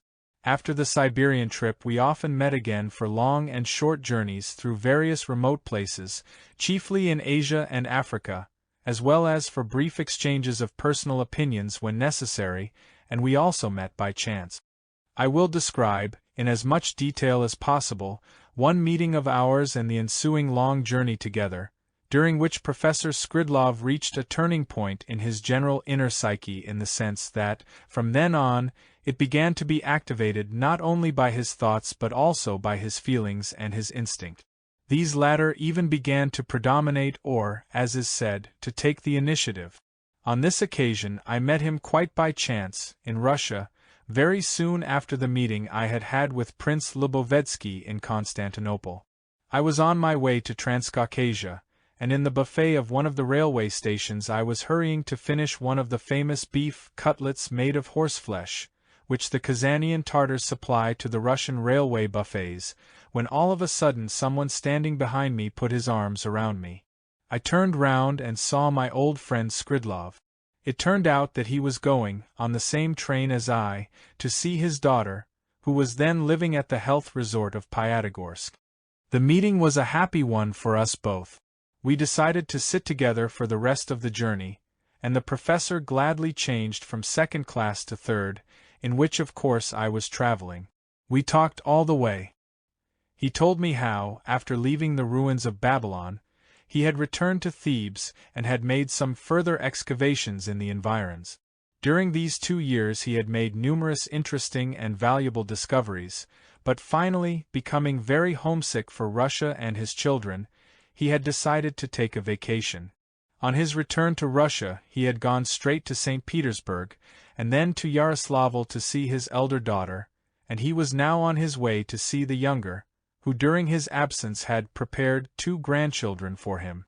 How long he would stay in Russia and what he would do next, he did not yet know.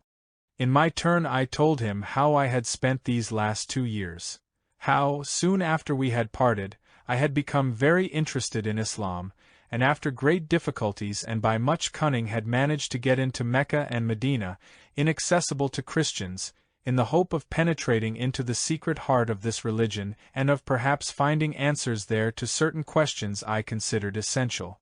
But my labors had been in vain. I found nothing.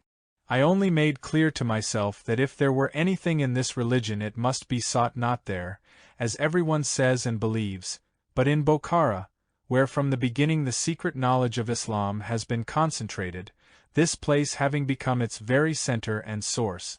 And as I had not lost either my interest or hope, I had decided to go to Bokhara with a group of Sarts who, having come to Mecca and Medina as pilgrims, were returning home, and with whom I had intentionally established friendly relations. I further told him of the circumstances which had then prevented me from going straight to Bokhara, namely, that on arriving in Constantinople I had met Prince Lobovetsky, who had asked me to escort a certain person to his sister in the Tambov province, from which I was just returning, and I was now thinking of going for the time being to Transcaucasia to see my family and of then retracing my steps in the direction of Bokhara and going there. With your old friend Skridlov, he said, finishing my sentence. He then told me that often during the last 3 years he had dreamed of going to Bokhara and to the Samarkand region nearby, for the purpose of verifying certain data connected with Tamerlane, which he needed in order to elucidate an archaeological question that greatly interested him. Only very recently he had again been thinking about this but had hesitated to undertake the journey alone, and now, hearing that I was going there, he would gladly join me if I had no objection. 2 months later, as we had agreed, we met in Tiflis, and went from there to the Trans-Caspian region, intending to go to Bokhara. But on reaching the ruins of Old Merv, we stayed there for about a year. First of all, to explain why this happened, it must be said that long before our decision to go to Bokhara together, the professor and I had had many talks and made many plans for somehow getting into Kafiristan, the very country which it was then quite impossible for a European to enter at will. We wished to go there chiefly because, according to all the information we obtained from conversations with various people, we had come to the conclusion that in that country we might find answers to a great many questions which interested us, both psychological and archaeological. In Tiflis, we had begun to supply ourselves with everything necessary for our journey to Bokhara, including letters of introduction, and we happened to meet and have conversations with various people who knew those regions.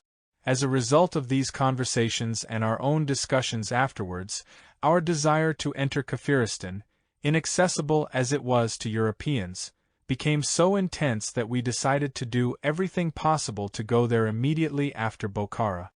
All our previous interests seemed to disappear, and the whole way to Turkestan we thought and talked only about what measures we would have to take to carry out this daring project of ours. But a definite plan for getting into Kafiristan happened to take shape in the following circumstances. When our train stopped at the station of New Merv on the Central Asiatic Railway, I went to the buffet to get some hot water for tea, and as I was returning to our carriage I was suddenly embraced by a man in Tekinian clothes. This man turned out to be my good old Greek friend Vasiliaki, a tailor by profession, who had been living in the town of Merv for a long time. On hearing that I was passing through on my way to Bokhara, he implored me to wait until the next day's train and come to the big family festivities which were to take place that very evening on the occasion of the christening of his first child. His request was so sincere and touching that I could not flatly refuse him, and I asked him to wait a moment. Certain that there was very little time left before the departure of the train, I ran off at full speed, spilling hot water all around me, to consult the professor. While I was squeezing my way with difficulty through the crowd of passengers getting in and out of the carriage, the professor, seeing me coming, waved his hand and shouted, "I'm already collecting our things. Go back quickly and take them through the window." He had evidently seen my chance meeting, and had guessed the suggestion that had been made to me. When I went back no less hurriedly to the platform and began to take the things he handed me through the window, it turned out that our haste was quite unnecessary, as the train was to stay there for more than 2 hours, waiting for a connection from the Kushka branch, which was late. At supper that evening, after the religious ceremony of the christening, there sat next to me an old Turkoman nomad, a friend of the host and owner of a large flock of caracal sheep. In the course of my conversation with him about the life of nomads in general, and about the different tribes of Central Asia, we began talking about the various independent tribes inhabiting the region of Kafiristan. Continuing our conversation after supper, during which of course Russian vodka had not been economized, the old man, by the way and as though to himself, expressed an opinion which Professor Skridlov and I took as advice, and in accordance with it we drew up a definite plan for carrying out our intention. He said that, notwithstanding the almost organic distaste of the inhabitants of this region for having anything to do with people not belonging to their own tribes, there was nevertheless developed in nearly every one of them, to whatever tribe he belonged, a certain something which naturally arouses in him a feeling of respect and even love towards all persons, whatever their race, who devote themselves to the service of God. After this thought had been expressed by a nomad whom we had met by chance, and who had spoken perhaps thanks only to Russian vodka, all our deliberations, that night and the next day, were based on the idea that we might get into this country, not as ordinary mortals, but by assuming the appearance of persons who are shown special respect there and who have the possibility of going freely everywhere without arousing suspicion. The following evening, still in the midst of our deliberations, we were sitting in one of the Tekinian chaikhanas of New Merv, where two parties of Turkoman libertines were indulging in kaif with batchi, that is with boy dancers, whose chief occupation, authorized by local laws, and also encouraged by the laws of the great empire of Russia which then had a protectorate over this country, is the same as that carried on in Europe, also legally, by women with yellow tickets, and here in this atmosphere we categorically decided that Professor Skridlov should disguise himself as a venerable Persian dervish and I should pass for a direct descendant of Muhammad, that is to say, for a side. To prepare ourselves for this masquerade, a long time was necessary, as well as a quiet, isolated spot. And that is why we decided to settle down in the ruins of Old Merv, which met these requirements and where, moreover, we could at times, for a rest, make some excavation. Our preparation consisted in earning a great many sacred Persian chants and instructive sayings of former times, as well as in letting our hair grow long enough for us to look like the people for whom we intended to pass. Make-up in this case was quite out of the question. After we had lived in this way for about a year and were finally satisfied both with our appearance and our knowledge of religious verses and psalms, one day, very early in the morning, we left the ruins of Old Merv, which had come to be like home for us, and going on foot as far as the station of Bayram Ali on the Central Asiatic Railway, we took a train to Charjo, and from there set off by boat up the river Amu Darya. It was on the banks of this river Amu Darya, in ancient times called the Oxus and deified by certain peoples of Central Asia, that the germ of contemporary culture first appeared on earth. And during my journey up this river with Professor Skridlov an incident occurred, extraordinary for Europeans but very characteristic of the local patriarchal morality, as yet unaffected by contemporary civilization, the victim of which was an exceedingly good old sart. The memory of this incident has often evoked in me the feeling of remorse of conscience, since it was because of us that this good old man lost his money, perhaps forever. I therefore wish to describe this part of our journey to that country, then inaccessible to Europeans, in as much detail as possible and to describe it more or less in the style of a literary school which I happened to study in my youth and which arose and flourished, so it seems, just here on the shores of this great river, a style called the creation of images without words. The Amu Darya, which higher up in its course is called the River Pyans, has its main sources in the Hindu Kush Mountains and flows at the present time into the Aral Sea, though formerly, according to certain historical data, it emptied into the Caspian Sea. At the period to which the present story relates, this river washed the boundaries of many countries, the former Russia, the Kievan Khanate, the Bukharian Khanate, Afghanistan, Kafiristan, British India and so on. It was formerly navigated by rafts of a special kind, but, when the region was conquered by Russia, a river fleet of flat-bottomed steamboats was launched which, besides fulfilling certain military needs, provided passenger and cargo service between the Aral Sea and the upper reaches of the river. And so I begin, also of course for the purpose of resting, to wiseacre a little in the style of the aforementioned ancient literary school. Amu Darya. Clear early morning. The mountain peaks are gilded by the rays of the still hidden sun. Gradually the nocturnal silence and the monotonous murmur of the river give place to the cries of awakened birds and animals, to the voices of people, and to the clatter of the steamboat's wheels. On both banks the fires which had burned out during the night are being rekindled. Spirals begin to rise from the funnel of the boat's kitchen, mingling with the suffocating smoke of damp socksall spreading everywhere. Overnight the banks have noticeably changed in appearance, although the boat has not moved. It is the 9th day since it left Charjo for Kirki. Although on the first 2 days the boat moved forward very slowly, it was not held up, but on the 3rd day it ran aground and stopped for a whole day and night, until the Amu Darya, by the force of its current, washed away the sandbank and made it possible to move on. 36 hours later the same thing occurred, and now it is already the 3rd day that the steamer has been stationary, unable to move further. The passengers and crew are patiently waiting until this wayward river takes pity and lets them proceed. Here this is quite usual. The river Amu Darya runs through sands for almost its entire course. Having a very strong current and an irregular volume of water, it is always either washing away its unstable banks or depositing sand on them, and its bed is thus constantly changing, with sandbanks forming where before there were whirlpool depths.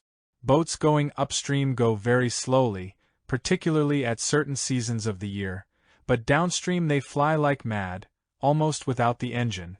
One can never determine beforehand, even approximately, the time it will take to travel from one point to another. Knowing this, people who travel upstream provide themselves for any emergency with enough food for several months. The time of year in which this journey of ours up the Amu Darya takes place is the least favorable, owing to the low water. Winter is approaching, the rainy season is over, and, in the mountains where the river chiefly takes its source, the thawing of snow has ceased. Travel is also not particularly agreeable because just at this season the cargo and passenger traffic on these boats is at its height. The cotton has been picked everywhere, the fruit and vegetables of the fertile oases have been gathered and dried, the caracal sheep have been sorted, and the inhabitants of the regions through which the Amu Darya flows are all traveling on it. Some are returning to their villages. Others are taking their cheeses to market to exchange them for articles needed for the short winter, still others are going on pilgrimages or to their relatives.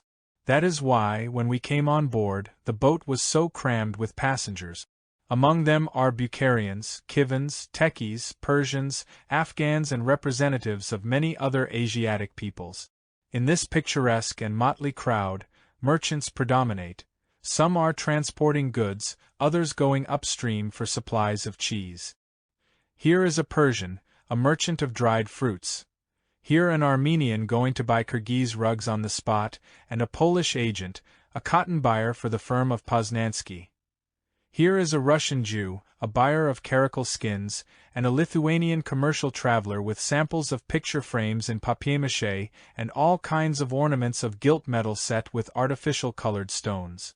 Many officials and officers of the Frontier Guard, and fusiliers and sappers of the Trans-Caspian Regiment are returning from leaves or from their posts.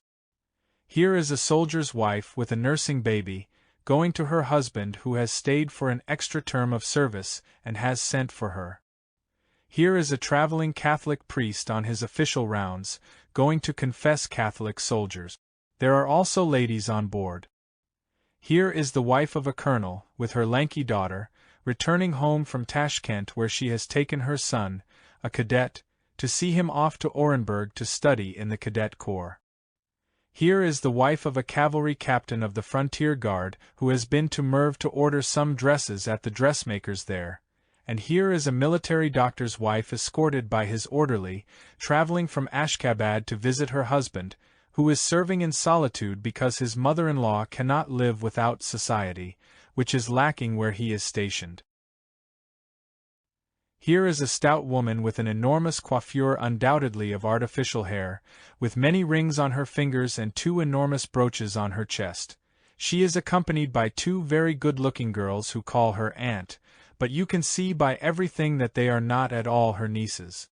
Here are also many Russian former and future somebodies, going God knows where and God knows why.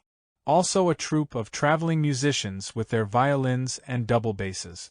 From the very first day out of Charjo, all these people, as it were, sorted themselves out, The so-called intelligentsia, the bourgeoisie and the peasants formed separate groups, where, making acquaintances among themselves, they soon began to feel as though among old friends. The members of each of these groups began to regard and to act towards the passengers belonging to the other groups either haughtily and disdainfully or timidly and ingratiatingly, but at the same time they did not hinder one another from arranging things each according to his own wishes and habits, and little by little they became so accustomed to their surroundings that it was as though none of them had ever lived in any other way.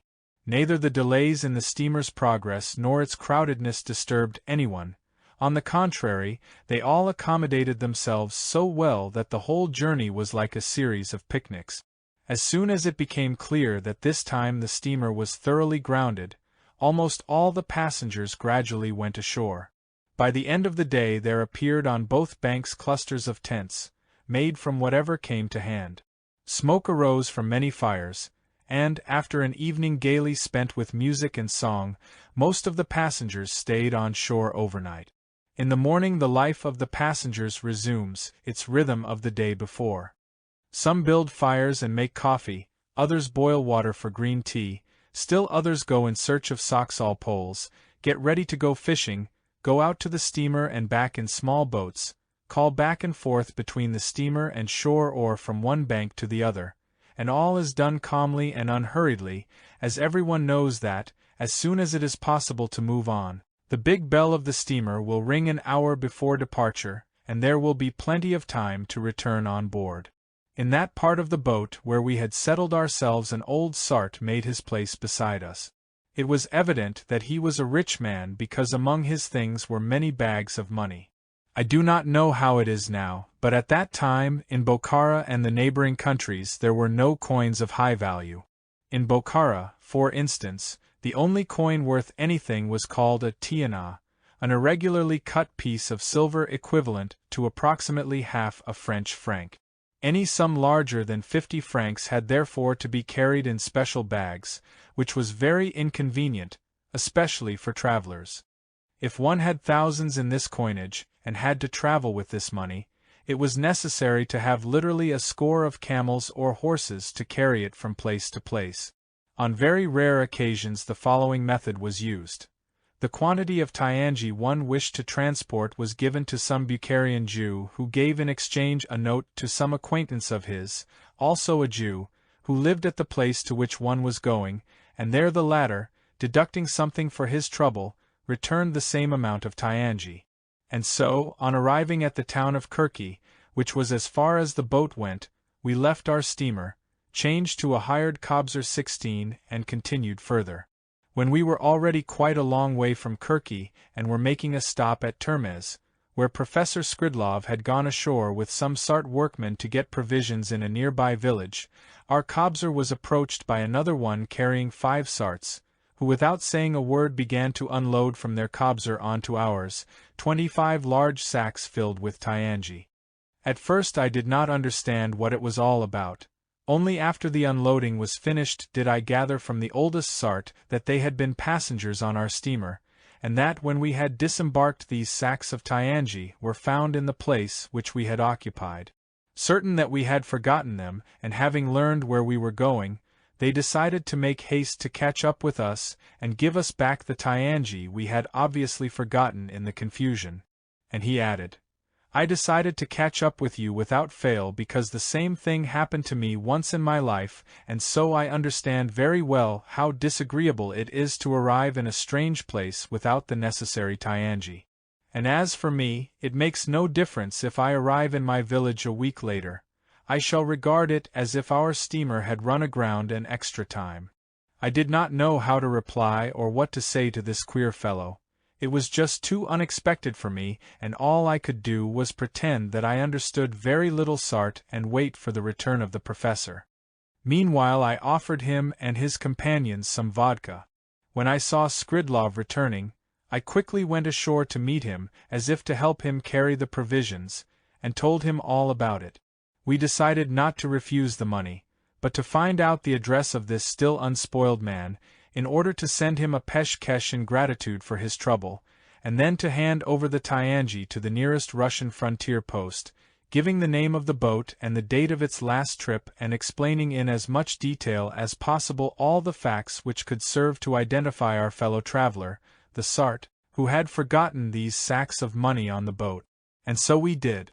Soon after this incident, which, in my opinion, could never have occurred among contemporary Europeans, we arrived at the famous town associated with the name of Alexander of Macedonia, which is now nothing more than an ordinary Afghan fort. Here we went ashore and, assuming the roles thought out beforehand, continued our journey on foot. Passing from one valley to another and coming in contact with many different tribes, we finally came to the central settlement of the Afridis, in a region considered to be the heart of Kafiristan. On the way we did everything required of a dervish and a side, that is to say, I sang religious verses in Persian, and the professor, after a fashion, beat out corresponding rhythms on the tambourine, in which he then collected alms. I shall not describe the rest of our trip and the many extraordinary adventures connected with it, but will go on to the account of our accidental meeting with a certain man, not far from the aforementioned settlement, a meeting, the result of which gave quite another direction to our inner world, and thereby changed all our expectations, intentions and the plan itself of our future movements. We left the settlement of the Afridis with the intention of proceeding towards Chitral. In the market of the next fairly large place I was accosted by an old man in native dress, who said to me softly in pure Greek, "Please do not be alarmed. I quite accidentally learned that you are a Greek. I do not want to know who you are or why you are here, but it would be very pleasant for me to talk with you and see how a fellow countryman breathes, for it is 50 years since I saw a man who was born in the land where I myself was born." By his voice and the expression of his eyes, this old man made such an impression on me that I was immediately filled with a perfect trust in him, as in my own father, and I answered him, also in Greek. To talk here now is, I think, very awkward. We, at least I, may run great danger, so we must think where we can talk freely without fear of undesirable consequences. Perhaps one of us can think of some way or find some suitable place, and meanwhile I can only say that I myself will be unspeakably glad of this opportunity, for I am utterly weary of having to deal for so many months with people of alien blood. Without replying, he went on his way, and the professor and I went about our business. The next day another man, this time in the habit of a certain monastic order well known in Central Asia, placed in my hand, instead of alms, a note. I read this note when we arrived at the Askana where we had lunch. It was written in Greek and I learned from its contents that the old man of the day before was also one of the, as they were called, self-freed monks of this order, and that we would be allowed to come to their monastery since, regardless of nationality, all men were respected there, who strove towards the one God, creator of all nations and races without distinction. The next day the professor and I went to this monastery, where we were received by several monks, among them the same old man.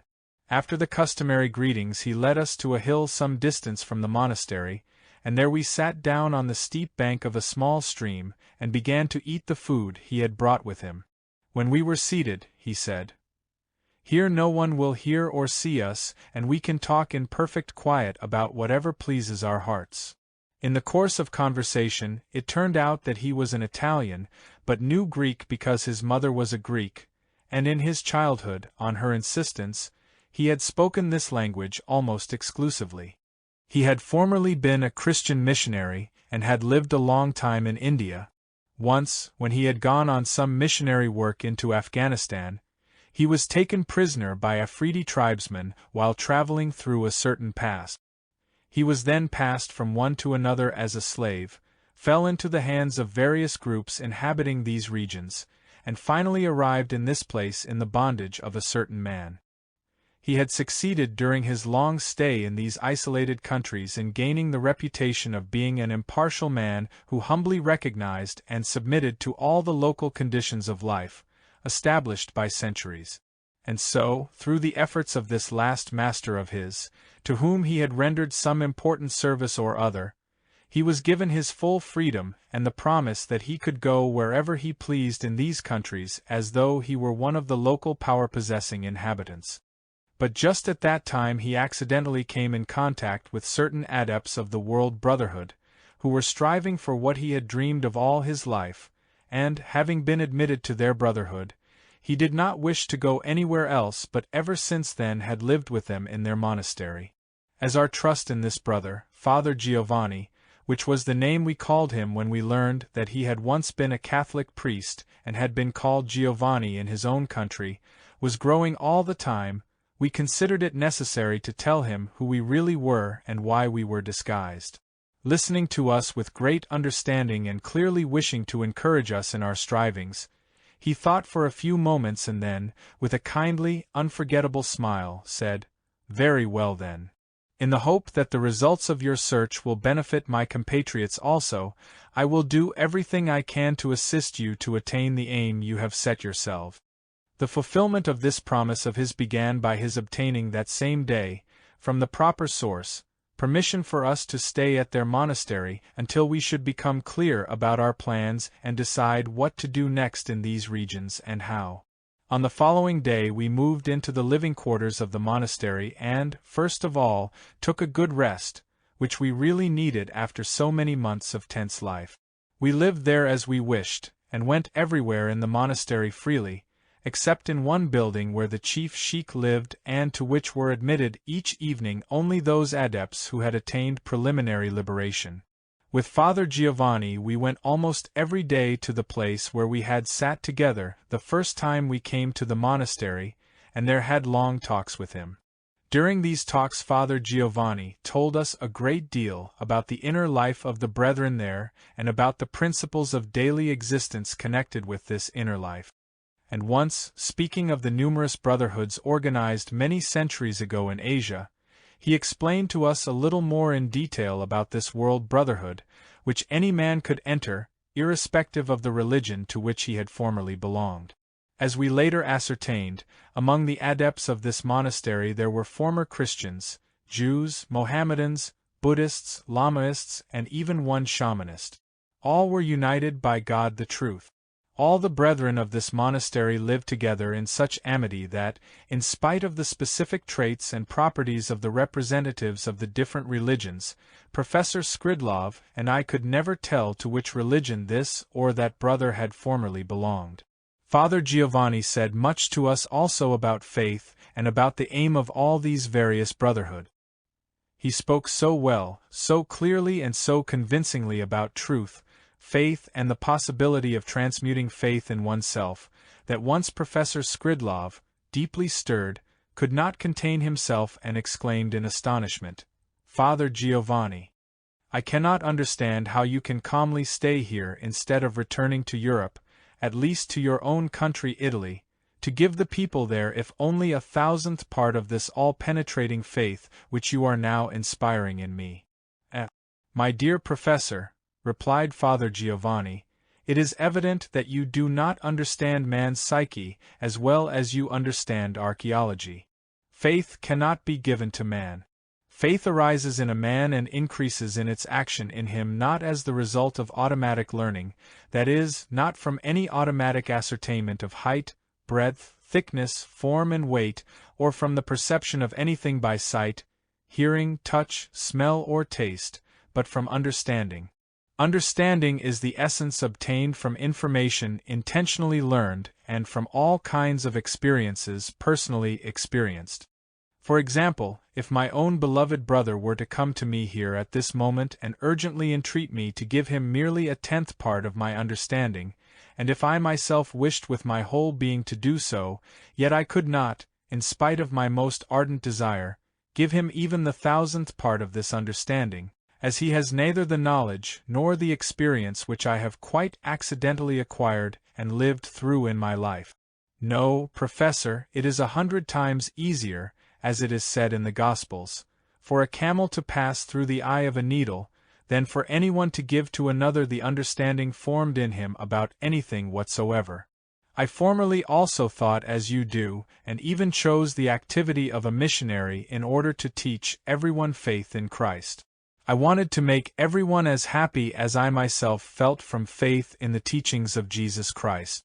But to wish to do that by, so to say, grafting faith on by words is just like wishing to fill someone with bread merely by looking at him.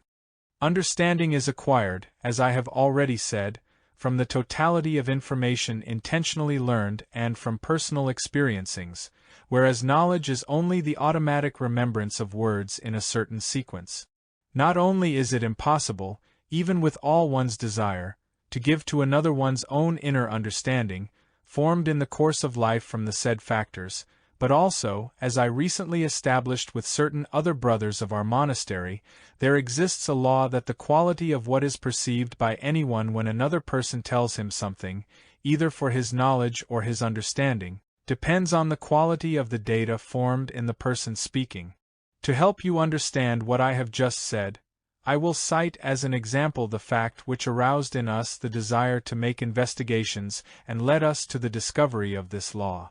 I must tell you that in our brotherhood there are two very old brethren. One is called Brother All and the other Brother Says. These brethren have voluntarily undertaken the obligation of periodically visiting all the monasteries of our order and explaining various aspects of the essence of divinity. Our brotherhood has 4 monasteries, one of them ours, the second in the valley of the Pamir, the third in Tibet, and the fourth in India. And so these brethren, All and Says, constantly travel from one monastery to another and preach there. They come to us once or twice a year. Their arrival at our monastery is considered among us a very great event. On the days when either of them is here, the soul of every one of us experiences pure heavenly pleasure and tenderness.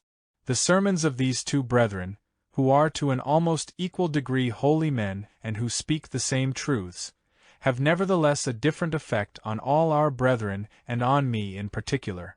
When Brother Says speaks, it is indeed like the song of the birds in paradise.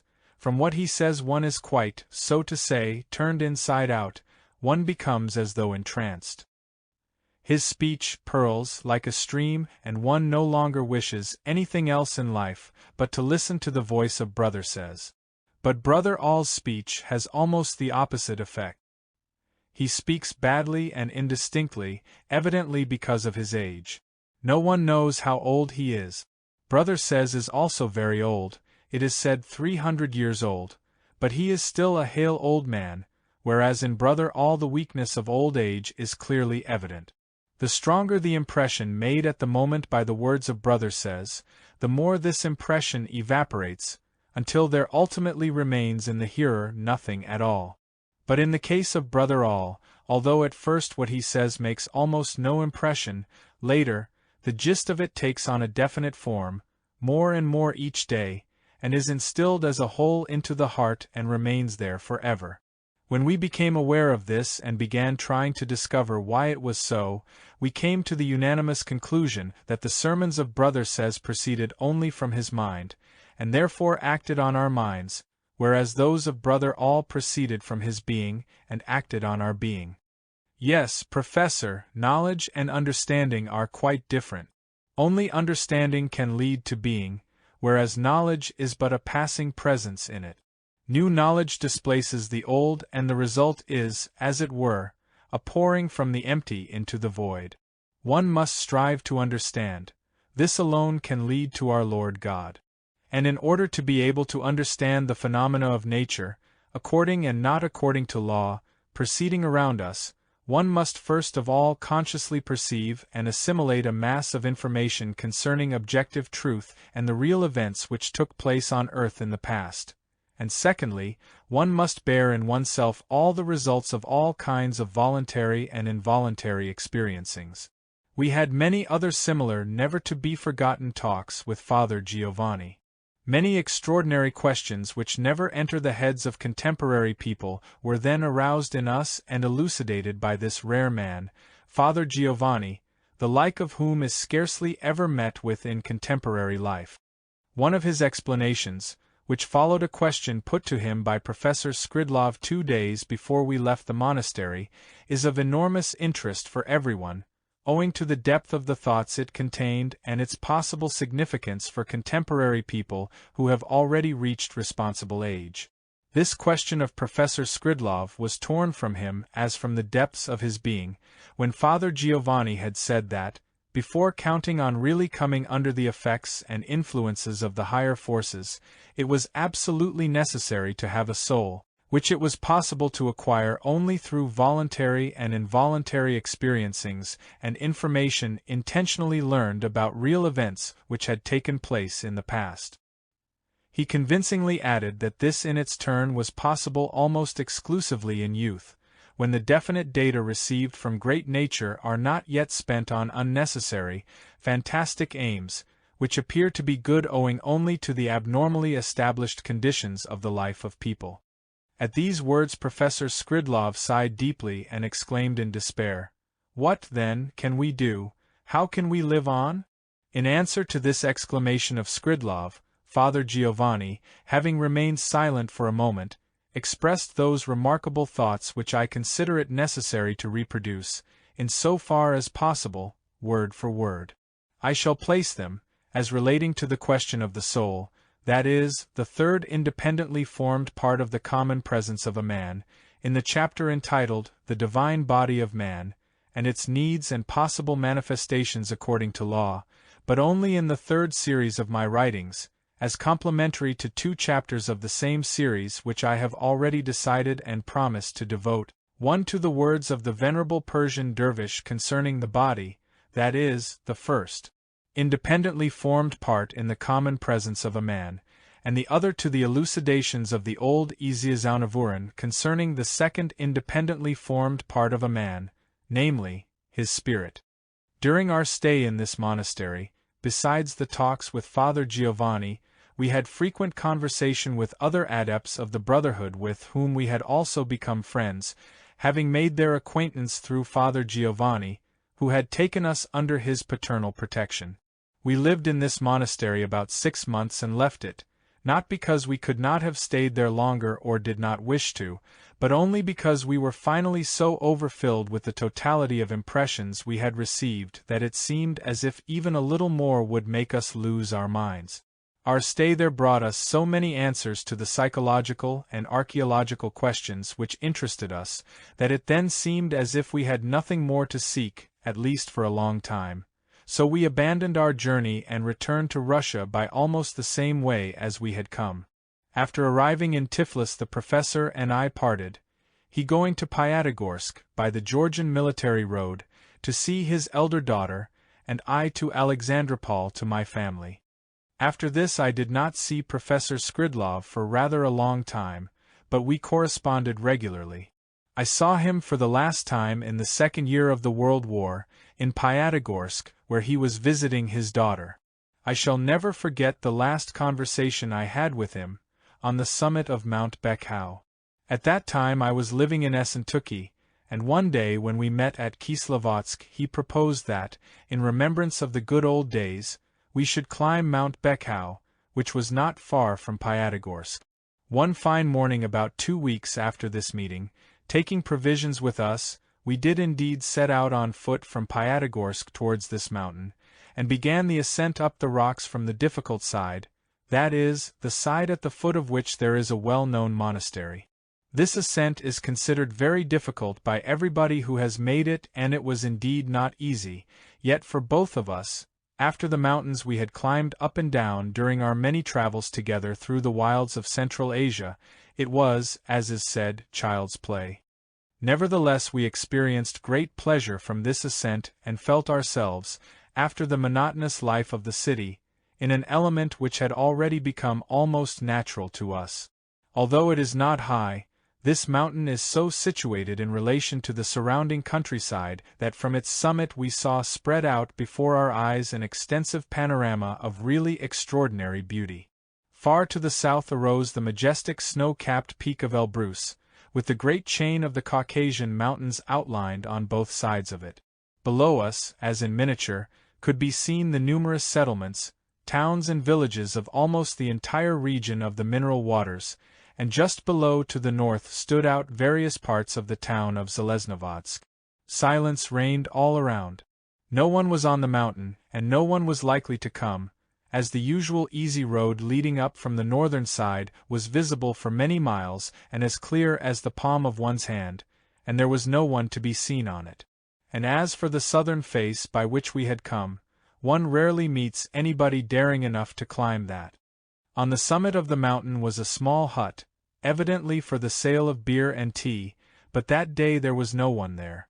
We sat down on a rock and began to eat. Each of us, spellbound by the grandeur of the scenery, silently thought his own thoughts. Suddenly my glance rested on the face of Professor Skridlov, and I saw that tears were streaming from his eyes. "What's the matter, old fellow?" I asked him. "Nothing," he answered, drying his eyes, and then added, "In general, during the last 2 or 3 years, my inability to control the automatic manifestations of my subconsciousness and my instinct is such that I have become almost like an hysterical woman. What has just happened has happened to me many times during this period. It is very difficult to explain what takes place in me when I see or hear anything majestic which allows no doubt that it proceeds from the actualization of our Maker-Creator. Each time, my tears flow of themselves. I weep, that is to say, it weeps in me, not from grief, no, but as if from tenderness. I became so, gradually, after meeting Father Giovanni, whom you remember we met together in Kafiristan, to my worldly misfortune. After that meeting my whole inner and outer world became for me quite different. In the definite views which had become rooted in me in the course of my whole life, there took place, as it were by itself, a revaluation of all values. Before that meeting, I was a man wholly engrossed in my own personal interests and pleasures, and also in the interests and pleasures of my children. I was always occupied with thoughts of how best to satisfy my needs and the needs of my children. Formerly, it may be said, my whole being was possessed by egoism. All my manifestations and experiencings flowed from my vanity. The meeting with Father Giovanni killed all this, and from then on there gradually arose in me that something which has brought the whole of me to the unshakable conviction that, apart from the vanities of life, there exists a something else, which must be the aim and ideal of every more or less thinking man, and that it is only this something else which may make a man really happy and give him real values, instead of the illusory goods, with which in ordinary life he is always and in everything full. The material question. On the 8th of April 1924, the day of the opening in New York of a branch of the Institute for the Harmonious Development of Man, a dinner in honor of Mr. Gurdjieff was arranged at one of the Russian restaurants there by his friends and by several pupils of the French branch. After dinner most of those present went with Mr. Gurdjieff to the apartment of Mrs. R., at 49th Street. Here, over coffee served by the amiable hostess and liqueurs obtained somehow by Dr. B., conversation continued until breakfast of the following day. Mr. Gurdjieff spoke mostly through interpreters, Mr. Liliance and Madame Versalovsky, answering all kinds of questions that were put to him, chiefly of a philosophical character. During a brief interruption, while we were eating watermelon which came from Buenos Aires, and was a great rarity at that time of year even in New York, Dr. B., the proprietor of a large, fashionable sanatorium, who had the reputation of being a practical man, suddenly turned to Mr. Gurdjieff with the following question. "Could you tell us, sir, what are the means by which your institute exists, and approximately what is its annual budget?" To our surprise, Mr. Gurdjieff's answer to this question took the form of a long narrative. As this story revealed an unsuspected aspect of the struggle he carried on throughout his life, I have undertaken to reproduce it, in so far as possible, exactly as it was told that day. I consulted other pupils who, like myself, had listened to the story with such interest and attention that they remembered it in almost all its details. And I verified my text by comparing it with the notes of Mr. F., the stenographer who took down all Mr. Gurdjieff's talks and lectures in America, so that people who asked questions which had been asked before could simply read through what Mr. Gurdjieff had already said on these subjects and thus economize his time. Mr. Gurdjieff began as follows.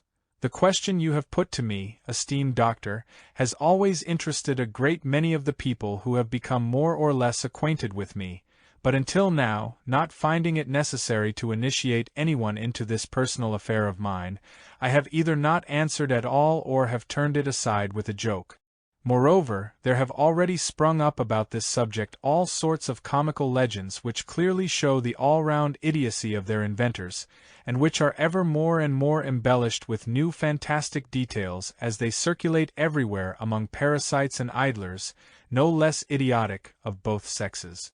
It is claimed, for example, that I receive money from some occult center in India, or that the Institute is maintained by a black magic organization, or supported by the legendary Georgian Prince Mukrinsky, or that, among other things, I possess the secret of the philosopher's stone, and can make as much money as I wish by alchemical processes, or even, as many have recently said, that my funds are supplied by the Bolsheviks, and much else of the same sort. And, in fact, even the people closest to me do not know to this day exactly from where the money came for the colossal expenses I have borne for many years. I did not find it necessary to speak seriously about this question, that is, the material aspect of the existence of the Institute, because I had no illusions about the possibility of outside help and considered conversation on the subject simply a waste of time, or, as is said, a pouring from the empty into the void. But today, to this question which has been asked me so often and has already wearied me more than enough, I wish to reply, for some reason or other, not entirely jokingly, but somewhat more sincerely. My wish to reply more seriously today is, it seems to me, and I am almost certain, due to the fact that, after having become by the will of fate, or rather through the stupidity of the power possessors in Russia, poor as a church mouse, I have ventured to come to this dollar-growing country, and here, breathing this air saturated with the vibrations of people who sow and reap dollars in a masterly fashion, I, like a thoroughbred hunting dog, am on the scent of certain and good game, and I will not let the opportunity escape me.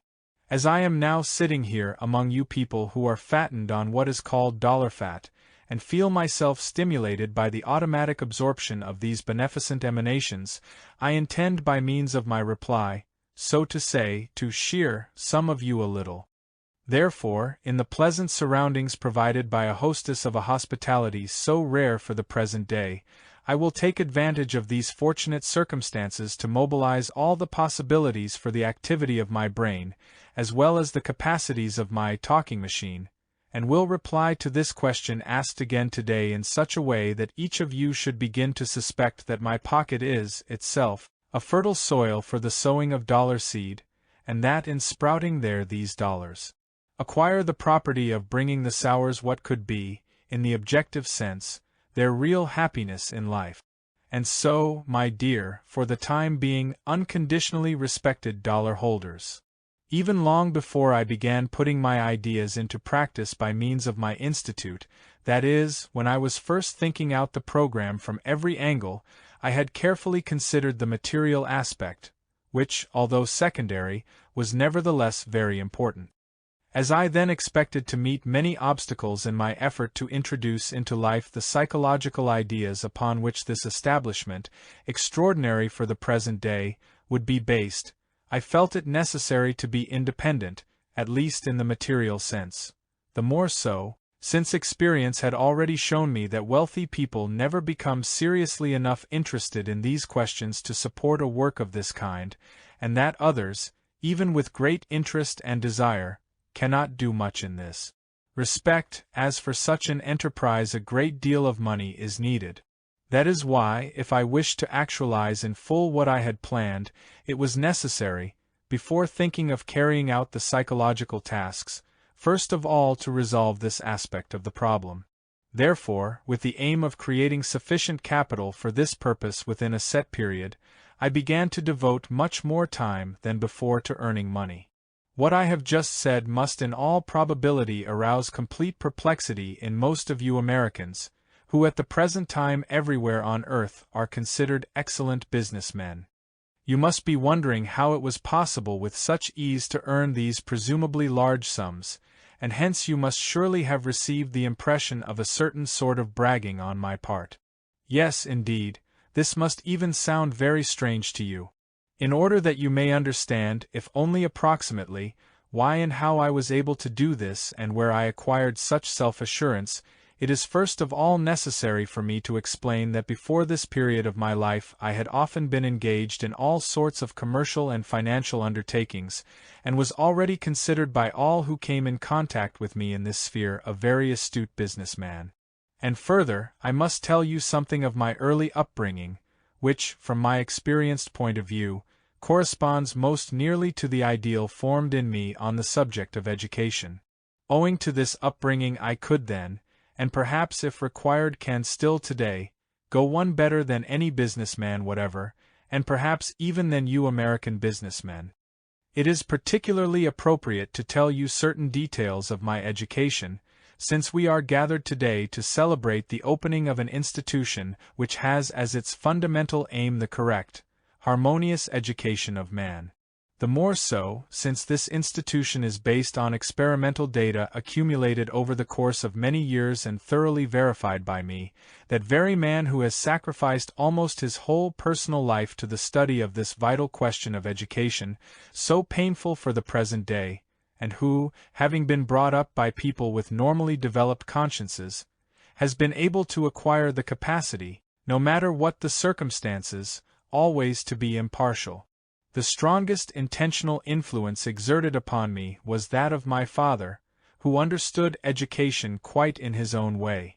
I even intend at some time to write a whole book about all the direct and indirect methods of my father which ensued from his original views on education.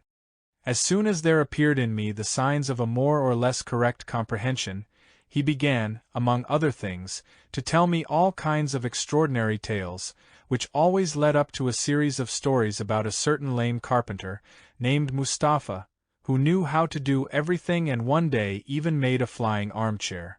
By this means and by other persistent procedures, my father fostered in me, along with the desire to be like this expert carpenter, the irresistible urge always to be making something new.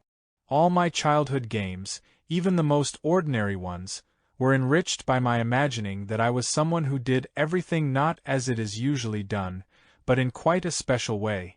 This tendency, as yet ill-defined, which my father inculcated in my nature from my earliest childhood in an indirect way, was later, in the first years of my youth, given a more definite form because the ideas of my first teacher about education turned out to be, in certain respects, in keeping with it.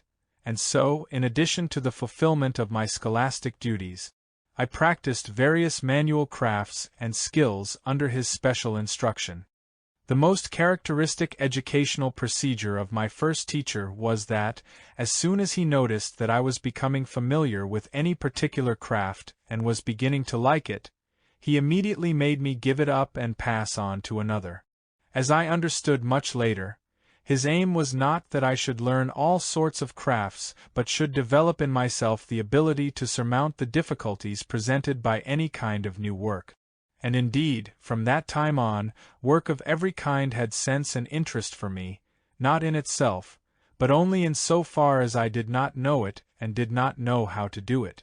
In short, owing to their original views on education, these two men, who consciously or even unconsciously, in the present case it does not matter, had taken upon themselves my preparation for responsible age, engendered in my nature a certain subjective property which developed gradually as the years passed and finally became fixed in the form of an urge frequently to change my occupation. As a result I acquired, even if only automatically, abilities of both a theoretical and practical nature for carrying on various manual and commercial occupations. My comprehension also was gradually increased as my horizon widened in various fields of knowledge. I will even add that, if I am recognized today in different countries as a representative of true knowledge in many fields of learning, I owe it in part to this early education of mine.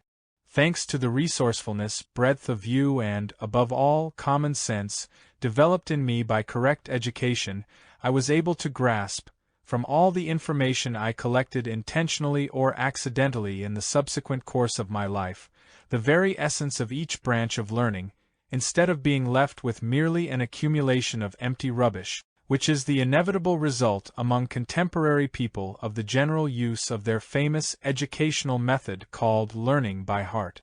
And so, at an early age, I was already well equipped and able to earn sufficient money to provide for my immediate needs.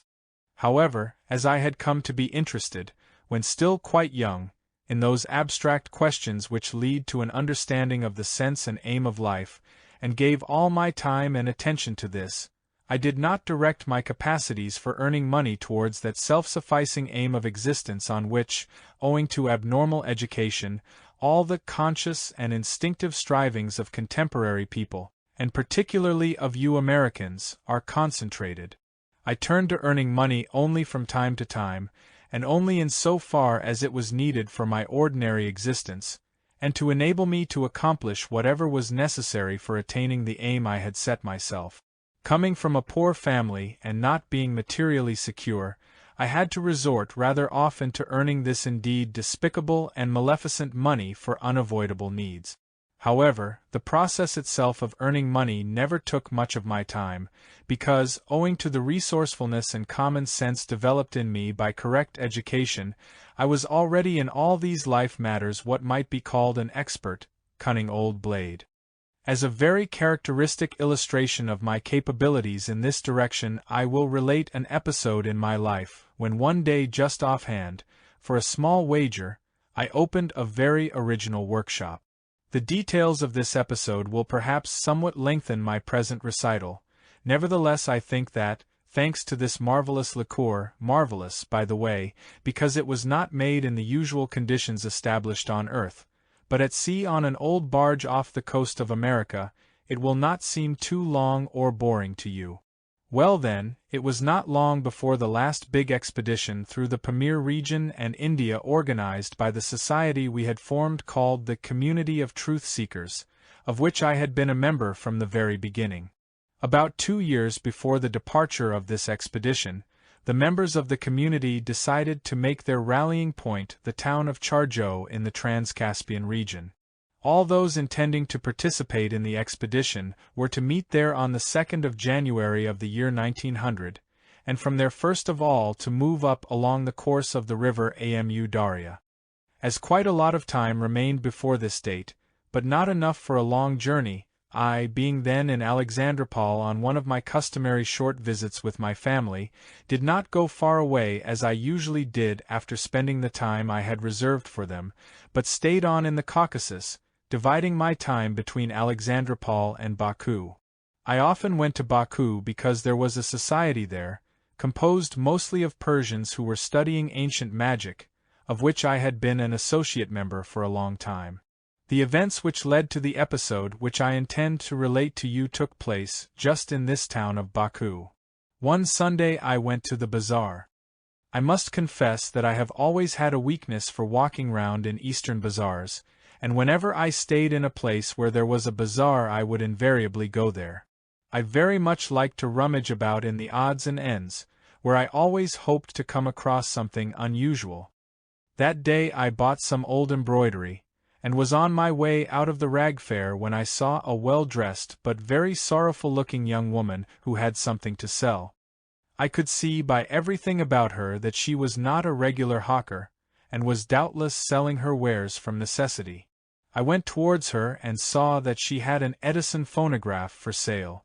The sad expression of the woman's eyes aroused pity in me, and although I had very little money, without taking time to think about it, I bought this useless machine with all its appurtenances. I carried this burden back to the caravanserai where I was living, opened the box and found that it contained numerous rolls, most of which were damaged. Among those still intact, only some were recorded, the others were blank. I stayed in Baku several days longer. My resources were coming to an end, and I had to think about replenishing them. One overcast morning, I was sitting in bed, not yet dressed, pondering on how this was to be done, when I happened to glance at the phonograph. The idea of making use of it came into my head and I at once drew up a plan of action. I liquidated all my affairs there, and that very day took the first boat leaving for the Trans-Caspian region. 5 days later, in the town of Krasnovodsk, I set my phonograph going to make money for me. It must be said that the phonograph was still unknown in this region, and it was the first time the local inhabitants had seen this marvel. As I have said, there were also some blank rolls with the phonograph. I quickly found a Tekken Street musician, and got him to sing and play several of the favorite melodies of the local population, and on the remaining rolls I myself recorded a series of piquant anecdotes in Turcoman. Then I attached 2 additional ear tubes to the 4 that were already on the machine. You may remember that the first Edison phonographs had ear tubes, and set off with it to the bazaar, where I opened my original booth. I charged a price of 5 kopecks an ear tube, and you will be able to imagine the result if I tell you that, during the whole time I was there, all day long, and particularly on market days, there was scarcely a moment when an ear tube was free. At the end of each day the amount collected in 5 kopeck pieces was probably not less than the profits of the biggest business in the town. After Krasnovodsk I went to Kizlarvat, and while there, I was invited several times to go with my machine to the houses of wealthy Turkomans in the neighboring villages. For these request performances, I received a considerable quantity of Tianji and once even 2 very good Tekken carpets. When I had made a good pile again here, I took the train with the intention of continuing this business in the town of Ashkabad, but on the train I met one of the members of our community, with whom I made a wager thanks to which this phonographical career of mine came to an end. The comrade I met was the inimitable and fearless Madame Vitvitskaya, who always wore men's clothes. She had participated in all our perilous expeditions into the depths of Asia, Africa, and even Australia and its neighboring islands. She also was to participate in the coming expedition and, having still a good many months free, had decided to go from Warsaw to Andijan to visit her sister, who was married to a representative of the textile firm of Poznansky, and to take a rest there before the date of our assembling at Chargeau. On the way we talked a great deal, and, among other things, I told her about my recent enterprises. I do not remember how or for what reason a dispute arose between us, but the result was that it ended with a wager according to which, under very precise conditions and by a definite date, I was to make a certain sum of money. This wager interested Vitvitskaya so seriously that she not only decided to stay with me to see how I would fulfill it, but even undertook to help me. So, instead of going on to Andijan, she got off the train with me at Ashkabad. I must admit that the fulfillment of this accidentally arisen and complicated task which I had taken upon myself interested me so much that I was fired with a passionate obstinacy to carry it out whatever the consequences, and even to surpass the set conditions. While still in the train I thought out a general plan of action, and as a first step I then and there drew up the following advertisement. The Universal Traveling Workshop in ITS Passage will stop here for a very short time. Hurry, and give your orders and bring everything you have to be repaired or remodeled. We repair sewing machines, typewriters, bicycles, gramophones, music boxes, electric, photographic, medical and other apparatus, gas and oil lamps, clocks, all kinds of musical instruments, accordions, guitars, violins, taris and so on. We repair locks and weapons of all sorts. We repair, remodel, upholster and refinish any piece of furniture whatever, either in our workshop or at your own house. We repair, varnish and tune upright and grand pianos and harmoniums. We install and repair electric lighting, bells and telephones. We mend and recover umbrellas. We repair children's toys and dolls, and rubber articles of all kinds. We wash, clean and mend rugs, shawls, tapestries, furs, etc. We remove all kinds of stains. We restore pictures, porcelain and all kinds of antique. The workshop has a well-equipped galvanoplastic cabinet for gold plating, silver plating, nickel plating, bronzing and oxidizing. Any article relined with white metal, samovars relined and nickel-plated in 24 hours. orders taken for all kinds of embroidery, cross-stitch, satin-stitch, chenille, with beads, feathers, plush, and so on. We stamp anything you wish on wood, leather, and cloth. The workshop takes orders for all kinds of alabaster and plaster models such as statuettes, domestic and wild animals, fruits, etc., etc., and also makes plaster masks of the dead.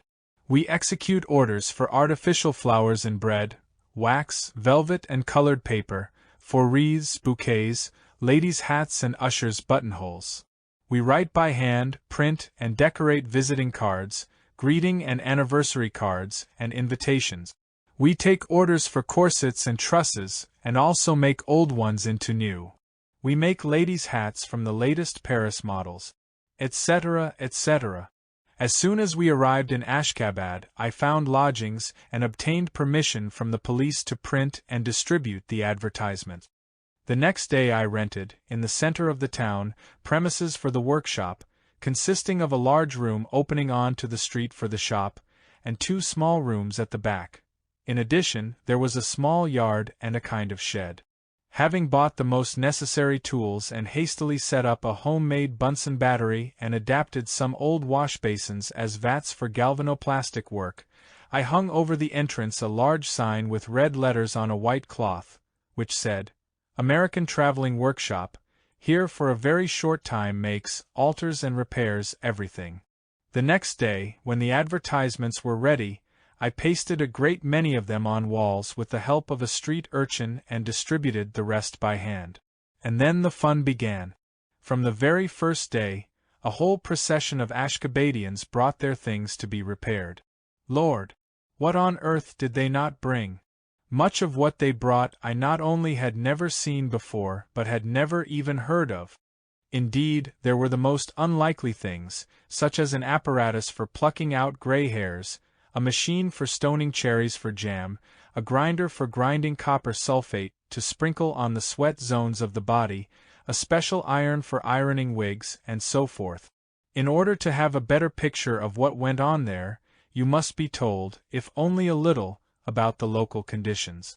This part of the Trans-Caspian region, and the part of Turkestan adjoining it had begun to be populated by foreigners only a few decades previously, and the new towns had grown up mostly on the outskirts of the old ones. Consequently, almost all the towns of this region were composed of 2 parts. The old, as it was called, Asiatic town, and alongside it the new, Russian town, each living its own independent life. The population of these new towns consisted of Armenians, Jews, Georgians, Persians and others, but chiefly of Russians, most of whom were public officials or retired soldiers who had finished their terms of service in this region. Thanks to the natural riches of the country and the honesty of a local population as yet unspoiled by contemporary civilization, these newcomers quickly began to grow rich. But, in the absence of any cultural influences on the part of the ignorant officials who had happened to become their governors, they remained just as uncultivated as they had been before they migrated there. And so, along with a flourishing commerce, which had brought them material wealth, there was nothing to develop any aspect of their intellectuality or their technical knowledge. European civilization, which was rapidly spreading everywhere else, had scarcely touched the people of these places, and the little they learned about it through newspapers and magazines reached them in a completely distorted form, owing to the fantastic exaggerations of journalists, who in general, and particularly then in Russia, are quite incapable of even an approximate understanding of the real essence of what they are writing about. These newly rich people, according to the inherency of all upstarts, imitated everything cultured and fashionable, in the given case everything European. But, drawing all their information about this culture and fashion only from Russian papers and magazines compiled by persons themselves ignorant in these matters, they presented to an impartial observer a comical and at the same time sad caricature. And so, in great material prosperity but without a single trace of even elementary culture, the inhabitants there were playing as children do at being civilized people. Nowhere was fashion more closely followed, everyone feeling obliged to be up to date in everything. Moreover, they eagerly bought, or ordered by post from everywhere, all sorts of new inventions and everything considered appropriate to the life of the cultured gentleman, though of course only what they could find out about this from newspaper advertisements. Knowing this weakness of theirs, all the foreign tradesmen, especially the Germans, unloaded a mass of useless merchandise on them, or goods which quickly got spoiled or worn out. The comedy went so far that you could even find among the objects advertised a special machine for lighting ordinary matches. As most of the articles they sent for were either worthless to begin with or went to pieces almost at once, and as there was not a single repair shop in the locality, each family accumulated stacks of broken things. There was still another reason why there turned out to be so many things for repair. At that epoch in the East, and particularly in Asiatic Russia, it was the custom never to part with anything once acquired, and never to sell it, even if it were no longer needed or had fallen apart. Moreover, even if one had wished to sell, there would have been no one to buy. And besides this, the practice was firmly entrenched of keeping things in remembrance of something or of someone. So, in every house the attics and sheds were filled with an amazing accumulation of useless things, which were even handed down from father to son. Consequently, when they learned that there was a workshop that repaired everything, they dragged to me devil knows what, in the hope of restoring and making use of things that had long lain useless, as, for example, grandfather's armchair and grandmother's spectacles, great-grandfather's balalaika, great-grandmother's watch, godfather's gift of a dressing-case, the blanket under which the bishop slept when he had stayed with them, an order of the Star presented to father by the Shah of Persia, and so forth and so on. All these I repaired. Not once did I refuse anything or return it without repairing it. Even when I was offered too trifling a payment to justify the time spent on repairing some article or other, I nevertheless undertook to put it right if the thing was new to me, since in that case I was interested not in the money itself, but in the difficulty presented by a kind of work that was as yet unfamiliar to me. In addition to spoiled and really useless things they brought me quantities of brand new things, not damaged at all, which they were unable to use merely because they did not know how to make them work, owing to their ignorance and lack of any even elementary technical knowledge, in short, owing to their stupidity. At that time the latest inventions, such as sewing machines, bicycles, typewriters, etc., were spreading everywhere at a furious rate. All these things were enthusiastically ordered and bought, but then, owing, as I have already said, to the lack of even the simplest technical knowledge, and in the absence of local workshops or specialists, as soon as the slightest thing went wrong with them, they were set aside as useless. I shall give you a few characteristic examples of this ignorance and naivete, which I admit I then made use of quite deliberately, without experiencing any remorse of conscience whatsoever. I remember how one day a rich, fat Armenian, puffing and bathed in perspiration, accompanied by his daughter, dragged in a sewing machine to be repaired, which he had bought for her trousseau when he was staying in Nizhny Novgorod for the fair. At first this sewing machine was, as he said, a treasure. It simply could not be praised too highly, it sewed so cleanly and so quickly, but all of a sudden for no rhyme or reason, and much to his vexation, it started going, as he expressed it, in reverse. Looking over the machine, I found it in perfectly good order. You may know that in certain sewing machines, alongside the lever regulating the seam there is another lever for changing the direction of the feeder, and when this lever is shifted one changes the direction in which the material moves. Obviously someone had touched this lever unawares, and instead of the material being pushed forward, it was now being pulled backwards. I saw at once that to put the machine right I had only to shift the lever into place, and I could have done this then and there. But seeing that I was dealing with a crafty old rogue, and learning from the conversation that he was a merchant of caracal skins, I felt sure, well knowing such types, that to cram his own pockets he had tricked more than one techie or Bucharian, who are as credulous as children, and I therefore decided to pay him back in his own coin. So I went into a long-winded story about what was wrong with his sewing machine and told him that several pinions would have to be changed for the machine to work properly again, at the same time cursing by everything under the sun the rascally manufacturers of the day. In short, I skinned him for 12 rubles 50 kopecks, promising to put the machine right in 3 days. But, of course, he had scarcely reached the door when it was already put right, numbered and placed with the finished articles. I remember well how, on another occasion, an officer entered the workshop and said to me in a tone of great importance, "Go to the office of the regional commandant and tell the clerk in charge that I order him." By the way, Russian officers of that period never spoke to anyone except to give orders, to show you the typewriters. When you have looked at them, let me know what is wrong with them. And off he went as he had come. His offhand, imperious tone astonished me and somehow infuriated me. So I decided to go there without fail, chiefly in order to find out what sort of a bird this officer was, and perhaps also to find a way of putting one over on him, which I must admit, I always enjoyed doing, because, beneath an expression of naive innocence, I knew how to punish such insolent persons very venomously. I went the same day to that office, announced myself to the head clerk, and explained the reason of my visit. I discovered that it was the adjutant himself who had come to see me. While I was examining the typewriters, of which there were 3, the loquacious clerk, whom I had already made my friend thanks to a cigarette and a piquant anecdote of officer life, explained to me the following. These machines, recently received from St. Petersburg, at first worked excellently, but soon one, then another, and then the third got out of order, all in the same way. The ribbon stopped unwinding. The adjutant, the quartermaster and others, all tried to put them in order, but, try as they might, no one succeeded, and for the last 3 days the office work had again to be written by hand.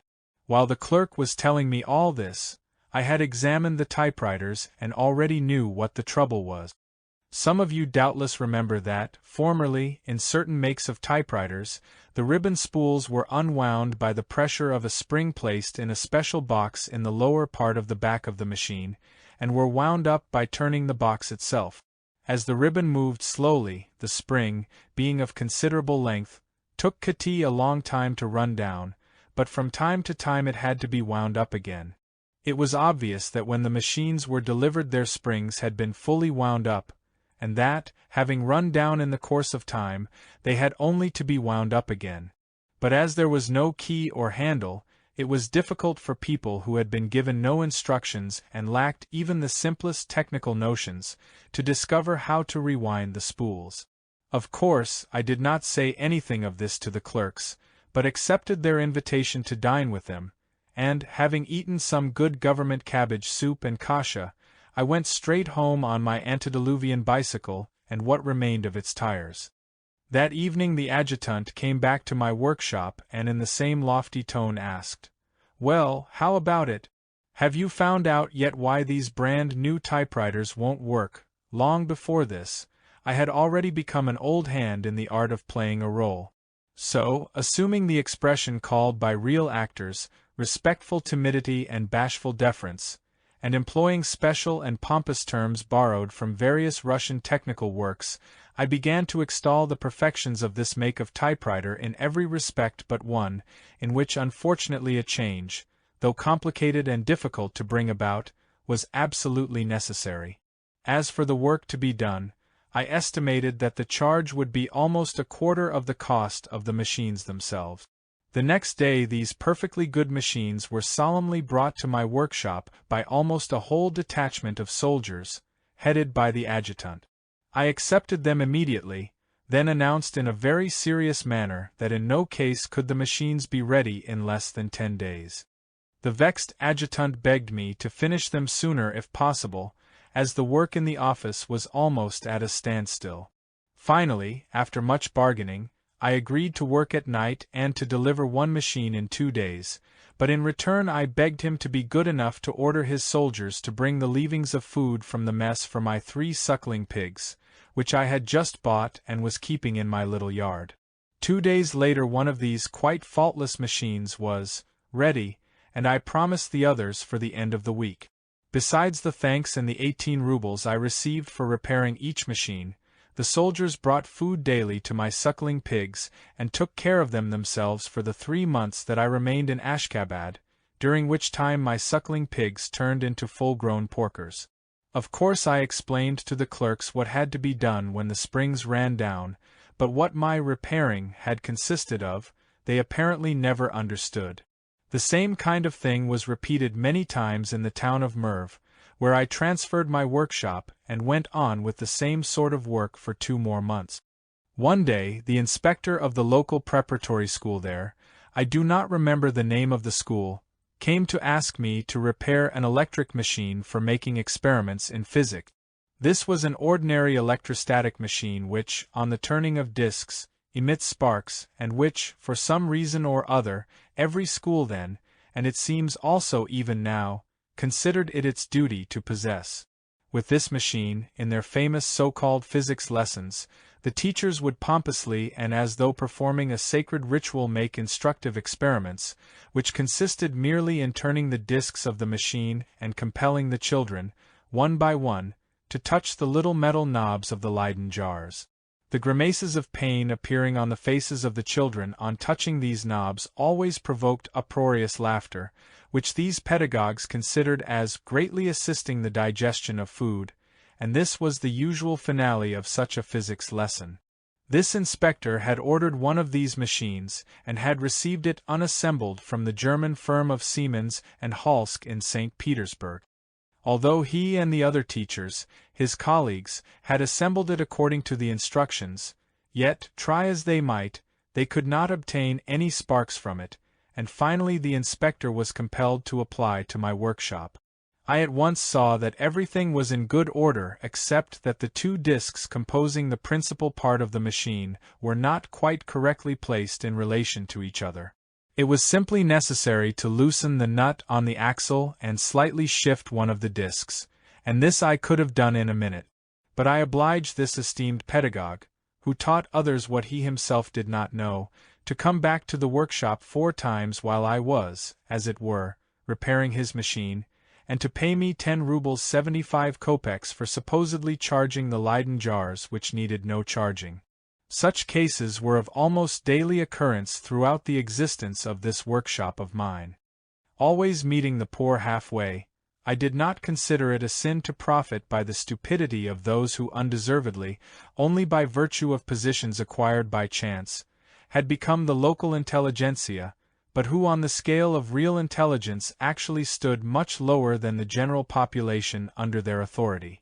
But the most original and at the same time the most profitable affair turned out to be the corset business. That season, in Paris, the fashion in corsets had sharply changed. After having worn very high corsets, fashionable women suddenly had begun to wear quite low ones. This new caprice of fashion soon became known in this region through the fashion magazines, but the corsets themselves were not yet on sale there, owing to the remoteness of these places. Consequently, many women began to bring me their old corsets to see if it was possible somehow to make them into fashionable ones.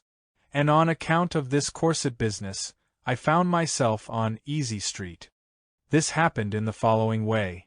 Once I needed some whalebone for a certain stout Jewess's corset which I had to shorten and, incidentally, widen owing to the progressively increasing Weisslein off the owner.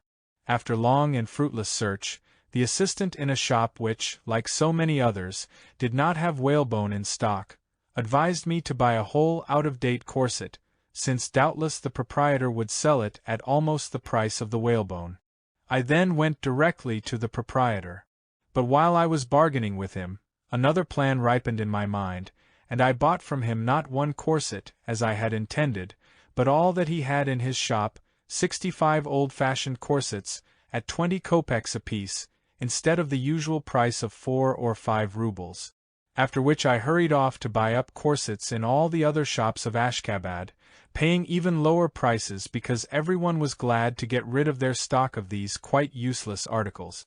I did not stop at this, but the next day sent off the father of the 2 boys I employed, an old Jew, with instructions to buy up old-fashioned corsets in all the towns along the Central Asiatic Railway, while I myself, with pliers and scissors, set about making fashionable corsets. This was done very simply.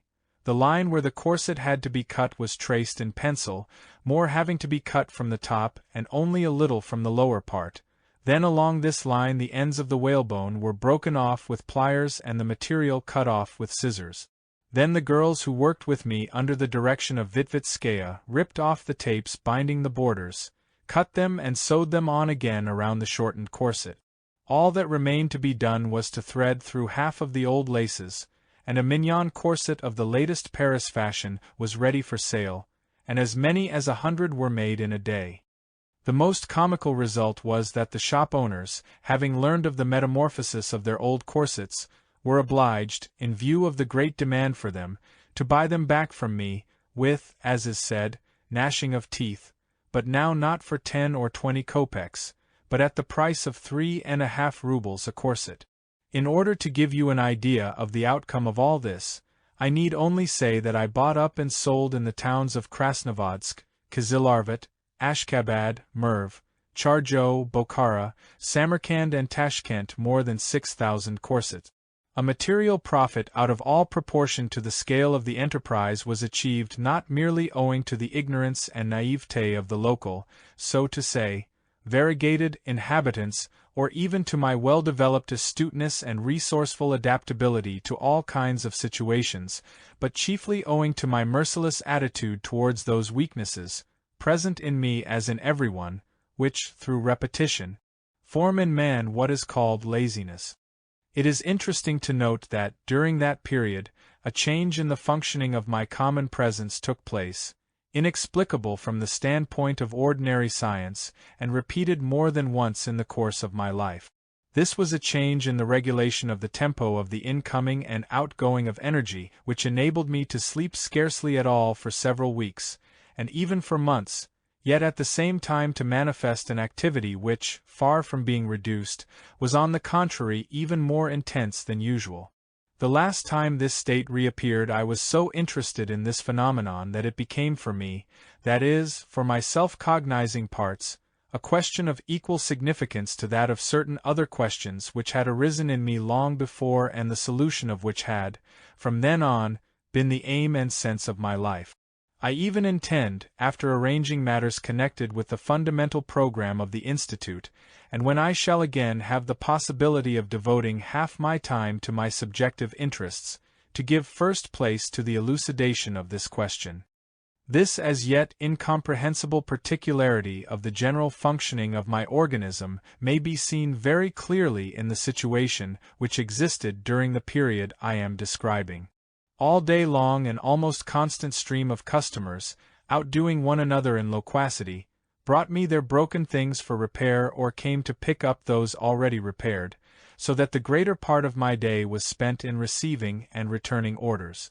The intervals when there happened to be no customers gave barely enough time, even when I made exceptional haste, for going to buy new parts and the many and varied materials constantly required.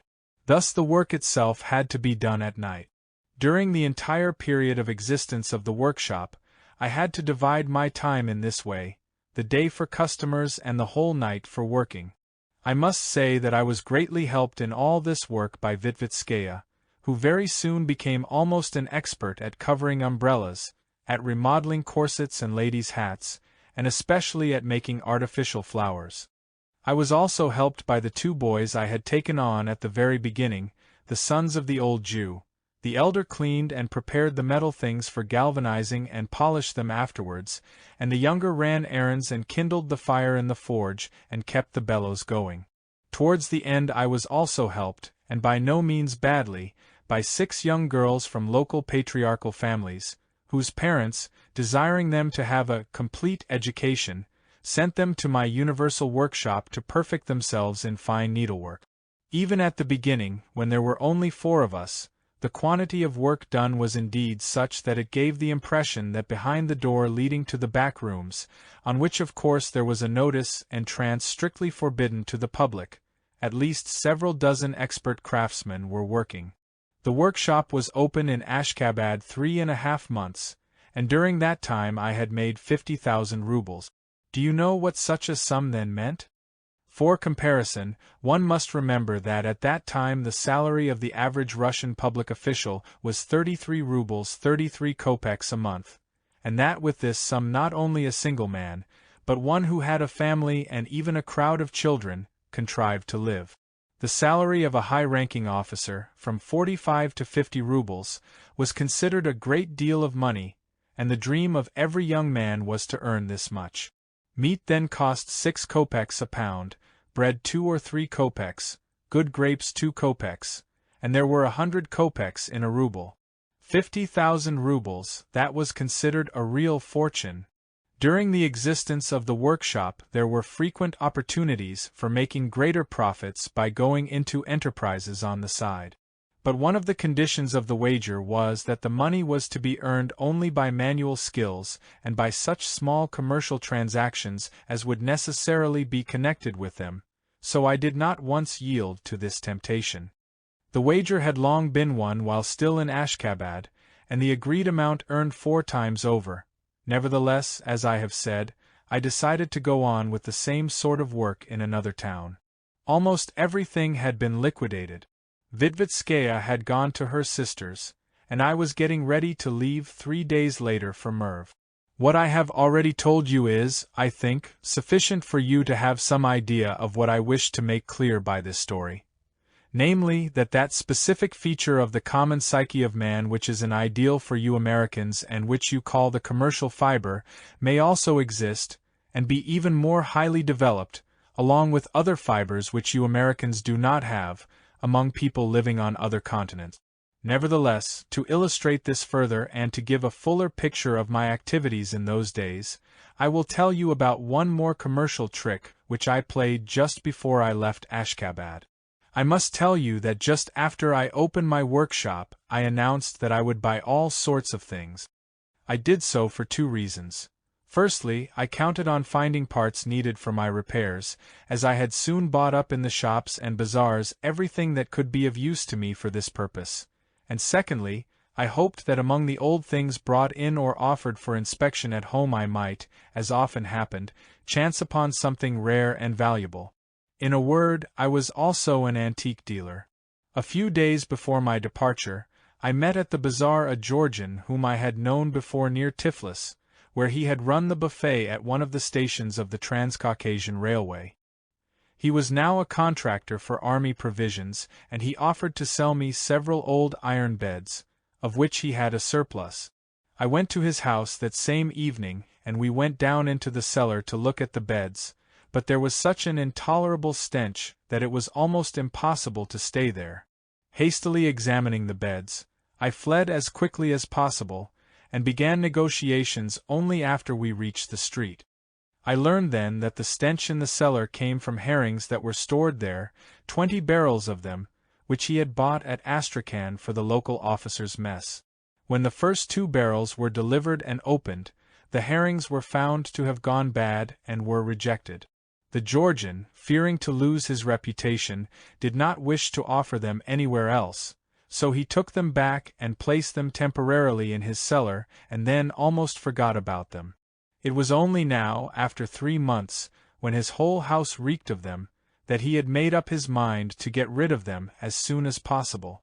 What vexed him was not only that he had lost money on them, but that in addition he would even have to pay to have them carted to the dump heap, as otherwise the Sanitary Commission might hear about it and fine him.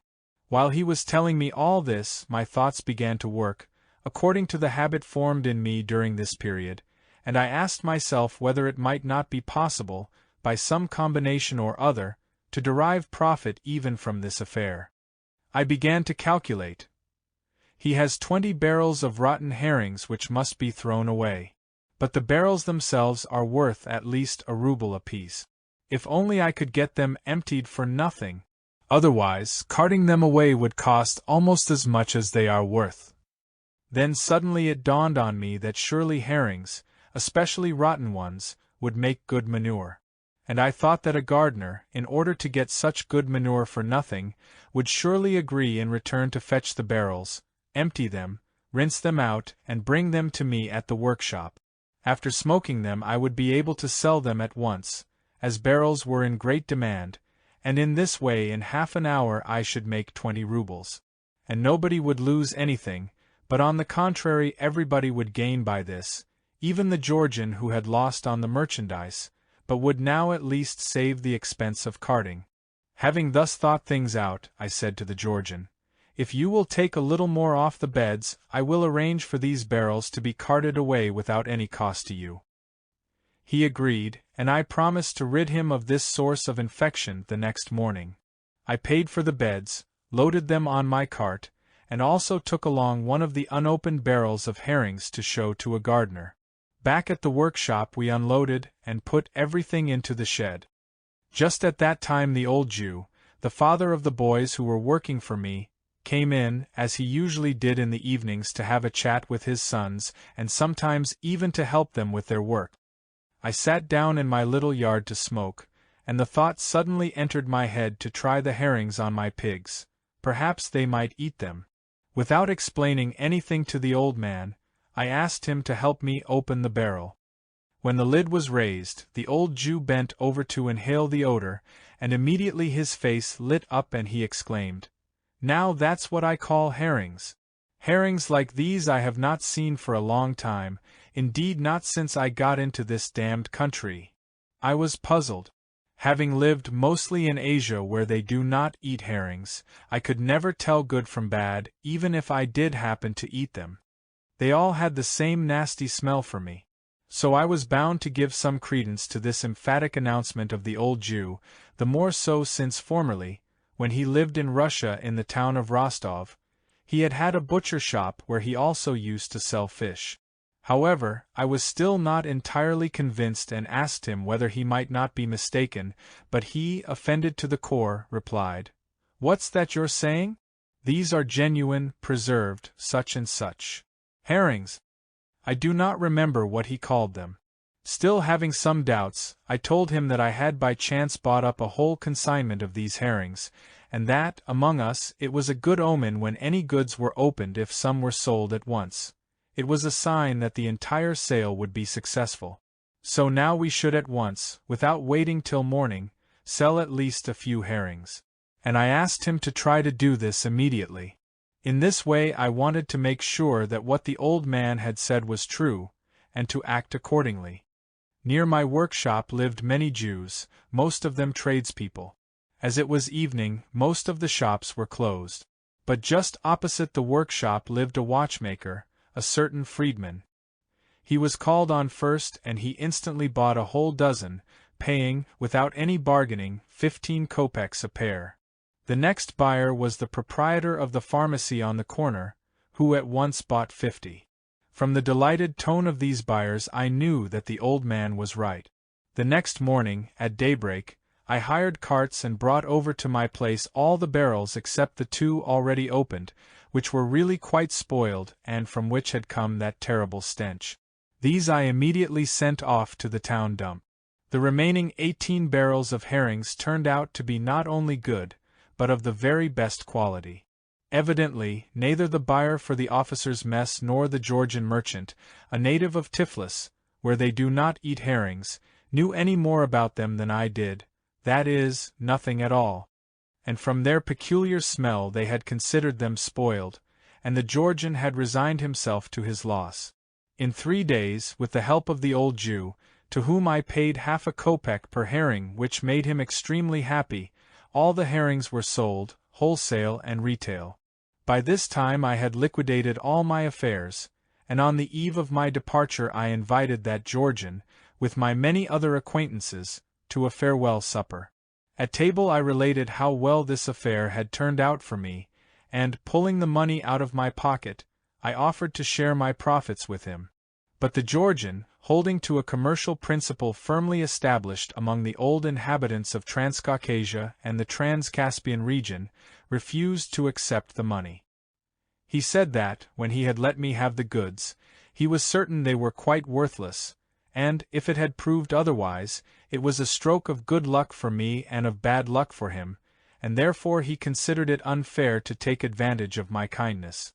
Moreover, the next day, when I left for Merv, I found among my things in the carriage a goatskin of wine from this Georgian.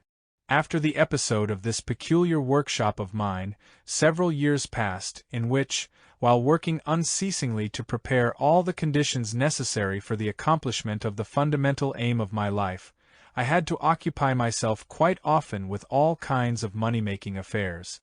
Although the many adventures and unexpected happenings of these years might be of great interest to you from both the psychological and the practical points of view, yet, not wishing to digress from the question raised this evening, I will not speak of them now, the more so since I intend to write an entire book about these years and similar periods of my life. I will only say that by the time I set myself the task of creating a definite amount of capital, I had already acquired much experience and self-confidence.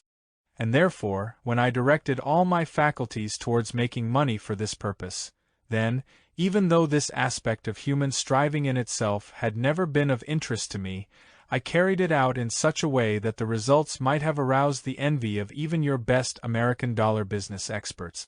I engaged in the most varied enterprises, sometimes very big ones. For instance, I carried out private and government contracts for the supply and construction of railways and roads. I opened a number of stores, restaurants and cinemas and sold them when I got them going well. I organized various rural enterprises and the driving of cattle into Russia from several countries, chiefly from Kashgar. I participated in oil wells and fisheries, and sometimes I carried on several of these enterprises simultaneously. But the business I preferred above all others, which never required my specially devoting to it any definite time or needed any fixed place of residence, and which moreover was very profitable, was the trade in carpets and antiques of all kinds. Finally, after 4 or 5 years of, so to say, feverish activity, I liquidated all my affairs, and when, near the end of the year 1931, I went to Moscow to begin to actualize in practice what I had taken upon myself as a sacred task, I had amassed the M-Suf 1,000,000 rubles and had acquired in addition 2 invaluable collections, one of old and rare carpets, and the other of porcelain and what is called Chinese cloisonné. It seemed then that with such a capital I would not have to think any more about financial matters, and would be free to put into practice the ideas which had already taken definite form in my consciousness and upon which my institute would be based. Namely, I wished to create around myself conditions in which a man would be continually reminded of the sense and aim of his existence by an unavoidable friction between his conscience and the automatic manifestations of his nature. That was about a year before the World War. In Moscow, and a little later in St. Petersburg, I arranged a series of lectures which attracted a number of intellectuals and men of science, and the circle of people interested in my ideas soon began to grow. Following my general plan, I then took steps towards the creation of my institute. Little by little I began to prepare everything required for the accomplishment of my project. Among other things, I purchased an estate, ordered from different European countries whatever could not be obtained in Russia, and bought instruments and other necessary equipment. I even began to arrange for the publication of my own newspaper. In the thick of this work of organization, the war broke out, and I had to suspend everything, though in the hope of resuming as soon as the political situation became more settled. By this time, half the capital I had collected had already been spent on the preparatory organization. The war continued to gain ground, and, as hope of an early peace grew fainter and fainter, I was compelled to leave Moscow and go to the Caucasus to await the end of hostilities.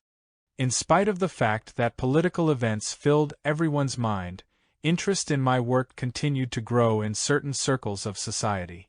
People really interested in my ideas began to collect at Essentuki, where I was then settled. They came not only from the immediate neighborhood, but from St. Petersburg and Moscow, and, little by little, circumstances obliged me to form an organization there without waiting for the return to Moscow. But here, too, events soon took such a turn that it became a problem, not only to work but even to survive, no one ever knowing what the morrow would bring. The district of the mineral waters, where we were living, became a center of civil war, and we found ourselves literally between 2 fires. Towns passed from hand to hand. One day to the Bolsheviks, the next day to the Cossacks, and the day after to the White Army or to some newly formed party.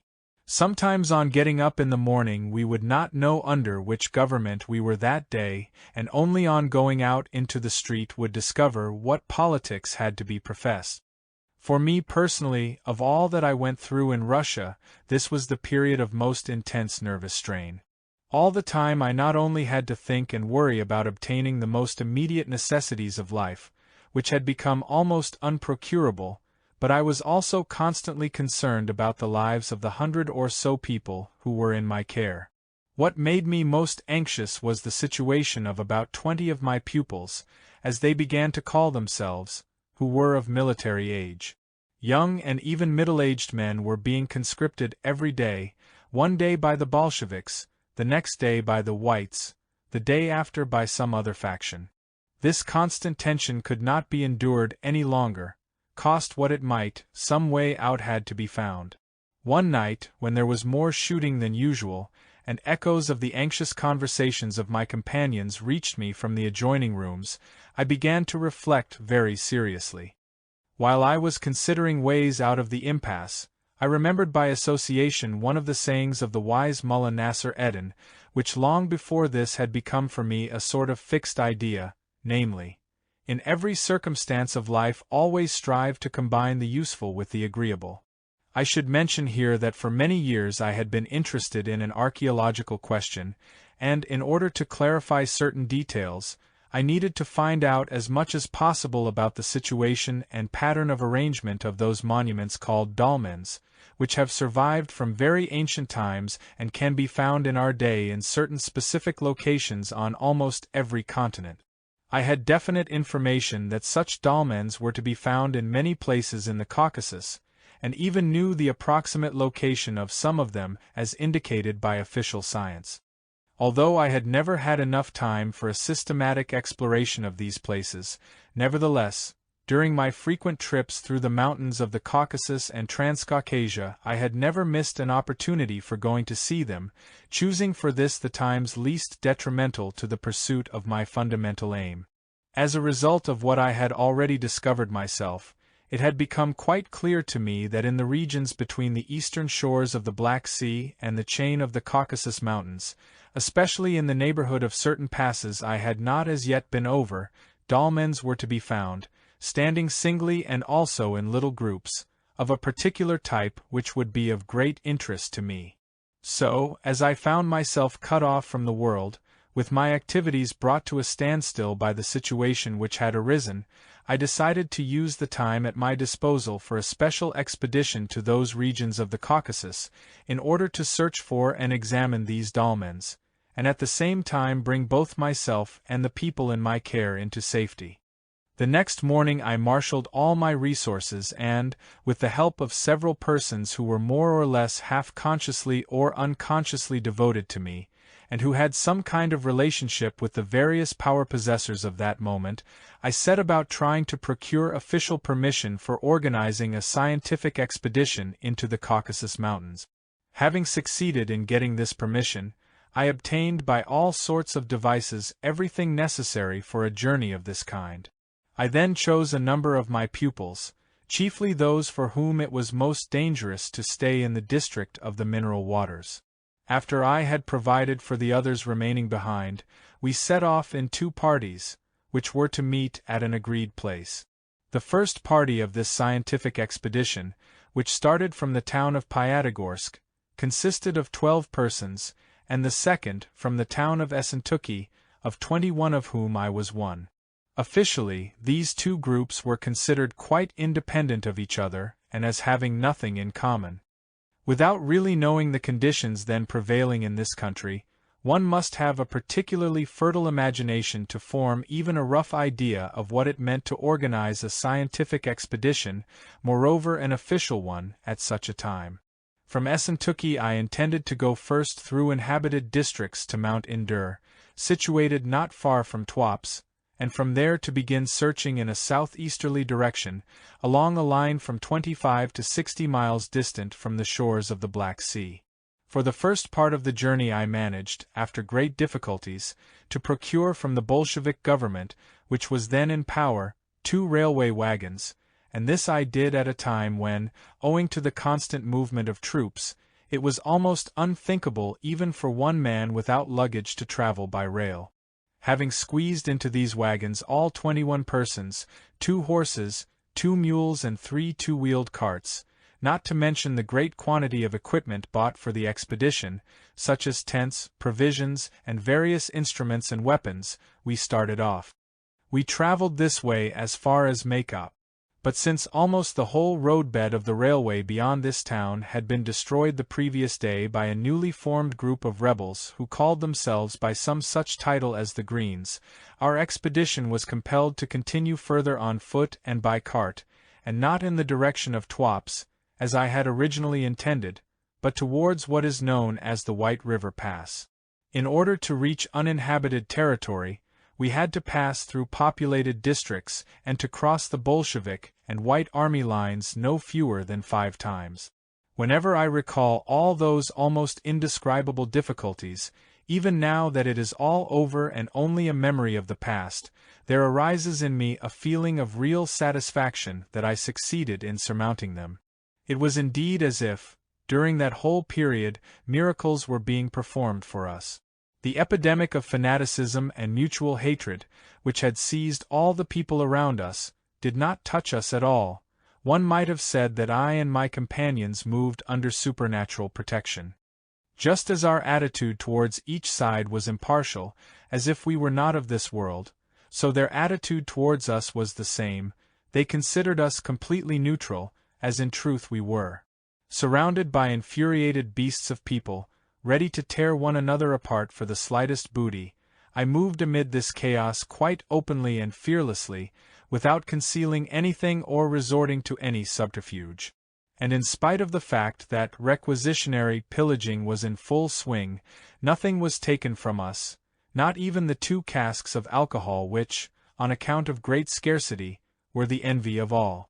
In telling you about this now, a feeling of justice, that very justice which comes from my understanding of the psyche of people subjected to such events, obliges me to pay a tribute to those of the Bolsheviks and White Army volunteers, most of them perhaps no longer alive, whose attitude of goodwill towards my activities, even though adopted unconsciously and purely instinctively, assisted the fortunate outcome of this dangerous enterprise of mine.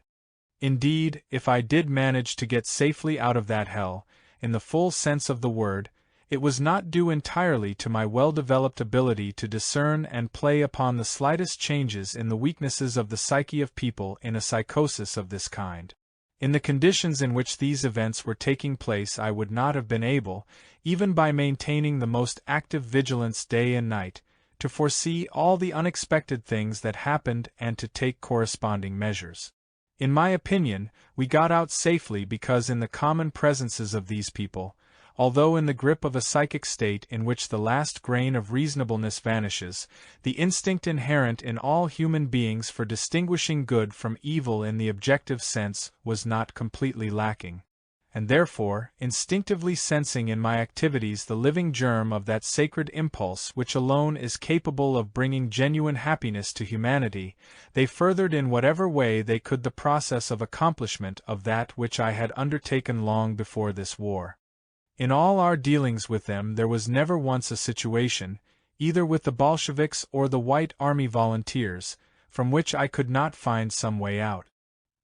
Here I will add, by the way, that if at some time in the future the life of people should flow normally, and if there should then be specialists for investigating events similar to those which occurred in Russia, the various documents I have kept, which were issued to me by the 2 opposing sides for the protection of my interests and possessions, would furnish very instructive evidence of the extraordinary incidents that can occur during such mass psychoses.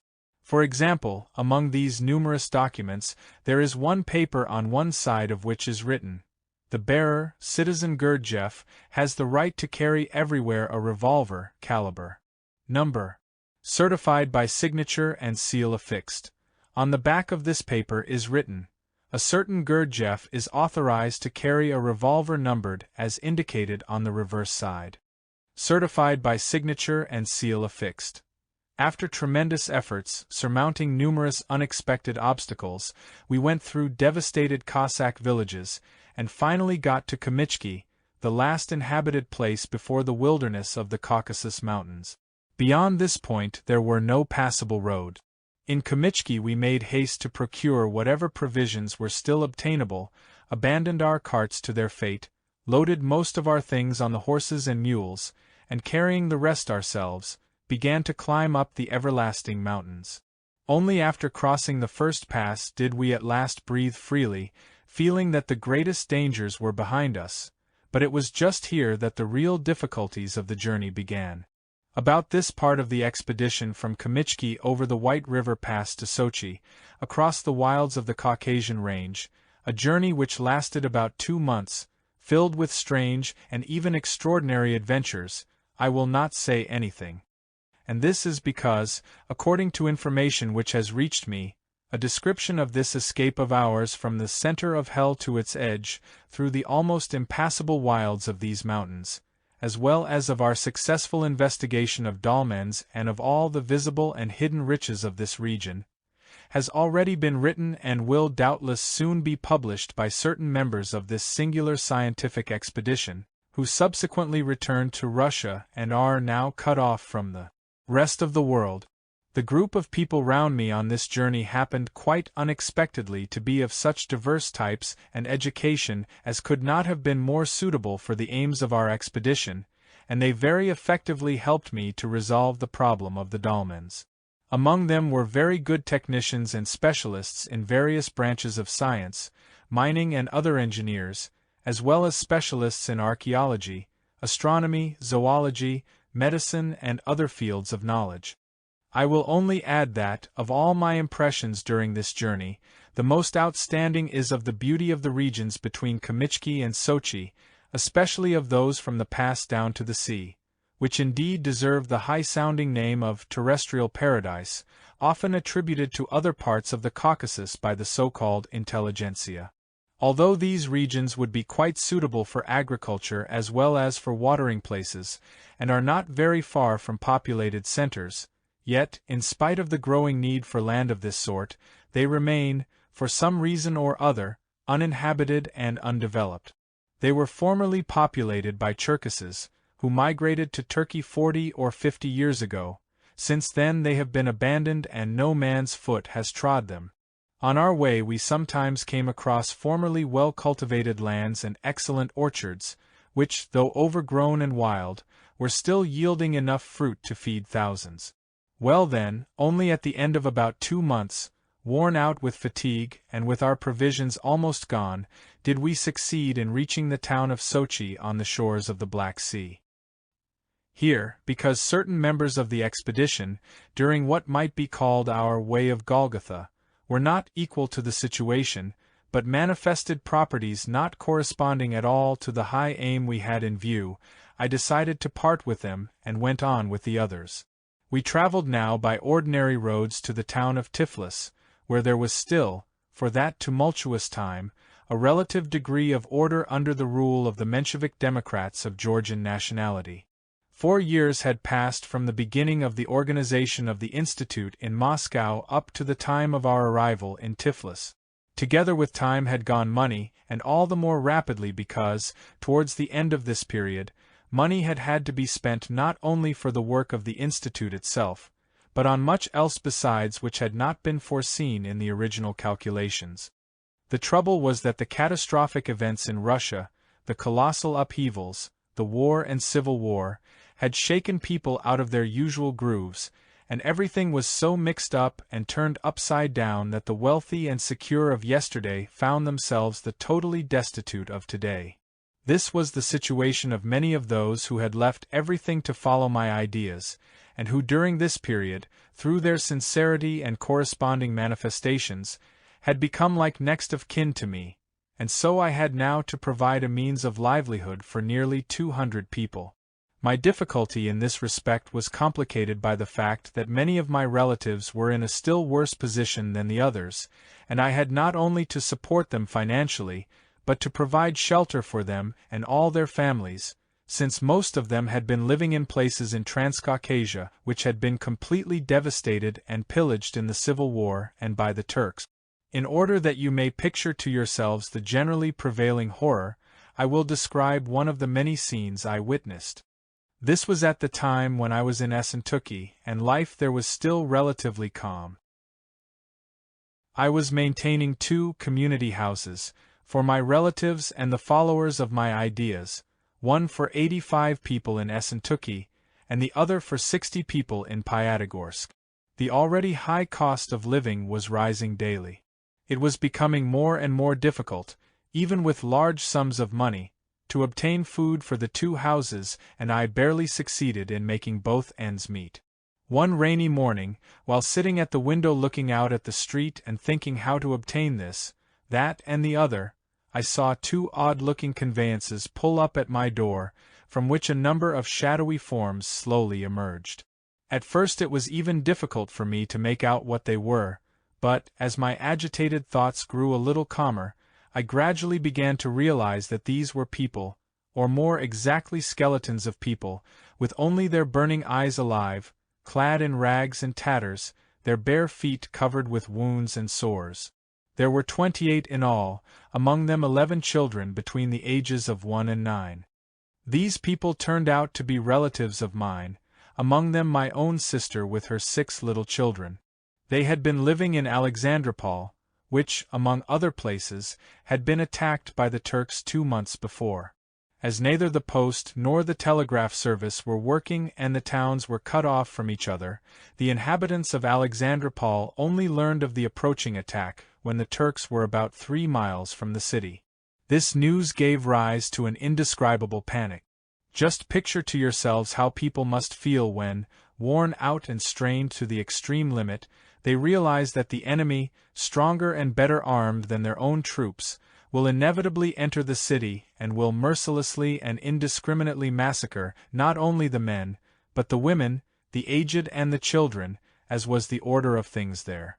And so my relatives, like all the rest, learned of the approach of the Turks only about an hour beforehand, and, seized with this panic, fled in terror just as they were, without stopping to take anything with them.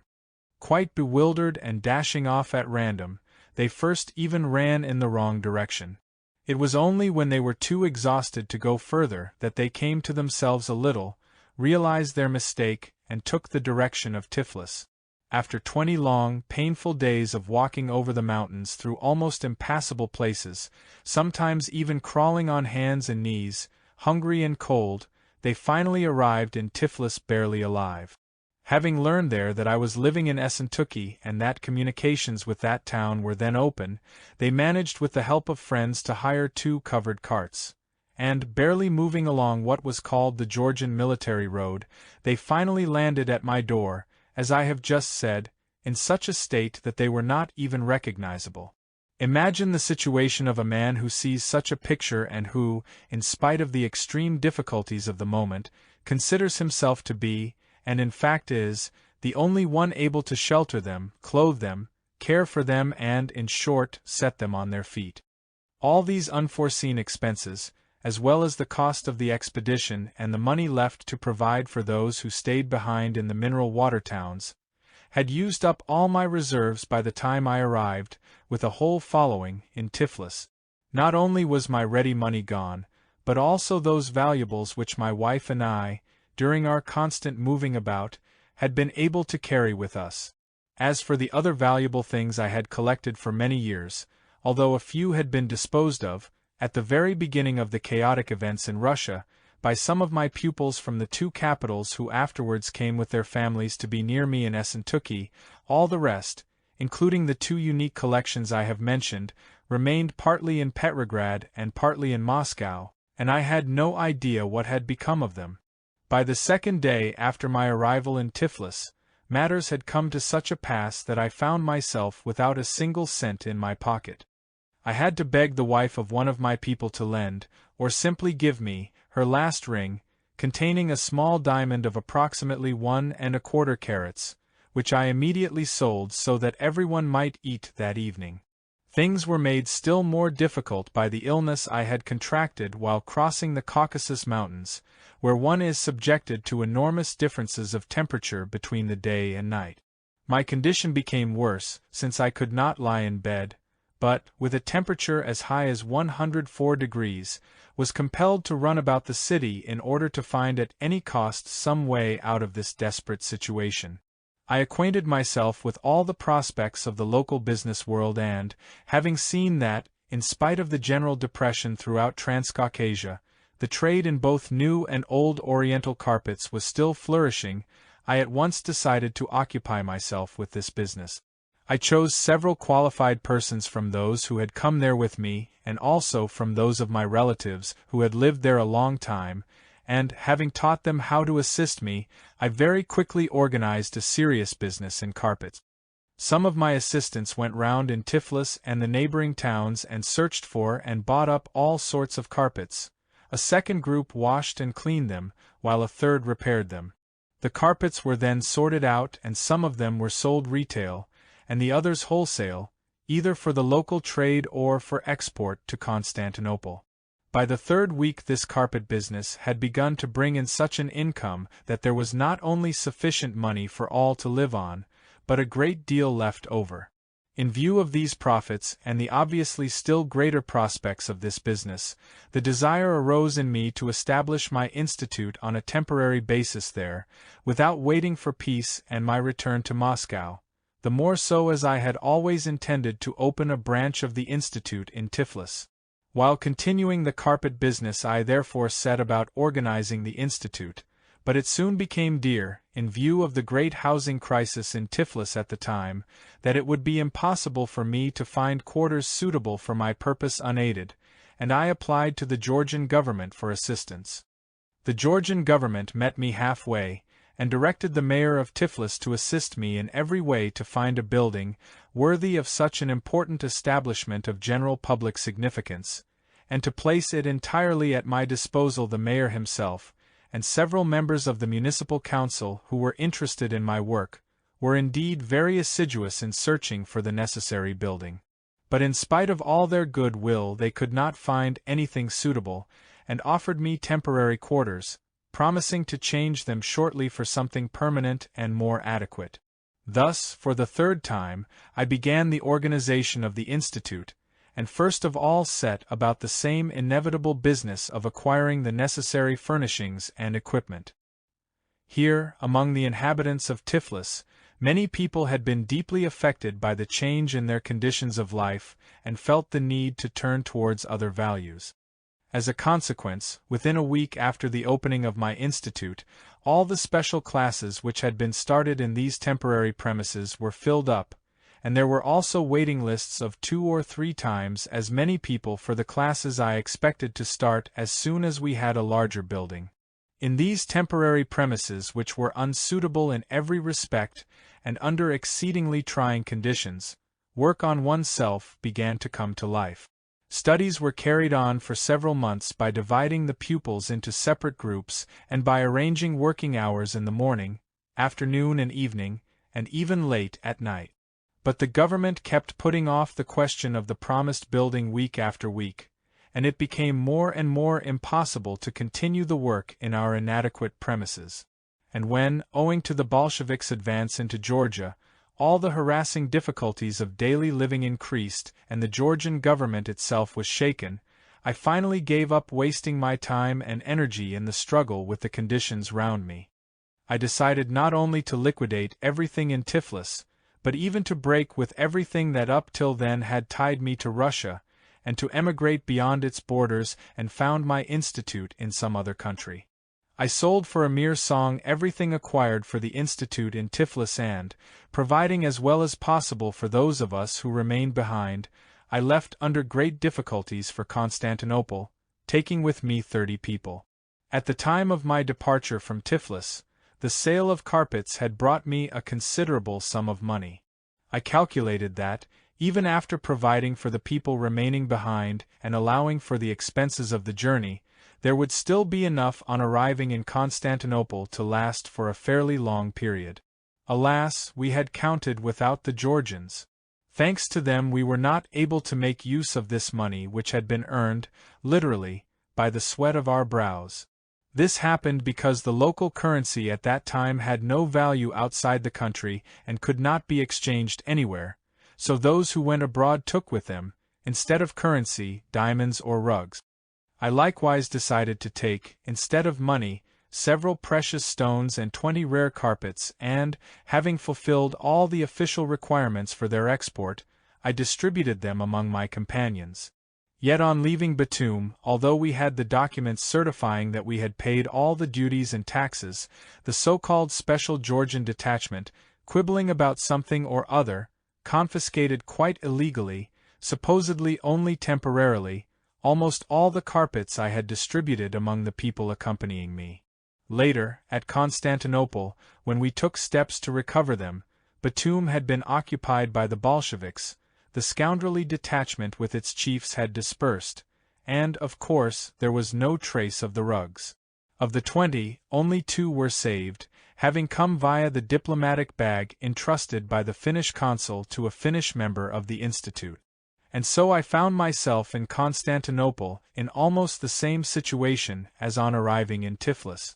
I had at my disposal only 2 small diamonds and the 2 remaining rugs. From the sale of these, even at a good price, I could not count on enough money to provide for such a crowd of people for more than a very short time, especially since all of us needed clothes. When we were living in Tiflis there were no clothes to be had, and all our things were so ragged that it was impossible to go about in them in this city, where life was more or less normal. But luck was with me. I immediately ran across several fortunate business transactions. Among other things, I collaborated with an old friend and countryman of mine in the resale of large consignments of caviar. In addition, I participated in the sale of a certain ship, and my finances improved once more.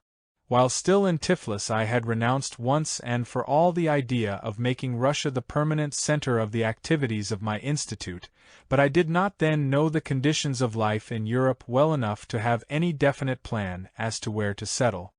On thinking it over, however, it seemed to me that Germany, owing to its central geographical position and its cultural level, about which I had heard so much, would be the country most suitable for my purposes. But, having been held up in Constantinople because of the eternal question of money, so painful for all those who have no uncle in America, I had to occupy myself there for several months longer with all sorts of business deals in order to have enough cash to go on further. Meanwhile, so that the people who had accompanied me should, as is said, continue with the work, I rented the only large premises I could find in the part of Constantinople called Pera, where almost all the Europeans live. And whenever I was free from my commercial affairs, I directed the class in movements which had been begun in Tiflis, arranging public demonstrations on every Saturday to accustom the pupils not to be embarrassed in the presence of strangers. The local Turks and Greeks, who assembled in large numbers to watch these demonstrations, showed a great interest in the movements and in the music which I had composed specially for them, as well as in the various activities carried on by my people in preparation for the future work of the Institute in Germany, and I received an ever-growing number of requests from the visitors to be allowed to take part. At the same time the generally unstable situation in Europe continued to threaten all my projects, since the mutual distrust between governments made the obtaining of visas for foreign countries very difficult, and there were also great fluctuations of the rates of exchange from day to day. I decided therefore that I would extend the range of my activities there in Constantinople by organizing public lectures to elucidate various aspects of my fundamental ideas, and by opening courses for the study of 3 fields of human manifestation, namely, movements, music and painting, considered in their relationship to objective science. And so once again I plunged headlong into feverish activity, continuing to make money by every possible means in Constantinople itself, as well as in Kadıköy on the opposite side of the Bosphorus, to which I had to cross over by boat almost every day. All the rest of my time I devoted to the classes I had organized, in which a great many new pupils were now participating, so that the only moments I could find to draft the synopsis of the series of lectures, which were to be read by certain specially prepared pupils, were during my trips to and fro on the ferry and in tramcars. I lived in this feverish activity for about a year, until the long-awaited visas arrived, by which time the chronic hole in my pocket, made by the rapid flow of money through it, had finally become somewhat stopped up, and something had even begun to accumulate in the folds. Since at that time the wiseacring of the Young Turks began to have a particular smell, I decided, without waiting for the various delights which were bound to develop in connection with these wiseacrings, to get away with my people as quickly as possible, with our skins whole. So, having speedily transferred my classes to Kadikoy and placed at their head some of the most qualified of my new pupils, I left for Germany.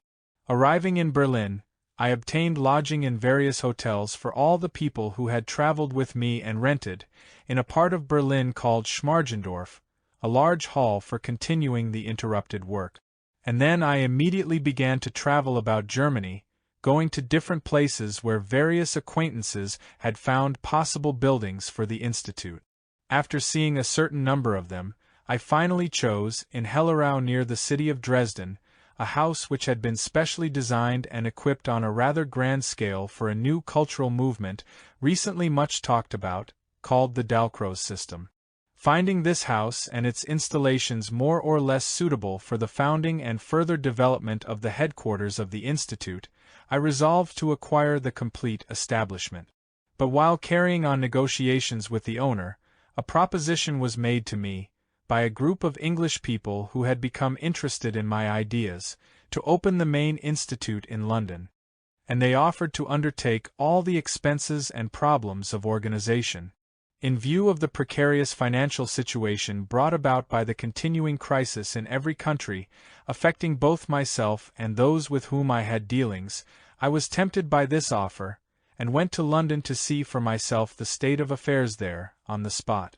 As the progress of the work in Berlin under my direction was of great importance to me, and any prolonged absence would have been detrimental, and as I could not work out all the questions connected with the English proposal in a short time, I decided to travel to London every 2 or 3 weeks for several days. And, each time, I went by a different route in order to become acquainted with other European countries. As a result of my observations during these journeys, I came to the definite conclusion that the best place for the foundation of the Institute would be neither Germany nor England, but France. France gave me the impression of a country which was then politically and economically more stable than the others. And although less central geographically than Germany, yet its capital, Paris, was considered the capital of the world, so France seemed to be a sort of crossroads of all the races and nationalities on earth. Consequently, to my eyes, it appeared to be the most suitable base for the diffusion of my ideas. England, owing to its insular situation, would not have allowed any development in this respect. An institute founded there would have taken on the narrow character of a local institution. That is why, on one of my journeys to London, I definitely refused to found the central establishment there, but I agreed to send over instructors specially prepared by me and also a certain number of my pupils, who were to be maintained there until the opening of an English branch of the main institute. In short, we arrived in France during the summer of 1922. There I found that, after having paid all the expenses of the journey, I had at my disposal only 100,000 francs. Having arranged in Paris a temporary lodging-house for my pupils, I rented the Dalcroze School as a temporary hall for the continuation of our work, and began to look for a house, and also for funds, to establish the institute. After a long search, the most suitable of the many properties I inspected near Paris proved to be an estate named the Château du Prieur, situated not far from the famous Château de Fontainebleau. The owner of this château, who had inherited it from a celebrated lawyer, and who wished to be rid of it as soon as possible owing to the great expense of its upkeep, preferred to sell rather than rent. Having several buyers in view, she dragged out negotiations with me, manifesting thereby the tendency which contemporary meteorologists would formulate in the words, either snow or rain or something or other. On my side, as you well understand, the depleted state of my exchequer at that time gave me no possibility of buying it. Finally, after much beating about the bush and many stipulations, the owner consented to postpone the sale of the property for a year, and to rent it to me for this period for 65,000 francs, giving me 6 months to decide whether I would buy, after which she would have the right to sell the property to another party and I would be obliged to vacate without delay. Having leased the Château du Prieur under these conditions, I moved to this estate the next day with 50 pupils. This was on the 1st of October 1922. From that day on, under specifically European conditions quite foreign to me, there began one of the maddest periods of my life. When I walked through the gates of the Château du Prieur, it was as though, right behind the old porter, I was greeted by Mrs. Serious Problem. My 100,000 francs, down to the last sou, had already been scattered to the winds, partly in paying the rent of the property, and partly in the expenses of living for 3 months in Paris with so many people. And now, besides continuing to maintain such a crowd of people, I had to face the immediate prospect of spending another large sum of money on furnishings and equipment, since neither the furniture, nor other household articles in the place had been planned for such a number of residents, with a further large number coming from England, as the branch in London had not been opened. My situation was further complicated by the fact that when I arrived in Paris I spoke no Western European language. On my departure from Batum this question of languages had begun to disturb me. But in Constantinople I had nothing to worry about, since the languages chiefly used there were Turkish, Greek and Armenian, all of which I knew well. As soon as I left Constantinople, however, and arrived in Berlin, great difficulties in this respect began to appear for me. And now here in Paris, faced with the necessity of again finding means to cover colossal expenses, I felt more than ever the need to know European languages, while at the same time I did not have a minute in which to apply myself to learning them. To do business through interpreters was next to impossible, especially for commercial transactions, where one needs to catch the mood of the man one is dealing with and to play on his psyche. Even with a good interpreter, the long pauses necessary for the translation destroy all the effect one has made, not to mention the difficulty of rendering the intonations, always so important in such negotiations. And I did not even have a good interpreter, since all the people who might have helped me in this problem came from other countries and knew French as foreigners usually do, and Russians in particular, that is to say, just enough for what is called drawing-room conversation, and even then not in France, while all this time I needed sound French for serious commercial negotiations. The amount of nervous energy I wasted during those first 2 years in France, at the moments when I felt that what I had said was not being translated correctly, would doubtless have been quite sufficient for 100 of your novice brokers on the floor of the New York Stock Exchange. In view of the fact that on arriving at the Château du Prieur a considerable sum was urgently needed for furnishings, which would be impossible to earn at once, I began to look about for a possibility of obtaining a loan to cover the most pressing needs. My intention was to organize the work of the Institute for the time being in such a way that I could devote half of my time to earning money, and thus gradually pay off what I had borrowed. I succeeded in arranging this loan in London, where I borrowed from various persons interested in the Institute. This was the first time I departed from the fundamental principle I had imposed upon myself 15 years before, namely, to take on myself sole responsibility for the accomplishment of my work, without accepting any material help from the outside. I can categorically affirm that until then, in spite of the enormous expenses, and the failures and losses brought about through no fault of mine but through the political and economic circumstances of the preceding years, I did not owe a cent to anyone. Everything was the result of my own labor.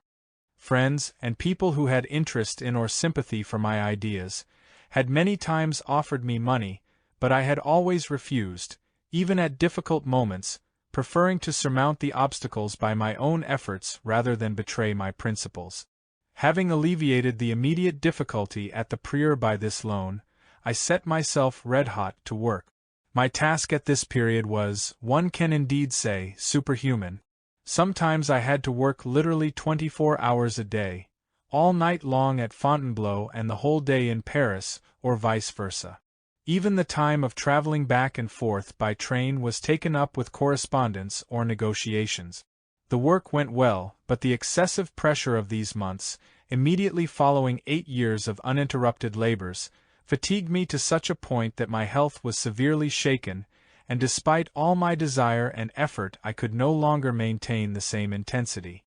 In spite of the obstacles which hindered and restricted my work, the poor state of my health, the difficulty of carrying on business negotiations without knowing the language, and the number of my enemies, which increased, as has long ago become a law, proportionately with the number of friends, I nevertheless managed to accomplish within the first 6 months most of what I had planned to do.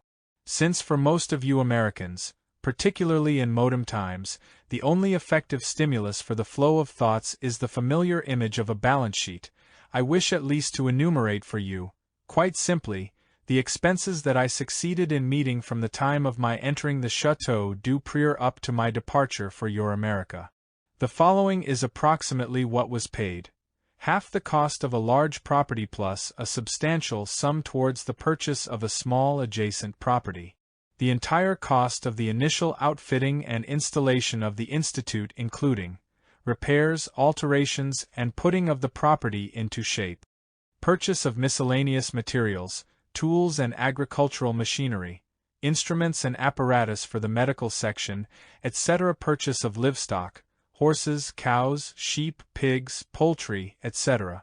To all this was added the considerable cost of the construction, fitting out and decoration of a building intended among other things for the exercises of movements and for demonstrations, a building called by some the study house and by others the theater.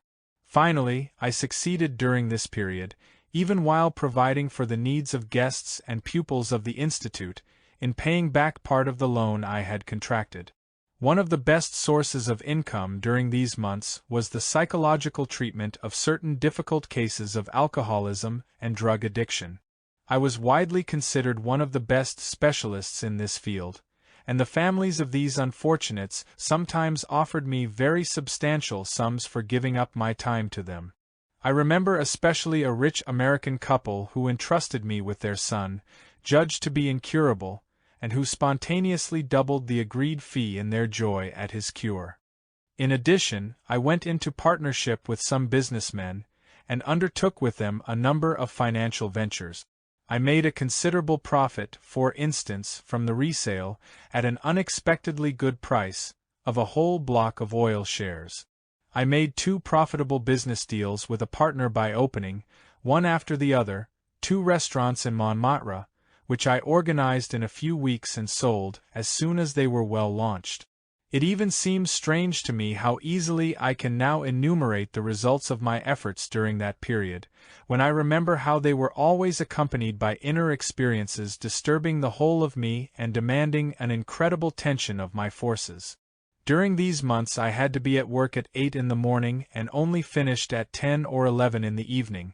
I spent the rest of the night at Montmartre, not only for my restaurant business, but also for the treatment of an alcoholic who got drunk every night in that quarter, and who gave me a great deal of difficulty because he did not wish to be cured. It is worth mentioning that my external life at this period, when I was spending every night in Montmartre, provided many of those who knew me, or had seen or heard about me, with rich material for gossip. Some envied my opportunities for gay revels, others condemned me. As for me, I would not have wished such revels even for my bitterest enemy. In short, the urgent necessity of finding a stable solution for the financial problem of the Prieur, the hope of finally freeing myself from these chronic material cares, and the wish to be able to devote myself entirely to my real work, that is, to the teaching of the ideas and methods on which the Institute was based, a wish postponed in its fulfillment from year to year owing to circumstances over which I had no control, all led me to make superhuman efforts, regardless of the disastrous consequences that might ensue for me. But in spite of all my reluctance to stop, as is said, halfway, I was compelled again to interrupt everything just before completing the preparation of those conditions which alone would have made it possible to accomplish the fundamental tasks of the Institute. During the last months of this period the state of my health had indeed become so poor that I was compelled to reduce my hours of work. And then, when I began to be affected by certain ailments I had never had before in my life, I confess I became worried and decided to cease all active work, both mental and physical. However, I continually put off doing so up to the day when a bad chill forced me, willy-nilly, to stop everything. The circumstances are worth describing. One evening I finished my work in Paris earlier than usual, at about 10 o'clock, and as I had to be at the Prieur without fail the next morning, where an engineer was coming to discuss plans and estimates for a special steam bath I intended to construct, I decided to go there at once, go to bed early and have a good sleep.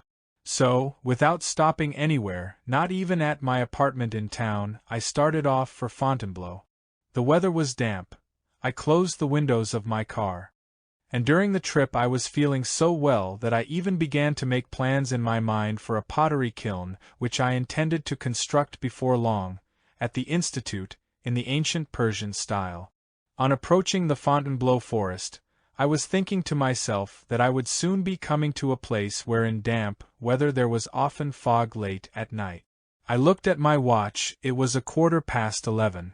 I put on the large headlights and accelerated the car in order to pass this damp place more quickly. From that moment on I remembered nothing, neither how I drove, nor what happened. When I came to myself I saw the following picture. I was sitting in the car, which stood right there on the roadway. Around me was the forest. The sun was shining brightly. A big wagon loaded with hay had stopped in front of the car and the driver was standing at my window tapping on it with his whip, and it was this which had awakened me. It seems that in the evening, after looking at my watch, I must have gone on about 1 kilometer and then fallen asleep against my will, which had never happened to me in my life before. I had slept on until 10 o'clock in the morning. Luckily the car had stopped nearly where it should have been according to French traffic regulations, and all the morning traffic must have passed me without disturbing my sleep. But this wagon load was too big to pass, and the driver had to wake me. Although I had slept very well in these strange conditions, the chill I caught that night was so severe that even now I can feel its effect. From then on it became very difficult for me, even with violence to myself, to demand from my body too strenuous an effort. Willy-nilly, I had to stop all my business.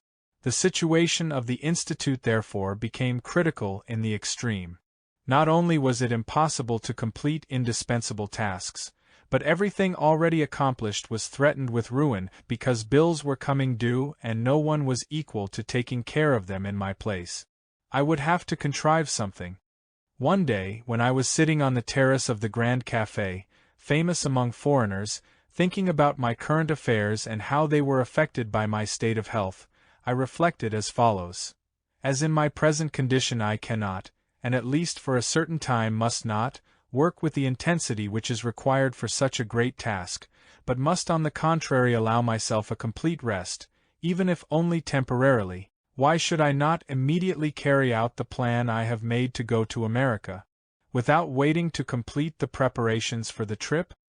A tour through the different states of North America, with constant traveling and change of environment, far from the usual surroundings and consequently always with new impressions, will create the necessary conditions, in accordance with my established subjectivity, for a complete rest. All the more so, because I will be far away from the place where my present interests are concentrated, and free for a while from a certain feature of my character which I know only too well from repeated experiences during my frequent travels through wild countries. Each time I have been subjected to the kind manifestations of God's creatures, quadruped as well as biped, and however badly I have been battered by them, as soon as I am even slightly better this feature always impels me to somehow struggle back on my feet and plunge at once into the enterprise in hand. In order that you may understand what I mean by not waiting to complete the preparations for the trip to America, I must tell you that when the Institute in France was first organized, I began to prepare material for a series of lectures which would make known to the public the fundamental ideas of the Institute and their application to different domains, such as psychology, medicine, archaeology, art, architecture, and even to the various, as they are called, supernatural phenomena. In addition, I had begun to prepare pupils for a series of demonstrations which I wished to present on a tour through Europe and America. My aim was to introduce, in this way, into the process of the everyday life of people the significance of these ideas, and to show the practical results to which they could lead, ideas based on material I had collected in different parts of Asia inaccessible to the average man. As a result of these reflections on the terrace of the Grand Café, I decided to take the risk of leaving at once, simply with the material which had already been prepared.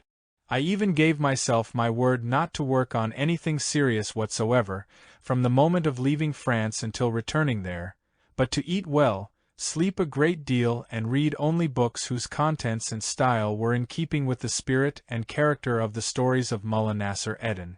I was ready to run the risk of this venture, because I was beginning to hope that my pupils would now be capable of organizing various lectures and demonstrations in America by themselves, without my participation. One of the chief dangers of carrying out this sudden decision, which I had made for the two purposes of restoring my health and adjusting the finances of my institute, this child I had conceived and had borne with incredible difficulties and which was only just beginning to live an independent life, stemmed from the fact that in order to succeed it was necessary to take with me no less than 46 people, who in America, as in France, would be of course entirely in my care. It was the only way to resolve the agonizing material problem, but it was impossible not to take into account that, in the event of failure, the general situation would be still worse and could even lead to complete catastrophe. What a trip to America with 46 people meant financially, you, with your passion for making frequent trips from this continent to Europe, will easily comprehend, even without any of your discussions. And you can better weigh the gravity of this madcap step if you will take into consideration the simple fact that for your trips you change your dollars into francs, whereas I, on the contrary, had to change my francs into dollars. At the moment of deciding to go, the only money I had in reserve was the 300,000 francs which I had collected and set aside for the payment due on the 15th of February, the day when the deed of purchase of the Château du Prieur was finally to be signed. I none the less resolved to risk spending this money on the trip and hurriedly began to prepare for our departure. While proceeding with the preparations necessary for such an expedition, that is, buying tickets, arranging visas, purchasing clothing, making costumes for the demonstrations of dances and so forth, I concentrated all my attention on the classes of movements and increased the number of rehearsals held in the now completed study house. Noticing once again how embarrassed the participants were in the presence of strangers, I decided to give, just before sailing, several public demonstrations at the Théâtre des Champs-Élysées in Paris. Although I knew that this last-minute undertaking of mine would cost a pretty penny, I did not in the least expect that the total would soar to such fantastic heights. And indeed, the Paris demonstrations, the steamship tickets, the paying of the most urgent bills, the provision of money for those who were staying in Europe, as well as certain unforeseen expenses which made their appearance almost imperceptibly, swallowed up the whole of the 300,000 francs even before my departure. And so I found myself at the last minute in a super-unique tragicomic situation. Everything was ready for our departure, but I could not sail. To set out on such a long journey with such a number of people and not have any reserve cash for an emergency was, of course, unthinkable. This situation revealed itself in all its splendor 3 days before the sailing of the boat. And then, as has happened to me more than once in critical moments of my life, there occurred an entirely unexpected event. What occurred was one of those interventions that people who are capable of thinking consciously, in our times and particularly in past epochs, have always considered a sign of the just providence of the higher powers. As for me, I would say that it was the lock-conformable result of a man's unflinching perseverance in bringing all his manifestations into accordance with the principles he has consciously set himself in life for the attainment of a definite aim. This event took place as follows. I was sitting in my room at the Prior searching in my mind for a way out of the incredible situation that had arisen, when suddenly the door opened and my old mother came in.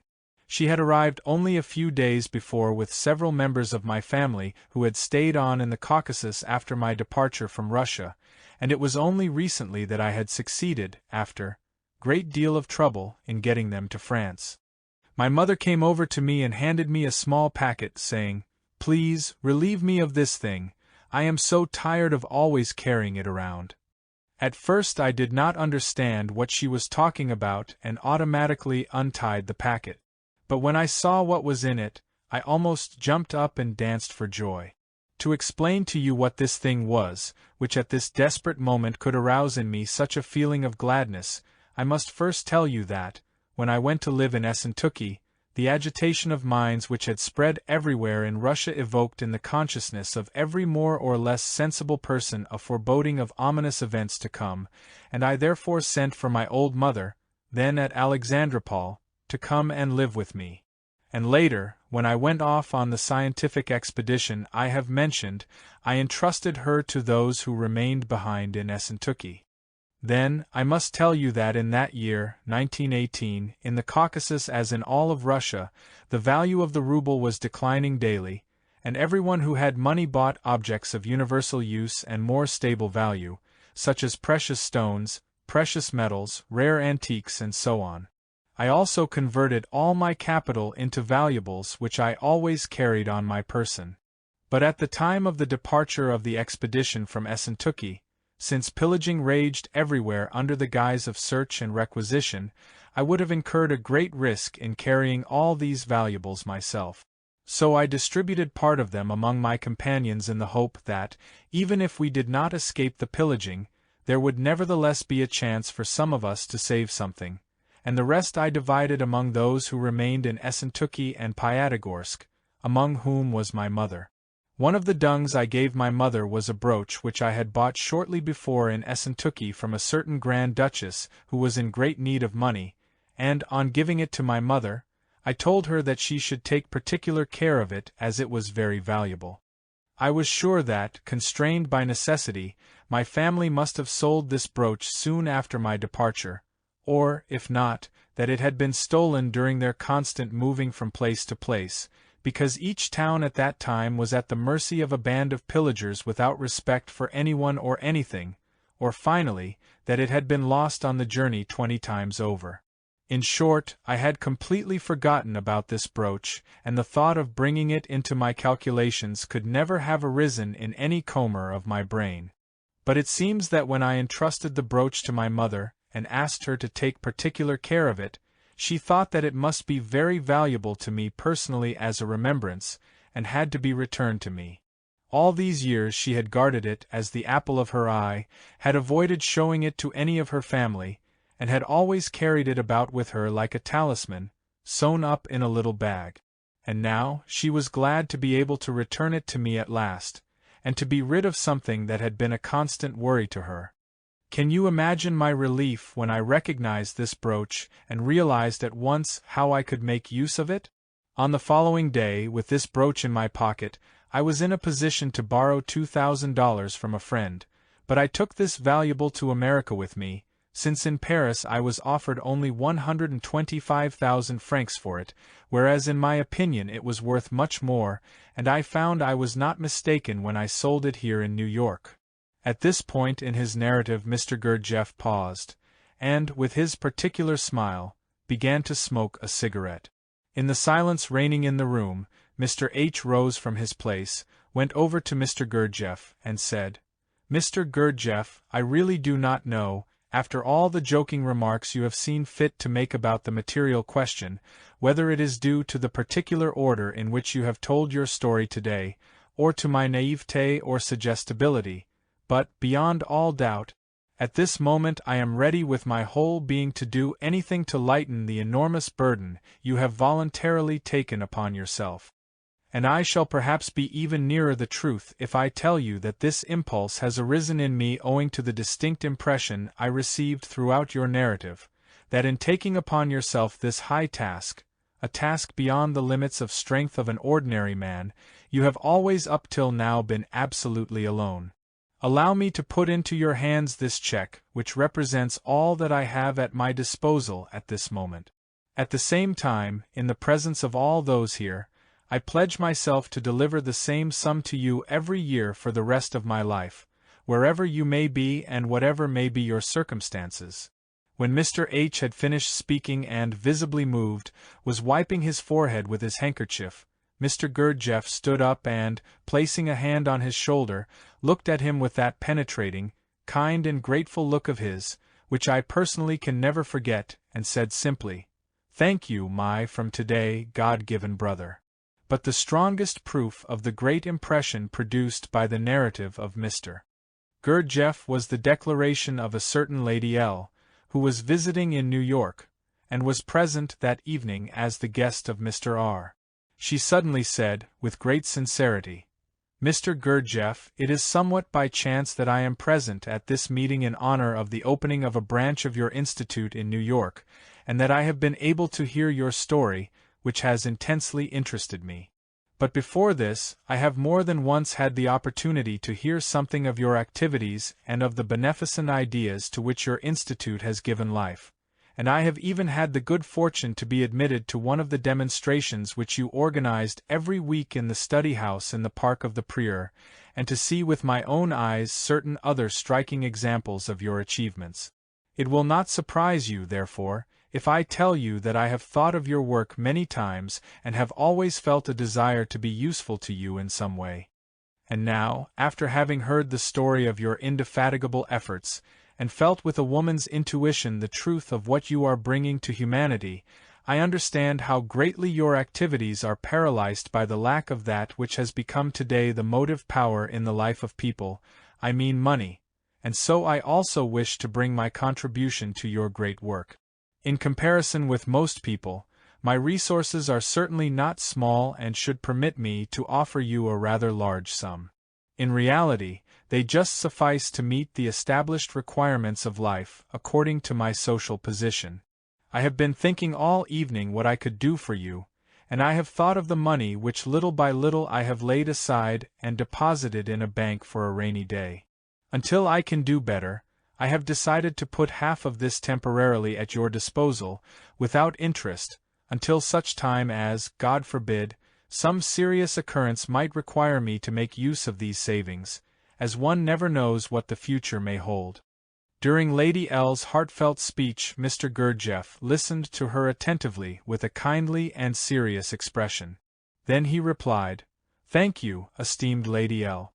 I particularly appreciate your frankness, and if I accept this sum of money, which will be of great assistance to me in my present activities, I, in my turn, must speak frankly to you. Lifting for once the veil of the future, I can tell you with special gratitude that I shall be able to return this sum to you in exactly 8 years, at a time when, although in perfect health, you will have the greatest need of what constitutes today, as you have so correctly said, the motive force of the entire process of the life of man." Mr. Gurdjieff remained silent a long time, as though immersed in heavy thoughts. Suddenly he looked tired. His eyes rested for a moment on each one of us. I am now revising this manuscript from notes of my pupils, sitting in a restaurant in the city of New York, named Childs, at the corner of Fifth Avenue and 56th Street, in the same conditions in which I have always done my writing during the past 6 years, that is, in various public places, such as cafes, restaurants, clubs, or dance halls, since the manifestations, contrary to my nature and unworthy of man, which are usual in places of this kind, apparently have a beneficial influence on the productivity of my work, and I do not find it superfluous to point out a singular fact, which you are at liberty to consider pure coincidence or even the effect of supernatural providence, namely, that without any intention on my part, but perhaps simply because in my work as a writer I always conform to an exact order, I have finished the revision of this text today in this same city. Exactly 7 years to the very day since the evening which has just been described. In order to complete this narrative, I will simply add, on the subject of my first trip to America, that although the undertaking was risky to say the least, with a troop of people not having a cent in their pockets and not speaking a word of the local language, with the program of the proposed demonstrations not yet completed, and without any advance publicity such as is usual, particularly in America, the success of this tour of demonstrations for the purpose of making known the results of the work of the Institute far outstripped my expectations. I may boldly state that, if I had not had a serious accident a few days after my return to France which prevented me from going back to America 6 months later as I had intended, everything I had accomplished on this continent, with the help of those who had accompanied me, would have allowed me not only to repay all my debts, but even to ensure for the future the existence of all the branches of the Institute for the harmonious development of man, both those already in activity and those I intended to open the following year. But is it worth talking about now? In writing about this period of my life, there involuntarily arises in my memory that saying of our dear Mullah Nasser Eddin, "Do not recall with grief the beautiful hair of the convict's head." As I was writing these last words, someone came and sat down at my table. All my acquaintances without exception know the condition imposed on everyone who comes to talk to me, which is to wait until I have finished writing and begin the conversation myself. Let it be said in passing that, although they have always respected this condition, I have nevertheless very often sensed that, while fulfilling the requirements scrupulously, some of them were grinding their teeth as if ready to drown me in a spoonful of the latest fashionable medicine. When I had finished writing, I turned to the newcomer and, from the first words he spoke, a series of reflections and deductions was started in me, the whole of which brought me to a categorical decision. If, just as I am concluding, I would now refrain from speaking about this categorical decision and the reflections which brought it into being, I would be acting contrary to the fundamental principles which run like a red thread all through this narrative.